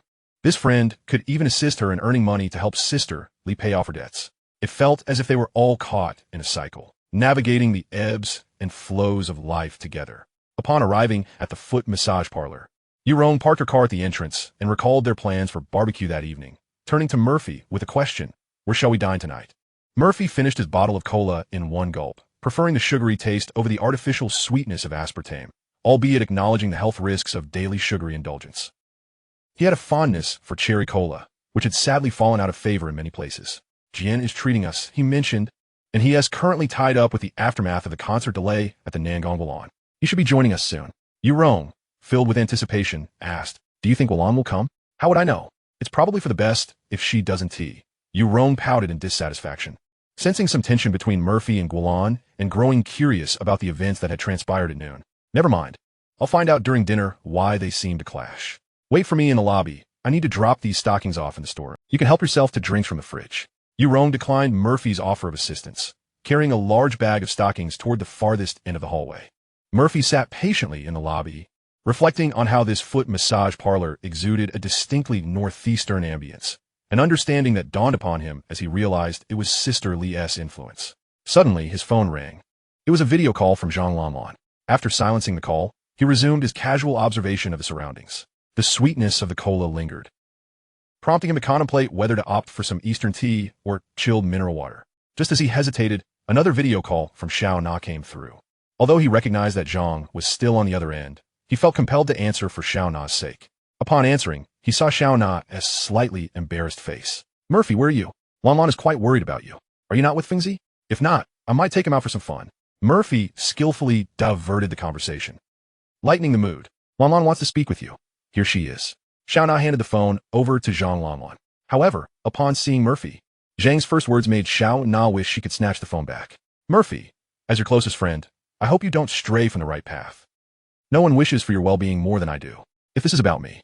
Hearing this, Xiao Na felt a pang of discomfort, knowing all too well how wonderful Murphy was. P.S. truly exceptional, you know.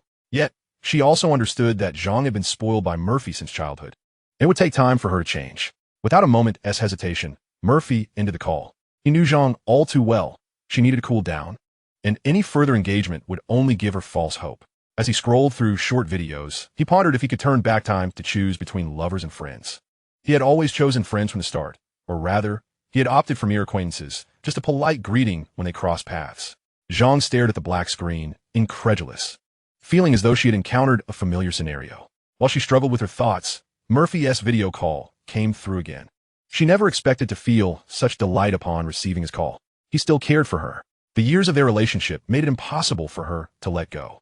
Perhaps she still had a chance to win him back. With renewed confidence, Zhang pressed the answer button, only to be greeted by a youthful, innocent face, Yurong, who looked displeased as she scrutinized the screen. She had just changed her clothes and exited to find Murphy, only to hear this woman's relentless persistence. Why should Murphy's kind nature be taken for granted? What sort of absurd reasoning was this? Good deeds should be rewarded. Sister Lee had entrusted her with Murphy's care, and she intended to honor that trust. Murphy valued his dignity. She did not. Yurong showed no mercy towards Zhang Lanlan, seizing Murphy's phone to call back. If the connection was severed, so be it. If there was no consent, there was no agreement. She refused to play along any longer. Friends? What a farce. As she glared at Zhang, who had fallen silent on the other end, her anger flared. For Murphy's sake, do not love someone in a way you perceive is right. That is the epitome of selfishness. It was as if all her education had been for naught. Yurong unleashed her fury. She had never feared confrontation, for she was merely a naive girl navigating the complexities of life. She adjusted the angle of her phone, allowing Murphy to appear on the screen. Her nimble fingers deftly unfastening the buttons of his shirt as she continued to taunt. "If you truly care for Murphy, you ought to keep your distance. We have matters to attend to. Would you like a live broadcast? Sister will let you listen in, just for your enjoyment." Chapter 40. Some await the misty rain, while others lament the sudden downpour. Yurong's fierce determination rendered Zhang Lanlan utterly powerless. She shifted her angle, reaching out to undo Murphy's belt. Zhang Lanlan, blushing and at a loss on the phone, had never encountered such a formidable woman, nor had she ever argued with someone like Yurong. Compared to Yurong, Wei Nanfeng's provocations felt utterly insignificant. In the face of Wei Nanfeng, she felt despair, yet she believed she still had a chance. However, against Yurong, she possessed no capacity for resistance and was utterly bewildered. How could a girl behave in such a manner? How could a woman be so shameless? Yurong, who had survived in the bustling streets from a young age, brought an impact to Zhang Lanlan that she had never experienced before. Eventually, Xiao Na hurriedly retrieved the phone from the dazed Zhang Lanlan's grasp, apologizing as she hung up. After disconnecting the call, Zhang Lanlan remained in a state of shock for quite some time. Holding the phone, Xiaona softly advised, "If you continue to throw a tantrum, you won't be able to maintain your friendships." The women gathered around, watching the helpless Zhang Lanlan, uncertain of how to console her. The present is the present, and the past is the past. When Murphy pursued Zhang Lanlan, they could still speak on her behalf, helping her denounce him. But now that Murphy has entered a new relationship, it has nothing to do with Zhang Lanlan. Regardless of whether his actions are right or wrong now, they're all good friends, maintaining Murphy's dignity in front of outsiders. With over 50 individuals in their class, their bond was inherently strong, and they could enjoy outings together after graduation. Murphy's transformation was abrupt, so rapid that they barely comprehended what had transpired. Wang Xin had also reacted with scorn yesterday due to the swiftness of Murphy's change. Yet, Zhang Lanlan had explicitly rejected him. He made a clear refusal, and he has moved on to new affections. From now on, you'll tread your own path while he walks his, and all should part amicably, without creating such a rift that even friendship is lost. After hearing Xiao Na's words, Zhang Lanlan still struggled to regain her composure. She found it perplexing why Murphy would hang up and allow that wicked woman to bully her. How could love dissipate so swiftly? Listening to Zhang Lanlan's musings, Xiao Na sighed softly, gently patting her shoulder in comfort.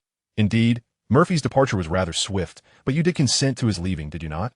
You must gracefully accept the reality of his absence. Whether he is well or ill, as a friend, your only remaining right is to offer him your blessings. Zhang Lanlan broke down in tears, mourning deeply for the truth in Xiao Na's words.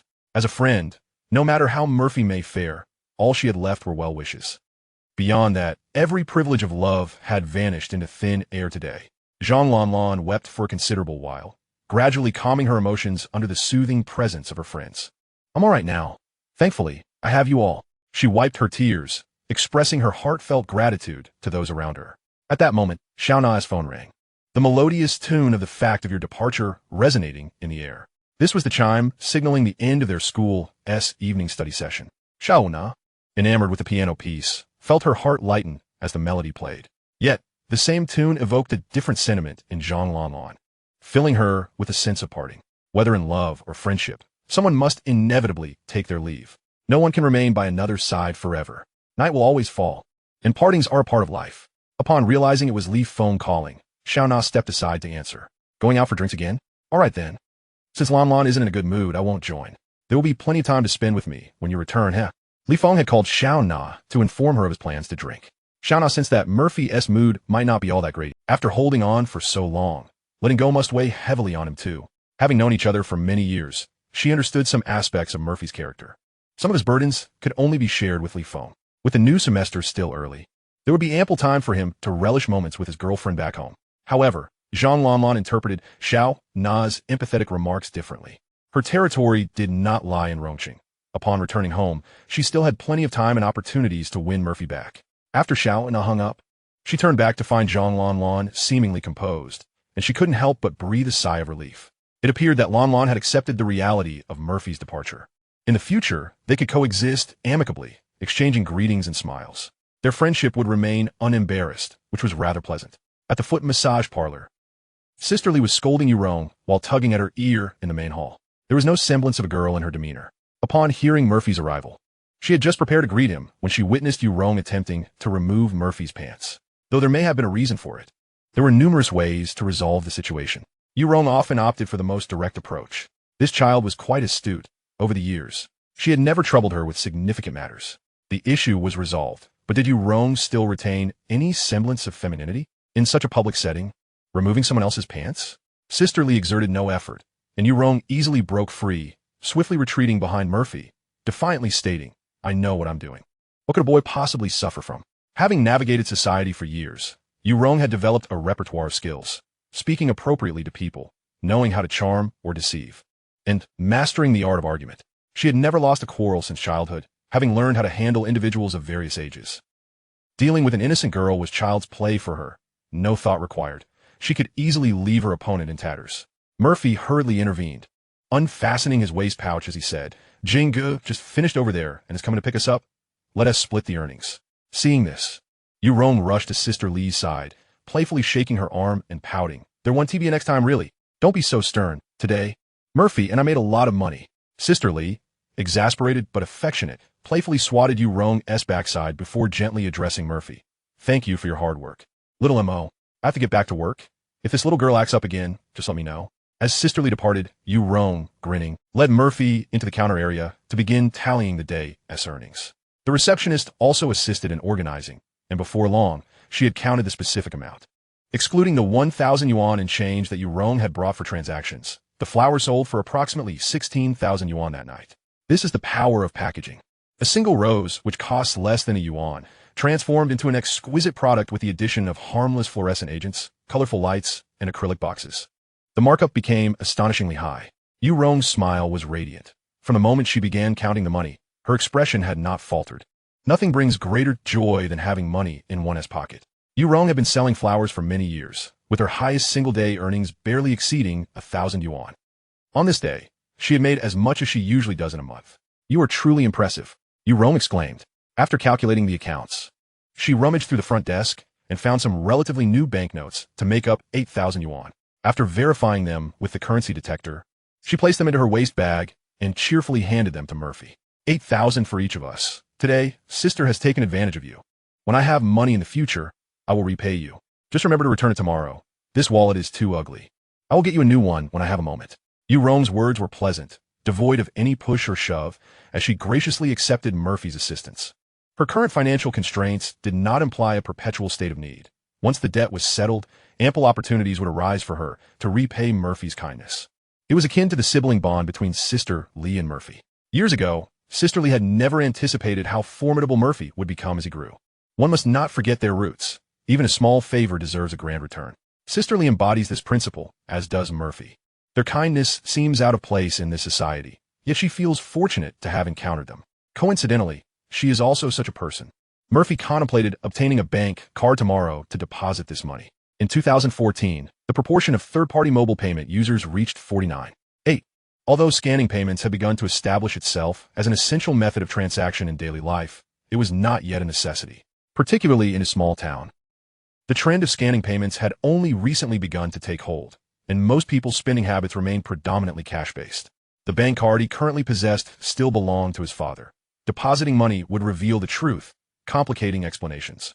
As for wallets, he truly found them cumbersome. In his previous life, he had nearly forgotten what cash felt like, relying instead on a single 100 yuan bill tucked within his phone case for emergencies. Once the year saw the launch of the WeChat red envelope feature, a fundamental shift toward mobile payments transpired. He wondered if he could uncover some business opportunities in this realm. He had heard that ground-level promotions seemed quite lucrative. While Murphy was still pondering income prospects, Jian Wenjing's car pulled up outside. Yu Rong eagerly waved to Murphy, pulling out 1,000 yuan from the counter and bouncing out with glee. Hurry up, let us go eat barbecue. As Murphy stepped outside, he noticed Yu Rong standing beside Jian Wenjing's car, her face filled with disappointment as she did not get in. What's wrong? Get in, Murphy urged. Yu Rong shook her head in dismay, looking at Murphy with a pout. Guanlan didn't come. Jiangu said she was blocked by paparazzi at the hotel.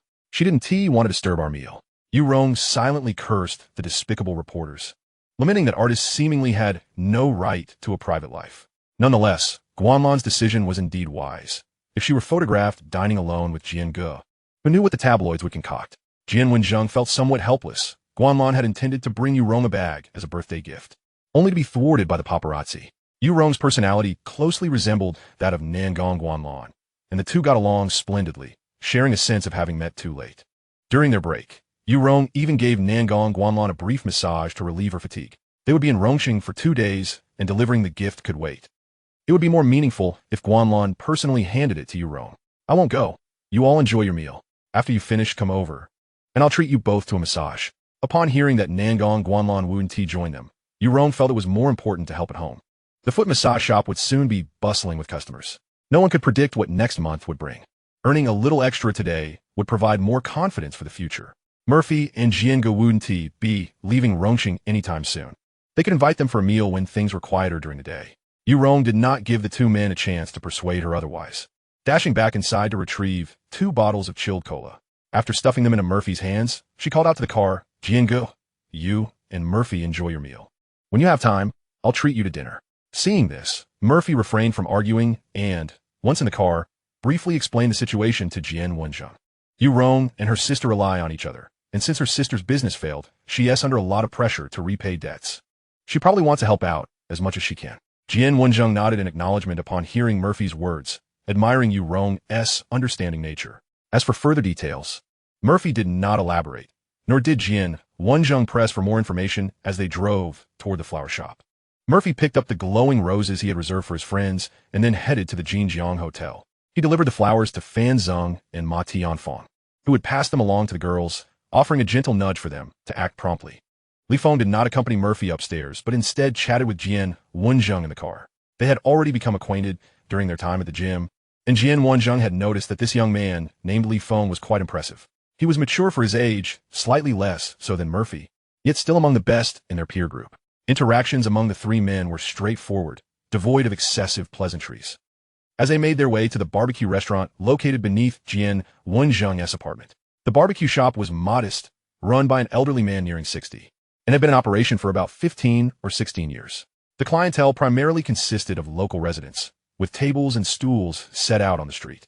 A few bottles of cold beer and some familiar skewers of grilled meat seemed to dissolve the weariness of the day in the warmth of the fire. Jian Wenjung greeted the owner and, with practiced ease, ordered the skewers along with a case of beer.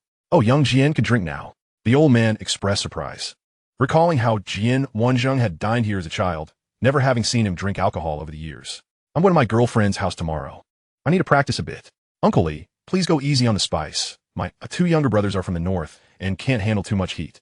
Upon hearing the good news, Uncle Li's face lit up with joy. "What a wonderful thing. Don't worry, our skills here are unmatched." As Jian Wenjung returned with the beer, just as he reached for the bottle opener, Murphy swiftly popped it open with chopsticks, handing it to him with a smile. "Jian Gu, you're in a good mood today. Drink a little less.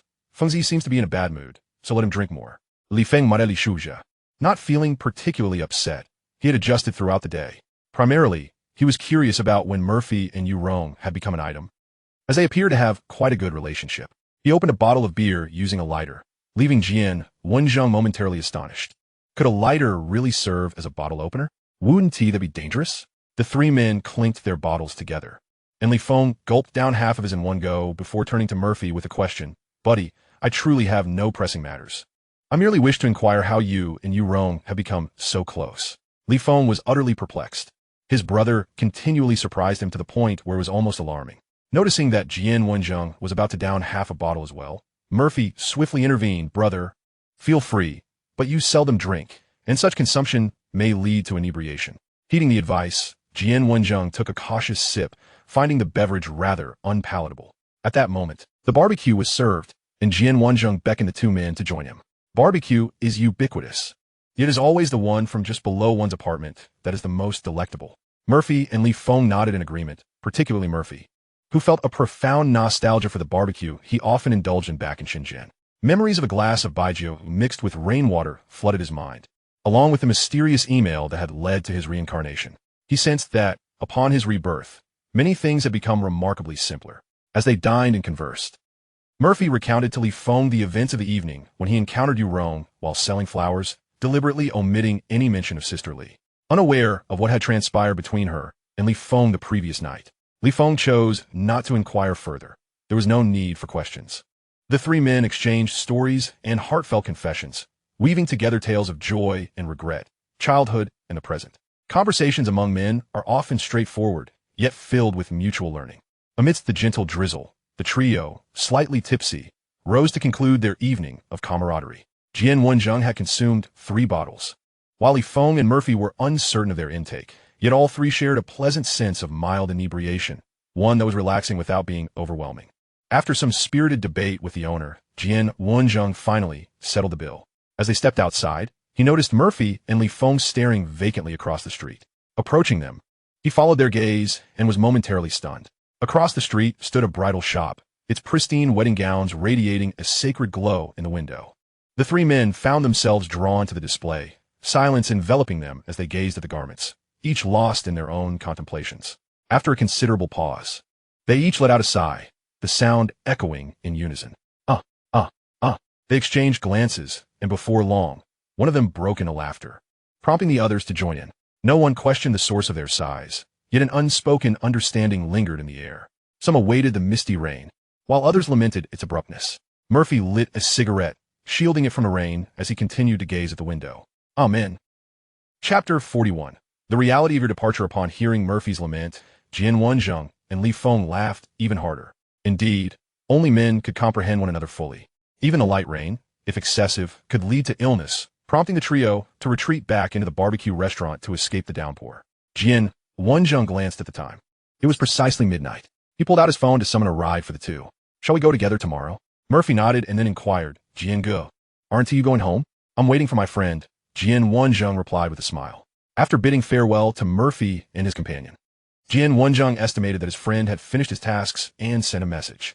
Jian Wenjing, Qian, what are you busy with? Qian Duo, what could I possibly be busy with? Just drinking and pretending to listen to their boasting. Qian Duo, are you home yet? I'll come over shortly. What about Pei Xiao? Jian Wenjing, he arrived this morning. I just wrapped up. Don't you know their essay concert at Guanlon? Jian Wenjing, you carry on. Just wanted to let you know that I'm marrying Yao Yao this year.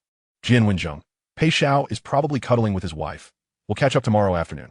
Qian Duo, I don't have the time to watch celebrities. You called me late at night while you were with that tigress, so it seems you love me more. Jian Wenjing, oh my old friend, you are truly revolting. I wish to give you a swift kick with my boot.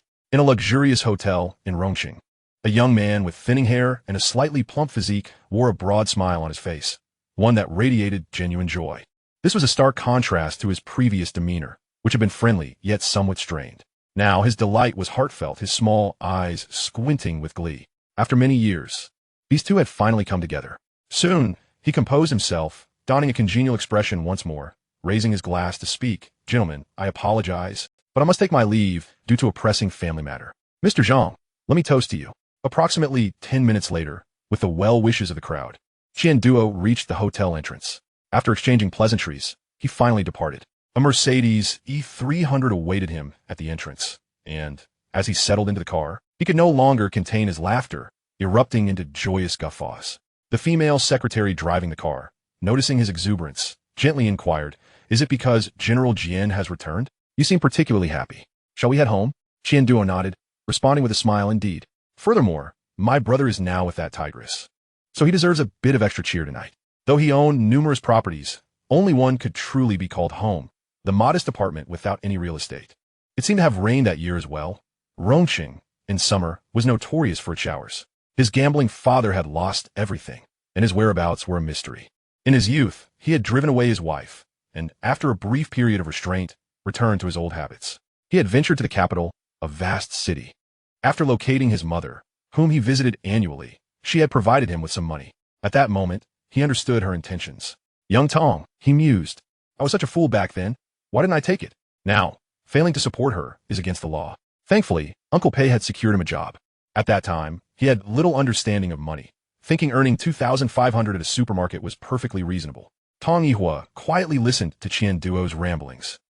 Knowing her boss had indulged a bit too much, she had been with him for 2 years, having been his scholarship recipient, and upon graduation, had directly entered his company. This story was one she had heard twice before during last year's New Year celebrations. Once at Pei's wedding, and once when Jian Wenjing returned. Today marked a third retelling. Qian Duo had a penchant for laughter, greeting everyone with cheer. Yet, she understood that his genuine happiness emerged only in the presence of those two friends. Arriving at the familiar barbecue restaurant, Qian Duo opened the car door and leaned against a tree to vomit. Tong Yihua quickly grabbed a bottle of water and an umbrella, stepping out to gently pat his back. Qian Duo, unsteadily rising, surveyed his surroundings and declared, I'm fine. You should head home. It's too dangerous for a young lady to be out alone at night. The young girl nodded with a smile, but just as she returned to the car, she noticed Qian Duo emerging from the barbecue joint again, a skewer in hand, munching away as he scanned his surroundings. Qian Duo glanced around and noticed 2 figures in a wedding dress shop diagonally across from him. While munching on his food, he strolled over. Umbrella, Tong Yihua called out. With a smile, Qian Duo took the umbrella and urged her to hurry home, saying, I'll be staying at my uncle's place for a while, so you don't need to wait for me. Tong Yihua nodded. Qian Duo's uncle was Jian Wenjing's father, who lived in the same neighborhood. Still feeling a bit uneasy, she watched as Qian Duo, with his belly protruding, climbed over the low railing to stand in front of the shop window, displaying wedding dresses. The 3 of them remained silent. Jian Wenjing found the scene somewhat familiar and turned to a young man beside him, who was overly groomed, and remarked, Master Pei, what are you doing here, ogling at wedding dresses when you're already married? Qian Duo was not surprised by Pei Li's appearance. Jian Wenzheng would never refrain from calling him. Pei Lai casually ran his fingers through his rain-soaked hair and retorted disdainfully, "What's Jianzong looking at? Haven't you become a mother hen yourself?" After their exchange, both turned to look at Qian Duo, who was munching on skewers and muttering in a somewhat irritable manner. "What are you two staring at? What is so great about marriage?" Jian Wenzheng and Pei Lai merely shook their heads in silence, then turned back to glance at Qian Duo, letting out a collective sigh. Sigh, sigh. What's with the sighing, you two? It's late, and you're just adding to my annoyance. Ignoring their remarks, Qian Duo looked up at the shop window again and asked Pei Lai, "Master Pei, what cigarettes are you smoking today?" "I left mine in the car." Pei Lai shrugged. "I quit, preparing to have kids." "When are you and Mother Hen planning to start a family?" Qian Duo glanced at Jian Wenzheng, who wore a proud expression. Jian Wenzheng shook his head. Having children was not on the agenda just yet. "Let's get married first. Yao Yao said she wants to wander around with me for a year." The three strolled leisurely towards the barbecue restaurant. Qian Duo looked back at the wedding dresses in the window and sighed. Sigh. Then he chuckled himself, It was 1 o'clock in the morning at the Jinjiang Hotel, room 302, where the door was ajar, and the night breeze was particularly refreshing. Murphy and Li Feng each held a bucket of fried chicken, watching a variety show on television titled Where We Going, Dad?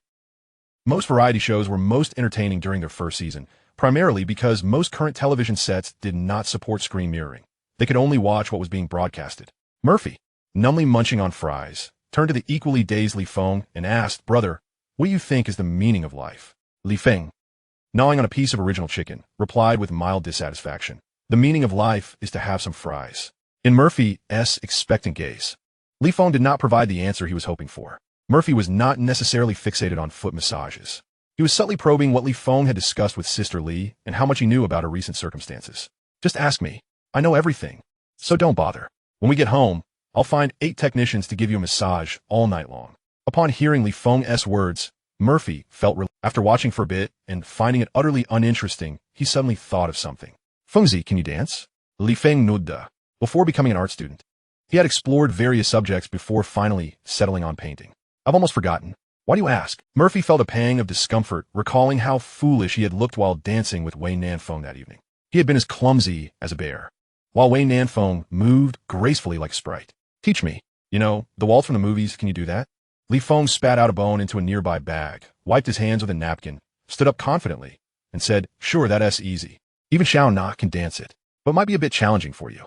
Murphy hastily set his bucket down on the nearby table, stood up, wiped his hands, and quickly retorted, "That was then, this is now.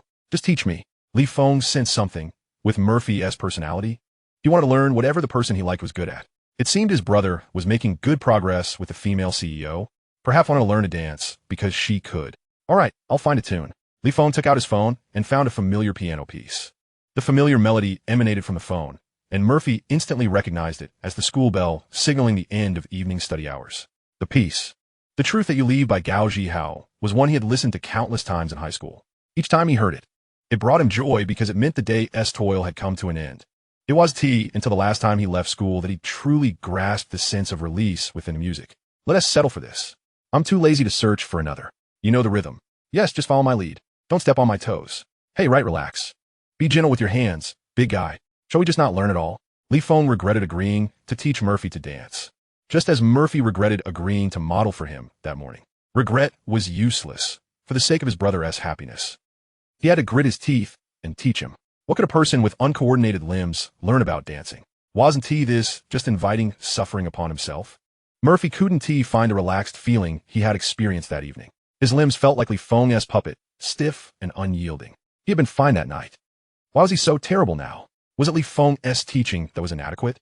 The two exchanged complaints as an elegant yet melancholic melody wafted from within the room. By Jia and Zhang Xiaona, who had just returned from buying snacks, were curious about why the song was on repeat in Murphy and Li Feng's room. They quietly approached and peered through the partially opened door, witnessing the two awkwardly dancing. A glimmer of excitement appeared in Bai Jia's clear eyes as she murmured to herself, "I'm so lucky. Chengdu really is a wonderful place." Zhang Xiaona, upon hearing Bai Jia's peculiar remark, felt somewhat numb. The young girl appeared quiet and demure, often wearing glasses and seldom speaking. Yet, she secretly enjoyed watching those cheesy dramas. Though she watched them too, she wasn't as obsessed as Bai Jia. Such reads were popular with both genders, though the trending topics differed. Boys tended to watch tales of landlords wielding knives in the rain, while soon Zhang Xiaona began to sense something was amiss. It felt strange, yet she couldn't quite pinpoint why. Wait, Li Feng seemed to be her boyfriend. Chapter 42. The Truth That You Leave, 2. Zhang Xiaona suddenly snapped to attention, realizing that Murphy was now monopolizing her boyfriend. "Let go of my boyfriend," she exclaimed, bursting in like a startled kitten. Yet there was no trace of embarrassment on Li Feng or Murphy's faces. Li Feng even leaned toward Murphy with a grin, saying, "Oh no, my dear. My wife has come to catch me cheating." "Get lost, how disgusting." Murphy pushed Li Feng's face away, a routine of mutual annoyance that had become commonplace between them. Murphy lamented that he couldn't quite outdo Li Feng in the disgusting department, nor could he match Li Feng's shamelessness, thus losing the upper hand. He harbored a disdain for anything distasteful, primarily because it paled in comparison to Li Feng. "Bai Jie, you ought to read fewer of those dubious novels, lest you find yourself struggling to find a partner in the future," Murphy interjected, habitually diverting the conversation towards the blushing, excited glasses-wearing girl by the door. BG scoffed, tossing her hair behind her ear as she retorted, "Well, at least it's superior to the drivel you men indulge in." She had no qualms in this regard, for the treasure she possessed were all procured through Li Feng and Murphy. Prior to her high school graduation, she had relied on a Nokia phone, and for online shopping, she could only turn to the trendier Li Feng and Murphy in her class. Initially, she enlisted Xiao Na's help, who naturally solicited her boyfriend as assistance. However, once Xiao Na became hooked, Li Feng sensed the impending danger and severed the purchasing channel between Xiao Na and Bai Jie. With the pressures of senior year weighing heavily upon her, Bai Jie abstained from the internet, smoking, and drinking. Her sole indulgence was this peculiar interest. One day, feeling utterly stifled, she pitifully implored Murphy for assistance while cleaning the school. Known for his amiable nature, Murphy rarely turned down a request from his classmates. "It's merely helping to buy some books online, and I'm not asking for charity. After all, Bai Jie treats herself to drinks daily." Although he did not comprehend why such material held any market value, Murphy respected Bai Jie as passion, likening it to his own enjoyment of certain films. Primarily, it was her consistent generosity in buying him drinks that made it difficult for him to decline her request. Clearly, there was something enchanting about bespectacled girls. Observing Xiao Na's predatory gaze, Murphy disdainfully pulled Li Feng onto the bed, remarking, "You two can have your fun. I'm off for a drink." After having napped at the flower shop all morning, he felt wide awake. His primary concern was for Li Feng's mental state. Knowing his brother was safe and with Xiao Na by his side brought him great relief, and he was eager to seek some amusement. The thrill of rebirth only intensified his excitement, leaving him devoid of any fatigue. A brief stroll around the city, followed by a taste of Chengdu's nightlife, awaited him. Grabbing Bai Jie, who was still munching on snacks, he led her out of the room, kicking the door shut behind them. Once the door clicked shut, Bai Jie felt an overwhelming boredom wash over her. She shared a closer bond with Zhang Xiaona, hence their arrangement in a double room. People naturally gravitate towards certain individuals. While her relationships with Li Feng and Murphy were good, she found others more compatible with her temperament. Perceiving Murphy's impending departure, she hurriedly followed him, whispering, "Where are you off to?" "Take me with you." With a pleading expression, she produced a bottle of Oriental leaf tea from her plastic bag. Li Feng and Murphy, both fitness enthusiasts, seldom indulged in sugary beverages, and Bai Jie was acutely aware of this. Murphy, however, found it inconsequential beneath her demure exterior. Bai Jie was, in fact, a wildly spirited girl. Having been raised by parents who were both teachers, her upbringing was rather stifling. It was challenging enough to play the obedient daughter at home, so she felt justified in seeking a little indulgence outside. "Come on, I'll take you to a bar." "Are we heading to one of those gay bars?" she questioned. "What are you thinking? I'm more concerned about my backside. Let's just find a place to sit for a while." "Boring. Are you coming or not?" "Absolutely." Bai Jie dashed back to her room to grab a bag before swiftly descending the stairs after Murphy. She had an insatiable curiosity for the unknown and loathed the constraints of monotony. Hence, she fled her hometown for university far away. The pair collected umbrellas from the front desk, hailed a cab, and headed straight to Yulin Road. However, this time, to cater to her friend's emotional needs, Murphy opted for a noisier bar instead of his preferred quiet pub. Bai Jie, somewhat timid, stayed close to Murphy's side. She was intrigued by the world outside. Yet the values and education instilled in her for years caused her to resist the dangers lurking beyond. Murphy skillfully ordered a stack of beers, Foster's, the 300 milliliters bottled brew. Under the dim lighting, he scrutinized the label, confirming its authenticity before popping one open and handing it to Bai Jie. "Have a drink. I know you can hold your liquor better than anyone here." With a smile, Bai Jie accepted the beer Murphy offered, finding comfort in the presence of her steadfast friend. "So, Is it really over between you and Lon Lon? At their age, they had yet to be hardened by life as trials, and as friends. Concerns over romantic entanglements naturally arose. Yeah, and what of it? If you disapprove, I'll just be a devoted admirer, Murphy replied loudly, taking a swig of his beer amidst the bar's clamor. Contrary to Murphy's discomfort, Baijian felt an exhilarating sense of freedom enveloping her, allowing her to express her innermost thoughts without reservation. Though they were in the same class, her bond with Li Feng and Zhang Xiaona was somewhat deeper than with Murphy. She is not right for you. You're more suited to someone like Xiaona. You mean the type that S all over you, that kind of girl? Baijian clinked her beer bottle against Murphy S, who nodded in agreement. Years later, in his past life, Murphy would still keep in touch with Baijian. Whenever he passed through Xingjing, he would visit her bar for a chat over a meal. As they grew older, friends became busier, and simply sharing a meal was a rare stroke of luck. He recalled how Baijian had once advised him similarly. But at that time, he was too enraptured by the allure of the moonlight to heed her words. The one ensnared is often oblivious to the observer's clarity. Baijian possessed remarkable tolerance for alcohol. She relished the comfort of snacking in her room while indulging in her thrilling interests. Drinks complemented her cravings perfectly. The two swiftly polished off 6 bottles of beer. As Murphy contemplated ordering more, Baijian waved her hand, exclaiming, "Let us go. It's too noisy." Noticing Murphy's discomfort, she realized her friend preferred quieter surroundings. This atmosphere could be a delight for some, yet torturous for others. Murphy had taken her out for a night of fun. It would be inconsiderate to disregard his comfort. She felt fortunate to have found a true friend in her life. Encountering a kindred spirit of the opposite sex meant she must have been quite a good person in her past life.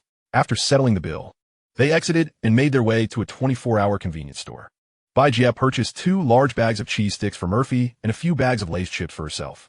Murphy regarded the peculiar flavors of chips in her hands with confusion.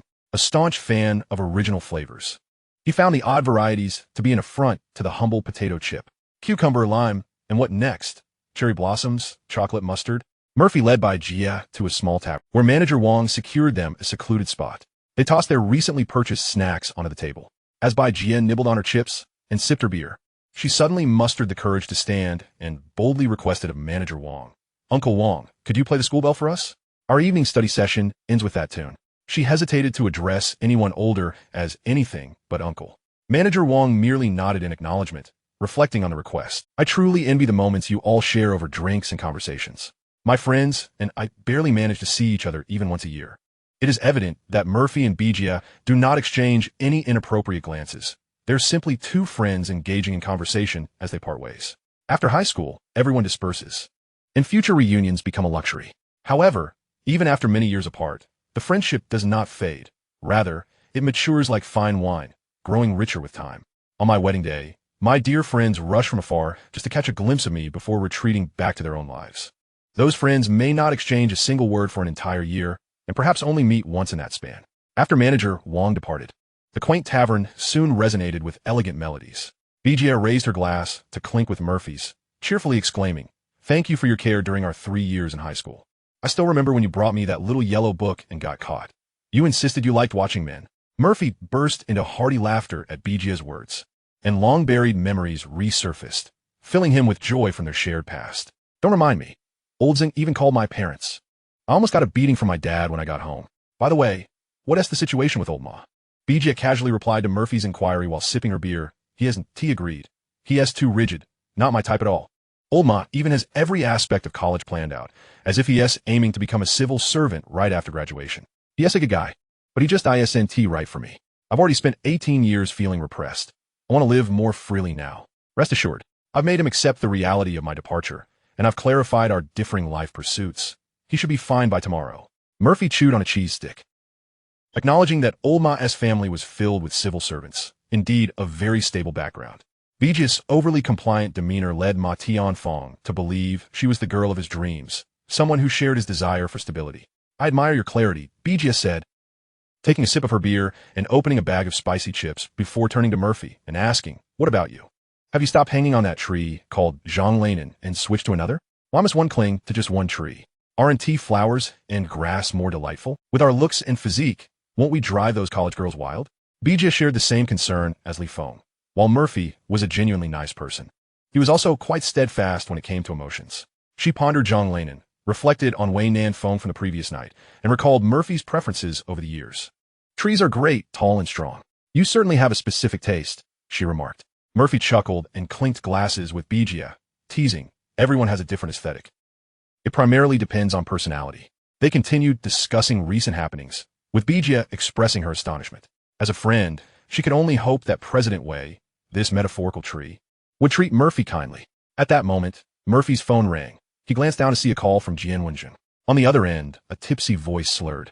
You all wait for me. I can't drink as much as you, but my uncle can. Hello, where are you, uncle? He continued. My uncle is quite the persuader. The call was quickly taken over by another cheerful voice. Uncle, this is Qian Duo, a friend of Wenjun. He has had a bit too much to drink and insists on seeing you. Are you asleep? Murphy checked the time and then looked at Bijia. She waved her hand dismissively, signaling that he could do as he pleased. She was reluctant to return and had nowhere else to go. Xiaona was likely still cozying up to leave phone, and going back now would be a downer. Seeing Bijia's approval, Murphy replied into the phone, Don't call me uncle. Let us keep it casual. Just call me Murphy. Where's the tavern on Yulin Road? How are you getting here? Qian Duo and Pei Lai helped the inebriated Jian Wenjun into a car, planning to make a detour before heading home to sleep. Xiao Tong hasn't been drinking. She'll drive us. He switched the phone to speaker mode and handed it to Jian Wenjun. Uncle, I'll come by tomorrow. Jian Wenjun was still contemplating tomorrow's events as the car was filled with a melancholic melody that echoed throughout. Gradually, Jian Wenjun recognized the familiar tune. While Pei Lai sat in silence beside him. Drive safely. I'll be waiting for you. After Murphy ended the call, Jian Wenjun made an effort to sit upright and turned to Pei Lai, who was squeezed in the middle. Speaking earnestly, Duo, you need to accept the reality of her departure. Hearing this, Qian Duo leaned forward, irritated. I'm right here. You're truly drunk. Pei Lai, wedged between them, quietly asked Qian Duo, is Lao Jian really drunk? Should we just call it a night? Qian Duo sighed, quickly regaining composure, and patted the empty passenger seat. Xiao Tong, follow my lead and head to Yulin Road. I want to see just who this uncle of ours is. Why is he making my brother drink like this? Bullying the honest folk, huh? Pei Lai rolled his eyes. Whoever can handle Li Bailu must be quite a character. Since Jian Wenjun was already calling him uncle, it seemed they were indeed going to have dinner together tomorrow. Qian Duo wanted to smoke, but saw he was the only one in the car who smoked and held back. Just then, a cigarette was shoved into his mouth. Pei Lai lit it for him, and Qian Duo opened the window, addressing the driver, play a song, Xiao Tong. What song, Mr. Qian? The fact that you're leaving. In the tavern, BGF felt a bit disoriented. What had she just heard? According to Murphy's recounting, Jian Wenjun was Feng Luyao as boyfriend, and Feng Luyao's aunt was Li Bailu. They were close friends with Wei Nan Feng, who was now developing feelings for Murphy. What did Li Bailu have to do with this? Wait a moment, it felt chaotic. Uncle? People from big cities play like this? Huh. Chapter 43. The fact that you're leaving 3. Bijia felt not just a bit disoriented, but that this plot seemed all too familiar. Wait, I know you're quite exceptional, but isn't this a bit too intense? Can your body handle it? Bijia recognized that Murphy was indeed remarkable. He looked good, had abs, and could mix drinks. Yet, the notion of a threesome, a scenario often found in novels, happening to her good friend felt rather overwhelming. Those who loved reading often had strong imaginations, and Bijia was notably an avid reader. Unbeknownst to her, a warm trickle flowed from her nose as she saw Murphy anxiously rising with a tissue. What are you thinking? You're bleeding. What else with this kid? Hurry, stop it. Bijia, realizing too late, touched her nose, saw the crimson, and hastily pressed the tissue to her nostrils. After stemming the flow, she looked at Murphy with a sheepish smile.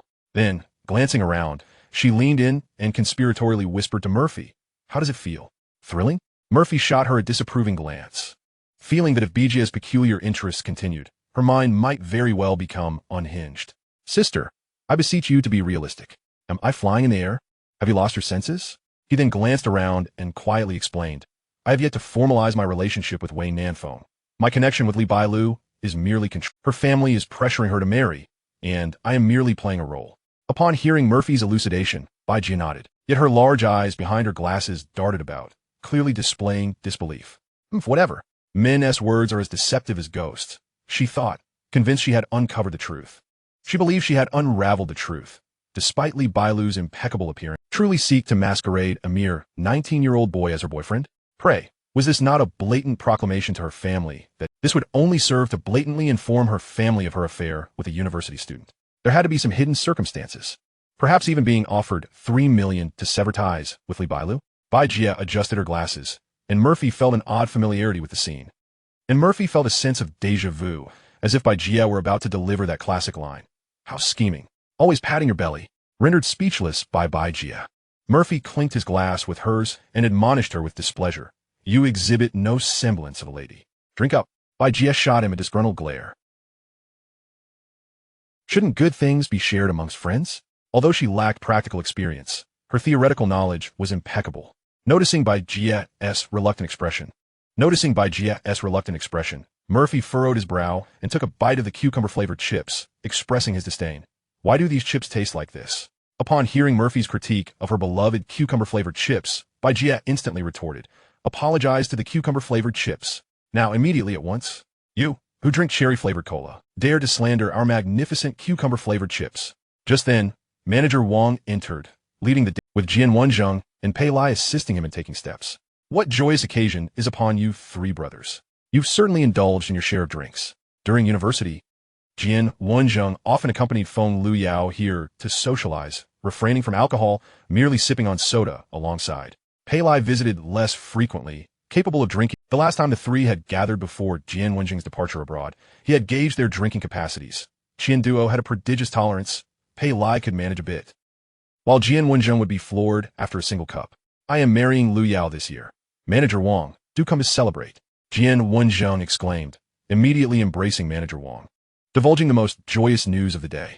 Manager Wang's face lit up with delight upon hearing Jian Wenjing's words, as he had thought he would never taste the wedding sweets of the couple.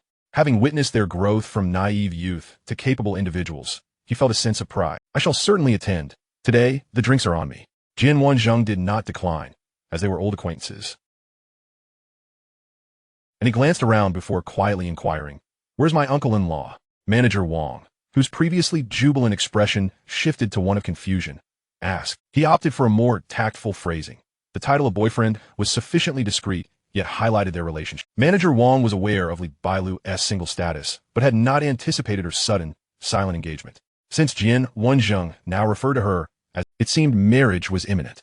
However, why were the other partners unaware? Given their personalities, such joyous news would typically be celebrated with. At that moment, Murphy and Bai Jia rose to wave, as he assumed Jian Wenjing had not spotted them. Yan Yi, over here. Hearing Murphy's call, Jian Wenjing raised his hand in response. Uncle-in-law. Manager Wang glanced at Murphy, then back at Jian Wenjing. Uncle-in-law. Murphy is Jian Wenjing's uncle-in-law, meaning he is Li Bailu's boy. This script seems off. Wasn't Murphy entangled in a flirtation with Wei? Just last night, they had shared a meal. Wait, this is all rather confusing. Nearby, Qian Duo and Pei Lai were momentarily taken aback by Murphy's youthful appearance. This uncle-in-law seems excessively young, looking at someone who appeared barely over 20 and likely still in university. Had Li Bailu, that enchanting figure, become so audacious as to support a college student? Their relationship with Li Bailu was amicable, and they held her in high regard. During their university days, she had often treated them and helped them out of numerous predicaments.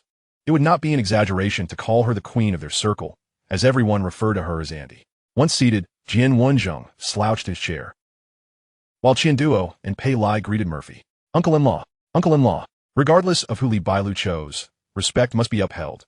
Out of respect for Li Bailu, they could not neglect the formalities. Murphy hastily waved his hands, clarifying, I'm merely employed by her. She is under pressure from her family, and I'm helping her out tomorrow. He then introduced Bai Jia. This is Bai Jia, my classmate. After everyone exchanged pleasantries, the consequences could be dire. Hearing Jian Wenjing and Murphy's words, everyone breathed a sigh of relief. They had thought it impossible for Li Bailu to choose someone so much younger. It was likely that with Jian Wenjing and Feng Luyao's engagement, it seemed the wedding pressure had shifted from Jian Wenjing and Feng Luyao to Li Bailu. After a brief chat, the already inebriated Jian Wenjing and Pei Lai soon succumbed to slumber in the relaxed atmosphere. Listening to their snores, Qian Duo raised his glass and addressed Murphy and Bai Jia. Leave a number. If you need anything in Rongqing, just give me a call. Both Pei and I reside here. Don't mind what Jian said, who isn't harbored regrets.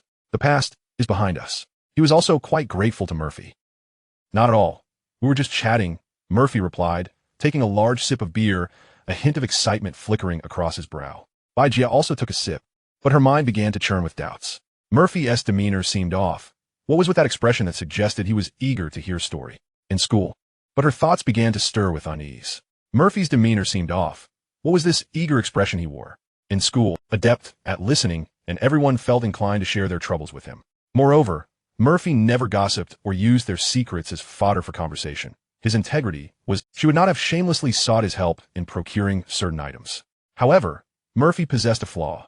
Over time, he grew dissatisfied. He yearned for his friends to thrive, often encouraging them to rise above the transient shadows of life. During that period, it was common to witness in one particularly absurd instance, a newly appointed young language teacher, after a conversation with Murphy, wept and Bai Jie recalled this matter with remarkable clarity, as she was the representative for the Chinese class. Qian Duo observed the youthful and somewhat naive appearances of Mu Fei and Bai Jie, and upon hearing they were part of a larger group of classmates enjoying themselves, he couldn't help but express a sense of nostalgia.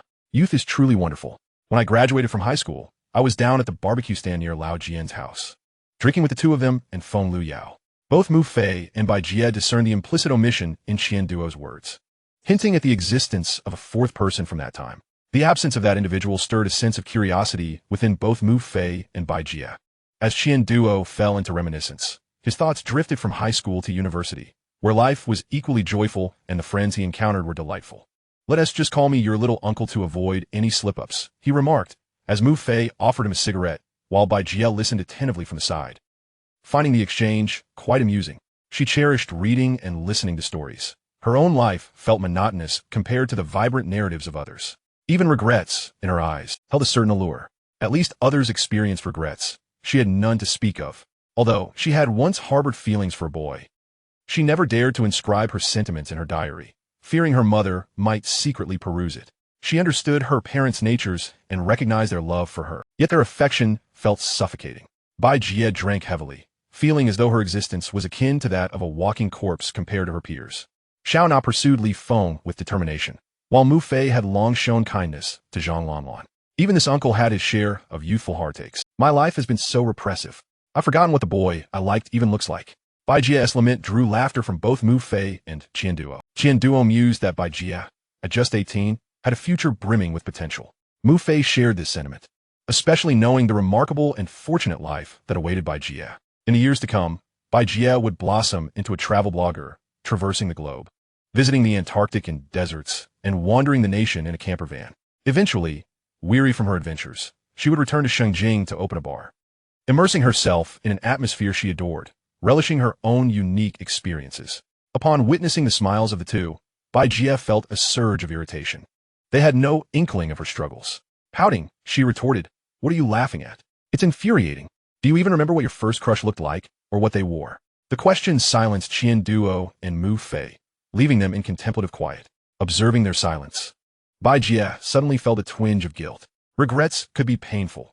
Even when she identified with characters from her books, it often left her feeling distressed. Was she inadvertently reopening wounds for them? After a prolonged silence, Qian Duo sighed and downed his beer, the usual cheerfulness on his face replaced with hesitation. "I remember. She wore a school uniform." Chapter 44. She donned a black dress, and she was exquisite. After Qian Duo spoke, he glanced at Mu Fei and playfully asked, "What about you, Mu? Do you remember?" Engaging in conversation over drinks was meant to be enjoyable. Mu Fei pondered the question for a considerable time, only to realize that the image that surfaced in his mind was not of Zhang Lanlan, but of Wei Nanfeng in a stunning black dress. He yearned to message Wei Nanfeng, but noticed it was already quite late. Fortunately, they would surely meet again the following day. Upon hearing Mu Fei's answer, Bai Jie felt as though she had pronounced the death sentence on the relationship between Zhang Lanlan and Mu Fei. Zhang Lanlan never wore black dresses. It was all too clear whom Mu Fei was referring to.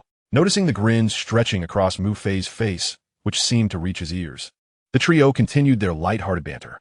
Meanwhile, Jian Wenzheng had taken a hangover remedy in the car, and after a brief rest, he felt significantly rejuvenated. He yawned while listening to Qian Duo recount a rather commonplace tale. Two lovers from disparate backgrounds ultimately parting ways. Those who have truly loved each other could hardly remain friends. Over the years, their gatherings had always divided into two factions. Perhaps it was easier to let their guards down in front of two relatively unfamiliar young faces. Or maybe they saw reflections of their younger selves in them. Qian Duo's smile returned as he turned to Mu Fei and advised, "A man must have wealth. Marriage demands compatibility in social standing. Lao Jian and Feng Lu Yao were quite the anomaly. My father was right. I had to borrow money just to attend university. Should I expect the apple of his eye to suffer alongside me? If I have a daughter in the future, she must have a father like that. What is that saying? You can't have both a Maybach and feelings of inferiority. Mu Fei seemed to uncover the root of Jian Wenjing's hesitation to confess his feelings all those years ago. Indeed, any seemingly unusual circumstance often had a significant backstory. However, Jian Wenjing grew increasingly uneasy with Qian Duo's remarks, while Qian Duo's words held some truth. The situation between Wei Nanfeng and Mu Fei was precisely that of a wealthy heiress and a poor boy. The younger one was, the stronger their pride tended to be. Now, with Qian Duo instilling such notions in Mu Fei, if Wei Nanfeng were to find out, she would surely confront him fiercely. They feared nothing more than being looked down upon. They had both experienced that, as had Qian Duo. Rubbing his aching temples, Jian Wenjing interrupted Qian Duo's incessant chatter. Hey, don't speak nonsense. Mu Fei is far superior to us back in the day. His flower shop with Yao Yao is on the brink of exploding in popularity in Rongqing. Today alone, their revenue reached 14,000. Little uncle, you like carving, right?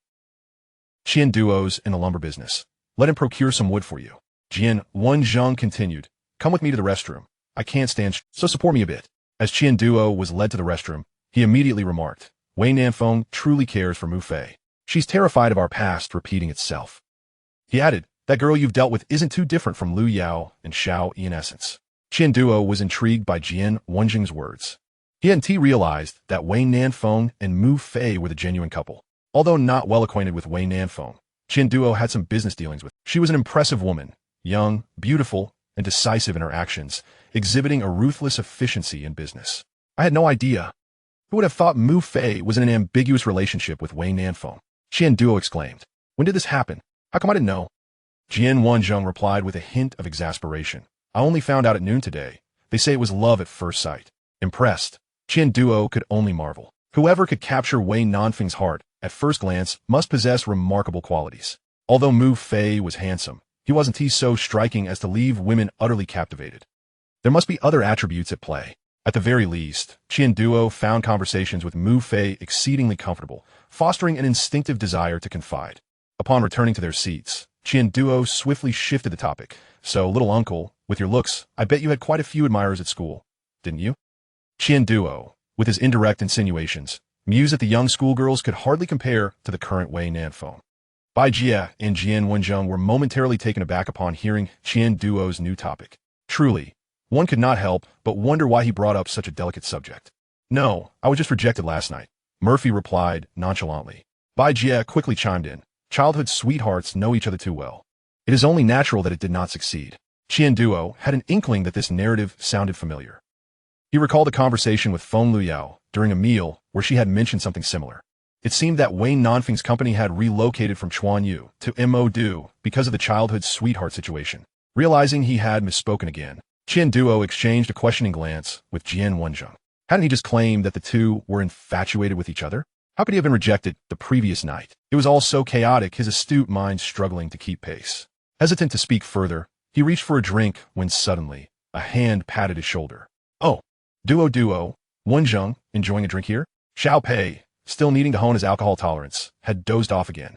Aside from close relatives, few dared to call Qian Duo by his nickname, and upon hearing that familiar voice, he inwardly cringed.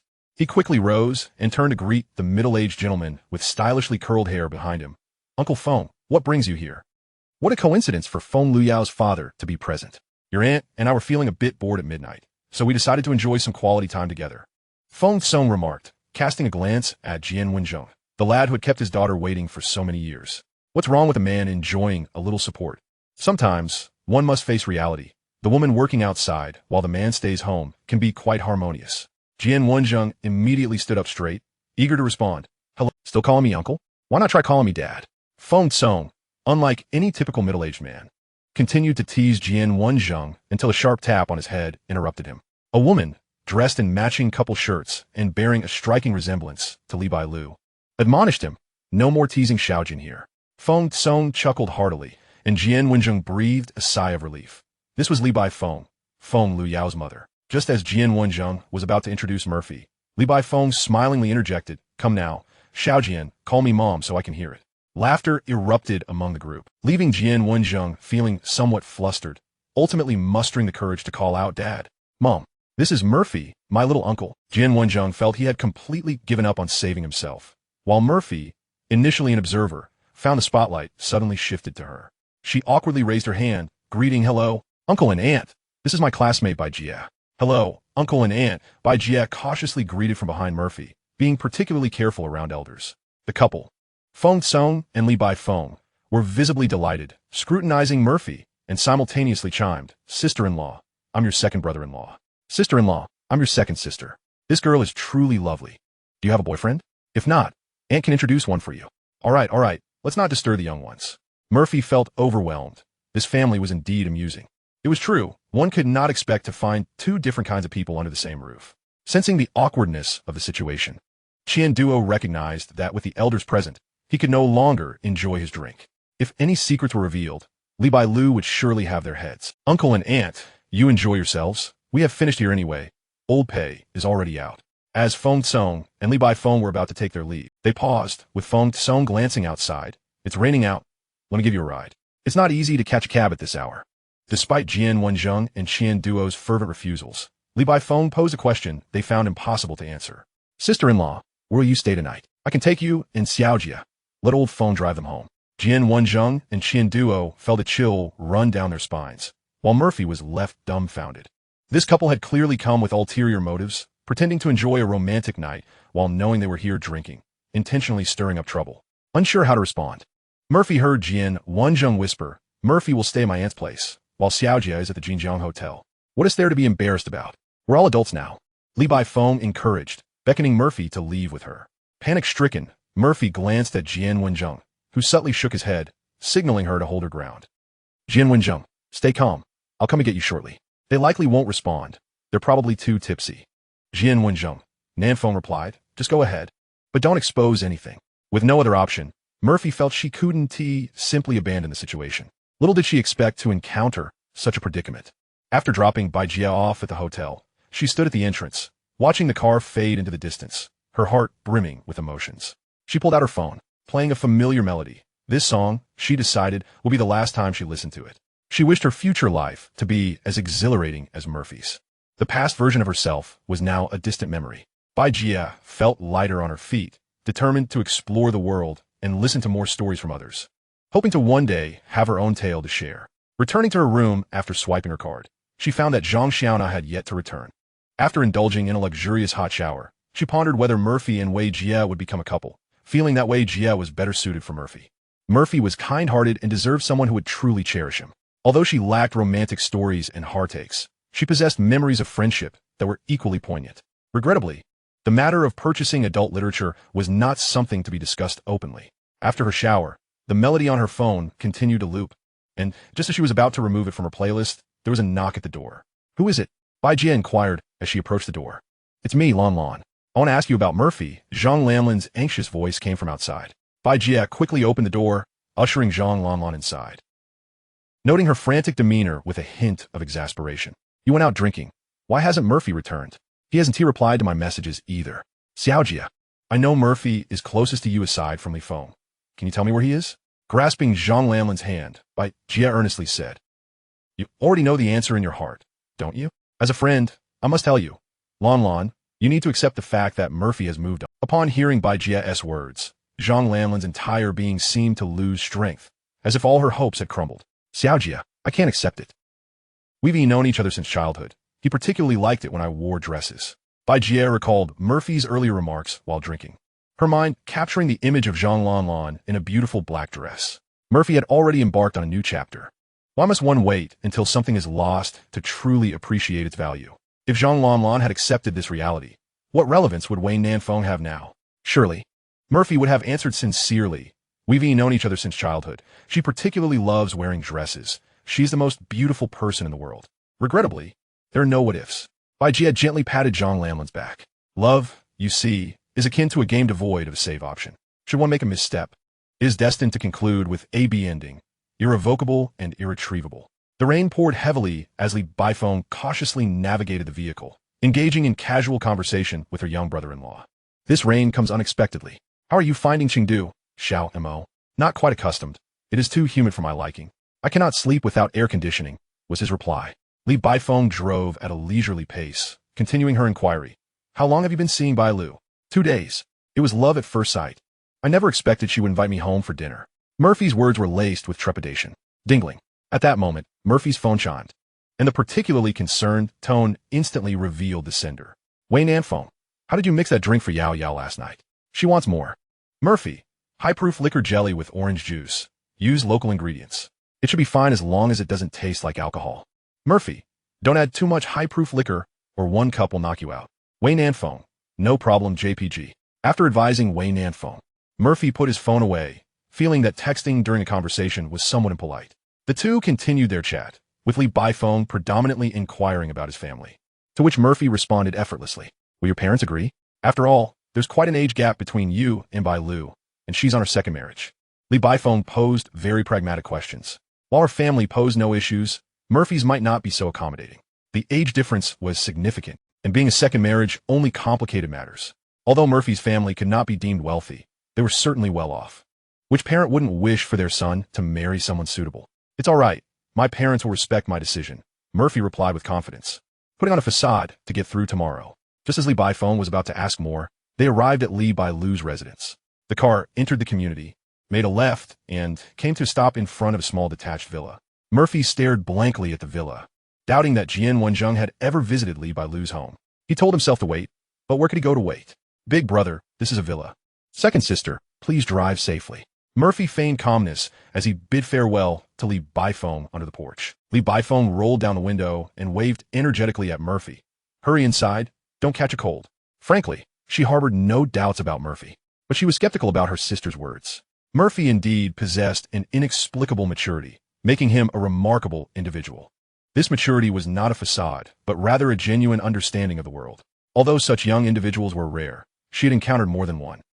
Her husband was another who lived with such clarity. Yet, the age difference remained concern. Li Baifeng had no doubts that Murphy and Li Bai Lu would enjoy each other's company, but she questioned whether they were truly a couple. Just then, the entry door suddenly opened a crack, and Murphy, still waiting outside, was pulled inside. Upon witnessing the reflection in the rearview mirror, a weight lifted from Li Baifeng's heart. No matter the circumstances, Bai Lu had begun to embrace a new relationship. That was indeed splendid news. As for whether Bai Lu and Xiao Mo would end up together, that was a matter of fate. Once inside, Murphy realized it was Wei Nanfeng who had pulled him in. She wore a white silk camisole nightgown, reeking of alcohol. Her originally cool demeanor now replaced with a goofy smile. You made it. Wei Nanfeng quickly covered her mouth, attempting to mask her ungraceful appearance, but lost her balance and toppled towards the entrance. Slow down. How much have you had to drink? Murphy knelt gracefully before Wei Nanfeng. Wei Nanfeng climbed onto Murphy's back, earnestly answering his question. 6 cups. Murphy carried Wei Nanfeng into the living room. The villa was modest, with each floor approximately 100 square meters, spread across 3 levels. The first floor comprised a living room and dining area, where the carpet was in disarray, littered with various bottles and snacks. 6 cups? Murphy asked softly, glancing at the bottles scattered on the ground. He gently placed Wei Nanfeng on the couch, picked up a thin blanket from the floor, shook it out, and draped it over her alluring figure. Wei Nanfeng clutched the blanket tightly, earnestly replying, really 6 cups? That knockout drug you mentioned is truly effective. Beer mixed with juice and ice, delicious. I gave them each 2 cups, and they were out. Listening to Wei Nanfeng's innocent response, Murphy felt his head buzz. The beer she referred to was called Snake Venom, claimed to be the strongest beer in the world, with a staggering alcohol content of 67.5 ABV. Murphy shook the empty beer bottle, noticing it contained not a drop, and instinctively complained, drinking so much? You must have ruined your head. Wei Nanfeng felt dizzy. Her eyes heavy. Closing them would lead her to sleep. She struggled to keep her eyes open, innocently murmuring, they were bothersome, all day long. If I drank more, they wouldn't disturb us. I was just thinking of you. And then you showed up. Out of sight, out of mind, Murphy responded, sitting beside Wei Nanfeng. Out of sight, out of mind, indeed. Wei Nanfeng cheered, raising her hand to pat her chest, trying to echo Murphy's words. Yes, out of sight, out of mind. I resonate. Did you hear it? I heard it. Quickly cover up, or you'll catch cold. Murphy helped Wei Nanfeng drape the blanket over herself once more, then found the remote for the air conditioning amid the snacks, adjusting it to a comfortable temperature. Soon, the room fell silent, save for the sound of rain. Wei Nanfeng stubbornly tossed aside the blanket, inviting Murphy closer. It's cold outside, come on in. I'm not cold. You're cold. I really am not cold. then I won't cover up either. Eventually, Murphy could not resist Wayne Nanfeng's insistence. The two wrapped themselves in a single blanket, yet felt no discomfort from warmth. Wayne Nanfeng's fragrance was delightful. Even the smell of alcohol could not overshadow it, leaving an intoxicating sensation in the air. Their heartbeats grew increasingly pronounced, echoing in the confined, warm space, drowning out the sound of the rain outside. I like you. I do too. You're drunk. Even sober, I like you. Sleep now. See you tomorrow. Tomorrow, I will still like you. Wayne Nanfeng nestled in Murphy's embrace, resembling a cat that had found its home. Murphy felt immense joy, yet an undercurrent of anxiety coursed through him. After tonight, would she remember the words spoken in her intoxication? He began to anticipate the morrow, instinctively holding her tighter. Love at first sight indeed existed. He pinched his cheeks softly, the sting reminding him that this was no dream. Murphy gazed down at the peacefully sleeping Wei Nanfeng, her slumber sweet and serene. How could she dare to entrust herself to him after merely 2 days and nights? What a reckless girl she is. She must learn to take care of herself. The simplicity of it all is striking. There is nothing akin to your affection for me. I just happen to cherish you. It is a matter of uncomplicated nature. What lingers in the heart will surely resonate. After a roundabout journey, I find myself once more in her embrace. Murphy, too, feels the weight of drowsiness descending upon him. He must find the opportune moment tomorrow to express his feelings to Wei Nanfeng. To love is simply to love. He cannot play the coward. As Murphy's thoughts drifted, he began to envision the future, and a familiar melody inexplicably played in his ears. The slightly melancholic tune, the fact that you left, filled him with joy at this moment. Why does this melody resonate so strongly with him now? It must be the profound relaxation he feels, akin to the relief of finishing evening classes in his senior year of high school. Buzz, buzz, buzz. As he felt the vibration in his pocket, Murphy realized it was not a figment of his imagination, but a phone call for him. Concerned about disturbing Wei Nanfeng's rest, he hastily answered the call, tilting his head to listen. When will you and Bai Jie be back? Li Feng inquired from the other end. Just as Murphy began to respond, he suddenly felt something soft brushing against him. In a daze, Wei Nanfeng reached out and seized the phone from Murphy's hand, exclaiming, "We're not going back." After her declaration, it seemed she had exhausted all her energy, collapsing languidly against Murphy, slipping back into a deep slumber. Upon hearing Wei Nanfeng shout, Li Feng promptly hung up the call. Seeing the disconnected line, Murphy couldn't help but chuckle helplessly. He guessed Li Feng had misinterpreted the situation, though this time, perhaps, he was not entirely wrong.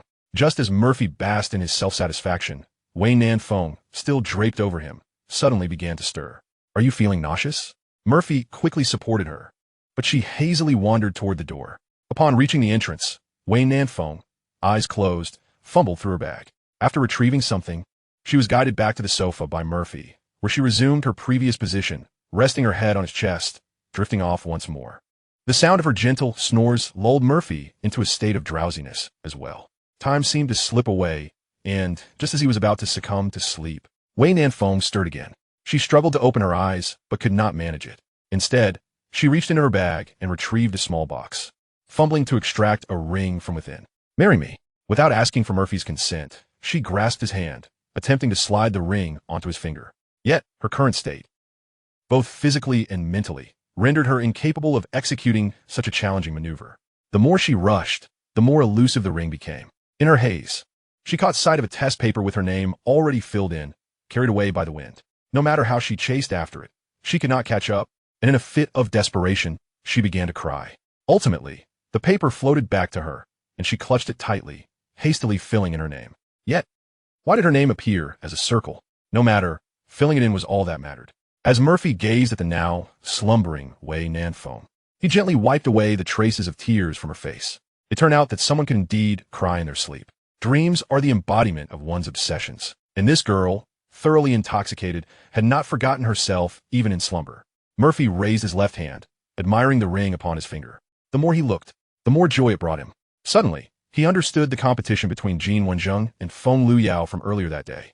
Unbeknownst to him, he too succumbed to the sound of rain and fell into slumber, where dreams unfolded in splendid beauty. In the height of summer, the chirping of insects and croaking of frogs surrounded him. The gentle rustle of leaves in the breeze brought a sense of tranquility. A quaint little courtyard, complete with both cat and dog. She wore a black dress, utterly beautiful. Chapter 45. What happened last night? Beep, beep, beep. The jarring sound of a fruit phone's alarm shattered the dreams of Li Bailu and Feng Luyao. Feng Luyao groaned, pressing her head with her hands, feeling a lingering softness that instinctively made her feel as if she were kitten kneading. "Aunt, let us not go back for lunch today." Upon hearing Feng Luyao's plaintive tone, Li Bailu rolled over and enveloped her in an embrace, patting her back. "If we won't go, we won't go. Your aunt is here." After a moment of gentle patting, Feng Luyao's eyelids grew heavy again, nuzzling against Li Bailu's chest. "Where's Nanfeng? Where's Nanfeng?" The two of them, eyes still closed, searched around but found no trace of a third person, suddenly awakening in alarm. "Nanfeng!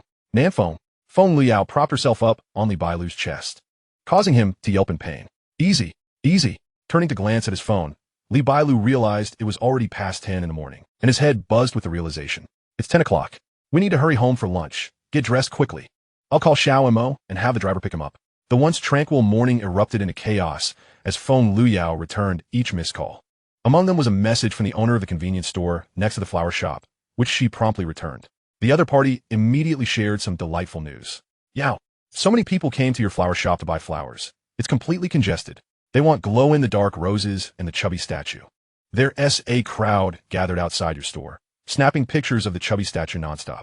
Feng Liao recalled that the caller was a girl who had married far away in Jiaodong, towering at 175 meters, and she felt a twinge of envy. "Sister, could you put up a notice? My aunt is gravely ill today, and the flower shop will be closed for the day. Please send them some drinks. Whatever the number of people, put on my tab." Just as Feng Liao hung up, she heard Li Bailu explaining on the phone. "Mr. Wang, I apologize sincerely. My niece is very ill. We've been in the hospital all night, and I just noticed your missed calls. Please don't rush back. I'll treat you to a proper Sichuan meal tonight." After hanging up, the two exchanged glances of mutual complaint, and Feng Liao suddenly exclaimed in alarm. "My parents ran into old Jian at the tavern yesterday and even brought Murphy along? Why on earth did he go drinking with Murphy in the capital? What on earth happened last night?" Looking at the deluge of messages on her phone, Feng Liao felt her head might explode. What transpired last night? It seemed Wei Nanfeng had mentioned mixing cocktails for them. After drinking, everything went blank. Li Bailu hastily dressed in a white short-sleeved shirt and thin denim pants. Splashing some water on her face, she donned sunglasses and a cap, declaring it good enough. There was no need to worry about her appearance at home. Time was of the essence. "I'll take Xiao and Mo to buy some gifts. Don't forget to return home for lunch." Feng Liao nodded. "Go ahead. But blow on your way out. Don't drink and drive." While Li Bailu could disregard her appearance, she had to make herself presentable. Right outside her home was an alcohol testing device, purchased for fun during drinking occasions, now unexpectedly put to use. "I want to drive. I'll have Uncle Wang take me. Those 2 drinks last night packed quite a punch. Nanfeng should learn something from the little rascal. I'll call Xiao and Mo. You hurry." Li Baidu stepped into the elevator barefoot, her slippers having vanished into oblivion, and she would need someone to come and tidy up the mess. As the elevator descended to the first floor, she dialed Murphy's number. The moment the elevator doors swung open, she was greeted by the sight of long legs draped over the back of the sofa. How could they still be sleeping here? Li Baidu had thought Wei Nanfeng had returned to her own room. She distinctly remembered being helped to bed by Wei Nanfeng the previous night. Drinking had led to this predicament. She resolved to limit her alcohol intake in the future, especially when it came to mixed drinks. Just then, Murphy's phone rang from behind the sofa, and Li Baidu suspected she was experiencing auditory hallucinations. Why did that melody sound so familiar? She recalled that she had not consumed alcohol the night before, only quenching her thirst with copious amounts of water. She vividly remembered several of Murphy's friends using the melody of the fact that you left as their ringtone, a tune that was reportedly the school bell signaling the end of evening study sessions. Suddenly, Li Baidu recalled Wei Nanfeng's unusual behavior from the night before. Why, when the gathering was already winding down, did they insist on mixing drinks for the two of them and forbidding them from checking their phones? She walked slowly to the front of the sofa and beheld the 2 slumbering figures. Wei Nanfeng was sleeping restlessly, her body sprawled over Murphy's chest, her long legs draped over the back of the sofa. In contrast, Murphy lay peacefully, akin to a statue, cradling Wei Nanfeng, a serene smile gracing her face as she dreamt. The room was approximately 26 degrees Celsius, with fine beads of sweat adorning both their foreheads. Wei Nanfeng's silk nightgown and Murphy's white shirt were both dampened with perspiration, yet rather than feeling discomfort, they seemed to cling to each other even tighter. Li Baidu clicked her tongue in exasperation and retreated into the elevator, ascending back to the main bedroom on the 3rd floor. Feng Liao was still sorting through clothes and looked up with curiosity upon Li Baidu's return, inquiring, "Did you forget the car keys?" "Wait, I have something good to show you."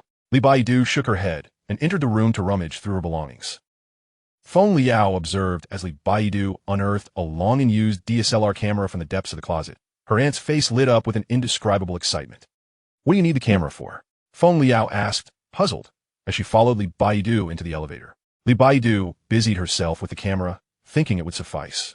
Her aunt could hardly deceive her. When the elevator reached the first floor, Feng Liao stepped into the living room and was met with the sight of the sleeping pair on the sofa. An overwhelming sense of grievance washed over her. Why is this happening? Feng Liao muttered under her breath. Why is it that after accompanying Li Baidu for drinks, Wei Nanfeng gets to sleep, wrapped in the arms of her beloved boy? She felt a deep sense of dissatisfaction. How could it be that in just 2 days, these two had become inseparable? She had waited 7 years and never found herself nestled in the embrace of Lao Jian. Those wretched lovebirds. I must capture this moment. Feng Liao seized the camera from Li Baidu's hands, fervently pressing the shutter. Just then, she noticed something amiss. The ring on Murphy's hand looked eerily familiar. Oh dear, had they become a couple? Feng Liao exclaimed, pointing at the ring. Li Baidu stroked her chin, pondering, it seems so, but where is Nanfeng's ring? Never mind. I still need to take this little rascal to pick up some gifts. Li Baidu reached out and pinched Murphy's nose, and shortly thereafter, Murphy was roused from her slumber. After a refreshing nap, Murphy felt invigorated. Carefully extracting herself from Wei Nanfeng's embrace, she was met with a throw pillow that Li Baidu swiftly provided. Wei Nanfeng, still half asleep, reached out aimlessly before curling back up with the pillow, drifting back into a blissful sleep.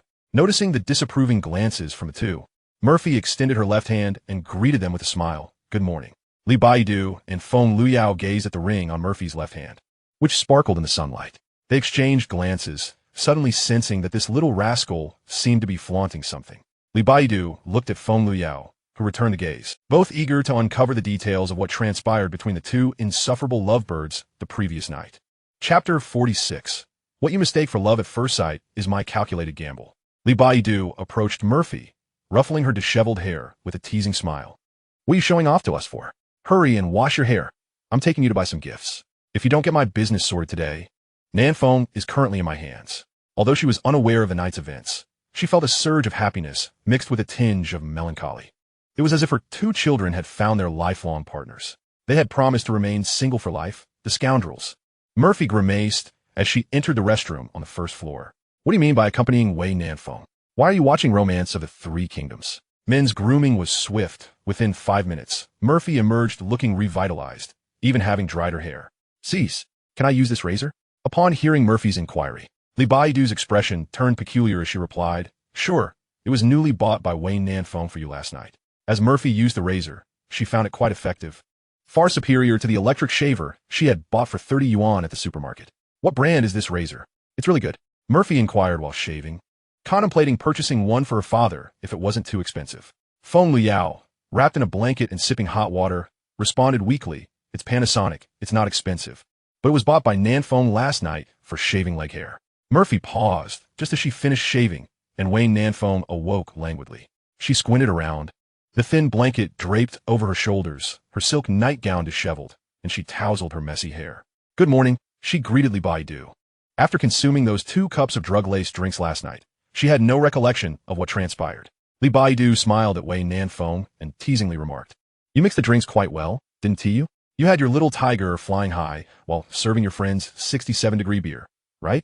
Wei Nanfeng offered an awkward smile, realizing she hadn't anticipated the potency of the beverage. Suddenly, she recalled her plan before becoming inebriated and quickly asked, Where's Murphy? She distinctly remembered her intention to intoxicate those 2 bothersome women to secure some private time with Murphy. Li Baidu and Feng Liao exchanged amused glances as they observed the look of vexation and urgency on Wei Nanfeng's delicate features. But neither answered her, only heightening her anxiety. Given the torrential rain last night, what if Murphy had caught a cold? Wei Nanfeng attempted to extract information about the previous night from her friends, as they had risen earlier and should know Murphy's whereabouts. What are you 2 laughing at? She chided them, rising to search for her phone when she spotted Murphy standing behind her.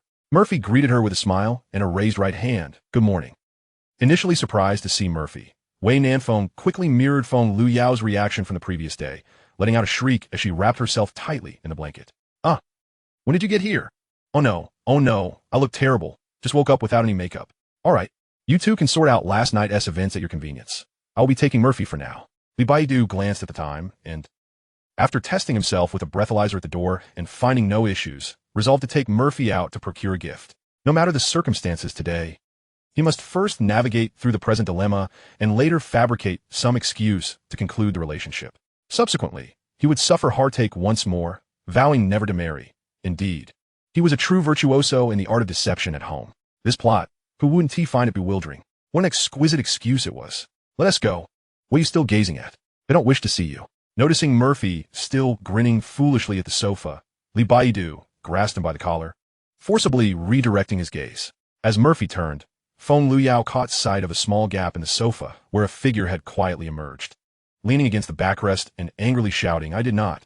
The mere thought of Wei Nanfeng having spent the night with Murphy ignited her ire, leading her to mock. "Oh dear, you were together last night. Yet this morning you don't even exchange glances. What a pity for me, having just confessed my feelings, yet now must endure unrequited love." In the absence of Jian Wenzheng, Feng Luyao's tendency to stir chaos remained unabated. As a writer, her sharp tongue was even more lethal than Li Baidu's, effortlessly delivering biting remarks as if they were mere trifles. Upon hearing Feng Luyao's words, Wei Nanfeng's memory sharpened. It seemed she had indeed slept atop Murphy last night. However, the rest remained a blur, and she was entirely unaware of what transpired between them, whether they had merely kissed or engaged in more.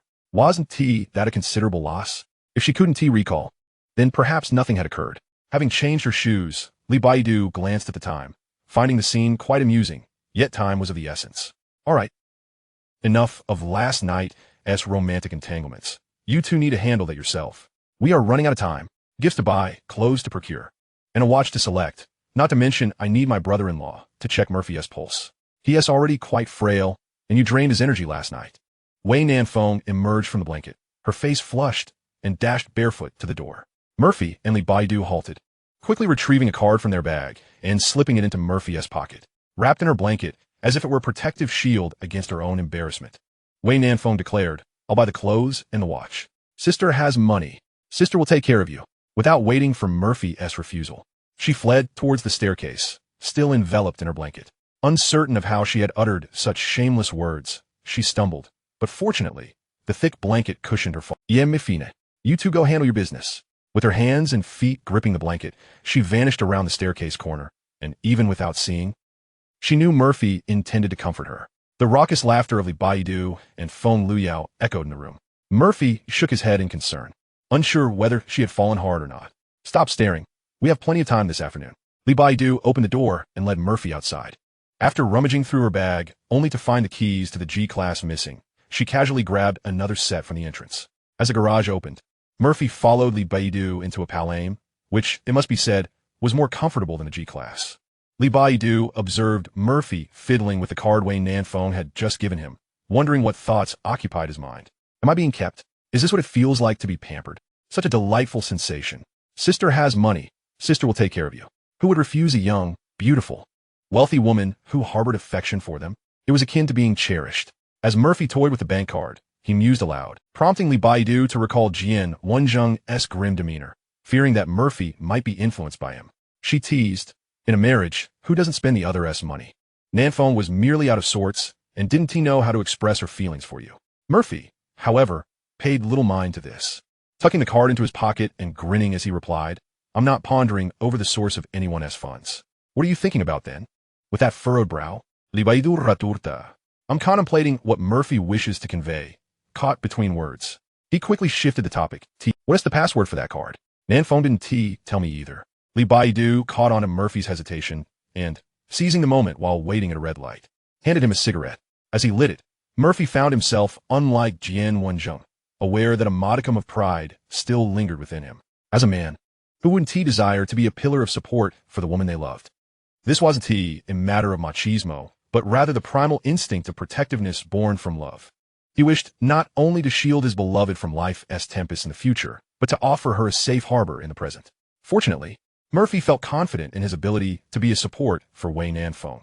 He merely needed to accelerate his plans. Let us work hard for 2 years and achieve a modest goal first. While lost in thought, Li Baidu observed him quietly and then spoke softly. "Nanfeng isn't getting any younger. You two must play the same game as Yao Yao and Xiao Jian. Don't let waiting turn into regret."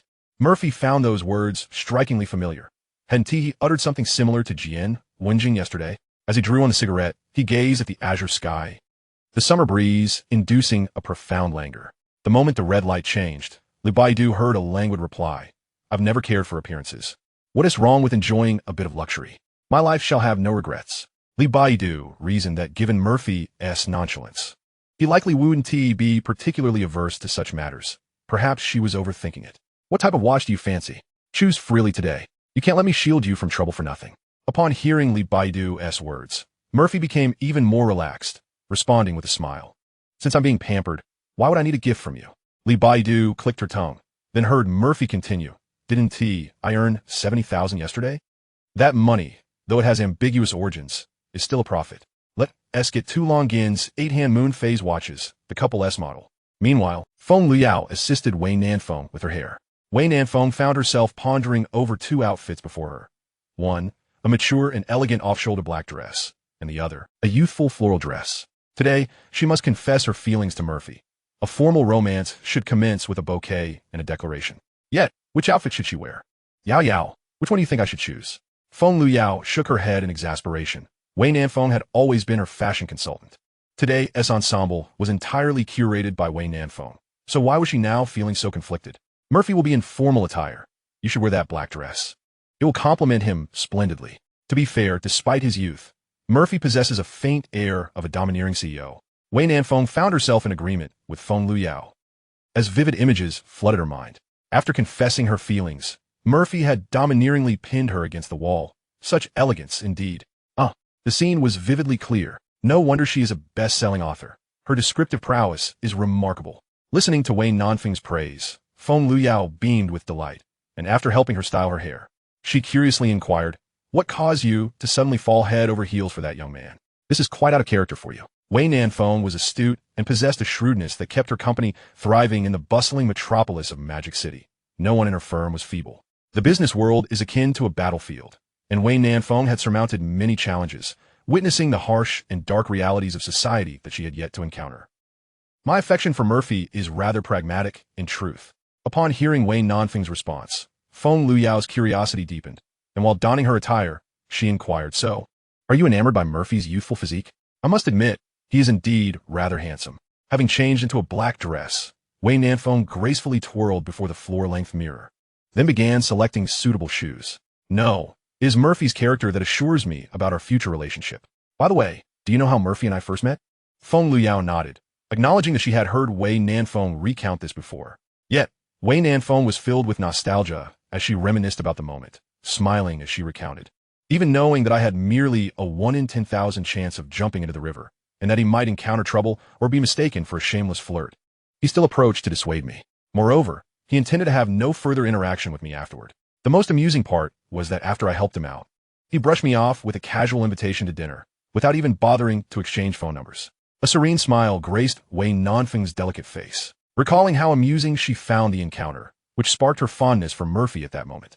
Murphy's kindness reached an extraordinary level, to the point of risking his own safety for others. She had a keen sense of judgment about people and felt confident in her instincts. She firmly believed that had she truly leapt that night, Murphy would have unhesitatingly jumped in to save her, a complete stranger. His kindness towards an unknown individual made her ponder the depths of his affection for his beloved. This was self-evident. The answer had long been etched in Wei Nanfeng's heart. What you perceive as love at first sight was, in fact, a gamble I undertook after profound contemplation. Without boasting, I can say that only a woman of my disposition could match his gentleness and safeguard his kindness. Chapter 47. I am a rather traditional woman. At 11 a.m., in People's Park at the Crane Song Tea House, a middle-aged man clad in a gray short-sleeved shirt held a small teapot in his left hand while taking the pulse of a young man with his right. The doctor appeared radiant, with thick, dark hair and a robust physique brimming with vitality. In stark contrast, the young man being examined exhibited signs of malnutrition, looking somewhat unhealthy despite being only 18 or 19. At first glance, Murphy felt that the doctor radiated good health. Nothing serious, just overthinking. I'll prescribe you a remedy to take home, the doctor assured. As the young man's parents prepared to leave, the middle-aged doctor held back the youth, cheerfully adding, wait, there's a mantra to accompany the medicine. You must follow along. This is for your ears only. Come closer, and I'll share it with you. The malnourished young man leaned in, and a whisper, sinister as a devil's, reached his ears. If you don't want to become impotent, you'd better quit those vices. Find a gym if you can. If not, run 5 kilometers every day. If you can't sleep at night, it's because you're not tired enough. Come back for follow-up in a week, if there's no change. I'll make sure the whole tea house knows that the young man from the Wang family is impotent. Wang Binming enjoyed conducting free consultations at People's Park during his breaks. He was somewhat well-known in Rongqing, and many tea patrons eagerly called their family members to come and see him when they spotted him. He examined 20 patients in the morning, neither too many nor too few, before sipping some tea and heading home. The malnourished young man felt as though struck by lightning upon hearing Wang Binming's words, resolutely deciding to take better care of himself and exercise. Dr. Wang, that was terrifying. You seem to sense everything just by touching my wrist. Coincidentally, this was the 20th patient. Wang Binming waved, and a phoenix flew from a distance, landing on his shoulder, leisurely chatting with the surrounding tea enthusiasts. After Wang Binming finished examining the pulse, Li Bailu squeezed through the crowd with Murphy, exclaiming, "Brother-in-law, it's time to eat." "Hello, brother-in-law, I'm Murphy," Murphy respectfully greeted. Upon seeing the two, Wang Binming immediately rose, bypassed Li Bailu, and shook hands with Murphy, patting his shoulder with a smile. "Not bad, quite the handsome young man. You're from the Northeast?" Wang Binming hailed from Heilongjiang province, and Li Baiwang had a severe headache when she was younger, fortuitously securing a consultation with her own teacher, which forged their connection. Upon hearing the familiar accent, Murphy felt a surge of warmth and replied with a smile, "I'm from Fengcheng in Liaoning province." "I'm from Qishir in Heilongjiang. Please sit. I'll check your pulse." "Baiyu mentioned you often have trouble sleeping." Wang Binming cheerfully invited Murphy to take a seat, recalling what his wife had told him the previous night. Murphy felt somewhat resistant. He believed his health was fine. At his age, he was quite disciplined, exercising daily before visiting Rongqing, and even though he occasionally stayed up late, he still managed to get sufficient sleep. "All right, your left hand." Murphy complied, and after Wang Binming examined both sides, he sighed. "Hey, Baiyu, come here for a moment." Wang Binming's hey left both Murphy and Li Bailu perplexed. His medical skills were exceptional, yet his only regret in his career had been his inability to secure a second child. Li Bailu, anxious, whispered, "Brother-in-law, what about Xiao and Mo?" "Nothing serious, just pent-up energy. He is too disciplined," Wang Binming observed with a glance at Li Bailu, before continuing. "Does he often indulge in pursuits that cultivate self-restraint?" Taking a deep breath, Li Bailu replied, "Murphy is quite versed in Buddhist scriptures and philosophy. He enjoys carving, mixology, and is also skilled in flower arrangement." When Xiao Jian had once written something for Yao Yao, originating from the De Cheng Xianlin, Murphy recognized it at a glance. He possessed profound insights into life and death, and had even contemplated matters concerning his own demise, exuding a nonchalant attitude akin to one who had seen through the world's illusions. Listening to Li Bailu's description, Wang Binming grew increasingly concerned. Buddhist scriptures, philosophy, flower arrangement, carving, all pursuits of self-cultivation, while mixology was also a means of emotional relief. In your interactions, does he exhibit the traits typical of a young man his age? Li Bailu pondered Wang Binming's words, recalling that according to Wei Nanfeng's account, Murphy had always been quite proper. More troubling was that, after a night of deep sleep, both had expressed their feelings, and Wei Nanfeng's lipstick remained intact. "Brother-in-law, if I say I was drunk, but he wasn't tea, and we spent the night together without anything happening, and my lipstick stayed on, would you believe me?" He not only showed no interest in women, but also appeared indifferent to wealth, as if he were destined for a monastic life. Wang Binming nodded. According to traditional Chinese medicine, it is better to let things flow than to block them. This young man was clearly struggling against his desires. It was a wonder he could sleep well at all. Even if he managed to doze off, he likely experienced restless dreams, which explained the signs of insomnia and vivid dreams reflected in his pulse. If there are no psychological barriers, then you have truly stumbled upon a treasure. You are far more acquainted with this matter than I am. Conduct a self-examination. I have prescribed 2 courses of medication for him to undergo a brief adjustment. However, to fully resolve the issue, professional intervention is still necessary. Li Bailu graduated from the prestigious Shanghai University with a degree in psychology, and some specialized matters require the expertise of a professional. She was taken aback by her brother-in-law's high regard for Murphy. Upon hearing Wang Binming's remark, Li Bailu also sensed that Murphy's psychological state might be somewhat unsettling. It is indeed essential to carve out some time to conduct a psychological profile on him. Mental illness can be rather alarming. Observing Li Bailu's worried expression, Wang Binming playfully teased the phoenix perched on his shoulder and offered words of comfort. "It should be nothing serious, but better safe than sorry. Come on, let us head home for dinner. Today presents a perfect opportunity to observe him further." Li Bailu, too, felt that Murphy was unlikely to be in grave distress.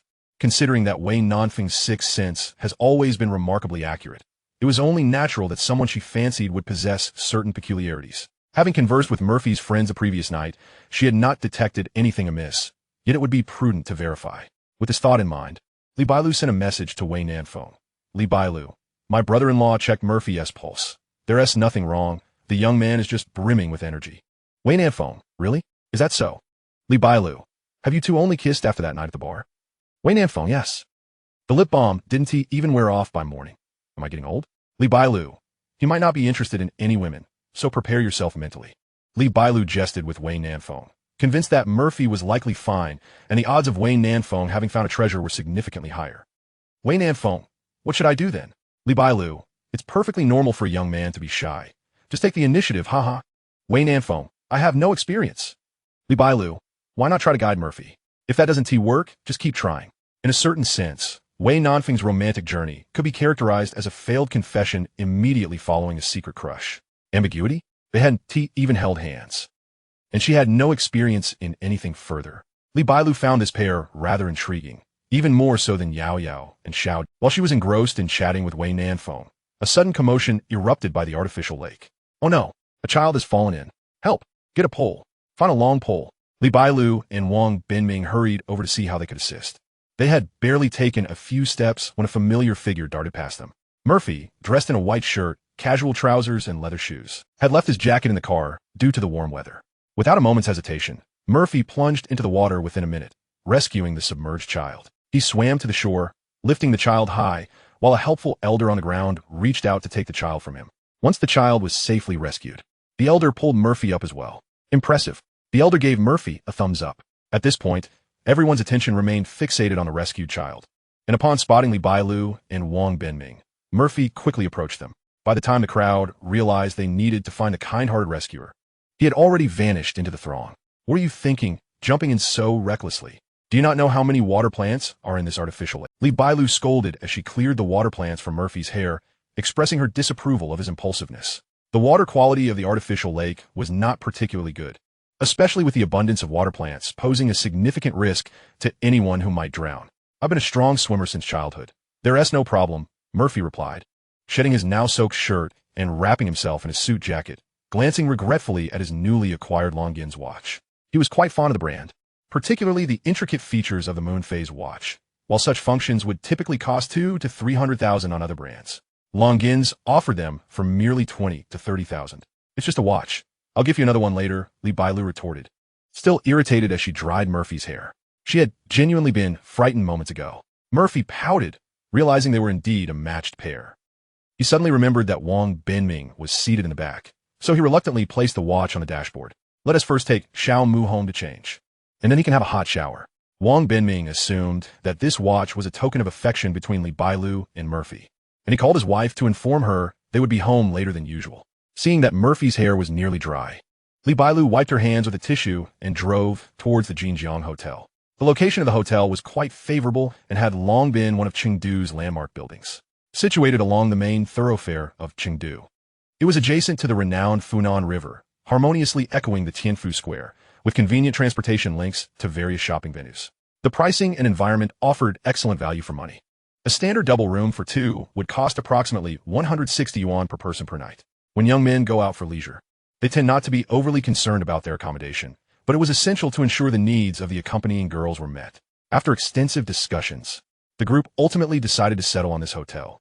People's Park was not too far from the Jinjiang Hotel, and upon arrival, Li Bailu and Wang Binming waited in the car while Murphy went to shower and change. Given the gravity of the situation, Li Bailu deemed it necessary to inform Wei Nanfeng, who was already making her way over. Just a moment, brother-in-law. I estimate he needs some time to tidy up. Boys care about their image. Wang Binming found this quite normal.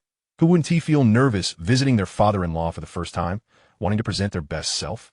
When he first visited Li Baihuang's family, he nearly glued his hair down with superglue. It's all right. There are no outsiders at home. A bit of a delay for dinner is no issue. Conveniently, there was a pharmacy nearby, and they decided to pick up some medication for Xiaomu. Wang Binming's suggestion was precisely what Li Bailu hoped for, as it would save them from having to act when encountering Wei Nanfeng and Murphy later. She even deliberately chose a rather congested route to buy a little more time. Earlier that morning, Li Feng and his companions had not ventured out for sightseeing, as the events of the previous night had been rather overwhelming. Lao Ma and Fan Zeng both faced failed confessions, and Li Feng was busy comforting the pair, while the girls were occupied with consoling Zhang Lanlan. After some mediation from Li Feng and Zhang Xiaona, they decided to have a free day today and plan a trip to Dujianjian together the following day. As Murphy returned from his shower, Li Feng was still catching up on sleep. Upon seeing Murphy come back, he playfully teased from under the covers, "Oh, look who decided to come back and check on us." The previous night, he had been deep in conversation with Lao Ma and Fan Zeng, and he was unsure which channel had aired the midnight drama Temptation to Return Home for an entire night. After pouring drinks for the two boys, Li Feng returned to his room for some much-needed rest. Get lost. Murphy tossed 2 sets of cheap-high menswear onto the bed, hastily stripped off his clothes, and dashed into the bathroom.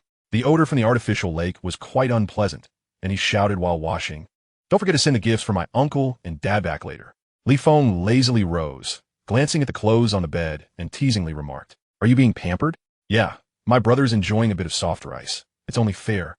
He found one of his father's clothes and stood in front of the mirror to try it on, feeling it was a bit too old-fashioned. "Pampered? Weren't you selling flowers last night? Made a little money, didn't you?" Murphy's irate shouts emanated from the bathroom. Although the income from the flower shop was effortlessly acquired, he had invested considerable effort into it, and thus felt no qualms about spending. After purchasing a pair of Longines, a couple watches in the morning, he still had a substantial amount left. Li Bailu, well acquainted with many shop owners in the mall, enjoyed a flourishing time there. The internal pricing was quite favorable, and he decided to purchase a set of clothing for both his father and Li Feng's father. The middle-aged men suited the Qi brand menswear remarkably well, as its design philosophy resonated with the aesthetic sensibilities of domestic middle-aged men. Now, the flower shop, which was once operating at a loss under Feng Liao, was thronged with visitors eager to see it for themselves. It had nearly become a new attraction in Chengdu. In just one morning, the chilled beverages at the neighboring convenience store sparkled with freshness, while the complimentary drinks were now served at room temperature. The flower shop had undoubtedly gained popularity, yet he believed the primary catalyst was still the star power of Nangong Wanlan. Pirated fluorescent roses and even homemade versions had begun to emerge in the market. It was time to weave a narrative. He needed to take a moment to establish his artistic persona on Weibo.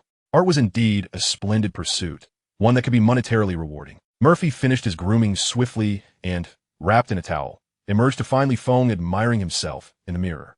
After quickly dressing, he playfully shoved Li Feng aside, adjusting his own attire. He felt a sense akin to sending a son off to marry. Li Feng, clad in a somewhat outdated Zhongshan suit, sat on the armchair, cigarette in hand, gazing at Murphy as he prepared himself. Murphy shot Li Feng a sidelong glance, snapping a quick photo and feigning a voice message. "Uncle Li, I've dressed Fengzi in the clothes I bought for you."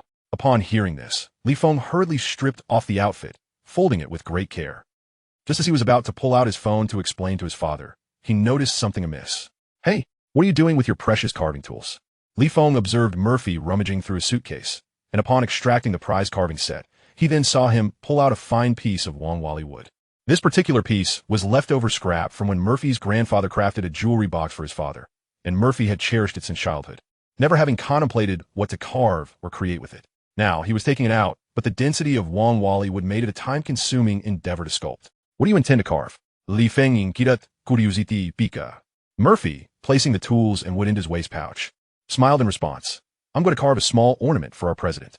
Just then, Murphy's phone chimed with a message, a voice filled with concern that he recognized without needing to check. It was from Wei Nanfeng. "Wei Nanfeng, I've arrived at the Jinjiang Hotel. Which floor are you on?" "Wei Nanfeng, you're not hurt anywhere, right?" Murphy replied, "I'm coming down now. Just wait for me in the car. The sun is quite strong outside. Don't get sunburned."